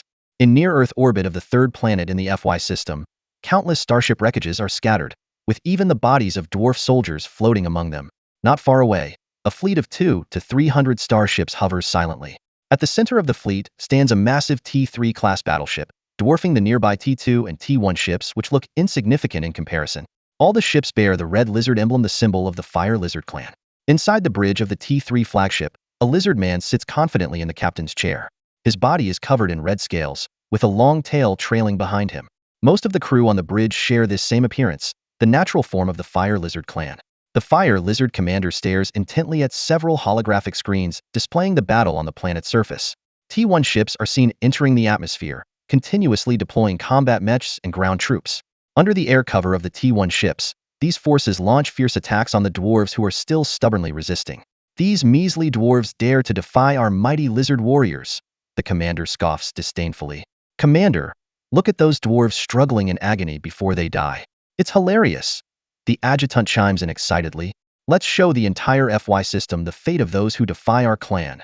The commander snorts. If it weren't for the fear of damaging the underground mines and the dwarves' industrial facilities, plus the fact that they are born miners, I would have ordered orbital bombardment to flatten them all. Exactly. Once we take this planet, we'll make those dwarves our slaves for life, exploiting the wealth their ancestors have guarded for generations. The adjutant continues. The commander squints into the distance, saying with satisfaction, with these resources, we can strengthen our clan, conquer the surrounding star systems, and become the undisputed rulers of the Dark Reef sector. Clearly, the lizards have already started dreaming, treating the struggling dwarves on the ground as mere nuisances. Meanwhile, in the dwarves' underground command center, one bad news after another arrives. Report. The third refuge has fallen, 30,000 clansmen captured. Report. The 9th ground combat squad has been annihilated. Report. The combat mech squad has been exposed and bombed by T2 ships. No survivors. A middle-aged dwarf with a bandaged shoulder slumps helplessly in his chair. Chief, should we keep fighting? A despondent dwarf asks nearby. If we don't resist, are we to become slaves to those stinking lizards? The chief retorts angrily. But how can we resist? Our star fleet is completely destroyed. All we have left are these pitiful ground forces, which will sooner or later be wiped out by those monsters above us. We've already called for help from other dwarf clans. As long as we hold out until reinforcements arrive, there's still a glimmer of hope, someone says. Reinforcements? Don't kid yourself. How much better off could the other clans be? Didn't you see that T3 battleship in the lizard fleet? Which dwarf clan has anything like that? Another demoralized dwarf sneers. Although everyone present is unwilling to give up, This is indeed their dire situation. Chief Ba Jin grips his laser gun tightly, clenching his teeth. Yes, the situation is dire. If anyone wants to surrender, I won't stop them. But as the chieftain, I will never yield to the invaders. I would rather die in battle than live as a slave. That's right. Dwarves have never been cowards. We'll stand with our chieftain and slay those vile lizards. The young men shouted in unison, though some remained silent. Spread my words to all the shelters. I won't hinder those who wish to surrender, Ba Jin declared resolutely. But as your chieftain, I vow to lead those who remain in a final, bloody battle against the fire lizards, even if it means certain defeat. After his rallying speech, Ba Jin returned to a small room in the shelter. His wife and 5 children, 2 boys and 3 girls, were huddled together on the only bed, fast asleep, their faces still bearing traces of fear. The eldest had just come of age, while the youngest was barely 10. Ba Jin. His wife looked at him with a complex mix of emotions. Our ground forces are nearly depleted. The next battle will likely be our last, Ba Jin said. I will lead our people in a desperate fight, but I doubt we can hold out for more than 3 days. I've hidden a shuttle here. If I fall, take the children and escape as far as you can. He handed her a bronze key. His wife clutched the key tightly, pleading, come with us. I'm sorry, but as chieftain, I must fight to the very end. Ba Jin gently touched his wife's face, then glanced at his sleeping children. Alas, we never found our Annie. I wonder where she is. I hope she's safe out there. His wife hugged him tightly, holding back her tears, afraid to wake the children. Take care of them, and if you have the chance, look for Annie, Ba Jin instructed. Then, without looking back, he strode out, leaving his wife sobbing quietly, alone with 5 innocent, sleeping faces. The next day, just as Chief Ba Jin had predicted, their ground combat forces at the outer defenses of the refuge base were completely wiped out. The remains of the combat mechs lay scattered on the ground. Some pilots were dead, others were writhing in pain. Overhead, the starships of the Fire Lizard fleet had all their cannons aimed at the underground refuge base. The base's entrance, shielded by the mountainside, was the dwarves' last line of defense. Chief Ba Jin, clad in a personal exoskeleton suit and armed with a laser gun, hid behind cover, watching the Fire Lizard warriors slowly advance. The first to come into view were the Fire Lizard combat mechs, around 50 in total, surrounded by a large number of Fire Lizard soldiers. In stark contrast, the dwarves had fewer than 500 fighters left, with only 2 T2 mechs and 15 T1 mechs. This was all the combat power the refuge had left. Ammunition was scarce. They had to wait until the lizards got close before attacking. Hold your fire until those lizards get closer. Chief Ba Jin issued his final battle command. Once we're in close combat, their starships won't dare to bomb us overhead. Ba Jin pulled out a pendant from his armor's collar, which opened to reveal a family photo. Him, his wife, and their 6 children. Smiling the brightest in the center was their eldest and most sensible daughter, who had been missing for half a year. Annie. Ba Jin caressed the photo, pressed it to his chest, and gripped his laser gun tightly. Chief, the enemies are charging. A warrior beside him alerted. Open fire. Ba Jin roared. His laser gun spewed beams furiously. These weapons, upgraded by dwarf craftsmen, were noticeably more powerful than the Fire Lizard's gear. But even the strongest weapons couldn't withstand the sheer numbers. One by one, the dwarves around Ba Jin began to fall. Meanwhile, outside the 3rd planet of the FY star system, the Fire Lizard fleet was awaiting the news of their final victory. Suddenly, the fleet's radar sounded an alarm. It had detected a high-speed energy body approaching. What's going on? An enemy ship? The Fire Lizard commander stared at the radar, watching the fast-approaching light. Quickly, the fleet's telescopes locked onto the target. Report, a gray starship is heading towards us. The deputy displayed the image, and the commander frowned. What the hell is that thing? Initial analysis shows this ship has over a 70 similarity to 8 T3 Hummingbird-class medium cruiser, the deputy added. In the Reef starfield, many old warships had undergone modifications, making them unrecognizable. The commander, thinking quickly, concluded that the intruder must be a T3 Hummingbird. He barked an order. Warn them immediately. This is Fire Lizard territory. Any trespassing is an act of war. The deputy swallowed nervously. Sir, the enemy ship has already entered our engagement range. The commander was about to curse when he saw one of their T2 warships suddenly turn into a fireball. Everyone was stunned. The commander snapped back to reality and slapped the deputy. Why are you just standing there? Do I need to spell it out for you? Order a counterattack and blast that T3 to pieces. The Fire Lizard fleet opened fire, but the enemy ship brazenly deployed a star shield, blocking all attacks. In contrast, their T1 and T2 warships were being hit and exploding continuously, especially the T1 ships, which were falling apart at the slightest touch. The Arkham-class cluster laser main cannon is preheated and ready. The enemy ship is about to enter firing range, reported the deputy. The commander sneered. Just a mere T3 cruiser, and you dare challenge me? Watch how my T3 main cannon teaches you a lesson. However, at the critical moment, the T3 enemy ship suddenly changed direction, bypassing the Fire Lizard fleet and diving straight towards the third planet of the FY system. What is it trying to do? The Fire Lizards looked at each other in confusion. The gray battleship pierced through the atmosphere at an astonishing speed, its hull glowing red from the friction, dazzlingly bright, visible to everyone on this side of the planet. Unfortunately for the Fire Lizard T1 ships hovering in midair, they didn't have time to react before the massive vessel descended from the sky. These T1 ships, only a few dozen meters long, were like ants before the near-kilometer-long behemoth. All ships, be advised, an enemy T3 cruiser has breached the war zone. Engage immediately. The long-overdue alarm finally blared across the battlefield. Hearing this, the captains of the T1 ships had only one thought. Seriously, you could have said that earlier. In the next second, the Closian weapon systems of the Grey Giant opened fire simultaneously, shredding the surrounding T1 ships to pieces, which fell to the ground like burning mosquitoes. Meanwhile, the belly of the giant ship opened its hatch, and 50 interstellar drones, hanging like upside-down bats, roared out, spreading their wings in midair and launching a frenzied attack on the surrounding Fire Lizard fleet. The Fire Lizard ground forces, which had been fiercely attacking the dwarves' last refuge, were now dumbfounded. They watched as a combat mech lifted its head and saw the T2 warship that had been escorting it turn into a fireball and crash down. The pilot inside the mech was stunned. They had been fine when they arrived, so why couldn't they return now? Meanwhile, the dwarf warriors within the defensive line noticed something was off outside. The enemy's firepower had suddenly decreased and then stopped altogether. What was going on? Why had the lizards stopped attacking?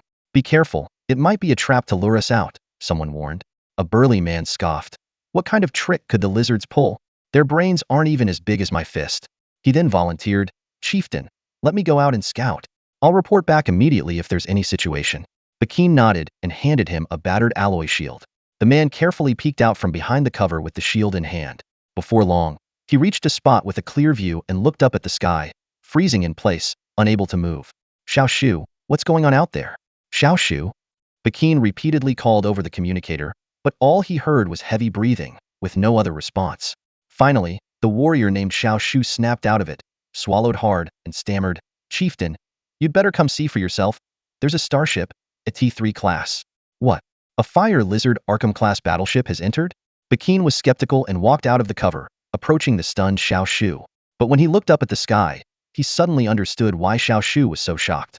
A colossal ship was hovering in midair, its Closian weapon system mercilessly firing, taking down the Fire Lizard warships one after another as if scattering flowers from heaven. The sporadic counterattacks, even if they hit the giant ship's armor, were ineffective. Even more astonishing, dozens of interstellar drones joined the fray, slaughtering the Fire Lizard ground forces, which were quickly decimated. What on earth was happening? More and more dwarf warriors emerged from their cover, staring in disbelief at the scene. Suddenly, a loud explosion and a burst of flames erupted as a Fire Lizard T1 warship crashed in front of them. The hatch opened, and a heavily injured lizard soldier stumbled out, but before the dwarves could raise their guns, a fierce barrage of bullets turned him into a sieve. The dwarves nervously watched the interstellar drones circling overhead, clearly seeing the terrifying machine guns. They all swallowed hard, not daring to make a sound. Oh my god, this is terrifying. My pants are practically frozen. These drones must be T3 class. Their firepower is insane, taking out a T1 ship in no time. Chieftain Bakeen kept his eyes fixed on the gray giant ship in the sky and shook his head. No, that's not a cruiser. It must be a battle cruiser. As he spoke, the mysterious warship suddenly sped away, dropping dozens of dark spherical objects before shooting off into the clouds. The black spheres fell closer and closer, eventually crashing to the ground with a rumble, causing some dwarf warriors to fall to the ground. Upon closer inspection, they were clearly interstellar combat mechs. Bakeen felt uneasy, unable to fathom who these sudden reinforcements were, but he was certain that these advanced weapons were far beyond the capabilities of the Fire Lizards. Hey, they've already landed. Don't be afraid, open your eyes. A male voice came from the shoulder of a certain mech. Upon closer inspection, a man clad in exoskeleton armor stood there, with a tiny figure, only reaching his waist, clinging tightly to his leg, trembling with fear. Are we really on the ground now? A young girl's voice emanated from the tiny figure's helmet. Instantly, Chief Bakeen froze on the spot. Of course it's real. Would the commander lie to you? But the commander lied just now. He said jumping from the sky wouldn't be scary at all. And now Annie's about to wet her pants. I'll never trust that big liar of a commander again. Weren't you the one insisting on jumping down because you were worried about your parents? We could have taken the shuttle. All right, hurry up and go meet your people. The man lifted the tiny figure off his shoulder and placed her steadily on the ground. He looked around and asked, "Excuse me, who here is Chief Bakine of the dwarves? Or, can someone take us to see Chief Bakine?" Meanwhile, the T2 Black Knight light combat mechs began their patrol, ready to annihilate any remaining fire lizard forces on sight. I am. Bakine shakily stepped forward, his gaze fixed on the small child, muttering in disbelief. That voice, that name, could it be Annie? Chief Bajin stared blankly at the tiny figure before him, ready to remove her helmet. Huh? Why can't I get it off? Annie clung to her helmet with both hands, pulling as hard as if she were trying to uproot a radish, but it wouldn't budge. Zhao Chen stood by, speechless. Did this girl put all her intelligence and talent into technical skills? But then again, this exoskeleton armor was high-tech. He stepped forward and pressed the button on Annie's neck, and the helmet popped open, revealing a chubby, doughy face. Annie, my precious daughter. Bajin shakily moved forward, his hands trembling uncontrollably. The mighty chief, who had never shed a tear in the face of life and death, was now crying like a fountain. Dad! Annie excitedly tried to throw herself into her father's arms, but in the next second, she fell flat on her face. Cough, cough. What happened? Annie spat out the dirt from her mouth and gave Zhao Chen a resentful look. It was all his fault for insisting they jump from such a height, making her legs go weak. Zhao Chen maintained a composed expression, thinking to himself that it wasn't his fault. When he first tried skydiving, his legs didn't shake at all. Sweetheart, are you okay? Bajin hurriedly helped his daughter up and pulled her into a tight embrace. I'm fine, just a bit wobbly on the landing, Annie said, standing up straight with a wry smile. Bajin looked her up and down, pinching her cheeks in surprise. I thought you'd suffer out there these past 6 months, but you've actually gained weight? Well, that's because she ate 5 meals a day at the mess hall, each meal enough for 3 people. How could she not gain weight? Zhao Chen teased from the side. The strange thing is, with that appetite, Annie only gained a little bit of weight. Any other female crew member would be envious of her metabolism. Watching the heartwarming reunion between father and daughter, Zhao Chen didn't want to interrupt, but there was an urgent matter at hand. He stepped forward and said, Chief Bajin, I'm sorry to interrupt your reunion, but we have more pressing issues. Many of our dwarf brethren are still under the clutches of the fire lizards. Bajin snapped back to reality, quickly wiping away his tears. He looked at the man who had descended like a savior from the sky. May I know your name, sir? Let me introduce you, Annie interjected. This is Commander Zhao Chun of the Xiaolong fleet. He rescued me from the slavers. She then briefly recounted her experiences over the past 6 months to her father. Bajin, deeply moved, repeatedly expressed his gratitude. Thank you so much, Commander. You are like a second father to my daughter. Zhao Chen waved his hand, getting back to business. Now, I need you to provide the locations of all surviving dwarves. I'll dispatch the mech units and drones for rescue. Meanwhile, please contact your people and tell them to prioritize their safety. If they're surrounded by the fire lizards, tell them not to make unnecessary sacrifices. Surrendering temporarily is fine. I'll rescue them one by one. As he spoke, Zhao Chen's gaze swept over the fallen dwarf soldiers around them, fueling his anger. Understood. I'll notify everyone right away. Bajin nodded repeatedly, then cautiously reminded. By the way, Commander, don't underestimate the fire lizards' fleet. They have a T3 Arkham-class battleship. It's what allowed them to decimate our fleet in such a short time. Zhao Chen looked up at the cloud layer torn open by the blizzard and sneered, Don't worry, that T3 Arkham is about to become history. Bajin was taken aback and leaned in to whisper to his daughter, Annie, how many warships did your fleet bring this time? Annie held up one finger. 100. Bajin felt relieved. With that advanced T3 battlecruiser leading the charge, plus 100 more ships, victory seemed certain. Annie shook her head. Then, 10? Bajin frowned slightly. 10 should still be manageable, likely all elite units. Annie shook her head again and replied, 1? Just the T3 Blizzard you saw earlier. 1? Bajin's eyes widened in disbelief. Dad, don't underestimate the commander's ship, Annie said, standing proudly with her hands on her hips. It's incredibly powerful. Zhao Chen's voice came through the communicator. Charlotte, everything okay on your end? Charlotte's confident voice responded, Commander, relax. These pests aren't even worth my time. With her reassurance, Zhao Chen felt a lot more at ease. His next priority was to quickly recruit more talent. Zhao Chen's eyes sparkled as he looked at Bajin, then glanced at the row of stout dwarf warriors behind him, who, despite their small stature, were built like little bulls. A smile played on his lips. Meanwhile, on the bridge of the T3 Blizzard, Charlotte stood in Zhao Chen's usual spot, Her eyes focused on the battlefield's holographic projection. Hundreds of enemy ships, 300 to 400 in total, surrounded them, ready to trap the lone T-3 Blizzard in a pincer attack. Deputy Commander Charlotte, enemy ship scan complete, reported Ailey beside her. They have one T-3, 57 T-2S, and the rest are T-1S. The T-3 is an Arkham class, and as for the T-2S, aside from that T-3, the rest don't matter, Charlotte coldly interrupted. Her eyes locked onto the massive ship on the screen. It's nothing but a heap of scrap metal. Charlotte decisively issued a series of combat orders. The T-3 Blizzard charged directly towards the enemy flagship, the T-3 Arkham. The main cannon was primed. The primary and secondary guns were locked onto all incoming T-2 warships. The Closian weapon systems were ready to engage, and the interstellar missiles were on standby.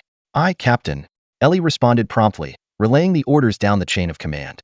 Every crew member on the bridge was bustling with activity. Despite facing an enemy fleet hundreds of times their size, they showed no fear after all. A few hundred ships were nothing compared to the millions of insectoid swarms they had previously encountered. Having been through the crucible of life-and-death battles, this current situation seemed trivial. The Blizzard ramped up its speed, accelerating from dozens of knots to over 100 in the blink of an eye, and it continued to climb. What is that T-3 ship up to? The Fire Lizard commander was puzzled. Are they attempting a frontal breakthrough? Are they trying some sort of decapitation strike? A decapitation strike with just one cruiser? The commander burst into laughter, tears in his eyes. Do they think our fleet is just for show? Do they take the T-3 Arkham for granted? Let them come. They're walking into a trap. The wreckage of a T-3 ship will fetch a good price. The commander licked his lips, eyes gleaming. His adjutant didn't give it much thought either. After all, in their eyes, it was just a fragile medium-sized cruiser, and no amount of maneuvering could withstand the bombardment from hundreds of warships, especially with the T-3 Arkham leading the charge. Soon, the T-3 Blizzard accelerated to 210 knots, plunging headlong into the Fire Lizard fleet under the cover of its frontal shield. The surrounding T-1 and T-2 warships opened fire immediately, but what happened next was beyond belief. The seemingly fragile medium cruiser displayed astonishing interception capabilities. Its 72 medium Closian weapon systems fired at full capacity, primarily targeting the incoming T-2 ships, achieving an interception rate of 90. The attacks from the T-1 ships did hit the Blizzard's armor, but only managed to scratch the surface. The Fire Lizard commander quickly sensed something was amiss. Strange, there's something unusual about this cruiser's armor.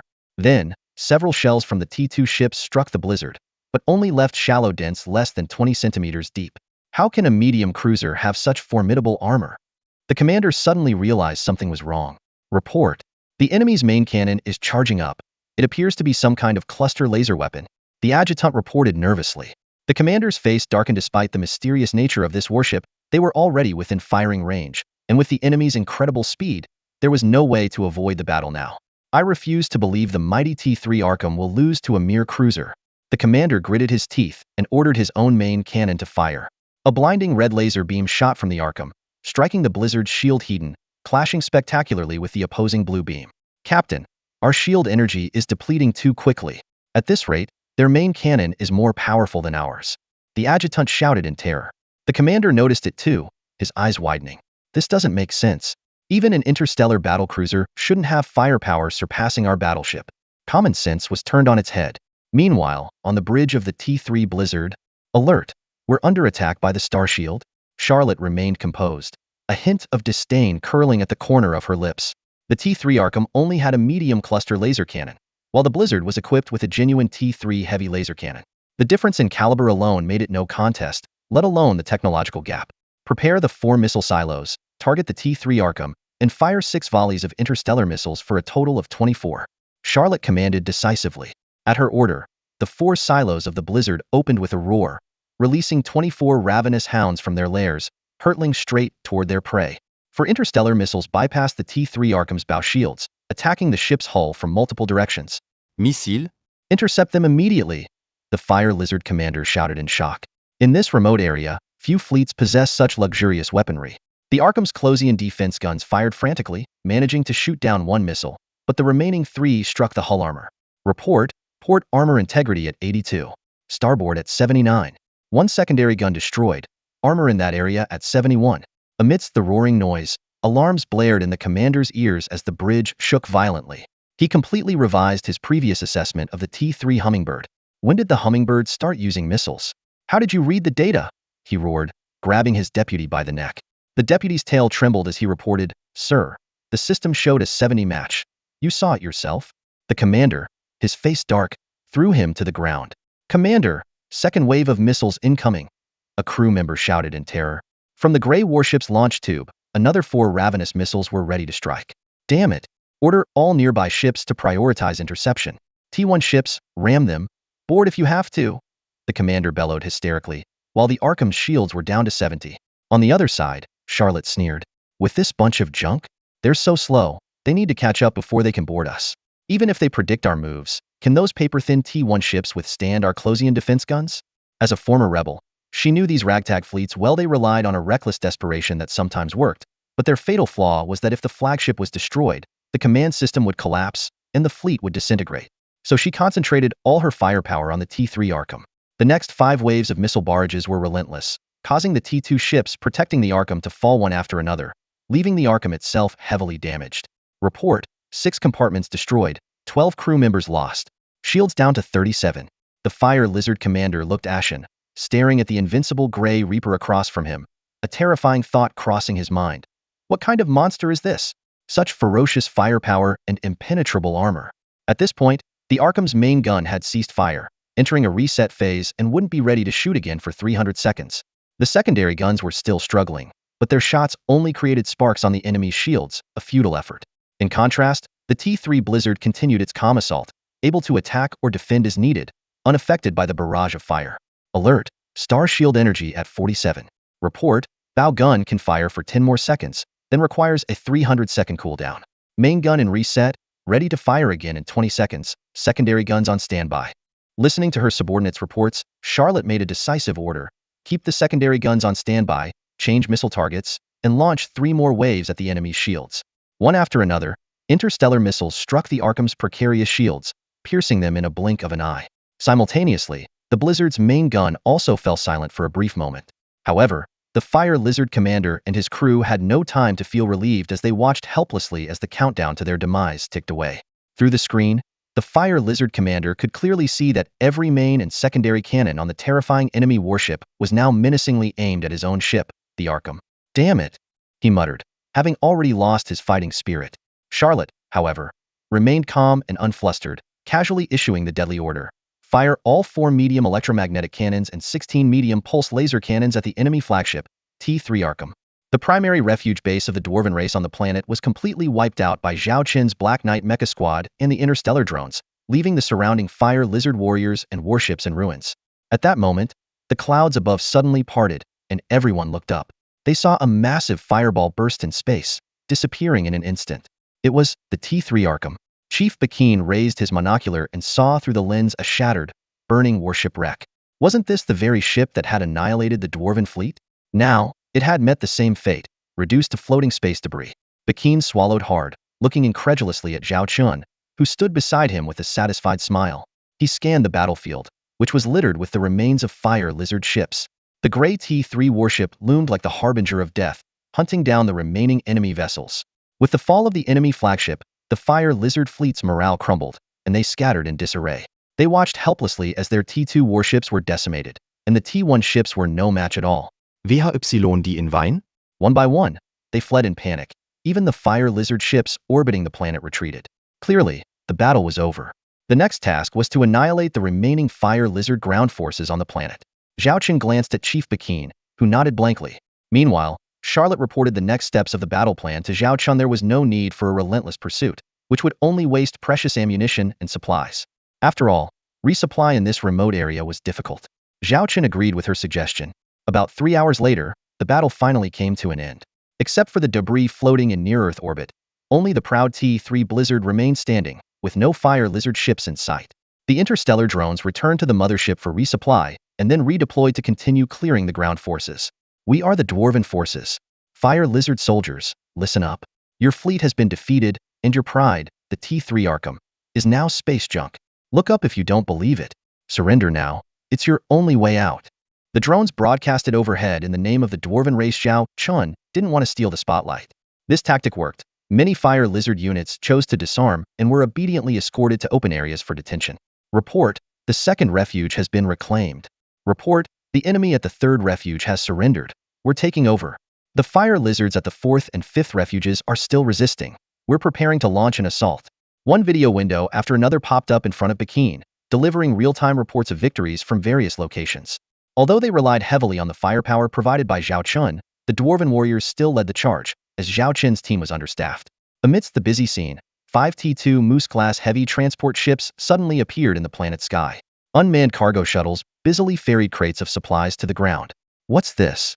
Pekin curiously examined the massive containers. Zhao Chun stepped forward and opened a lid, revealing stacks of nutrition packs inside. The dwarf warriors present couldn't hide their excitement after all. This planet's soil was barren and it was hard to grow crops.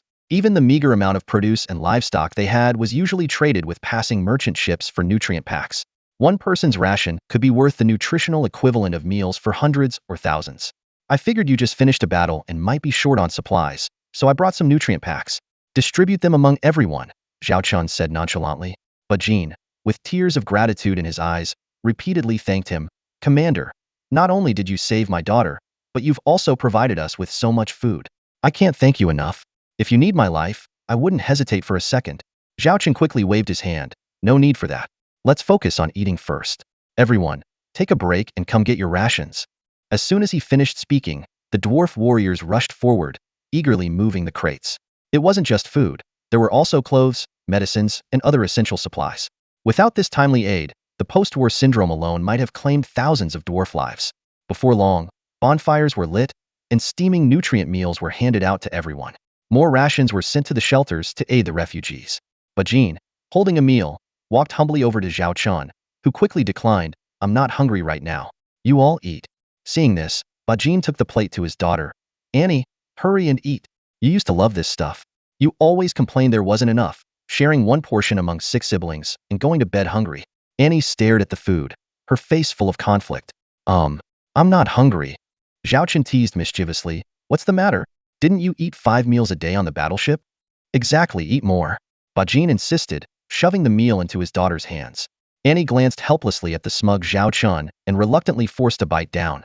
The plastic-like texture nearly choked her, but spitting it out would only earn a scolding from her father. So, the poor girl could only swallow the unpalatable meal with tears in her eyes, cursing the gloating culprit in her heart 100 times over. Under the attentive care of the Bajin patriarch, Annie forced herself to eat 2 portions of the nutrient meals, but she wasn't happy at all. Zhao Chun used the communication channel to contact Yi Xiaodong, the leader of the Black Knight mech squad. It's your turn to eat. Make the arrangements. Yes, sir. Yi Xiaodong responded. Immediately, 3 T2 Black Knight light combat mechs approached, crouching at the edge of the camp like large children. The back hatches opened, and 3 female crew members in tight combat suits gracefully stepped out, each with a unique charm. Yi Xiaodong was the first to approach Zhao Chun, her black cat ears standing alert and her long tail swaying gently. All 3 of them were from the Black Cat tribe, naturally adept at piloting mechs. While it was difficult for most half-beasts to perform complex maneuvers in mechs, the Black Cat tribe did it with ease. This was why they were among the first mech knights in the Xiaolong fleet. Zhao Chun pointed to a specially designed white insulated box beside him. You've been fighting all day. Have something to eat first. Nearby, Bajin was devouring his 3rd nutrient meal. Although a bit embarrassed, he continued eating with Zhao Chun's permission. He curiously glanced at the mysterious box that had been in front of Zhao Chun the whole time, wondering what was inside. Yi Xiaodong skillfully opened the lid, revealing several colorful meal boxes neatly arranged inside. Commander, which one would you like? I'll take number 3, Zhao Chun replied casually. Yi Xiaodong respectfully handed it over with both hands, then she and her team each picked a box. When Zhao Chun opened his meal box, an enticing aroma wafted out with the steam. The largest compartment contained white rice, flanked by chicken drumsticks, shredded pork and garlic sauce, vegetables, and a bowl of rich bone broth. The dwarves present couldn't help but gulp, their eyes fixed on the fragrant meal boxes. Yi Xiaodong took a bite of a meatball and grumbled, Commander, can't you just take the shuttle down like everyone else? You always insist on jumping with me, it's terrifying. It turned out she was the unlucky one who had jumped with Zhao Chun from the mothership twice. Zhao Chun chuckled awkwardly. We landed safely, didn't we? What's the big deal? Yi Xiaodong rolled her eyes. You may be fine, but if this keeps up, my poor heart won't take it. All right, I promise not to do it again, Zhao Chun said. You said it. Yi Xiaodong's eyes widened, and her tail wagged. Fine, just eat your meal, Zhao Chun said resignedly. You have 10 minutes to eat, then we need to switch shifts. He grabbed a few bottles of juice from the insulated box, tossing one to each of them and taking one for himself. At that moment, He felt a pair of large eyes staring at him with a mix of longing and resentment. "Oh, I almost forgot about you," Xiaochen said to Annie with a smile. "Would you like one too?" Annie wanted to reach out, but her stomach was already bloated from the 2 nutrient meals. She could only sit hugging her knees, glaring at Zhao Qian with a pitiful look. She couldn't believe he hadn't told her about the delicious meal boxes and had instead made her eat those awful nutrient meals. He must have done it on purpose. She desperately wanted to taste the fragrant food. Zhao Qian, however, was completely oblivious, leisurely enjoying the wartime rations. During a battle, the fleet's cafeteria would prepare these simple meal boxes in various flavors to make it easier for the crew to eat. In battle, these meals can be delivered to various positions or airdropped to ground troops, just like now. The best part is that each meal is freshly prepared and served hot. While they might not be as lavish as restaurant dishes, they taste quite good. Additionally, everyone receives a special wartime nutritional drink to boost their energy. Ba Jin looked at the fresh ingredients in Zhao Qian and the other's hands, suddenly finding his own nutritional meal unappetizing. Embarrassed, Zhao Qian explained, "Sorry, these are just our standard rations." "Standard? All crew members get to eat this?" Ba Jin was astonished. Zhao Qian nodded and pointed at Annie. "Ask your daughter. She's already part of my industrial ship crew and eats this every day." Ba Jin looked at his daughter skeptically. Annie confirmed Zhao Qian's statement indignantly and went on to describe the variety of food available in the warship's mess hall: rice, vegetables, meat, even fruits and drinks. The surrounding soldiers listened in awe, as if transported to a mythical paradise. The idea that a warship could provide such luxuries was simply unbelievable. How is that possible? Eating this well every day must cost a fortune, a skeptical soldier asked. Annie grew defensive and quickly said, "I'm telling the truth. Look." She then opened her terminal and displayed photos of the meals and her selfies, convincing everyone. The soldiers eagerly questioned Annie about the taste of each dish. Zhao Qian watched with satisfaction as the girl became an unofficial ambassador, seamlessly mingling with the crowd. It was like planting a seed of hope in the soldiers' hearts. With a bit of nurturing, these seeds would soon sprout and flourish. Chuckling to himself, Zhao Qian thought, the plan to recruit talented individuals is going smoothly. Just then, a system notification rang in his mind. Mission complete. Defeat the fire lizard fleet invading Annie's home. Difficulty: C. Reward: 5 mission points, 2,000 credits. Penalty: deduct 2,000 credits. Ding. A new choice-based side mission triggered. Option 1. Protect Annie's home planet from fire lizard harassment. Difficulty: C. Option 2. Control and occupy the entire FY star system. Difficulty: B. Zhao Qian first claimed his mission rewards, and his system points and task credits surged immediately. He then carefully examined the latest side missions. This time, he had 2 options. The first mission was relatively easier. It required him to defend Annie's home planet from the fire lizard's harassment. He knew those creatures wouldn't give up easily and would likely return. The second mission was much more challenging. It required him to control the entire FY star system. According to Zhao Qian's knowledge, the FY star system consisted of 2 stars, 6 planets, 2 dwarf planets, 180,000 asteroids, 27 moons, and over 100 periodic comets. Although it wasn't as vast as the Xiaolong star system, it had a stargate and a significant population. However, the system was marked by extreme wealth disparity and chaotic order, with the strong preying on the weak. Unlike the population outflow in the Xiaolong star system, the FY star system saw a yearly influx of refugees, contributing to the overcrowding in the Reef Star region. Controlling the FY star system, Zhao Qian weighed the pros and cons. The downsides were obvious. This would mean a complete fallout with the Fire Lizard clan, and he would need to find a way to eliminate them quickly, or they could come back at any time. Worse, if the Fire Lizards had a powerful backer, it could create a cascade of problems. Securing a star system would also require a fleet to maintain order. The Reef Star region was a tangled web of various forces, and Zhao Qian didn't want to invite unnecessary trouble. But the benefits were clear. He would gain a hidden base. Though the Xiaolong star system was prestigious, it was located in the Beifeng star region, under the watchful eye of the imperial royal family and Governor Chu He. Until he grew stronger, any misstep could cost him his home. As the saying goes, a cunning rabbit has 3 burrows. Setting up a second base was a wise move. Moreover, the FY star system had 2 stars and a stargate, making travel convenient. The only drawback was the lack of resources, making it costly to establish a shipbuilding base there. Even with a stargate, frequent large-scale material transport would not go unnoticed by the opportunistic inhabitants of the Reef Star region. Despite the risks, the potential rewards made it worth a try. Zhao Qian made up his mind and silently accepted the second mission. Mission 2. Control and occupy the entire FY star system. Difficulty: level. Reward: 20 task credits, 7,000 points. Requirement: control over 90 of the planets in the FY star system within 2 months. establishing an unshakable position. Penalty, deduct 7,000 points. Zhao Chun sighed inwardly. Little lizards, we have no personal grudges, but you chose to pick on my little dwarves. And it just so happens that your territory is the FY star system. Blame it on your bad luck. Thus, the heavy burden of overthrowing the fire lizard's tyranny and saving the star system's inhabitants fell on Zhao Chen's shoulders. After a hearty meal, Zhao Chen chatted with Ba Jin. He got straight to the point, expressing his intention to recruit the dwarf clan. You want to recruit us? Ba Jin was somewhat surprised. Pointing at Annie, Zhao Chen said, I see your talent in her. I can find a planet for you in my territory, ensuring your safety. In return, you work for me, earning your keep and receiving a salary. The work isn't dangerous. It's what you're best at: shipbuilding, armor crafting, industrial technology. Ba Jin looked troubled. If it were anyone else, he would have probably refused on the spot. The reason we've been hiding out in this godforsaken place isn't because we haven't had lucrative offers, but because those offers always come with discrimination. The dwarves' small stature makes them easy targets. The recruiters promise all sorts of benefits at first, but it always ends in exploitation or outright betrayal. Dad, the commander's place is really great. There's plenty of food and drinks, and we can even have alcohol. Annie chimed in. She had experienced the superiority of the Xiaolong fleet firsthand and was eager to bring everyone there. You saved my daughter and our whole clan.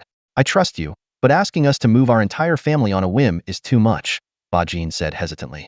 If it were just me, I'd follow you as promised. But I can't speak for everyone.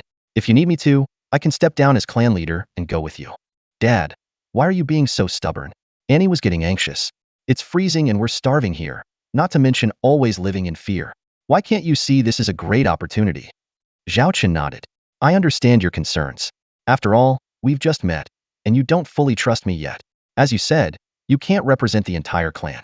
How about this? Spread the word among your people. Those who want to come can take the 5T2 camels to my place. I assure you they'll stay in touch with you. Once they're settled and have worked for a while, you can hear from them whether I'm telling the truth. Yes, Dad, if you're still unsure, you can go see for yourself. Annie said firmly, convinced that once her people experienced the Xiaolong fleet, they'd never want to leave. Zhao Chen fixed his gaze on Ba Jin. While force could work, he preferred to persuade valuable individuals through reason. Genuine loyalty yields far better results and sustainable growth. I'll convey your offer to the clan. If anyone wants to go, I won't stop them, Ba Jin finally conceded. Zhao Chen smiled with satisfaction. Once the door was open, others would follow. Who could resist the allure of a better life? One more thing, Zhao Chen added. Considering the safety of this planet, the Fire Lizard clan might come back. So, I've decided to use force to control the entire FY star system and take it from them. That way, even if you choose to stay, you won't have to live in fear anymore. You plan to take the FY star system from the Fire Lizard clan? Ba Jin could hardly believe his ears. Although the Fire Lizard clan isn't the strongest in the Dark Reef starfield, they still boast nearly 3,000 warships, which makes them a formidable force. After suffering a significant loss this time, they are sure to reinforce and strike again. Chief Ba Jin tactfully said, you might find it challenging with just one ship. What he really meant was that it was an impossible task. One ship might handle 300 to 400 enemy ships, but if 1,000 or two came next time, even the best would run out of ammunition and resources. Zhao Chen gave a mysterious smile. Who said I only have one ship? Annie, standing beside him with her hands on her hips, proudly added, exactly. Dad, you have no idea. The commander's forces are like tigers and wolves. A few lousy lizards are nothing to us. Zhao Chen poked the girl's forehead. I know what you're up to. You want me to conquer the entire star system so your parents and tribe can live in peace, right? Annie stuck out her tongue and lowered her head with an embarrassed smile. Who was it that swore they'd work for me even without food or drink as long as I saved their tribe? Zhao Chen teased. Annie immediately backed down, mumbling softly, But if I faint from hunger, how can I work? Zhao Chen stopped teasing her and turned to Ba Jin. I'm just giving you a heads up. Prepare yourselves mentally. As for the specific operations, I have my plans. Also, gather those dwarves who are willing to come with me within 3 days. The 5T2 Moose ships will depart in 3 days. Taking such a batch of technical experts, Zhao Chen wished he could open a portal for them right then and there. Understood. I'll take care of it right away, Ba Jin responded promptly and left. Zhao Chen jumped onto the shoulder of AT2 Black Knight mech and sat down to connect with Charlotte. Commander! Charlotte greeted him solemnly from the bridge of the T3 Blizzard in the holographic display. Zhao Chen got straight to the point. Report on the battle.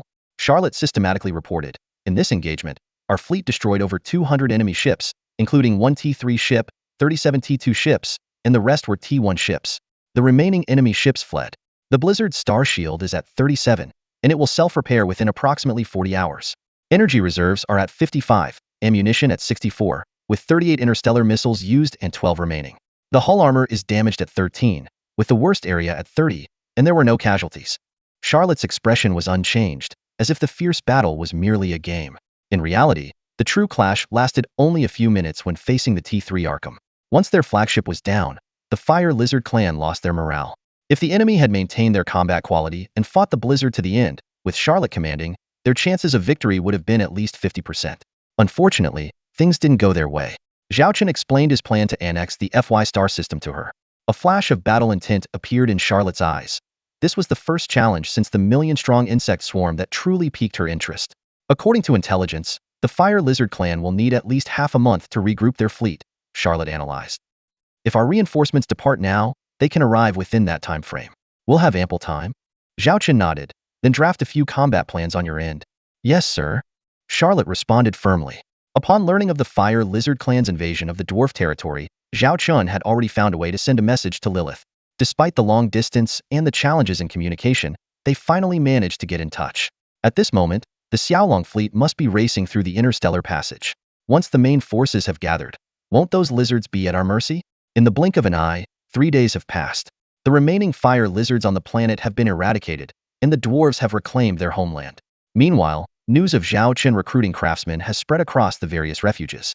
Compared to the first refuge where Zhao Chen himself resides, the dwarves in other places are slightly less inclined to trust him. Ultimately, only 50,000 dwarves are willing to follow Zhao Chen on his journey, and they mostly consist of families with many old, weak, and sick members. Driven by the harshness of their lives, they are willing to take the risk in hopes of finding a lifeline in the legendary Xiaolong star system. Zhao Chen doesn't mind this. Families are easier to manage, so why worry about their dedication? Moreover, once he sends word back home about how well he treats them, wouldn't the second and third batches of followers come naturally? This is the list of clansmen willing to go with you, Bajin said, presenting an electronic roster. Zhao Chen took a quick glance. Among the 50,000, there were 20,000 males and 30,000 females, with 30,000 being of working age. Out of these, 20,000 were women, but not all were necessarily skilled workers, so further screening would be needed.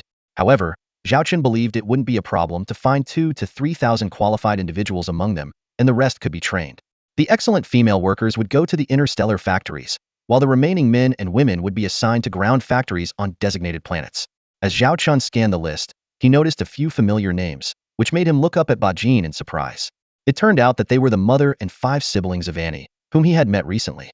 Bajin scratched his head awkwardly and said, I must stay behind to look after our clansmen, but my wife and children are willing to follow Annie to the paradise she speaks of. Please, Commander, take good care of these friends and family. With that, he gave Zhao Chen a deep boa, traditional dwarven gesture of respect. Zhao Chen brought 5 T2 Moose-class heavy transport ships, but only assigned 2 to transport 50,000 dwarves. The remaining 3 stayed on standby. Over the past 3 days, the 50,000 dwarves packed up their belongings and boarded the T2 Moose ships. The modified cargo holds were divided into 3 levels, with designated sleeping areas. There was also a large communal room for group rest. While not as comfortable as Zhao Chen's private cabin, it was sufficient for the long journey to the Jiaolong star system. At this moment, Annie stood in front of 5 connected bunks, carrying a sack in her left hand, a box in her right, and a huge bag 3 times her size on her back. Her strength was clearly impressive. With a grunt, she piled all the luggage together and turned to her mother and 5 siblings, saying, Rest here for now. In about half a month, we'll reach the Jiaolong territory. It's my first time going, but trust me, the commander would never deceive us. Once we're there, we won't have to worry about hunger, cold, or fear anymore. Annie, aren't you coming with us? Her younger sister Nana asked nervously. Annie patted Nana's head. With me gone, you're the oldest. Take good care of Mom and our siblings. I'll be back soon. Nana nodded vigorously. Don't worry, sis. I'll take good care of everyone. Annie pulled some lollipops from her pocket and handed them to her siblings, then pointed to the large bag. I've packed some snacks at the bottom. Eat them if you get hungry on the way. When we reach the Jiaolong territory, you'll have these treats every day. The children beamed with joy at the sight of the sweets. Annie, you've really grown up, their mother said, stroking Annie's hair. Annie grinned. Don't worry, Mom. Now that I have a job, I'll make sure to take good care of you and the kids. After seeing her family off, Annie returned to the T3 Blizzard. With the Blizzard escorting them, the 2 T2 Moose ships passed through the Stargate, left the Reef star system, and entered the Empire's territory, finally free from constant fear. Watching the transport ships disappear into the distance, the Blizzard turned back to the dwarves' home planet. Zhao Chen sat in the captain's chair, gazing at the blue planet and the battlefield debris still scattered around. Everything on the ground was settled, and the starships were ready to depart. Now, it was up to the Fire Lizard clan to make their move. If he could secure a decisive victory and intimidate the locals, establishing his authority would be no problem. Now, we just wait for good news, Zhao Chen muttered to himself. Commander, I can repair the T3 Blizzard's armor? Annie suddenly volunteered. Zhao Chen was surprised. Without an industrial ship or spaceport facilities, how will you manage that? I brought some basic tools from my dad. I can do it in a spacesuit outside the ship. The quality will be just as good as an industrial ship's repairs, though it might take a bit longer, Annie said confidently. Isn't it too dangerous? Zhao Chen frowned. I've been doing this since I was a kid, growing up here. I started repairing our clan's warships before I was even an adult. It's no big deal. Let me do it, the girl pleaded firmly. After careful consideration, Zhao Chen saw her point. In this remote place, spaceports were a luxury, and raw materials cost several times more than in the Empire. Those with skills had to rely on themselves. Seeing the rare determined look on Annie's face, Zhao Chen finally nodded in agreement. This child has grown a lot after meeting the clan members, Zhao Chen thought to himself with satisfaction. Just then, Annie suddenly turned around and looked at him pitifully. Commander, sir, I couldn't resist and spent all my meal allowance on snacks for my younger siblings. There are still a few days left until the end of the month. Could you advance me a bit? Otherwise, I'll go hungry. Zhao Chen waved his hand helplessly. Fine, you can eat with me until then. Thank you, Commander. Annie bowed deeply and ran off happily. For the next week, Annie was always the first to arrive at Zhao Chen's side during mealtimes, her bright eyes sparkling like a little kitten waiting to be fed. The rest of the time, she was busy outside the ship, dressed in a spacesuit and wielding tools to patch up the armor damaged by the blizzard.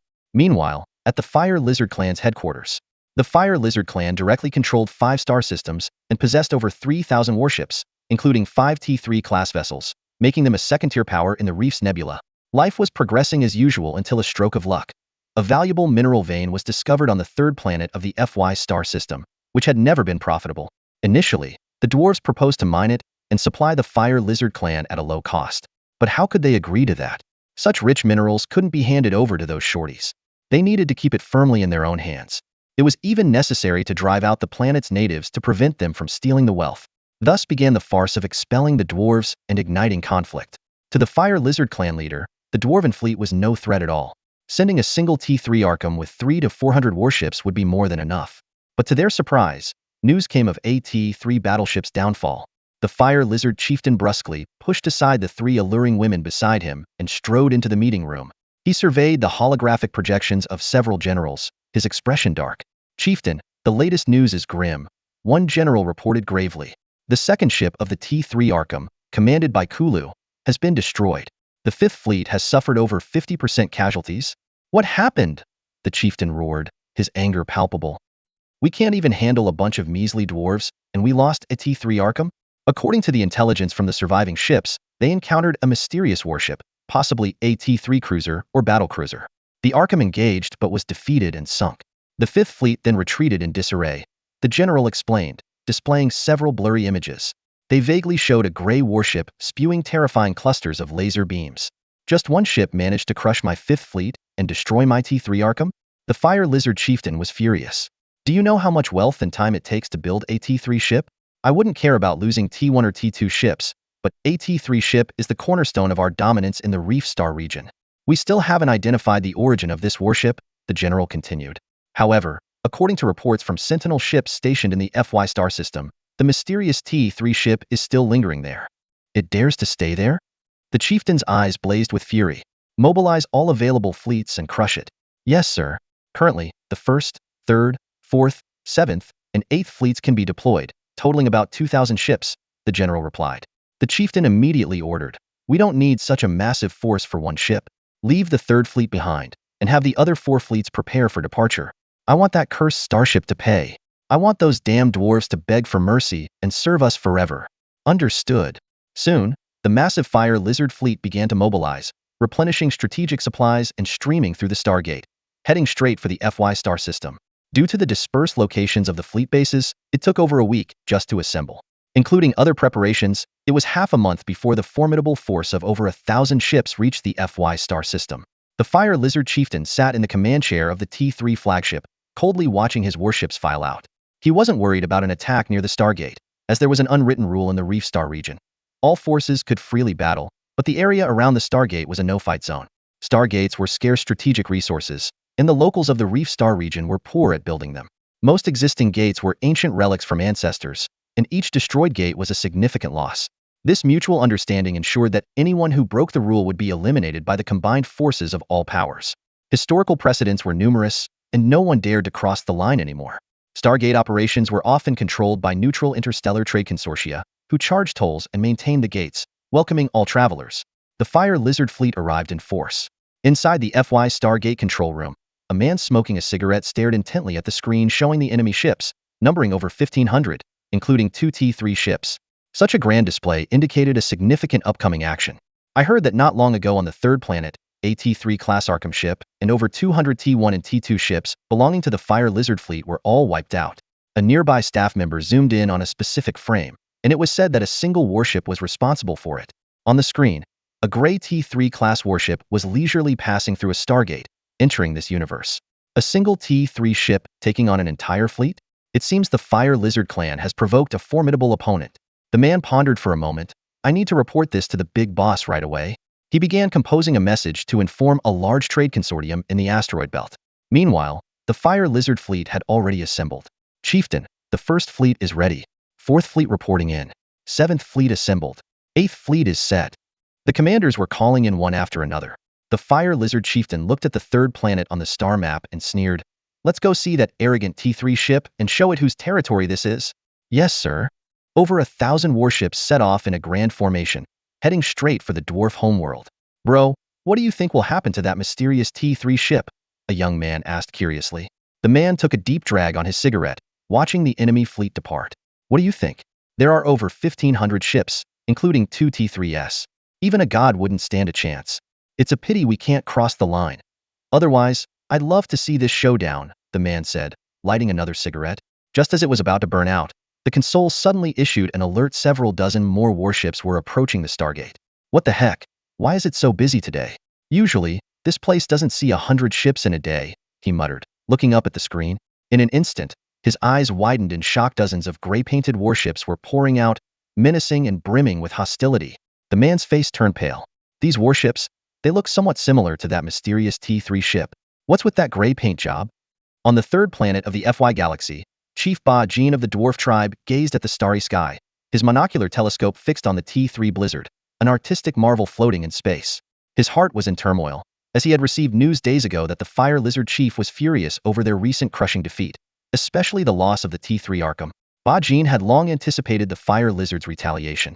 Although Zhao Qian had promised to handle everything and ensure their safety, the fear from years of oppression by the Fire Lizards was not something easily shaken off. He had considered fleeing with his people, but this planet held centuries of memories for the dwarf tribe. Leaving it behind was not a simple choice.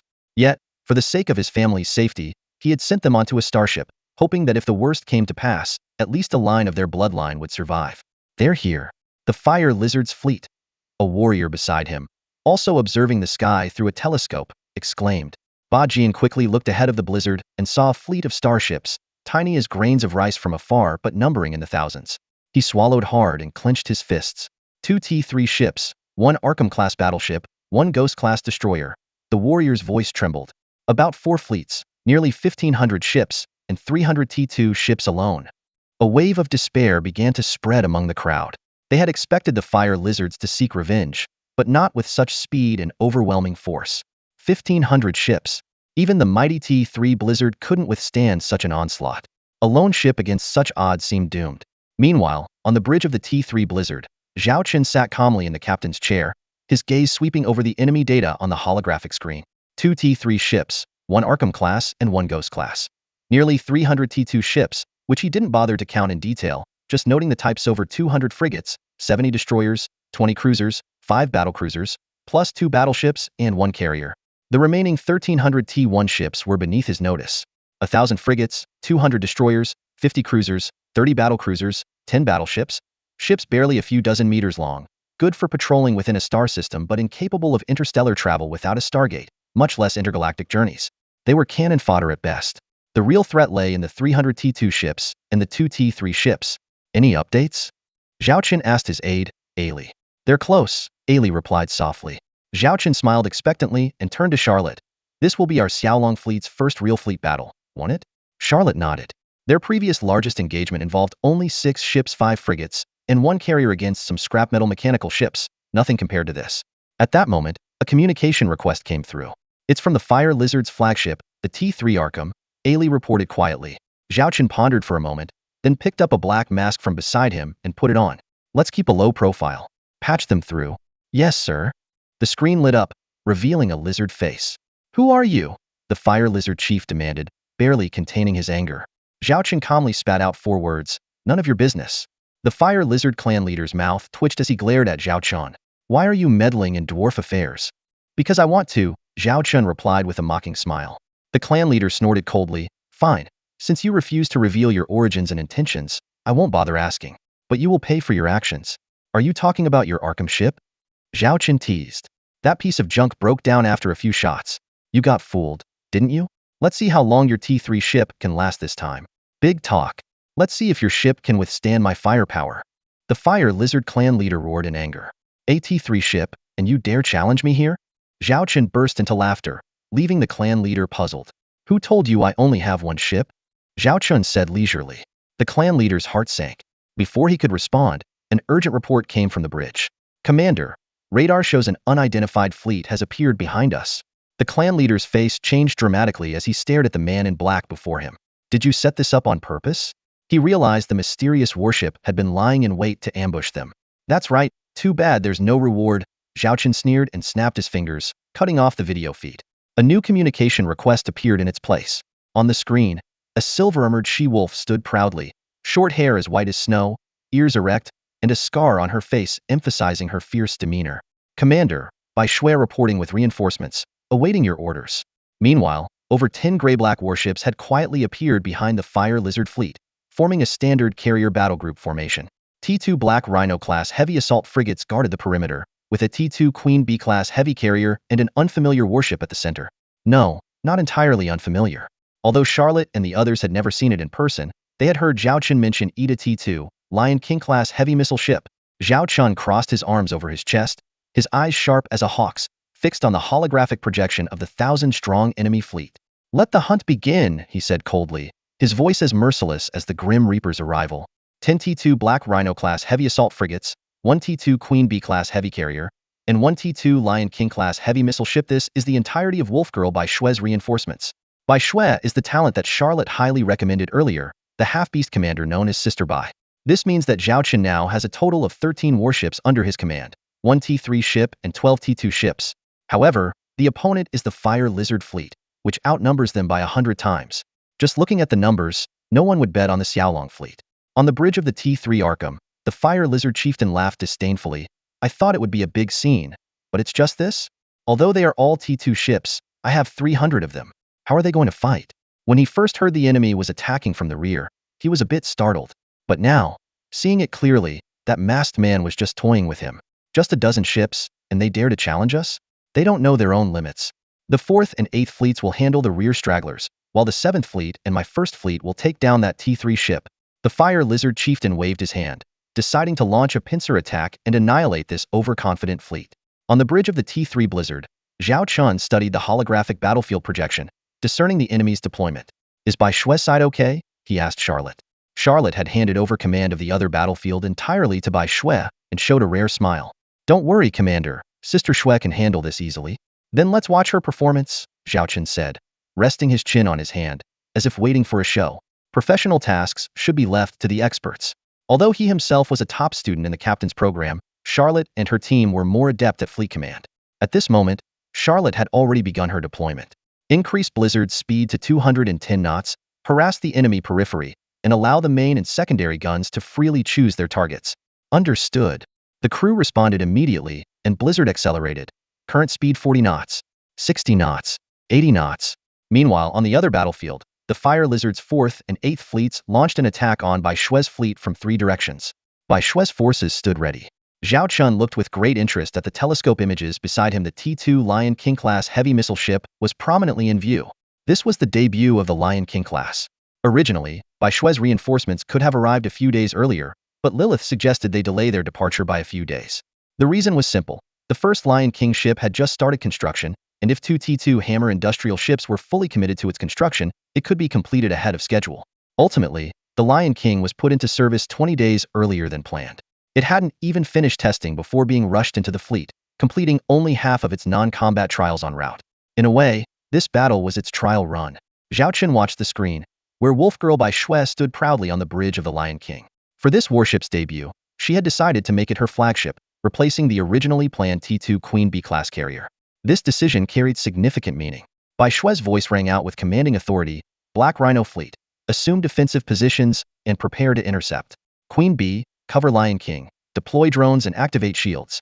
Lion King, prepare a full salvo, 200 missiles, ready to launch. The Closian weapon systems of the 10 Black Rhino ships swiftly turned towards the incoming threat, ready to fire. The Queen Bee began releasing its Killer Bee and Hornet drones, swarming towards the enemy lines. Simultaneously, the Lion King's 50 missile silos opened, their dark, gaping mouths menacing.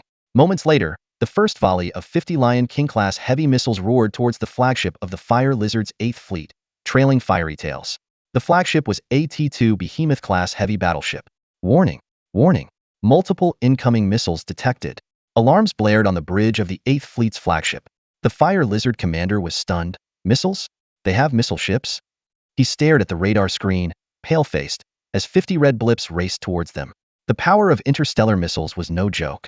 With comparable technology, they were second only to heavy bow guns and rivaled main cannons in range. Even more terrifying, missiles could deliver wide-area strikes and had built-in guidance systems, making them devastating weapons. Intercept! Intercept them all! The commander shouted in a panic. All ships, fire Closian weapons and secondary guns, shoot those missiles down. The 8th Fleet immediately redirected all its weapons, unleashing a barrage of fire towards the incoming missiles. In the chaos, 3 missiles were destroyed. However, 47 missiles broke through the dense fire, heading straight for the Behemoth-class flagship. The Fire Lizard commander's eyes widened in sheer terror and despair. 40 Lion King-class heavy missiles burned the last of their fuel at the final moment, pushing their speed to the limit. 20 missiles hit the T2 flagship of the Fire Lizard's 8th Fleet with pinpoint accuracy, while the remaining 20 scattered across the surrounding enemy ships. In an instant, the pitch-black space blossomed with countless fiery explosions. The unlucky flagship was engulfed in a torrent of flames, courtesy of the Lion King missiles, and was reduced to dust in no time. Report: the 8th Fleet's flagship, the Giant Bear-class battleship, has been destroyed. This shocking news instantly alarmed the Fire Lizard chieftain, who was engrossed in hunting down T3 warships. What? He jumped out of his seat, hardly believing his ears just a few minutes into the battle. And one of his fleets had already lost its flagship? What the hell? Fuming with rage, the chieftain pulled up the battlefield footage of the 8th Fleet, only to be stunned by the scene before him. The once mighty T2 Giant Bear was now an unrecognizable wreck, its original shape completely obliterated. If his trusted aides hadn't confirmed it, he would have thought he was seeing things. Zooming in, even more gruesome details emerged. Around the mangled remains of the Giant Bear were the wrecks of several T1 warships and a number of heavily damaged T2 ships. Although the latter hadn't been completely destroyed, their critical components, like the main gun turrets, were severely damaged. It's missiles. A missile ship did this. The chieftain ground his teeth as he reviewed the footage presented by his subordinates, which prominently featured a T2 class warship he had never seen before. In the Reef Nebula, missile ships were a rare sight. The recent missile barrage consisted of only 50 shots, but by market value, it would cost at least 50 to 60,000 star coins. Such high combat expenses explained why few factions were willing to equip these ships. Unless they could fully develop and manufacture the missiles themselves, they would save some costs. Otherwise, purchasing from outside meant signing long-term contracts and continuously importing batches of missiles. Unlike other ships, which might only need occasional repairs, missile ships required a constant supply of ammunition. Suddenly, the chieftain realized an even more terrifying problem: T2 missile ships had an incredibly fast firing rate. Sure enough, the mysterious warship launched another volley, with 50 more deadly missiles heading straight for the 8th Fleet. Get the remaining ships of the 8th Fleet to take command positions immediately. 4th Fleet, launch an assault at once and take down that damn missile ship. The chieftain issued the urgent order, his voice trembling. Meanwhile, Zhao Chen was thoroughly enjoying the debut performance of the T2 Lion King. The thrill of such overwhelming firepower was exhilarating. However, he couldn't help but feel a bit of pain in his wallet. Each Lion King missile cost 600 star coins, and 50 of them totaled 30,000. Considering a profit margin of 10 to 20 times, the selling price would be astronomical. This is why self-production was so advantageous. This scene is beautiful, Zhao Chen quipped to Charlotte. Charlotte glanced at the spectacular explosions in the starry sky and smirked. Of course it's beautiful when you're burning money. Look at those smoke trails. You can almost smell the scent of cash. Immediately, a second wave of 50 Lion King missiles struck with pinpoint accuracy, targeting the T2 battleships, battlecruisers, and cruisers of the 8th Fleet. If we had dozens of Lion King ships, we could bombard them at will, Zhao Chen mused, rubbing his chin, clearly entranced by the idea. Charlotte shivered at the thought. The scene would be absolutely earth-shattering. As the second round of missiles detonated, more T2 warships were engulfed in flames. The third and fourth waves followed swiftly, unleashing full firepower. Just these 3 volleys obliterated 12 T2 ships and severely damaged over 40 others, with dozens of T1 ships caught in the crossfire. The 8th Fleet lost 80% of its T2 main force in an instant. But the nightmare was just beginning. No sooner had the fire lizards begun to recover than they saw a swarm of interstellar drones bearing down on them. Meanwhile, on the bridge of a T2 Lion King ship, Wolf Girl by Shui observed the battered 8th Fleet. One more drone assault, and it would be finished, posing no further threat. She then turned her gaze to another menacing enemy fleet, the Fire Lizard's 4th Fleet. Bai Shui and Charlotte's strategy was to use the coordinated firepower of the Lion King ships and Queen Bee carriers to cripple one enemy echelon, stripping it of its main combat strength, and then quickly conclude the engagement with the other enemy force to support the blizzard. Locking onto the flagship area of the 4th Fleet, they prepared for 6 volleys. The targeted flagship was no ordinary vessel. It was the Fire Lizard's pride, the T3 class Ghost-class medium destroyer. Although it had activated its star shield early, how long could it withstand the relentless missile barrage? The first wave of 50 heavy bombs struck the T3 destroyer mercilessly, leaving it riddled with holes, its star shield flickering violently, on the verge of collapse. The surrounding Fire Lizard commanders watched in horror, cold sweat streaming down their backs. It was terrifying. The T2 Lion King had perfectly demonstrated what it meant to be a formidable interstellar arsenal ship. Even a T3 ship couldn't withstand its ferocious firepower. The relentless bombardment was unstoppable. This was the power of a missile ship. This was Zhao Chen's Lion King. Compared to the intense battlefield here, the T3 Blizzard seemed like a cat toying with a mouse, always skirting the edges of the Fire Lizard's 1st and 7th Fleets, maintaining a clever distance from the enemy. The ship's main cannon was held in check, never firing. In contrast, the flagship of the Fire Lizard's 1st Fleet, a T3 Arkham-class battleship, surrounded and protected by smaller ships, only dared to cautiously approach the blizzard. After all, the chieftain had witnessed the previous Arkham ship being utterly destroyed by this mysterious warship, and he had no intention of repeating that mistake. He preferred to be cautious to ensure his ship's safety. Faced with the blizzard's provocation, the chieftain remained huddled within a tight defensive formation, ensuring his vessel stayed out of harm's way.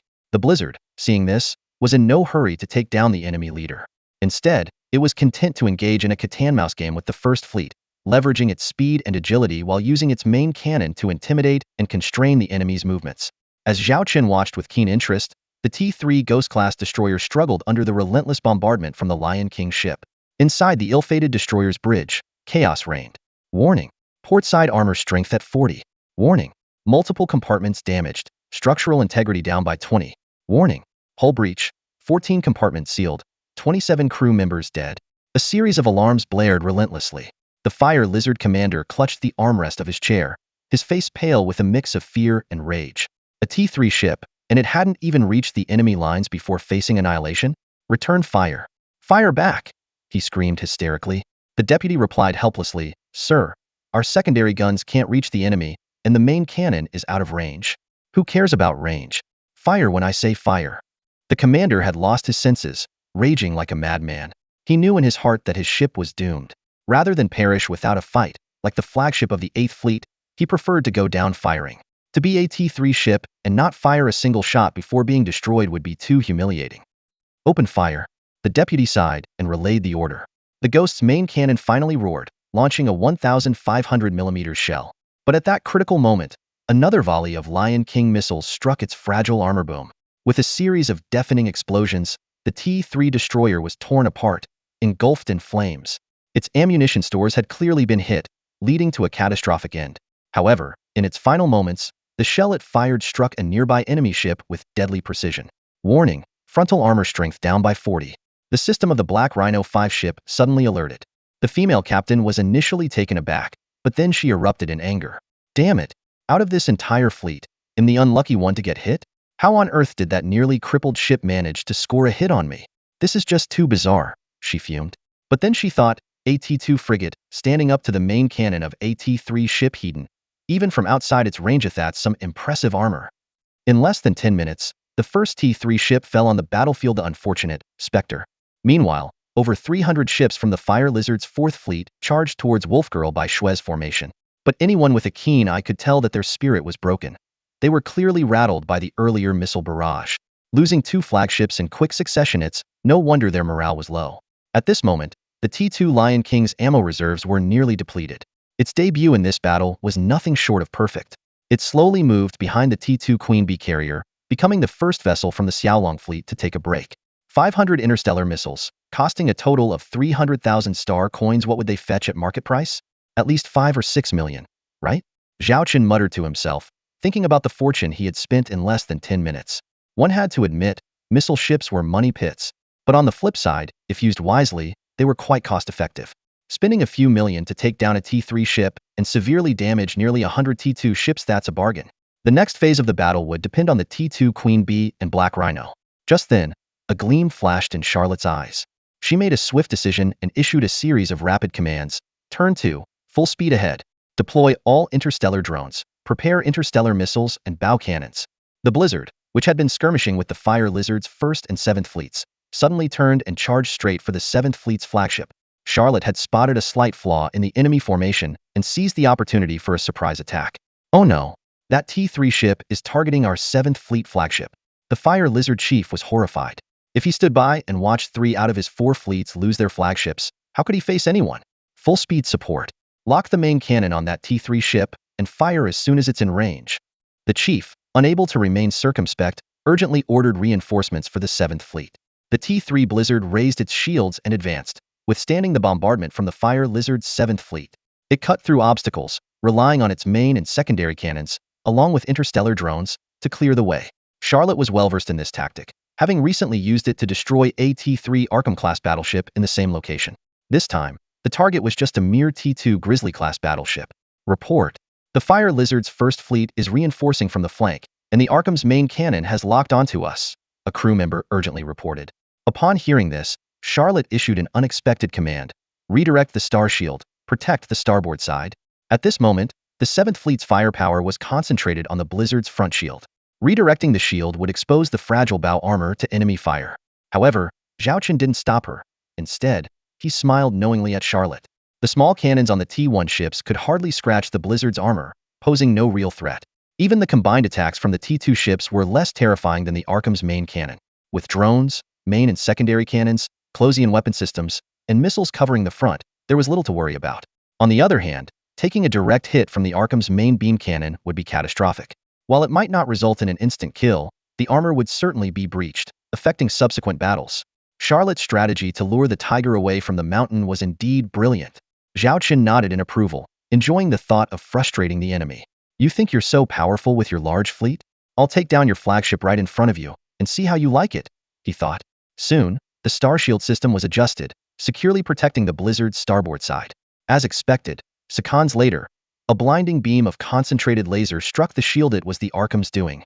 Simultaneously, the now exposed bow armor was heavily bombarded, alarms blaring throughout the bridge, and even the floor trembling slightly. Target the enemy's 7th Fleet flagship, a crew member commanded, followed by Charlotte's resolute order, fire. The Blizzard's heavy beam cannon, charged and ready, roared to life, its blue death ray tearing through the T-2 ships in its path. These second-rate vessels lacked star shields and could only rely on their armor, with predictable results. The unfortunate Grizzly-class flagship stood no chance. Its flimsy armor disintegrated under the relentless assault, turning it into space debris in an instant. The Fire Lizard chieftain roared furiously on the bridge, watching helplessly as his flagship was decapitated in front of over 500 ships. The humiliation was akin to being cuckolded in public. Surround them. I want that bastard torn to pieces. If we capture that man alive, he'll face the most twisted tortures of the Fire Lizard clan. The chieftain's face turned red with rage, his eyes burning with fury, utterly seething with anger. Surrounded? The adjutant muttered to himself. How could this ragtag group of T-1 and T-2 ships possibly intercept a T-3 warship speeding at 210 knots? If it wants to escape, who on earth can stop it? But right now, the chieftain is so enraged that he won't listen to reason. Saying more is pointless. Sure enough, despite the Blizzard being under heavy attack, It withstood the Arkham's cluster lasers thanks to its star shield and quickly broke through the enemy encirclement. This is the immense advantage of higher-tier ships, demonstrating why only T3 warships can be considered truly military-grade. After breaking through, the Blizzard didn't linger but accelerated toward another battlefield. Seeing this, the Fire Lizard chieftain was devastated. That damn T3 ship was clearly going to reinforce another area, aiming to annihilate his already battered 4th and 8th fleets. Reinforcements. Get reinforcements over there now. The chieftain roared, losing all control. He never dreamed that a battle he had so thoroughly underestimated would bring the Fire Lizard clan to the brink of ruin. The T3 Blizzard shot forward like an arrow, speeding at 200 knots. The crew reported damage status methodically. Star shield energy at 45. Overall armor integrity at 85. Frontal armor at 77. Some sections at 57. Ammunition at 37. Missiles depleted. Energy at 37. 39 drones remaining. Charlotte acted decisively, ordering the drones back to the hangar for resupply and preparing for another sortie. The star shield was redeployed to the bow, ready for the next round of attacks. She then looked at the video feed showing by Shui and instructed, deploy T2 Black Rhino ships to support the Blizzard and launch a flanking attack on the enemy. Bai Shui confidently replied, no problem, 10 Black Rhino ships are ready to go at any time. Since the T2 Queen-class carrier had already destroyed the T3 Phantom-class destroyer and inflicted heavy damage on numerous T2 warships, coupled with its star shield protection and the escort of the T2 Lion King and countless T2 drone-class crafts, it remained absolutely safe even without the cover of the T2 Black Rhino ships. Following the command of Wolf Woman by Shui, 10 Black Rhino ships, which had been biding their time, charged ferociously at the enemy formation, like beasts unleashed. Their aggressive assault caught the Fire Lizard fleet completely off guard. Even a Fire Lizard T2 battlecruiser was stunned, watching in disbelief as a Black Rhino with massive horns rammed into it recklessly. Just a mere escort ship daring to challenge a battlecruiser? It was infuriated, and though it had taken several missile hits, it couldn't believe it was being humiliated. Unfortunately, reality struck hard. Within minutes, the battlecruiser was impaled through its side by a Black Rhino, splitting it in two with a broken keel. As soon as the 10 Black Rhinos entered the fray, chaos erupted. Their terrifying armor was impervious to T1 ships, and the few T2 ships that withstood the initial assault were soon overwhelmed by relentless drone attacks. Damn it! Where are our drones? A lizard captain fumed, helpless against the enemy crafts. The Black Rhino's rampage had disrupted their formation, playing right into the hands of the enemy drones. To counter drones, besides escort ships' defensive firepower, the best strategy was to fight fire with fire-using drones against drones. The Fire Lizard fleet did have a T2C Wolf-class carrier, but when the captain located it, it was being relentlessly attacked by enemy drones, its deck and hangars riddled with holes and repeatedly bombed by T2 Hornet-class heavy drones, leaving no chance to launch its own aircraft.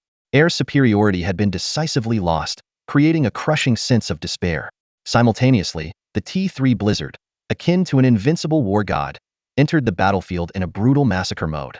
Ordinary T1 ships disintegrated under a few Closian weapon system shots, while even the sturdier T2 ships were torn apart by its main and secondary guns. Witnessing this carnage, the Fire Lizard chieftain, rushing to reinforce, was fuming with rage. How could the battle turn into such a disaster in less than half an hour? Why were the enemy's T3 warships so powerful, their T2 carriers so formidable, and even T2 escort ships daring to humiliate their battlecruisers? Not to mention the overwhelmingly powerful T2 Lion King missile ship. This was a nightmare, a complete and utter nightmare. The chieftain let out a long, despairing sigh and slumped back into the captain's chair, staring blankly at the marauding gray warships on the screen, wishing he could crush them into dust. Stop! Everyone stop! The chieftain suddenly roared. The deputy was stunned. Chieftain, our 4th and 8th fleets are still fighting to the death. I said retreat. Didn't you hear me? The chieftain shouted, grabbing the deputy by the collar in frustration. Given the current situation, even a desperate fight might yield some chances of success, but the fleet would suffer heavy losses, and his flagship would be in grave danger. The enemy might go for a mutually destructive outcome. The terror of that T3 ship is well known. The chieftain didn't want to take that risk and preferred to play it safe. The adjutant swallowed nervously and quickly relayed the retreat order. The initially reinforcing Fire Lizard 1st and 7th fleets immediately turned tail and fled. Meanwhile, the 4th and 8th fleets, still engaged in fierce combat, saw the T2 ships receive the retreat signal and begin to escape, followed belatedly by the T1 ships. This left the unfortunate T1 ships to serve as cannon fodder and cover the retreat. The Xiaolong fleet, seeing this, did not pursue too aggressively, only taking out some straggling T1 ships.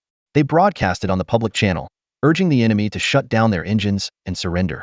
Many of the Fire Lizard T1 ships eventually capitulated. The Xiaolong fleet did not bother with the stationary captured ships but kept their distance and chased the fleeing enemy. Charlotte's objective was clear: to drive these fire lizards completely out of the FY star system, all the way to the Stargate exclusion zone. Suddenly, the radar in the FY Stargate control room detected a batch of warship signals.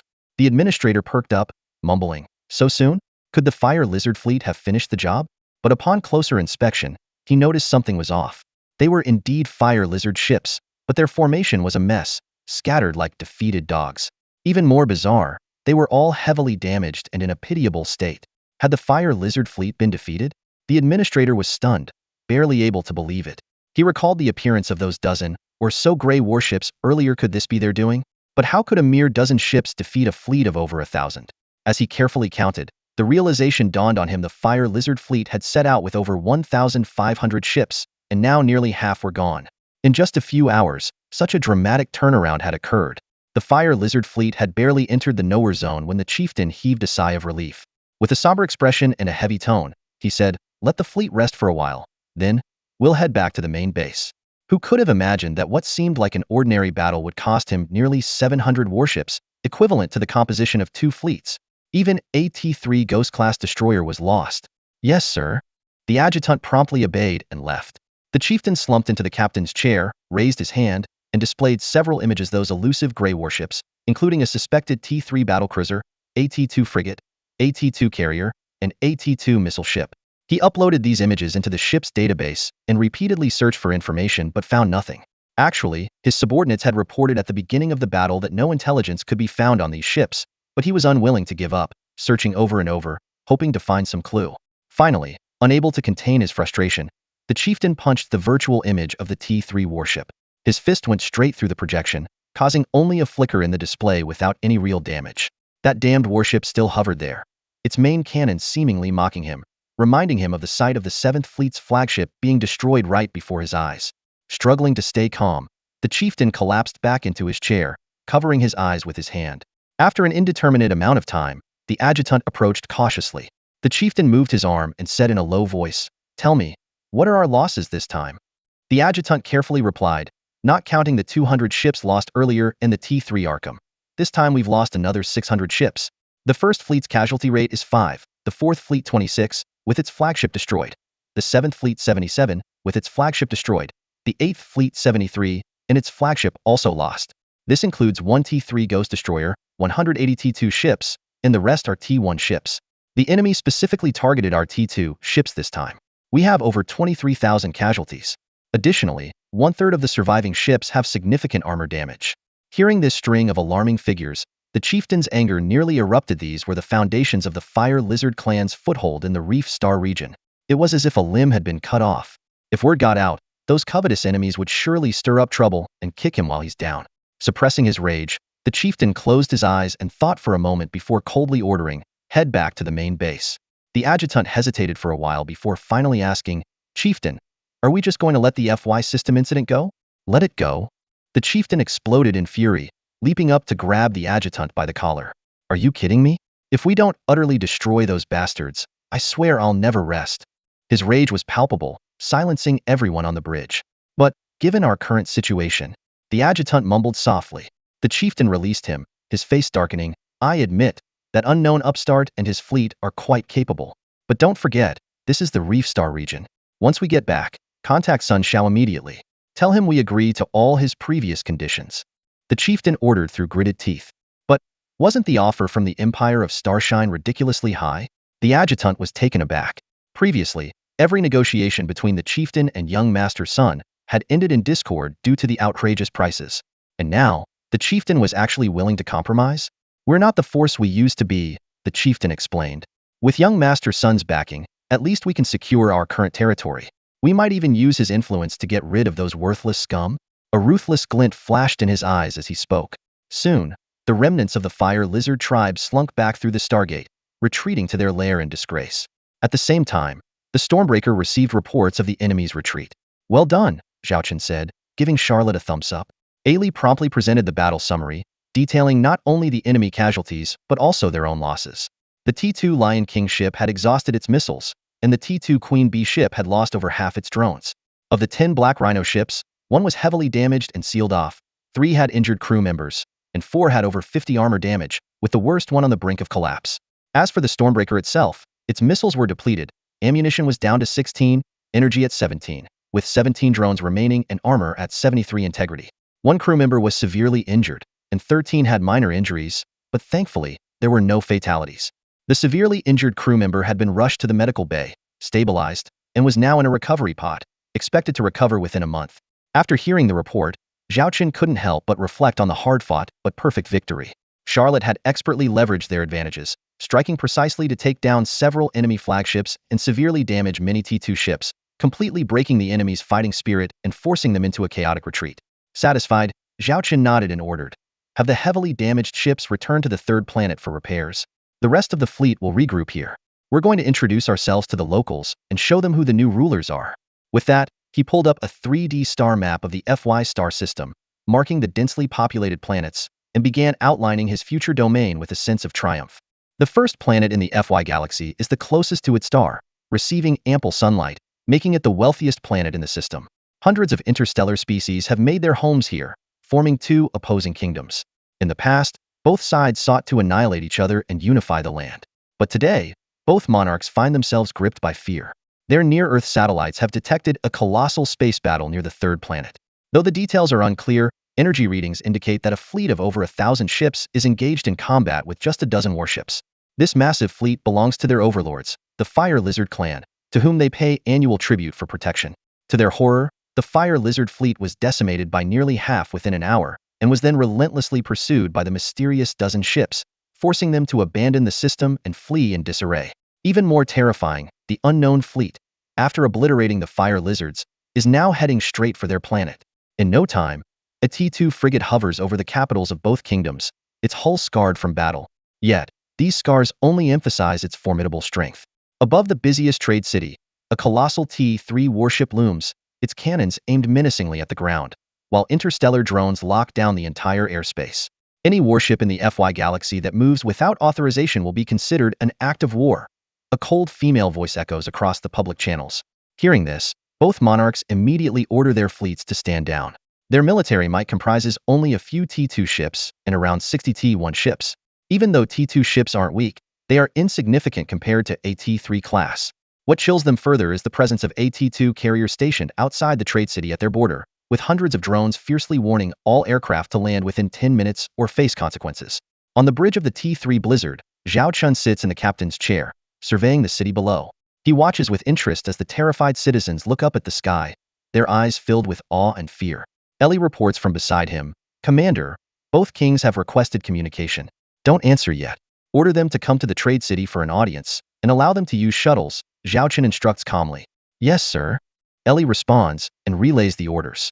Soon, 2 shuttles speed from the capitals of both kingdoms, landing in the largest square of the trade city.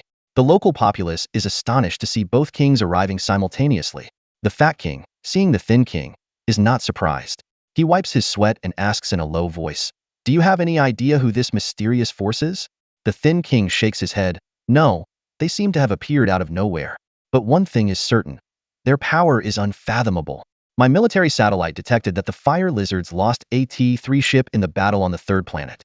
That's not all," the fat king interjects. "Over 10 days ago, I discovered they destroyed another T3 ship."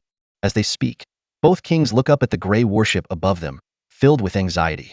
They still don't understand the intentions of this force, but any misstep would make them lambs to the slaughter, utterly powerless to resist. At that moment, a beam of light projected from the belly of the T3 battleship. Focusing on the source, one could see a man dressed in black, seated in the captain's chair, wearing a mysterious mask. "Greetings, kings," he began. "I am the commander of the Lion King fleet. You may call me Wang." His eyes swept over the 2 men, his gaze inscrutable. The thin king was the first to kneel, addressing him as the Great Wang, completely ignoring the stares of the surrounding citizens. Seeing this, the fat king quickly followed suit, flattering, "Honorable Wang, it is a great honor to have you here. You must be weary from your long journey. How about a banquet in my capital to welcome you and your Lion King fleet?" Zhao Qin was quite satisfied with their attitudes. Whether sincere or not didn't matter. Those who can adapt to the situation are wise. These 2 seem to understand that well. "I'm here to inform you," Zhao Qin began leisurely. "From now on, the FY star system is under my control. That name is too unpleasant. From now on, This place will be called the Lion King star system. Got it? His sharp gaze swept over their terrified faces, as if declaring an indisputable verdict. This man was clearly here to assert his dominance. Neither of the two kings were fools. They saw through his intentions immediately. The plump king was the first to flatter him, saying, "Great king, you are the sole ruler of the Lion King galaxy. Your will is law throughout the galaxy." Not to be outdone, the skinny king added, "A mere name, esteemed king, just say the word. Even my kingdom is at your disposal." Watching the two jesters perform, Zhao Chen finally felt the sensation of being above it all. "I have no other demands. Just continue living as you have been. I will send word if needed," Zhao Chen said with a smile. "I detest defiance, and you know the consequences." His words clearly hinted at the annihilated fire lizard fleet. The masked man's message was unmistakable. "I can easily destroy half of the fire lizard warships. Crushing you would be child's play." After some pleasantries, Zhao Chen didn't linger. The T3 Blizzard left the atmosphere directly, and the remaining T2 Black Rhino ships regrouped and headed for the second planet. To their surprise, before the fleet even arrived, the ruler of the second planet sent a sycophantic letter and even prepared lavish tributes. Zhao Chen was pleased with such a perceptive vassal and didn't waste fuel on a show of force. This was why he had held back his forces until after this great victory to patrol his territory. True power is the only thing that can make rivals bow in submission. Loyalty is irrelevant. The key is to make them submit to your might. For the next half-day, the Lion King fleet traversed various planets and moons.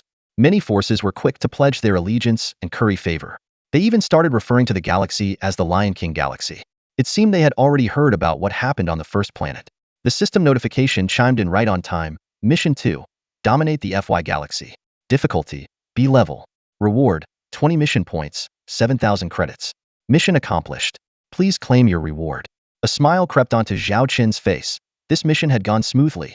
He hastily confirmed to claim it. His credit soared to 16,420, and his mission points reached 85. Satisfied, the Xiaolong fleet turned back towards the third planet, the homeworld of the dwarf race. "Commander, if I may," Ailey suddenly interrupted Zhao Chen's thoughts. She pointed out sharply, "Although we defeated the fire lizards this time, they will certainly come back. With our current strength, it's hard to eliminate them without incurring damage. Furthermore, the Lion King Galaxy is too far from the Xiaolong Galaxy. It takes over half a month for a one-way trip. To maintain a garrison, we must establish a supply line, which is costly. But if we don't, the fire lizards will surely exploit the situation and cause trouble in our new territory." Ailey hit the nail on the head. Zhao Chen nodded approvingly. "I've thought of all this and have a solution." When he decided to annex the Lion King Galaxy, he had already considered this dilemma. After much deliberation, he found the simplest and most direct solution: shorten the distance between the two galaxies. Currently, it takes half a month to travel from the Xiaolong Galaxy to the Lion King Galaxy. But what if it could be done in the blink of an eye? As if they were next-door neighbors. And this could only be achieved with Stargate technology. Zhao Chen meticulously browsed the system marketplace and indeed found a device that perfectly met his needs: the T3 Huiwa-class Stargate. It has three major advantages. First, it doesn't require a binary star system.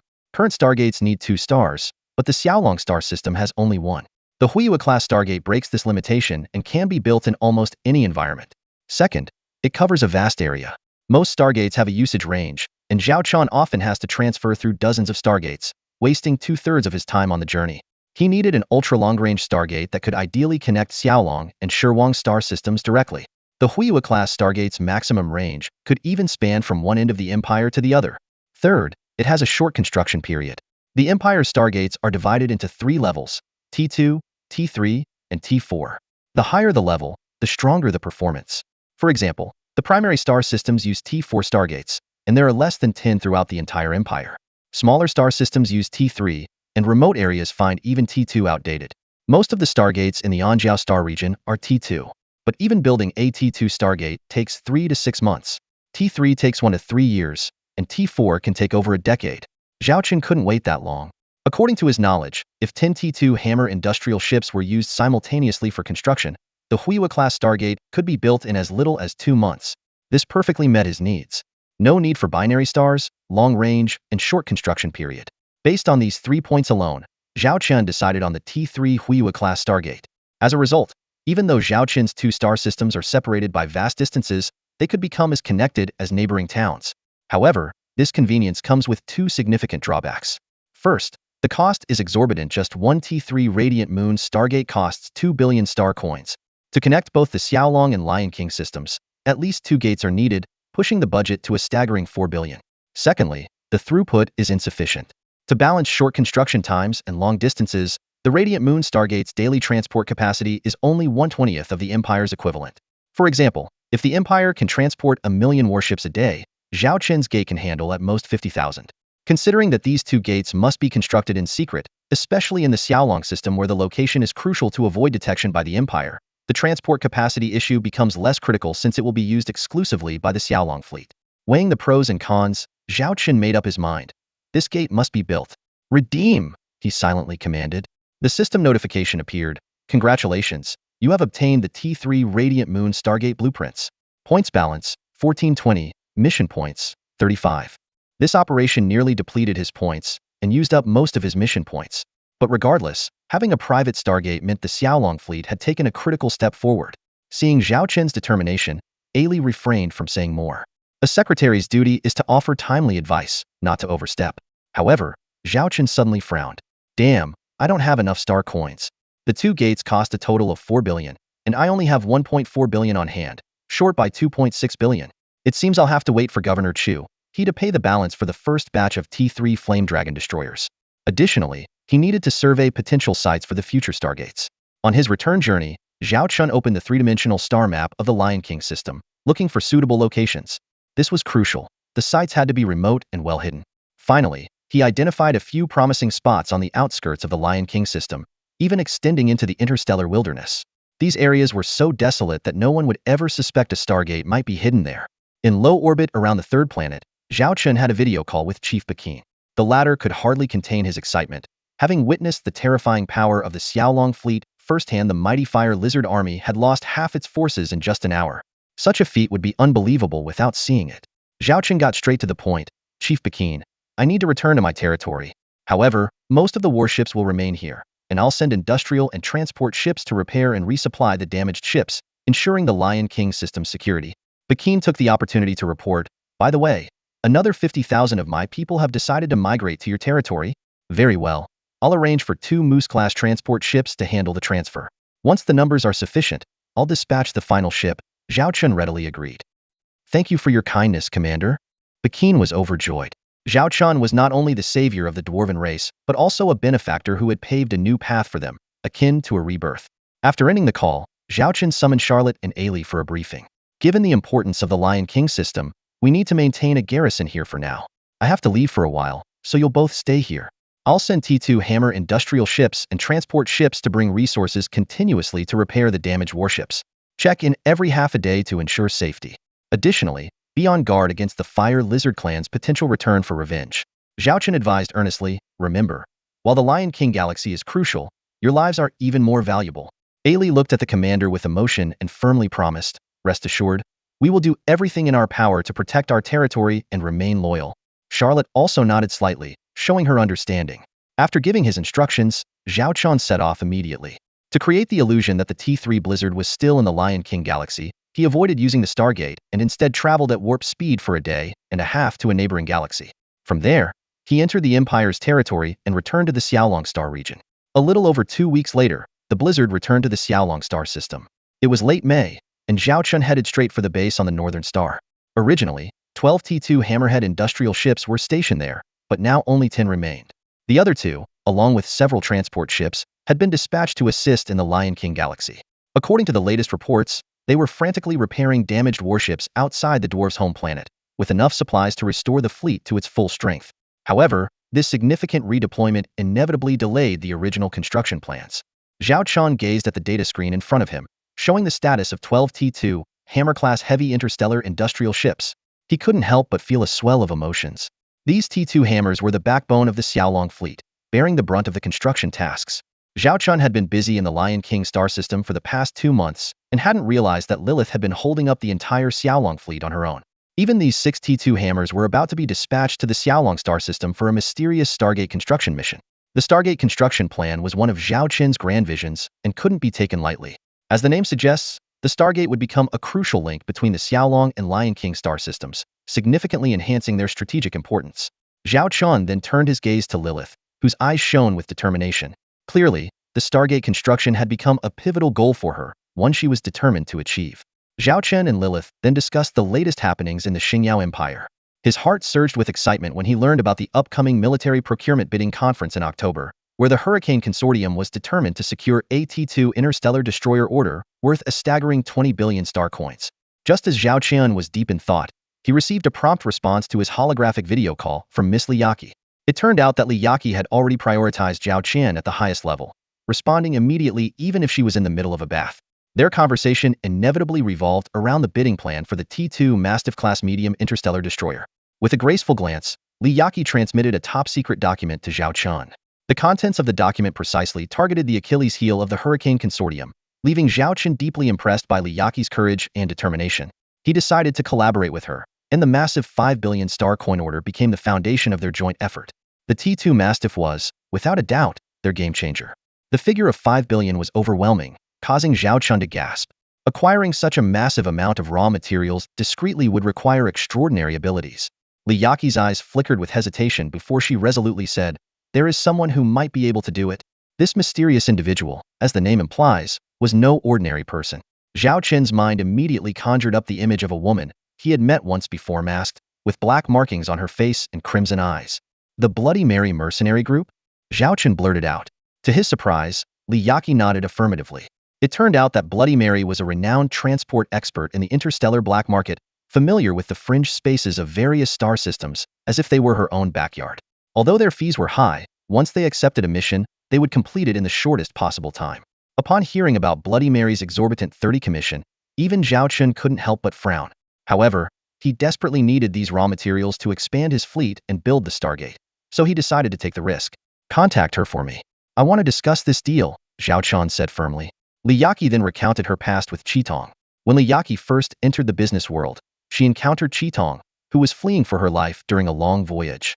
Out of kindness, Li Yaqi took her in and helped her escape from her pursuers, forging an unbreakable bond. Because Qitong's brother had been brutally killed by slave traders, she had a deep-seated aversion to the slave trade. Li Yaqi warned Zhao Qian not to touch Qitong's sore spot. Zhao Qian secretly hoped that his practice of buying slaves as crew members wouldn't come to Qitong's attention. A few days later, Zhao Qian led 6 T2 Hammer industrial ships back to the Xiaolong star system. Unexpectedly, an unanticipated guest appeared on the bridge, a weary-looking Annie with bloodshot eyes. She had worked overnight to complete the Stargate construction plan Zhao Qian had assigned her. As Zhao Qian meticulously reviewed the plan, he couldn't help but be impressed by Annie's work. He decided to reward her handsomely. Just as Annie was overjoyed, Zhao Qian's tone suddenly changed.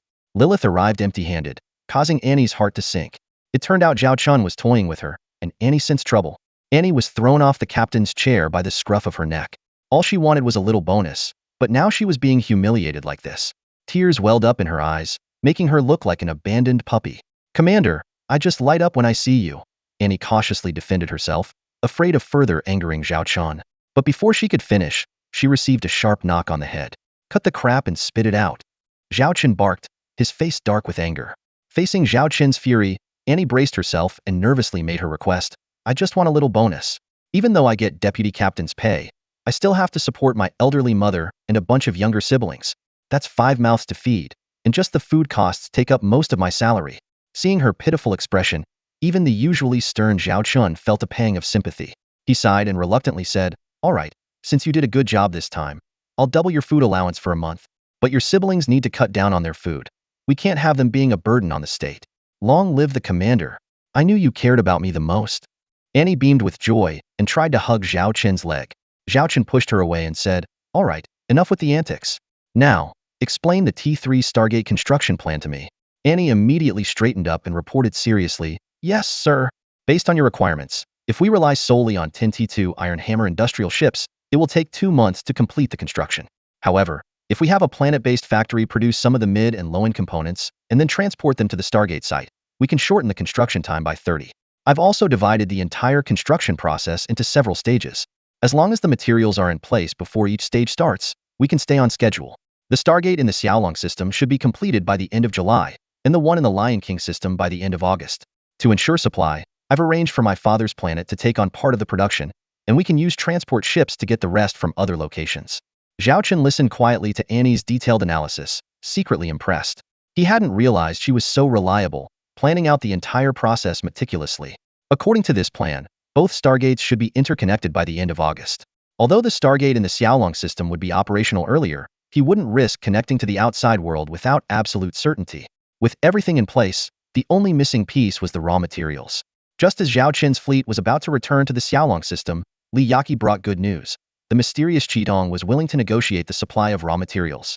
During the meeting, Qitong, wearing a strange mask, got straight to the point.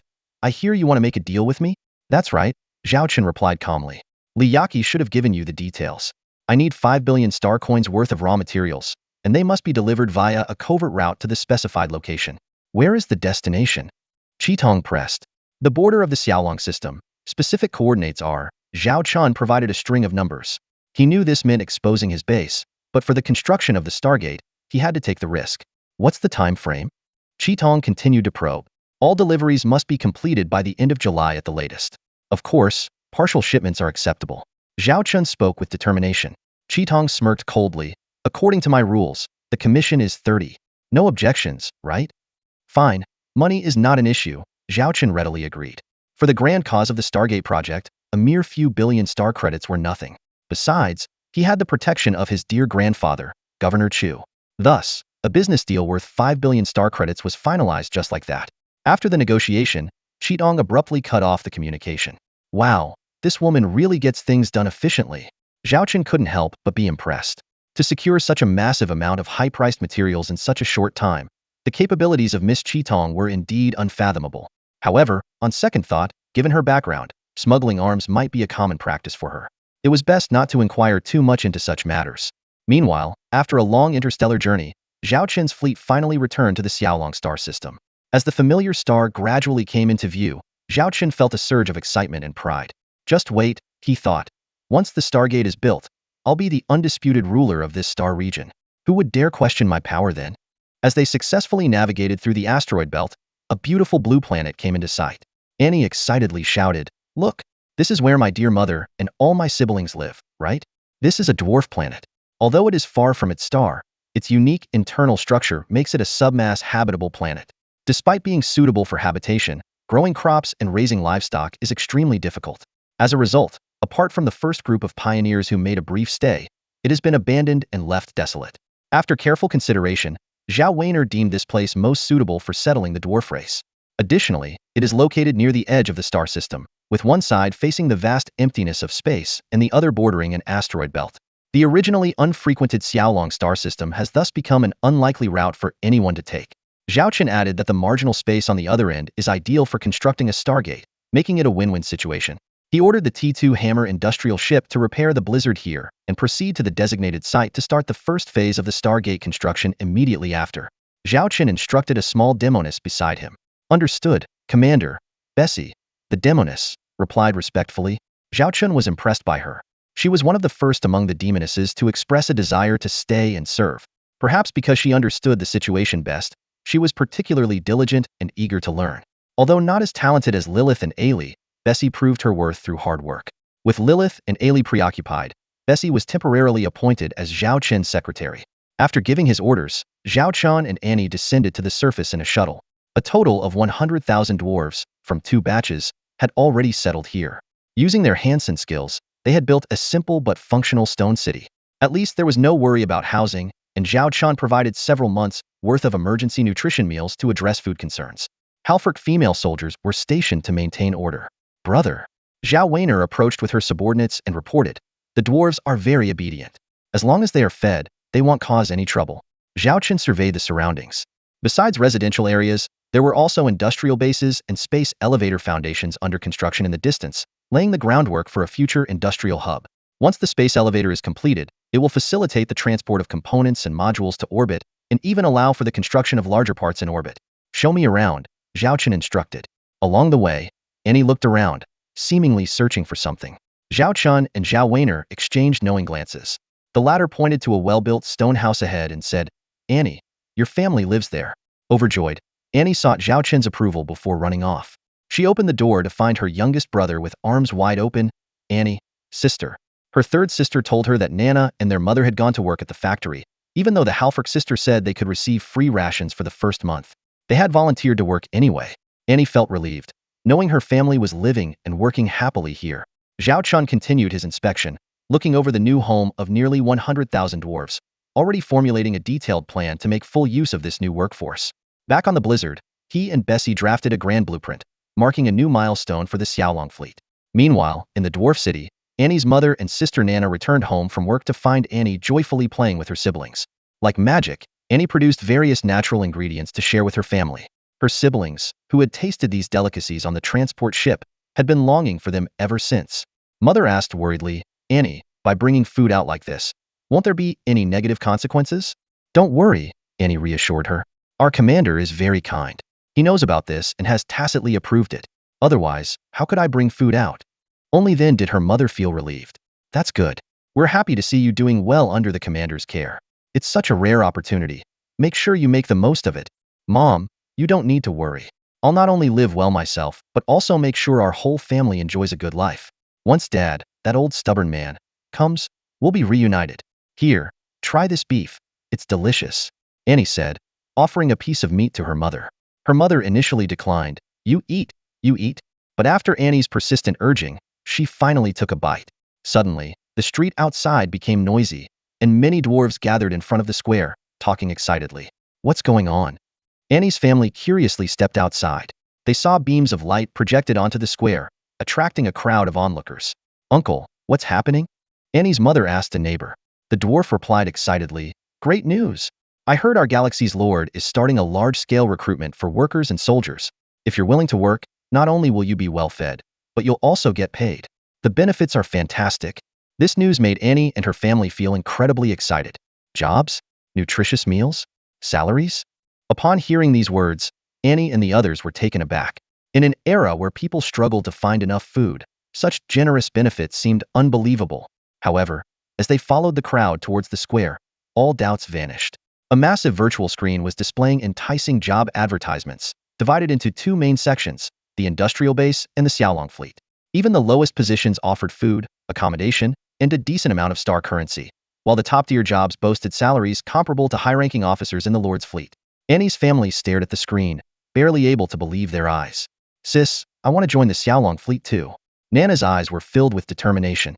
Though she was underage, her exceptional talent was undeniable. Annie nodded excitedly. With our salaries, supporting the whole family won't be a problem. Instantly, hope ignited in the hearts of all the dwarves. This sudden escape might just be the beginning of a better future. The past hardships would become the driving force for their journey ahead. Commander, the job ads have caused a frenzy. In just 5 hours, over 10,000 general workers and more than 1,000 new recruits have signed up. The response is unprecedented. Bessie reported excitedly from the bridge of the Blizzard. Zhao Chen leaned back in the captain's chair, smiling with satisfaction. Isn't this exactly what we wanted? You thought the benefits were too high, but I aim to break the old rules. But many of the new recruits are former slaves. No matter how much we pay them, it won't make a difference, Bessie said cautiously. Nonsense. Once they're under my command, they are family. How could I treat them differently? Zhao Qin's commanding presence was undeniable. Moreover, those who are dedicated will be rewarded 100-fold. I won't let anyone down. His impassioned words completely dispelled Bessie's doubts. Zhao Chun, ever the shrewd strategist, had already calculated that by opening specialty shops on the ship and in the city, the wages paid out would soon flow back into his coffers. It was a lucrative venture, so why not? Hey big boss, with such generous benefits, how about giving your sister a raise too? Zhao Wanner teased over a video call. Ahem, we run an honest operation, no special treatment, Zhao Chen replied with a sheepish grin. By the way, Wanner, let's leave the dwarf planet to Annie and head back to the academy. Let's have Jianghong recruit across the galaxy. No one turned away. I knew you were up to something. Planning to build an all-female unit again? Zhao Wan reiset an Eibro. You know me too well. Who can blame us for being so in sync? Zhao Chen laughed heartily. Don't worry. Once the T3 Goddess Academy ship is commissioned, you'll be amazed. Without delay, the two of them piloted a newly refurbished light interstellar ship towards North Star Academy. Zhao Chun was determined to complete his studies with flying colors and rake in a substantial graduation reward. More importantly, he aimed to return as an honored graduate when the new Xiaolong fleet ship was commissioned. After all, as a future regional lord of this star domain, appearances mattered. He was destined to soar among the stars. In a starport within the Reef Starfield, a T3 Arkham-class medium interstellar battleship was docked. The Fire Lizard Chieftain looked up, only to see two seemingly upright human men on the opposite side, each arm around a woman, flirting and jesting. Didn't the Fire Lizard Chieftain refuse the cooperation terms before? Why come here voluntarily today? Han Tianwang smirked disdainfully. The Fire Lizard Chieftain put on a fawning smile, repeatedly apologizing, explaining that he had reconsidered and now believed working with young Master Sun and his associates was the wisest choice, pleading for a meeting with young Master Sunday compared to these two good-for-nothings. He preferred to negotiate directly with young Master Sun. Zhang Haoran snorted coldly. Are you looking down on us? The Fire Lizard Chieftain hurriedly waved his hands in denial, cursing their ignorance internally. Han Tianwang squinted, exposing his true intentions with a cold laugh. I heard you lost a battle in your subordinate star system, losing most of your forces.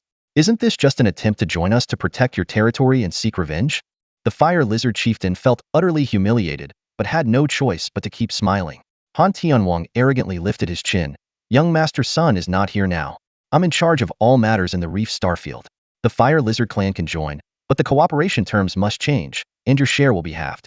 The Fire Lizard Chieftain was burning with anger inside, but had no choice but to agree respectfully.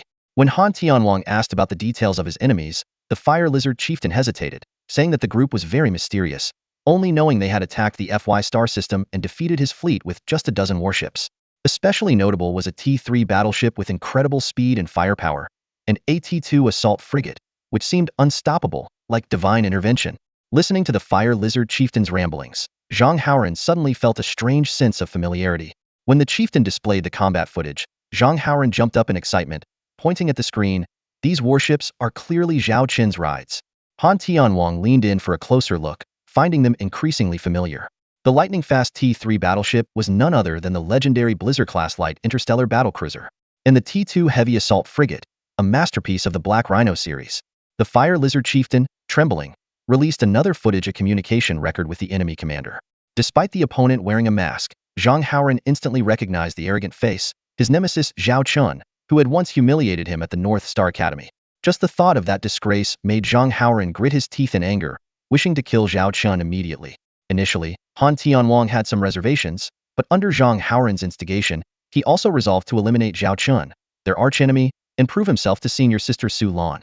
The two quickly devised a scheme to spread false information about an attack on the Lion King star system, luring Zhao Chun back to the Reef Starfield, then amassing 5 T3 battleships to crush Zhao Qin's fleet with overwhelming force. Zhang Haoran's eyes gleamed with excitement. He had waited a long time for this perfect opportunity for revenge. Meanwhile, Zhao Chun, still en route back to North Star Academy, inexplicably sneezed several times, as if someone was talking about him behind his back. When Zhao Qin's T3 Blizzard-class light interstellar battlecruiser reappeared at North Star Academy, it was already the end of June.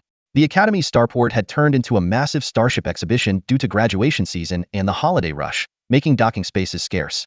Ordinary starships had to hover in space, with shuttles ferrying passengers to and from the port. But Zhao Chun was no ordinary person, was a legendary figure at North Star Academy and a star renowned across the galaxy. As soon as the Blizzard docked, the starport administrator greeted him warmly and waived all docking fees.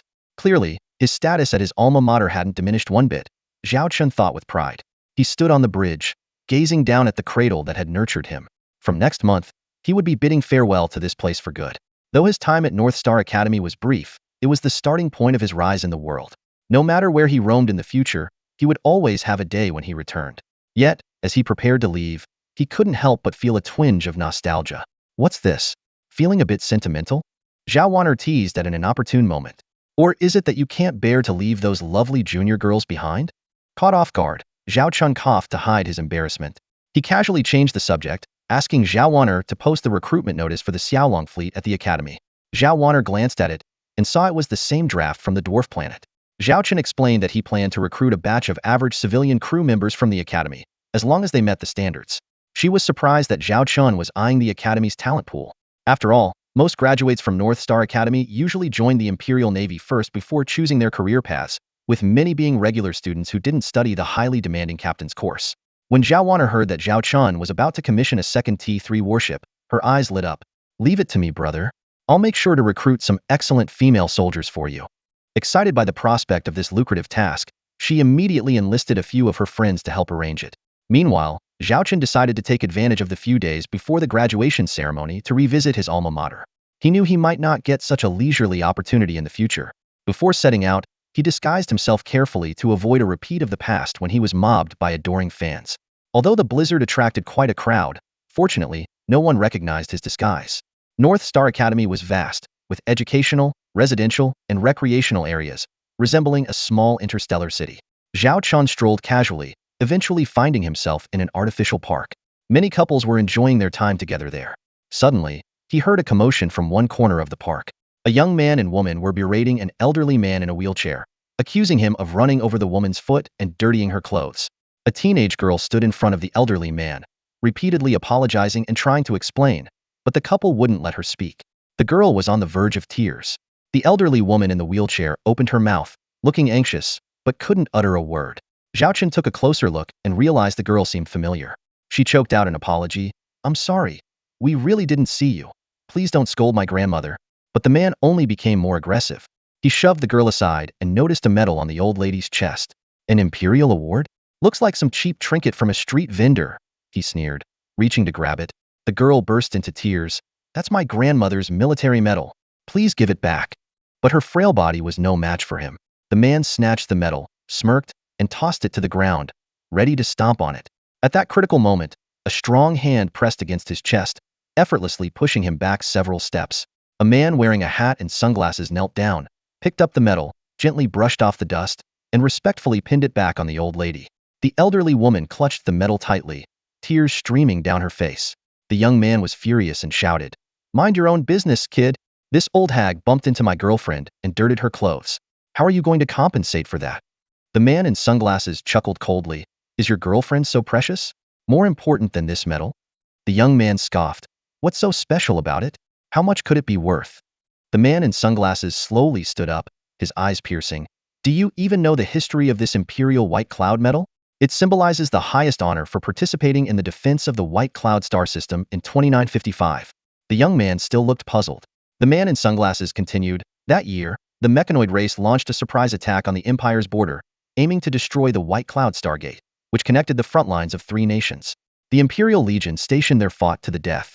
3,000 warships battled fiercely for a whole week against an enemy force several times their size. 95% of the ships were destroyed, and 200,000 soldiers perished, all to hold the Stargate until reinforcements arrived. Fewer than 10,000 survived, and each was awarded this supreme honor, the White Cloud Medal." With that, he stepped closer to the stunned young man, removed his sunglasses to reveal sharp eyes, and said, "What is your girlfriend compared to this? Even your worthless life can't measure up to this old lady's medal." The girl gasped, exclaiming, "You're Zhao Chun." "Zhao Chun?" The boy was startled and took a closer look. Wasn't this the renowned hero Zhao Chun? Rumor had it that he not only saved the students and teachers of both academies, but was also recognized as the prospective grandson-in-law of Governor Chu He. Zhao Chun couldn't be bothered to say much. He simply barked, "Leave."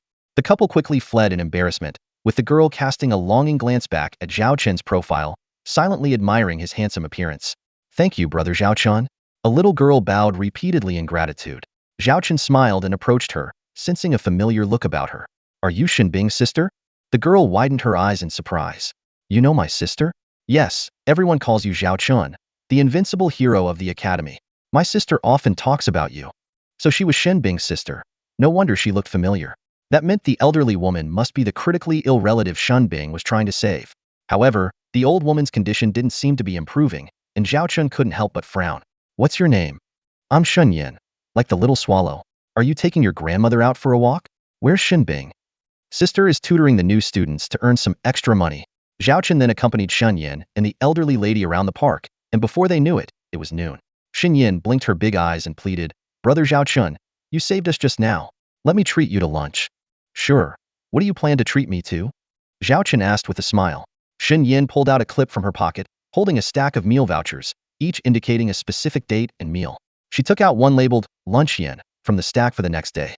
She was planning to use her lunch for tomorrow to treat Zhao Chun. Faced with Shun Yan's innocence, Zhao Chun couldn't refuse. "Brother Zhao Chun, could you watch over my grandmother while I get the meal?" Shin Yin skipped off towards the cafeteria. Zhao Chun sat beside the elderly woman, noticing her constantly rubbing a medal on her chest. He asked, "Grandma, is this medal important to you?" The old woman looked at Zhao Chen and murmured, "It's something I got in exchange for my lover's life." In the ensuing conversation, Zhao Chen learned that Grandma Shan's mental state fluctuated. He had asked casually, not expecting such a response. "Brother Zhao Chen, which one do you want? If it's not enough, I'll share mine with you," Shin Yin said cheerfully, holding 3 meal boxes. "One is enough," Zhao Chen smiled. Shin Yin first fed the elderly woman, then restrained herself from eating. Zhao Chen ate quietly. Even though it was the usual nutrition meal, he finished it completely for the first time. Didn't Shin Bing save up 10,000 star coins for the surgery? Why is your grandmother still like this? Zhao Qin couldn't help but ask. Shin Yan's expression darkened.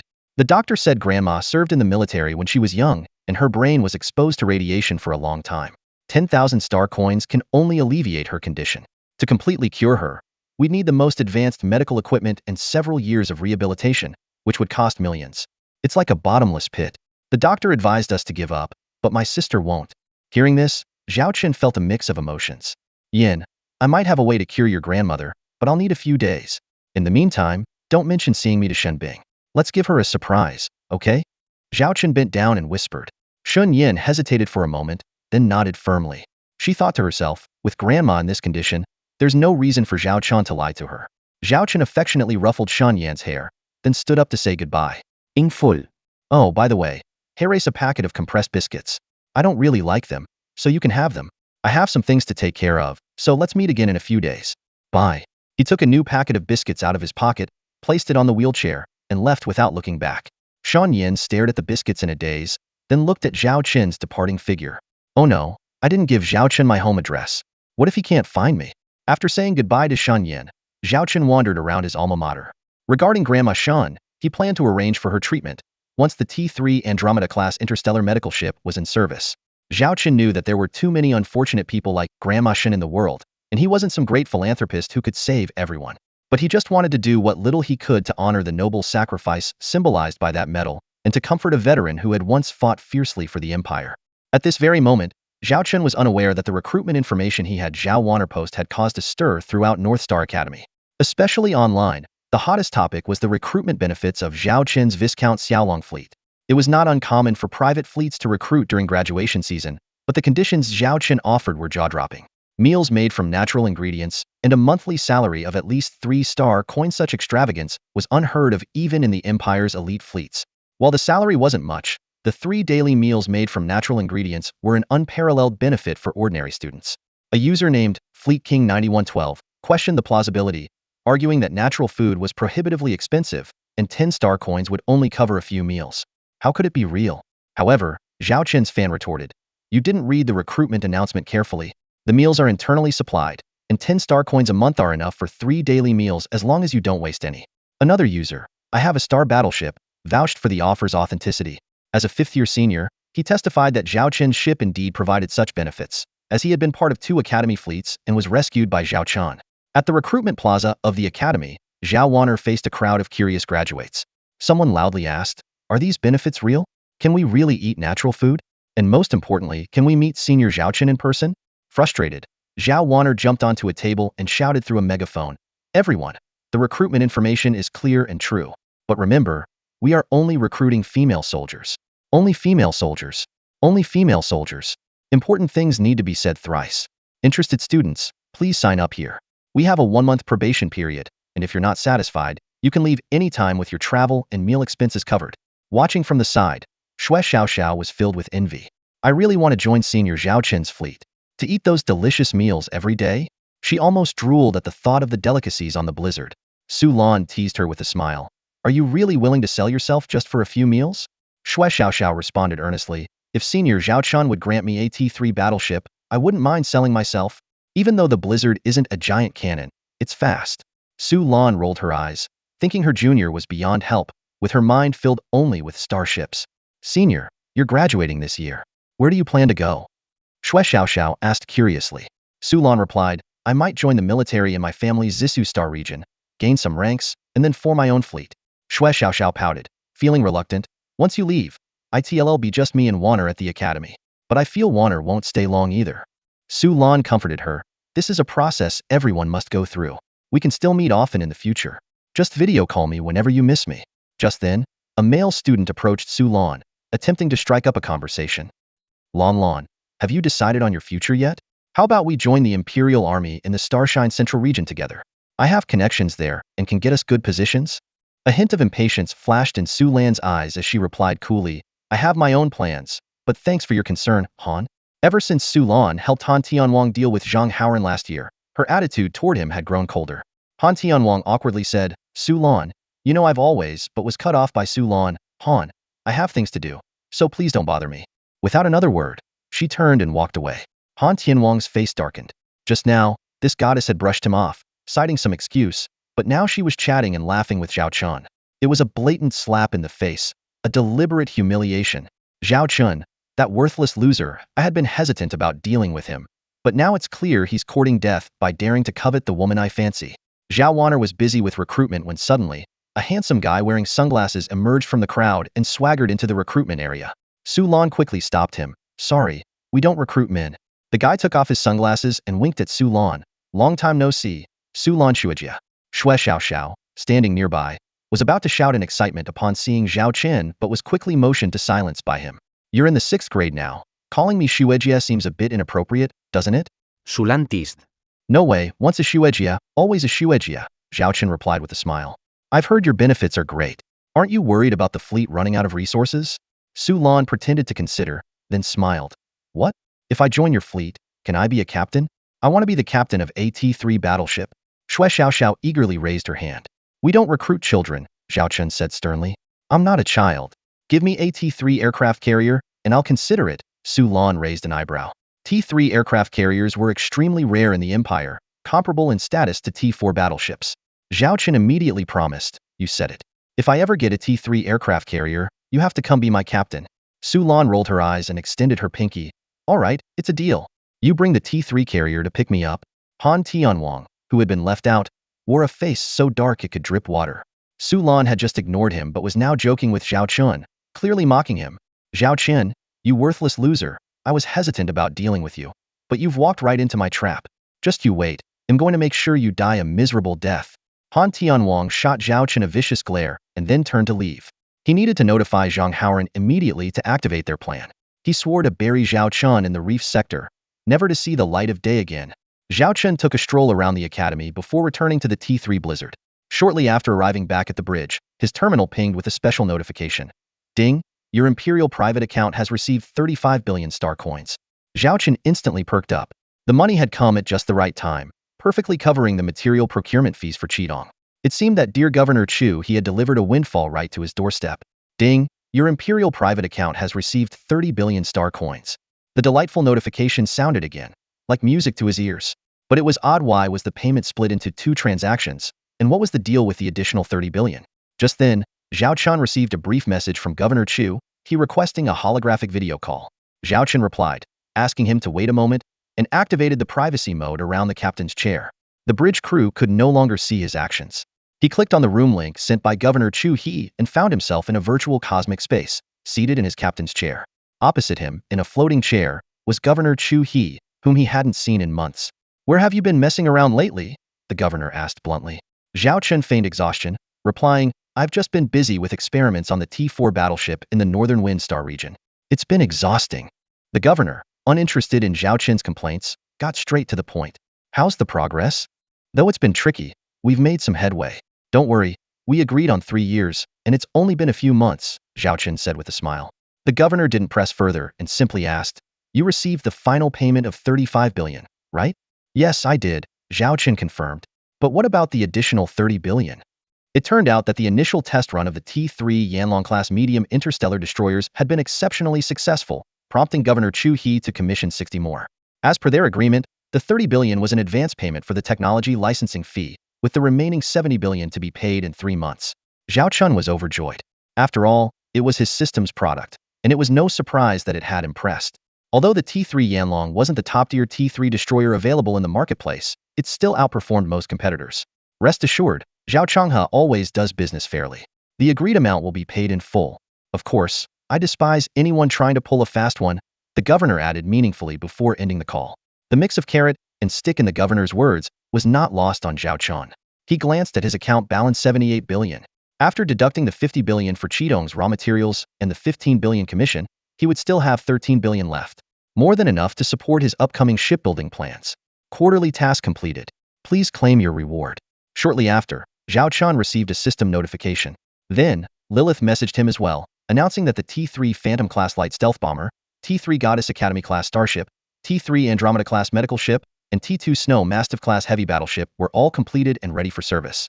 Deploying 3 T-3 warships at once, even though 2 were auxiliary types, would significantly bolster Zhao Qin's future fleet. He instructed Zhao Wan'er to return to the T3 Blizzard for a bit, then opened the system page to claim his quarterly task reward. Upon claiming it, he received the technical blueprints for the T3 Prospector-class heavy mining ship. Zhao Chun was overjoyed. This was one of the two major auxiliary T3 warships, on par with the interstellar transport ship. As its name suggests, the interstellar mining ship is a powerful tool for quickly extracting resources in space. Although it lacks combat capabilities, it is a treasure trove for many mining corporations looking to make a fortune. Even the Hurricane Consortium has struggled to overcome the technical challenges of the T3 mining ship. With this ship, Zhao Chun could make significant strides in the resource-poor Xiaolong and Lion King star systems. After all, every little bit counts. Upon closely examining the T3 Prospector specs, Zhao Chun found that while it didn't have large weapons, it was equipped with 10 defensive turrets. The ship's interior housed both large and small mining vessels, catering to various collection needs.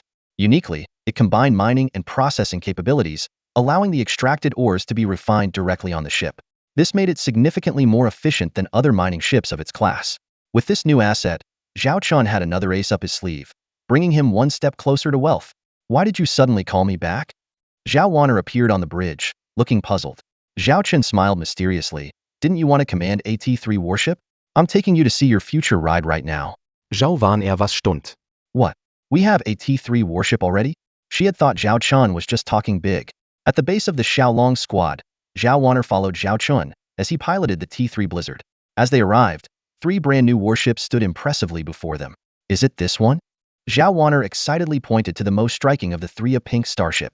Apart from a few sparse gun placements, there were no visible large offensive weapons on it. This is the T3 Andromeda-class interstellar medical ship, Zhao Chun explained. Zhao Wan'er was taken aback, surprised that her brother had even built such an unconventional warship. Typically, minor injuries on the battlefield could be treated in the ship's medical bay, while seriously wounded soldiers either relied on fate or were sent to rear hospitals. Having a dedicated T2 medical ship was already a blessing. Even the Empire's current medical ships were at most T2 class. A T3 medical ship was unheard of. What about that round ship that looks like a crystal ball? She asked. That's the T3 Goddess Academy class. You'll find out its specific purpose later, Zhao Chun replied mysteriously. Zhao Wan'er then turned her attention to a smaller warship with a massive main cannon. That's the T2 Snow Mastiff-class heavy battleship, Zhao Chun said, pulling up its data page for Zhao Wan'er to see. The Snow Mastiff class boasted T2 level armor ranging from 500 to 700 units, a 4th level warp engine with a speed of 30 knots, and measured 280 meters in length, weighing 138,000 tons. It only required a crew of 50 to operate. Most terrifying was its weaponry. A T2 heavy electromagnetic cannon with a caliber of 1,800 millimeters, capable of firing once every 180 seconds, but powerful enough to destroy most T2 warships in one shot. 6 T2 heavy pulse laser secondary cannons, firing once every 90 seconds, and 30 T2 medium close-in defense guns, capable of continuous attack. My gosh, 1,800 millimeters caliber? Even the main cannon of the previous number 0 Blizzard was only 1,200 millimeters. This is a 50 increase, and it fires so quickly. This is the king of T2 warships. It might even be able to challenge a T3 warship, Zhao Wan'er exclaimed in awe. But didn't you promise me a T3 warship? Why is there only a T2? She asked, puzzled, looking at Zhao Chun. Zhao Chun just smiled mysteriously and pointed to the vast expanse of space. The T3 warship you wanted has been here all along. Who are you kidding? Besides these new ships and the industrial ship, there's nothing else, Zhao Wan'er said, looking around but failing to spot a 4th T3 warship. Feigning profundity, Zhao Chun cleared his throat. Maybe you're just not smart enough. The unique feature of this warship is that only the clever can see it. Oh, stop with the theatrics. Can you do some magic trick for me? Zhao Wan'er retorted. As you wish. I'll snap my fingers and make that T3 warship appear, Zhao Chun said dramatically, snapping his fingers. With a snap, the outline of a streamlined warship suddenly appeared near the Blizzard, its oval hull showing almost no visible weapons. Zhao Wan'er was startled. There had been nothing there a moment ago. How did a warship suddenly appear? Report, stealth test complete. The T3 Blizzard's radar and telescopes can't detect it. A video window popped up, revealing Sister Nyo, who had dined with Zhao Chun earlier, now piloting this mysterious T3 warship. Excellent, good work, Zhao Chun said. Zhao Chun nodded with satisfaction and turned to the astonished Zhao Wan'er. How about it? Pretty impressive magic trick, right? Zhao Wan'er swallowed hard, finally understanding. Oh my god. Isn't this the legendary interstellar stealth bomber? That's right, Zhao Chun confirmed. Specifically, it's the T3 Phantom Sting-class light stealth bomber. This is the T3 ride I prepared for you. But aren't stealth bombers almost obsolete? Hardly anyone uses them anymore, Zhao Wanner said, eyeing the Phantom Sting skeptically. Why is that? Zhao Chen responded with a question. Isn't it obvious? The current T3 main ships are equipped with star shields, making the stealth bomber's advantages obsolete, Zhao Wanner answered smugly. Zhao Chun just smiled and sent a message to Sister Niu. Take a closer look. Suddenly, the hull of the T3 Phantom Sting shimmered with a layer of crystal-clear energy shield, glowing brilliantly. Ah, isn't that a T4 level star shield? You actually installed it on a T3 stealth bomber? That's totally overpowered. Zhao Wanner could hardly believe her eyes.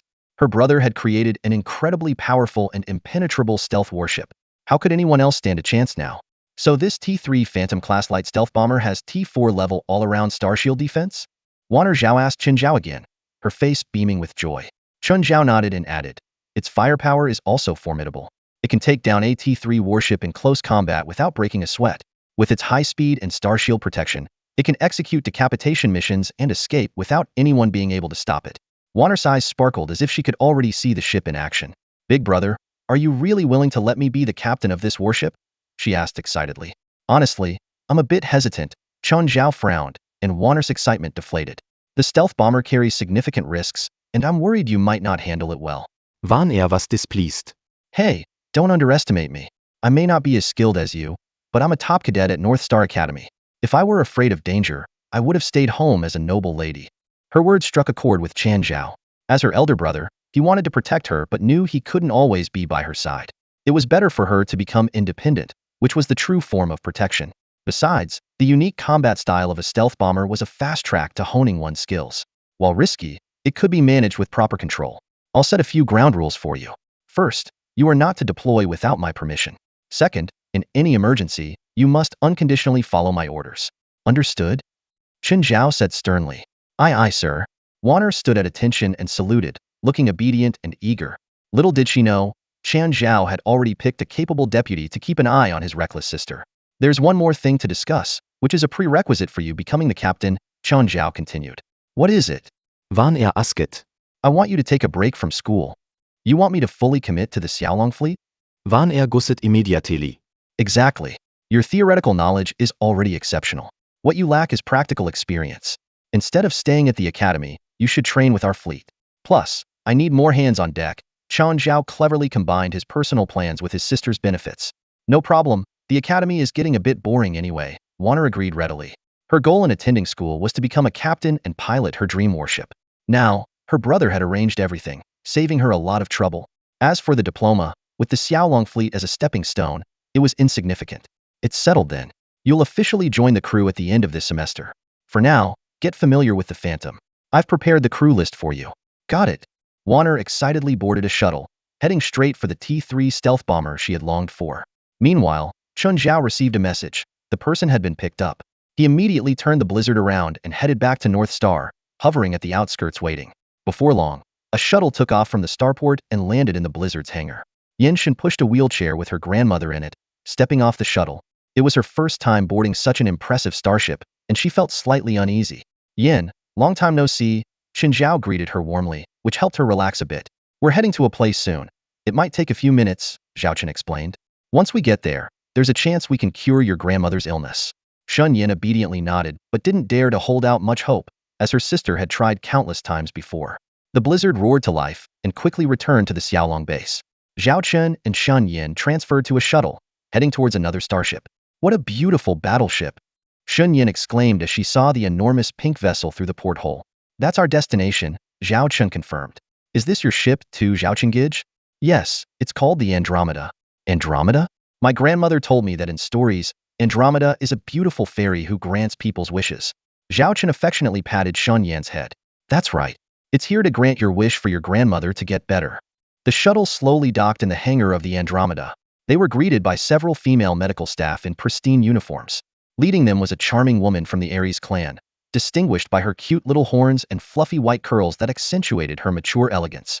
She was a descendant of the Ares clan, renowned for their medical skills, and had been appointed by Zhao Chun as the captain of the Andromeda, which functioned as a space hospital. Sister Yang, this is our patient, Zhao Chun said, pointing to the confused Shin grandmother. Yang and I approached the wheelchair, gently stroking Shan Yan's hair. Don't be afraid, little sister. I'm Yang and I, the attending doctor here. Leave your grandmother in our care. We will do our utmost to treat her. Reassured by Sister Yang's comforting words, Shan Yin finally released her tight grip on the wheelchair. The nurses then wheeled Shin grandmother into the examination room to perform a series of tests and develop the best treatment plan. Commander, little sister, would you like me to give you a tour of this battleship? Yang and I offered with a warm smile. Her kind and approachable demeanor had a way of making people instinctively lower their guard. Meanwhile, at the Northern Star Academy, Shun Bing had just finished a day of tutoring and was forcing herself to stay awake as she headed to her grandmother's ward. Yin? Yin? She called out tentatively, but there was no response from the usually cheerful sister who would greet her. Seeing the empty ward and the disheveled bed, a sense of foreboding washed over her. Shin Bing instantly became alert, frantically searching for any sign of her sister and grandmother. Just then, a figure appeared at the door, a female half-beast, seemingly waiting for something. Commander, our T3 Andromeda-class medical ship is a top-tier mobile hospital equipped with thousands of advanced medical pods specifically designed for critically ill patients. The entire ship is divided into 3 treatment zones based on the severity of the patient's condition: red, yellow, and green. The red zone is for the most critical cases and uses medical pods exclusively. The yellow zone is a dedicated recovery area for severely injured patients, utilizing pods as needed. And the green zone is for quickly treating minor injuries, Yang and I explained enthusiastically to Zhao Chun. In addition, the Andromeda-class ship is equipped with 10,000 ICU beds and 100,000 regular beds, each with an independent hibernation pod to ensure patients are unaffected during warp travel. If necessary, a large centralized hibernation pod can be activated to accommodate up to 300,000 people for interstellar travel.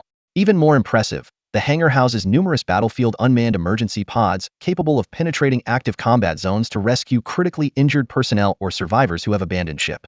Although Zhao Chun was already familiar with the Andromeda's design, he patiently accompanied the curious Shen Yin on her tour, satisfying her thirst for knowledge. Is that cylindrical object over there an unmanned emergency pod? Shen Yin asked, pointing to the hangar through the porthole. That's right, Yang and I confirmed. The emergency pods vary in size. The larger ones are comparable to unmanned lifeboats, while the smaller ones are only 3 meters long and can hold just one person. They're equipped with precise mechanical arms that can automatically retrieve and secure the injured inside. The pod's protective shells are incredibly durable, able to withstand the main guns of AT-2 battleship, making them essential for battlefield rescues. As Yang and I explained, her eyes reflected admiration for Zhao Chun. You should know, this revolutionary rescue equipment was designed by the commander himself. With it, the battlefield fatality rate can be cut by at least half. Just then, a message came from the medical staff conducting an examination on Shan's grandmother. Yang and I glanced at Zhao Chun, then at Shen Yin. Sister Yang, just tell me about grandma's condition. I can handle it, the young girl said defiantly, biting her lip. Zhao Chun nodded slightly, signaling Yang and I to proceed. Yang and I began to explain gently. Due to prolonged exposure to radiation, grandma's organs have suffered severe damage. Although previous treatments have mostly restored her internal organ function, residual radiation deep in her brain remains, causing her intermittent clarity and confusion. I have one piece of bad news and one piece of good news. The bad news is that grandma's condition is indeed serious and cannot be cured quickly. Hearing this, Shen Yan's eyes dimmed. The good news is that the Andromeda has the capability to cure her, but it will require a lengthy treatment process. It is estimated to take over a year, with high-intensity medical pod treatments needed once a week on average. Shen Yin felt a mix of emotions, biting her lip and murmuring, "But, sister said that using a top-tier medical pod costs tens of thousands of star coins each time," implying her worry about the high medical expenses. Zhao Chen affectionately patted Shen Yan's head. "Silly girl, didn't you treat your brother to a meal before? This time, your brother will help your grandma with her treatment, and we'll call it even." Shen Yin looked at Zhao Chun, understanding that this was a gesture of unconditional help. Thinking of the modest meal she had provided, her nose tingled, and tears welled up in her eyes. "If there are no further issues, we can start the first round of treatment now." Yang and I looked at Zhao Chun, who nodded in agreement. "All right, I'll go make the preparations." "Excuse me for a moment," she said, hurrying off to arrange Grandma Shan's treatment. Zhao Chun took the opportunity to treat Shen Yin to a meal at the Andromeda restaurant, where the table was laden with colorful desserts and ice cream. "Are all these for me?" The little girl swallowed hard, recognizing these high-end treats she had only seen in advertisements. "Yes, you can eat as much as you want," Zhao Chen encouraged. Under his encouragement, Shen Yin devoured the delicious food she had never tasted before, her mouth so cold she could barely speak. In this warm atmosphere, a sudden rush of footsteps broke the tranquility. "Yin, where did you go?" Shin Bing's anxious voice rang out, startling Shen Yin so much that she almost poked her nose with the spoon. "Sister Bing, don't blame Yin. I asked her to keep it from you, Zhao Chen explained calmly. I guessed your stubborn pride wouldn't accept my help, so I took the liberty. I can take care of Grandma myself, Xin Bing protested, her face flushed with defiance. And how long do you plan to take? A year? 5 years? Or 10? You might have time, but how much time does Grandma have left? Zhao Chun said sternly. Besides, I'm not doing this because you're my class monitor, but out of respect for a veteran. I can't ignore a hero like her, even if the Empire does. Xin Bing's eyes reddened as she was about to say something when a weak voice called out from behind her, Binger, Yin. Shun Yin looked at Shun Bing in shock, unable to believe her eyes. Grandma Shun, leaning on a cane, walked over with trembling steps. She looked completely different from her previous confused state, her eyes now clear and bright. Grandma! Shin Bing and Shan Yin exclaimed in unison, too excited to speak. During this period, although Grandma had woken up a few times, she never recognized her two granddaughters and only muttered old, incoherent memories. But now, she accurately called out their names, her gaze still full of kindness, as if she had just recovered from a serious illness. Ma'am, you're still weak.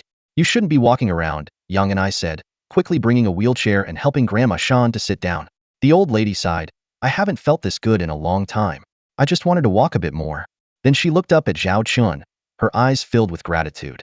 Young man, you're the one who healed these old bones of mine, right? Thank you. Zhao Chun stood at attention and gave Grandma Shan a solemn salute. You honor me. We, the younger generation, should be thanking you, our elder. For some reason, in that moment, Grandma Shan suddenly felt that this spirited young man resembled her late husband, who had gone to war in his youth. The images of the two men overlapped in her mind, shining brightly. Northern Star Military Academy, we've arrived. The shuttle slowly descended into the starport, and Shen Bing gently nudged her sleepy sister Shan Yin, who was drowsy after a hearty meal. The little girl groggily rubbed her eyes and followed her sister and Zhaoqing down the gangway. If you don't mind, Grandma Shan can stay on my medical ship for long-term treatment. I won't charge any fees, Zhaoqing suggested. Shen Bing hesitated for a while and could only manage a simple thank you. Unable to find better words, I heard you're graduating this month? Shen Bing asked, looking at her underclassmen, known for skipping grades. Zhaoqing nodded. Shen Bing continued, so, you won't be coming back to the academy? My sister plans to take a break from school, so I might not be around much. But if you want to see Grandma, you can go to the Xiaolong star system anytime. Besides, a year will pass quickly.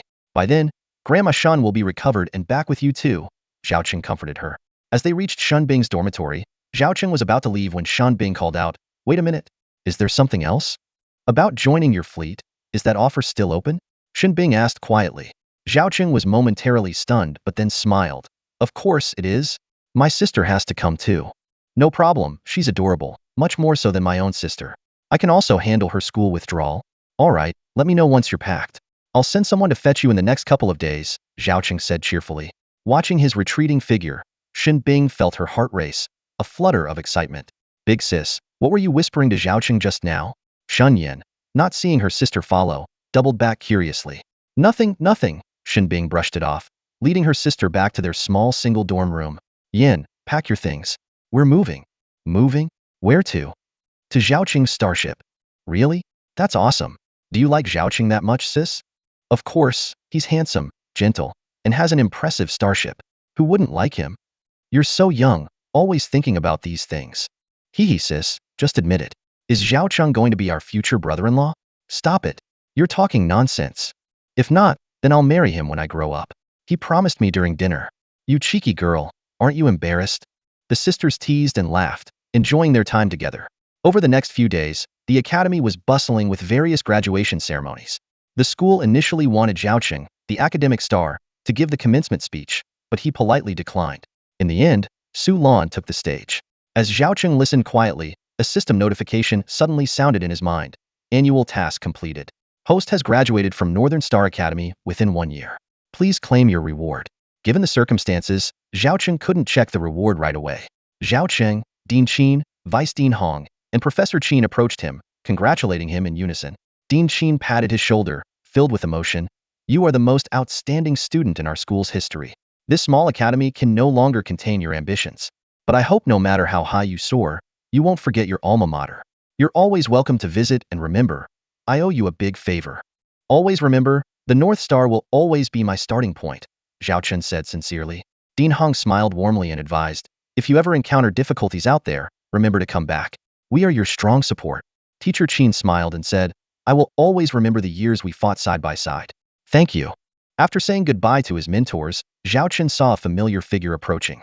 Li Wei, with teary eyes, choked out, Bro, I can't believe you're graduating so soon. I thought we'd walk through these 6 years together. Hey, man up. Is it really necessary? Zhao Chen gave him a gentle punch, afraid that a harder one might break his fragile frame. Li Wei wiped his tears and grinned. Brother, just wait. One day, I'll become a hero just like you. I'll be looking forward to it, our great hero. They embraced tightly, perfectly in sync. Every feast must come to an end, and once separated, who knows when they will meet again.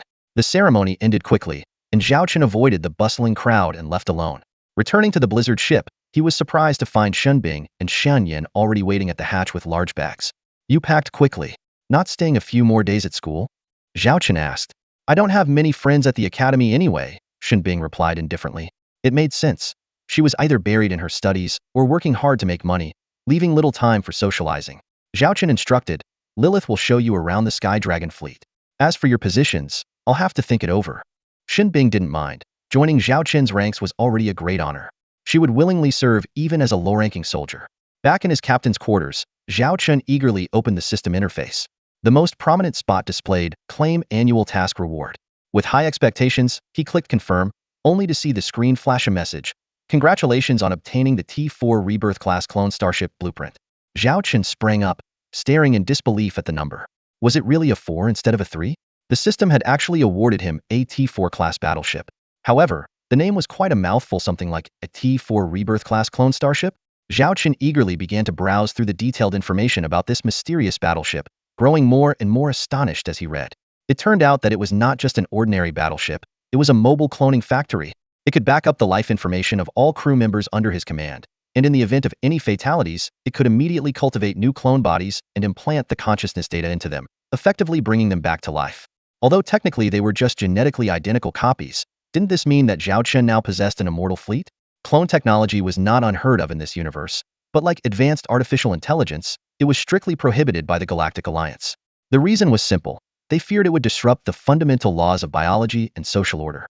Just imagine, with resources already stretched thin across the star systems, what would happen if a large number of resurrected clones appeared? Wouldn't that make the situation even worse? Moreover, who would be considered the real person, the clone or the original body? How would they be dealt with if both coexisted? To avoid these thorny issues, all related technologies were banned. Fortunately, the system in Zhao Chen's possession had a built-in safeguard that only activated the resurrection program when a crew member died, preventing any misuse.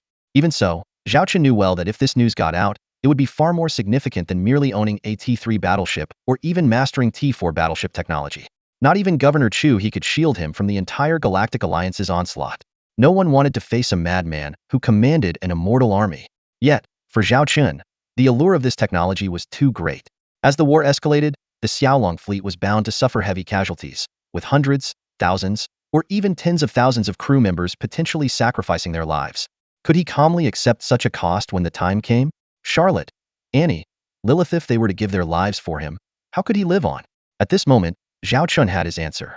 No matter how unethical the T4 Rebirth class might be, even if it was for his own selfish desires, he was determined to build this starship.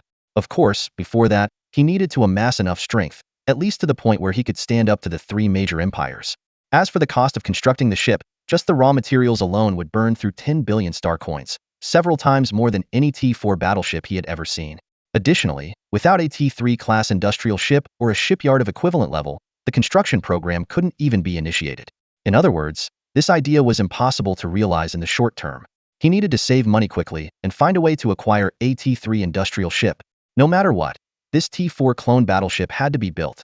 It was the backbone and guarantee of the Xiaolong fleet. A day later, Zhao Chen was on the bridge of the Blizzard, listening to Zhao Wanner's recruitment report.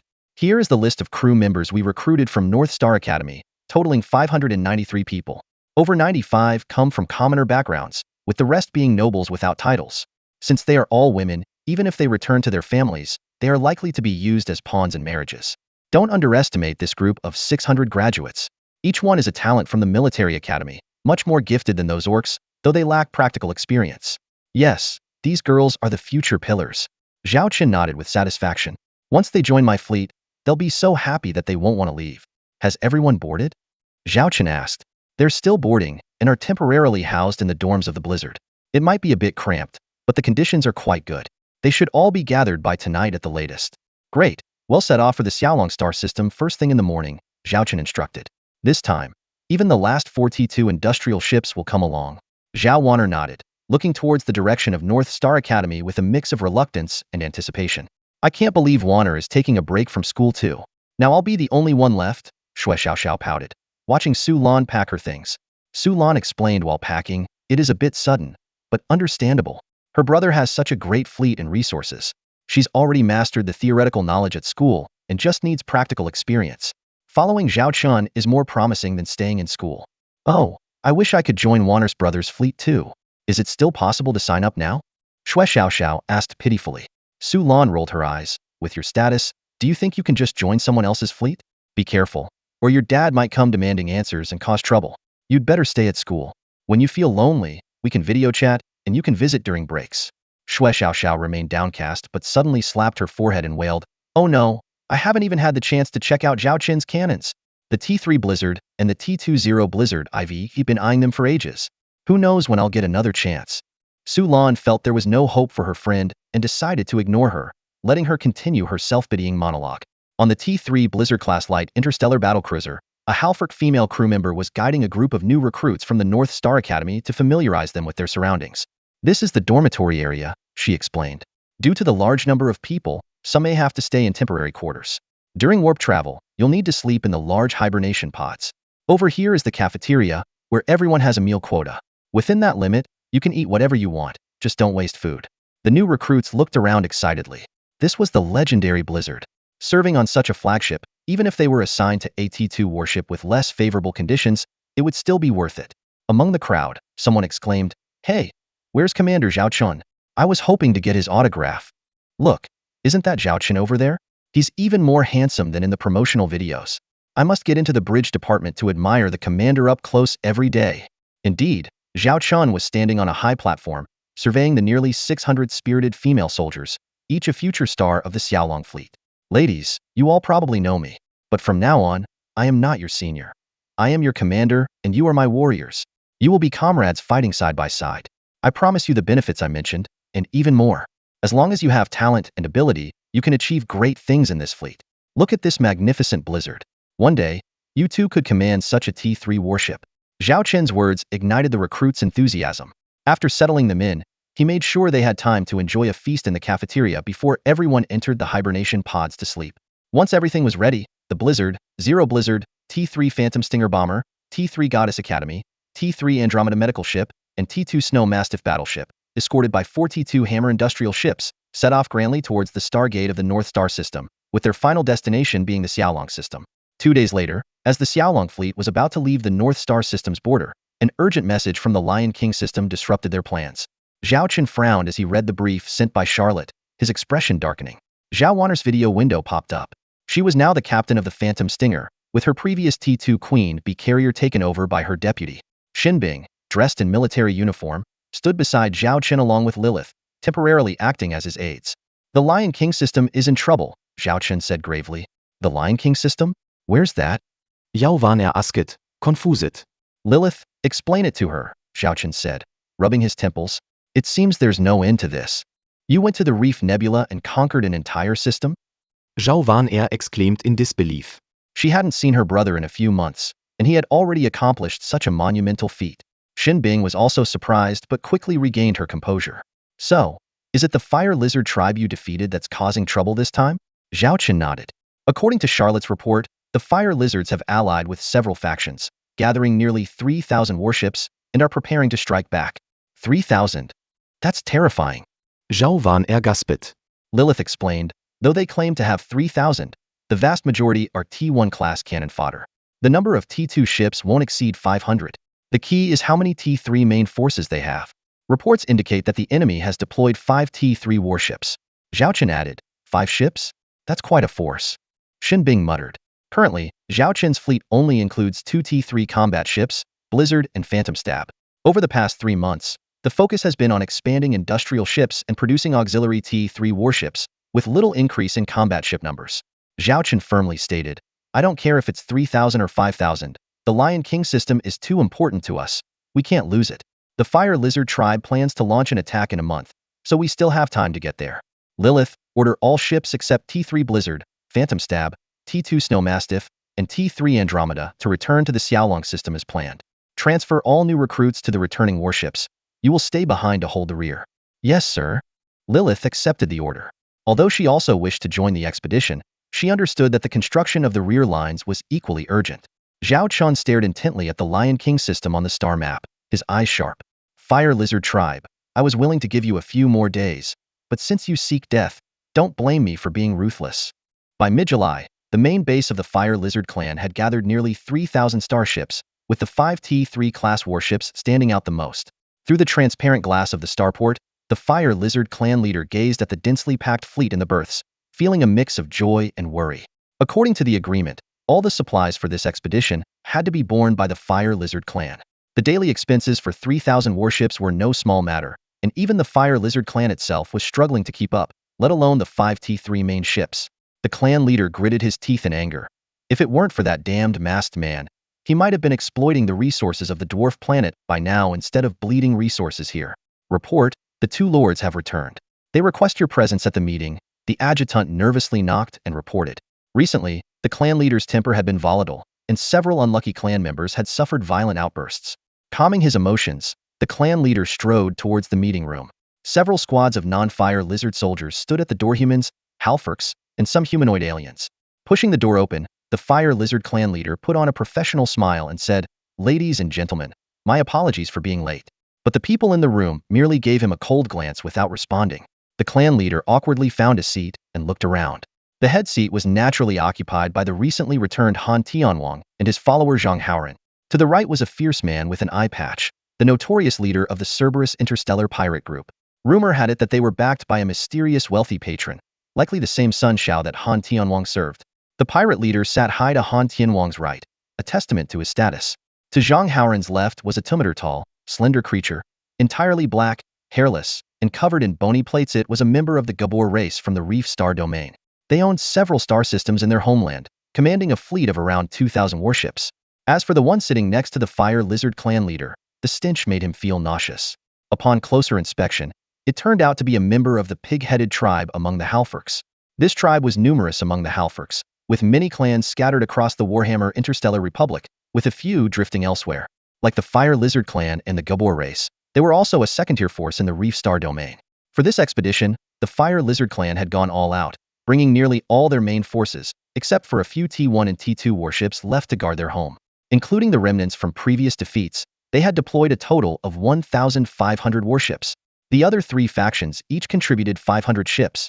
In contrast, the overall commander of this operation, Han Tianwang, had a meager fleet of only 30 ships under his direct command. However, no one cared about his fleet size. They were all concerned about his powerful backers. Besides, the Cerberus pirate group was his loyal henchman, merely riding on his coattails. This military operation, I believe everyone here is well aware, is to attack a fleet entrenched in the Lion King star system. Although their numbers are small, less than 20 ships, they are all elite T2 or higher. Especially their T3 flagship and T2 missile ship, which boast impressive combat power. The commander of that fleet is a sworn enemy of our Sun Shao. To clear the obstacles for his future, we must eradicate that scoundrel completely this time. Han Tianwang said viciously. In truth, this was entirely a personal vendetta between him and Zhang Haoran. Han Tianwang had been hesitant before, especially since he couldn't get in touch with young Master Sunday. But ever since the graduation ceremony, where he witnessed his beloved Su Lan being cold as ice to him but warm and friendly to Zhao Chun, he was consumed by jealousy. He even started to overthink, suspecting that the two might already have an improper relationship. Just the thought made him feel utterly betrayed.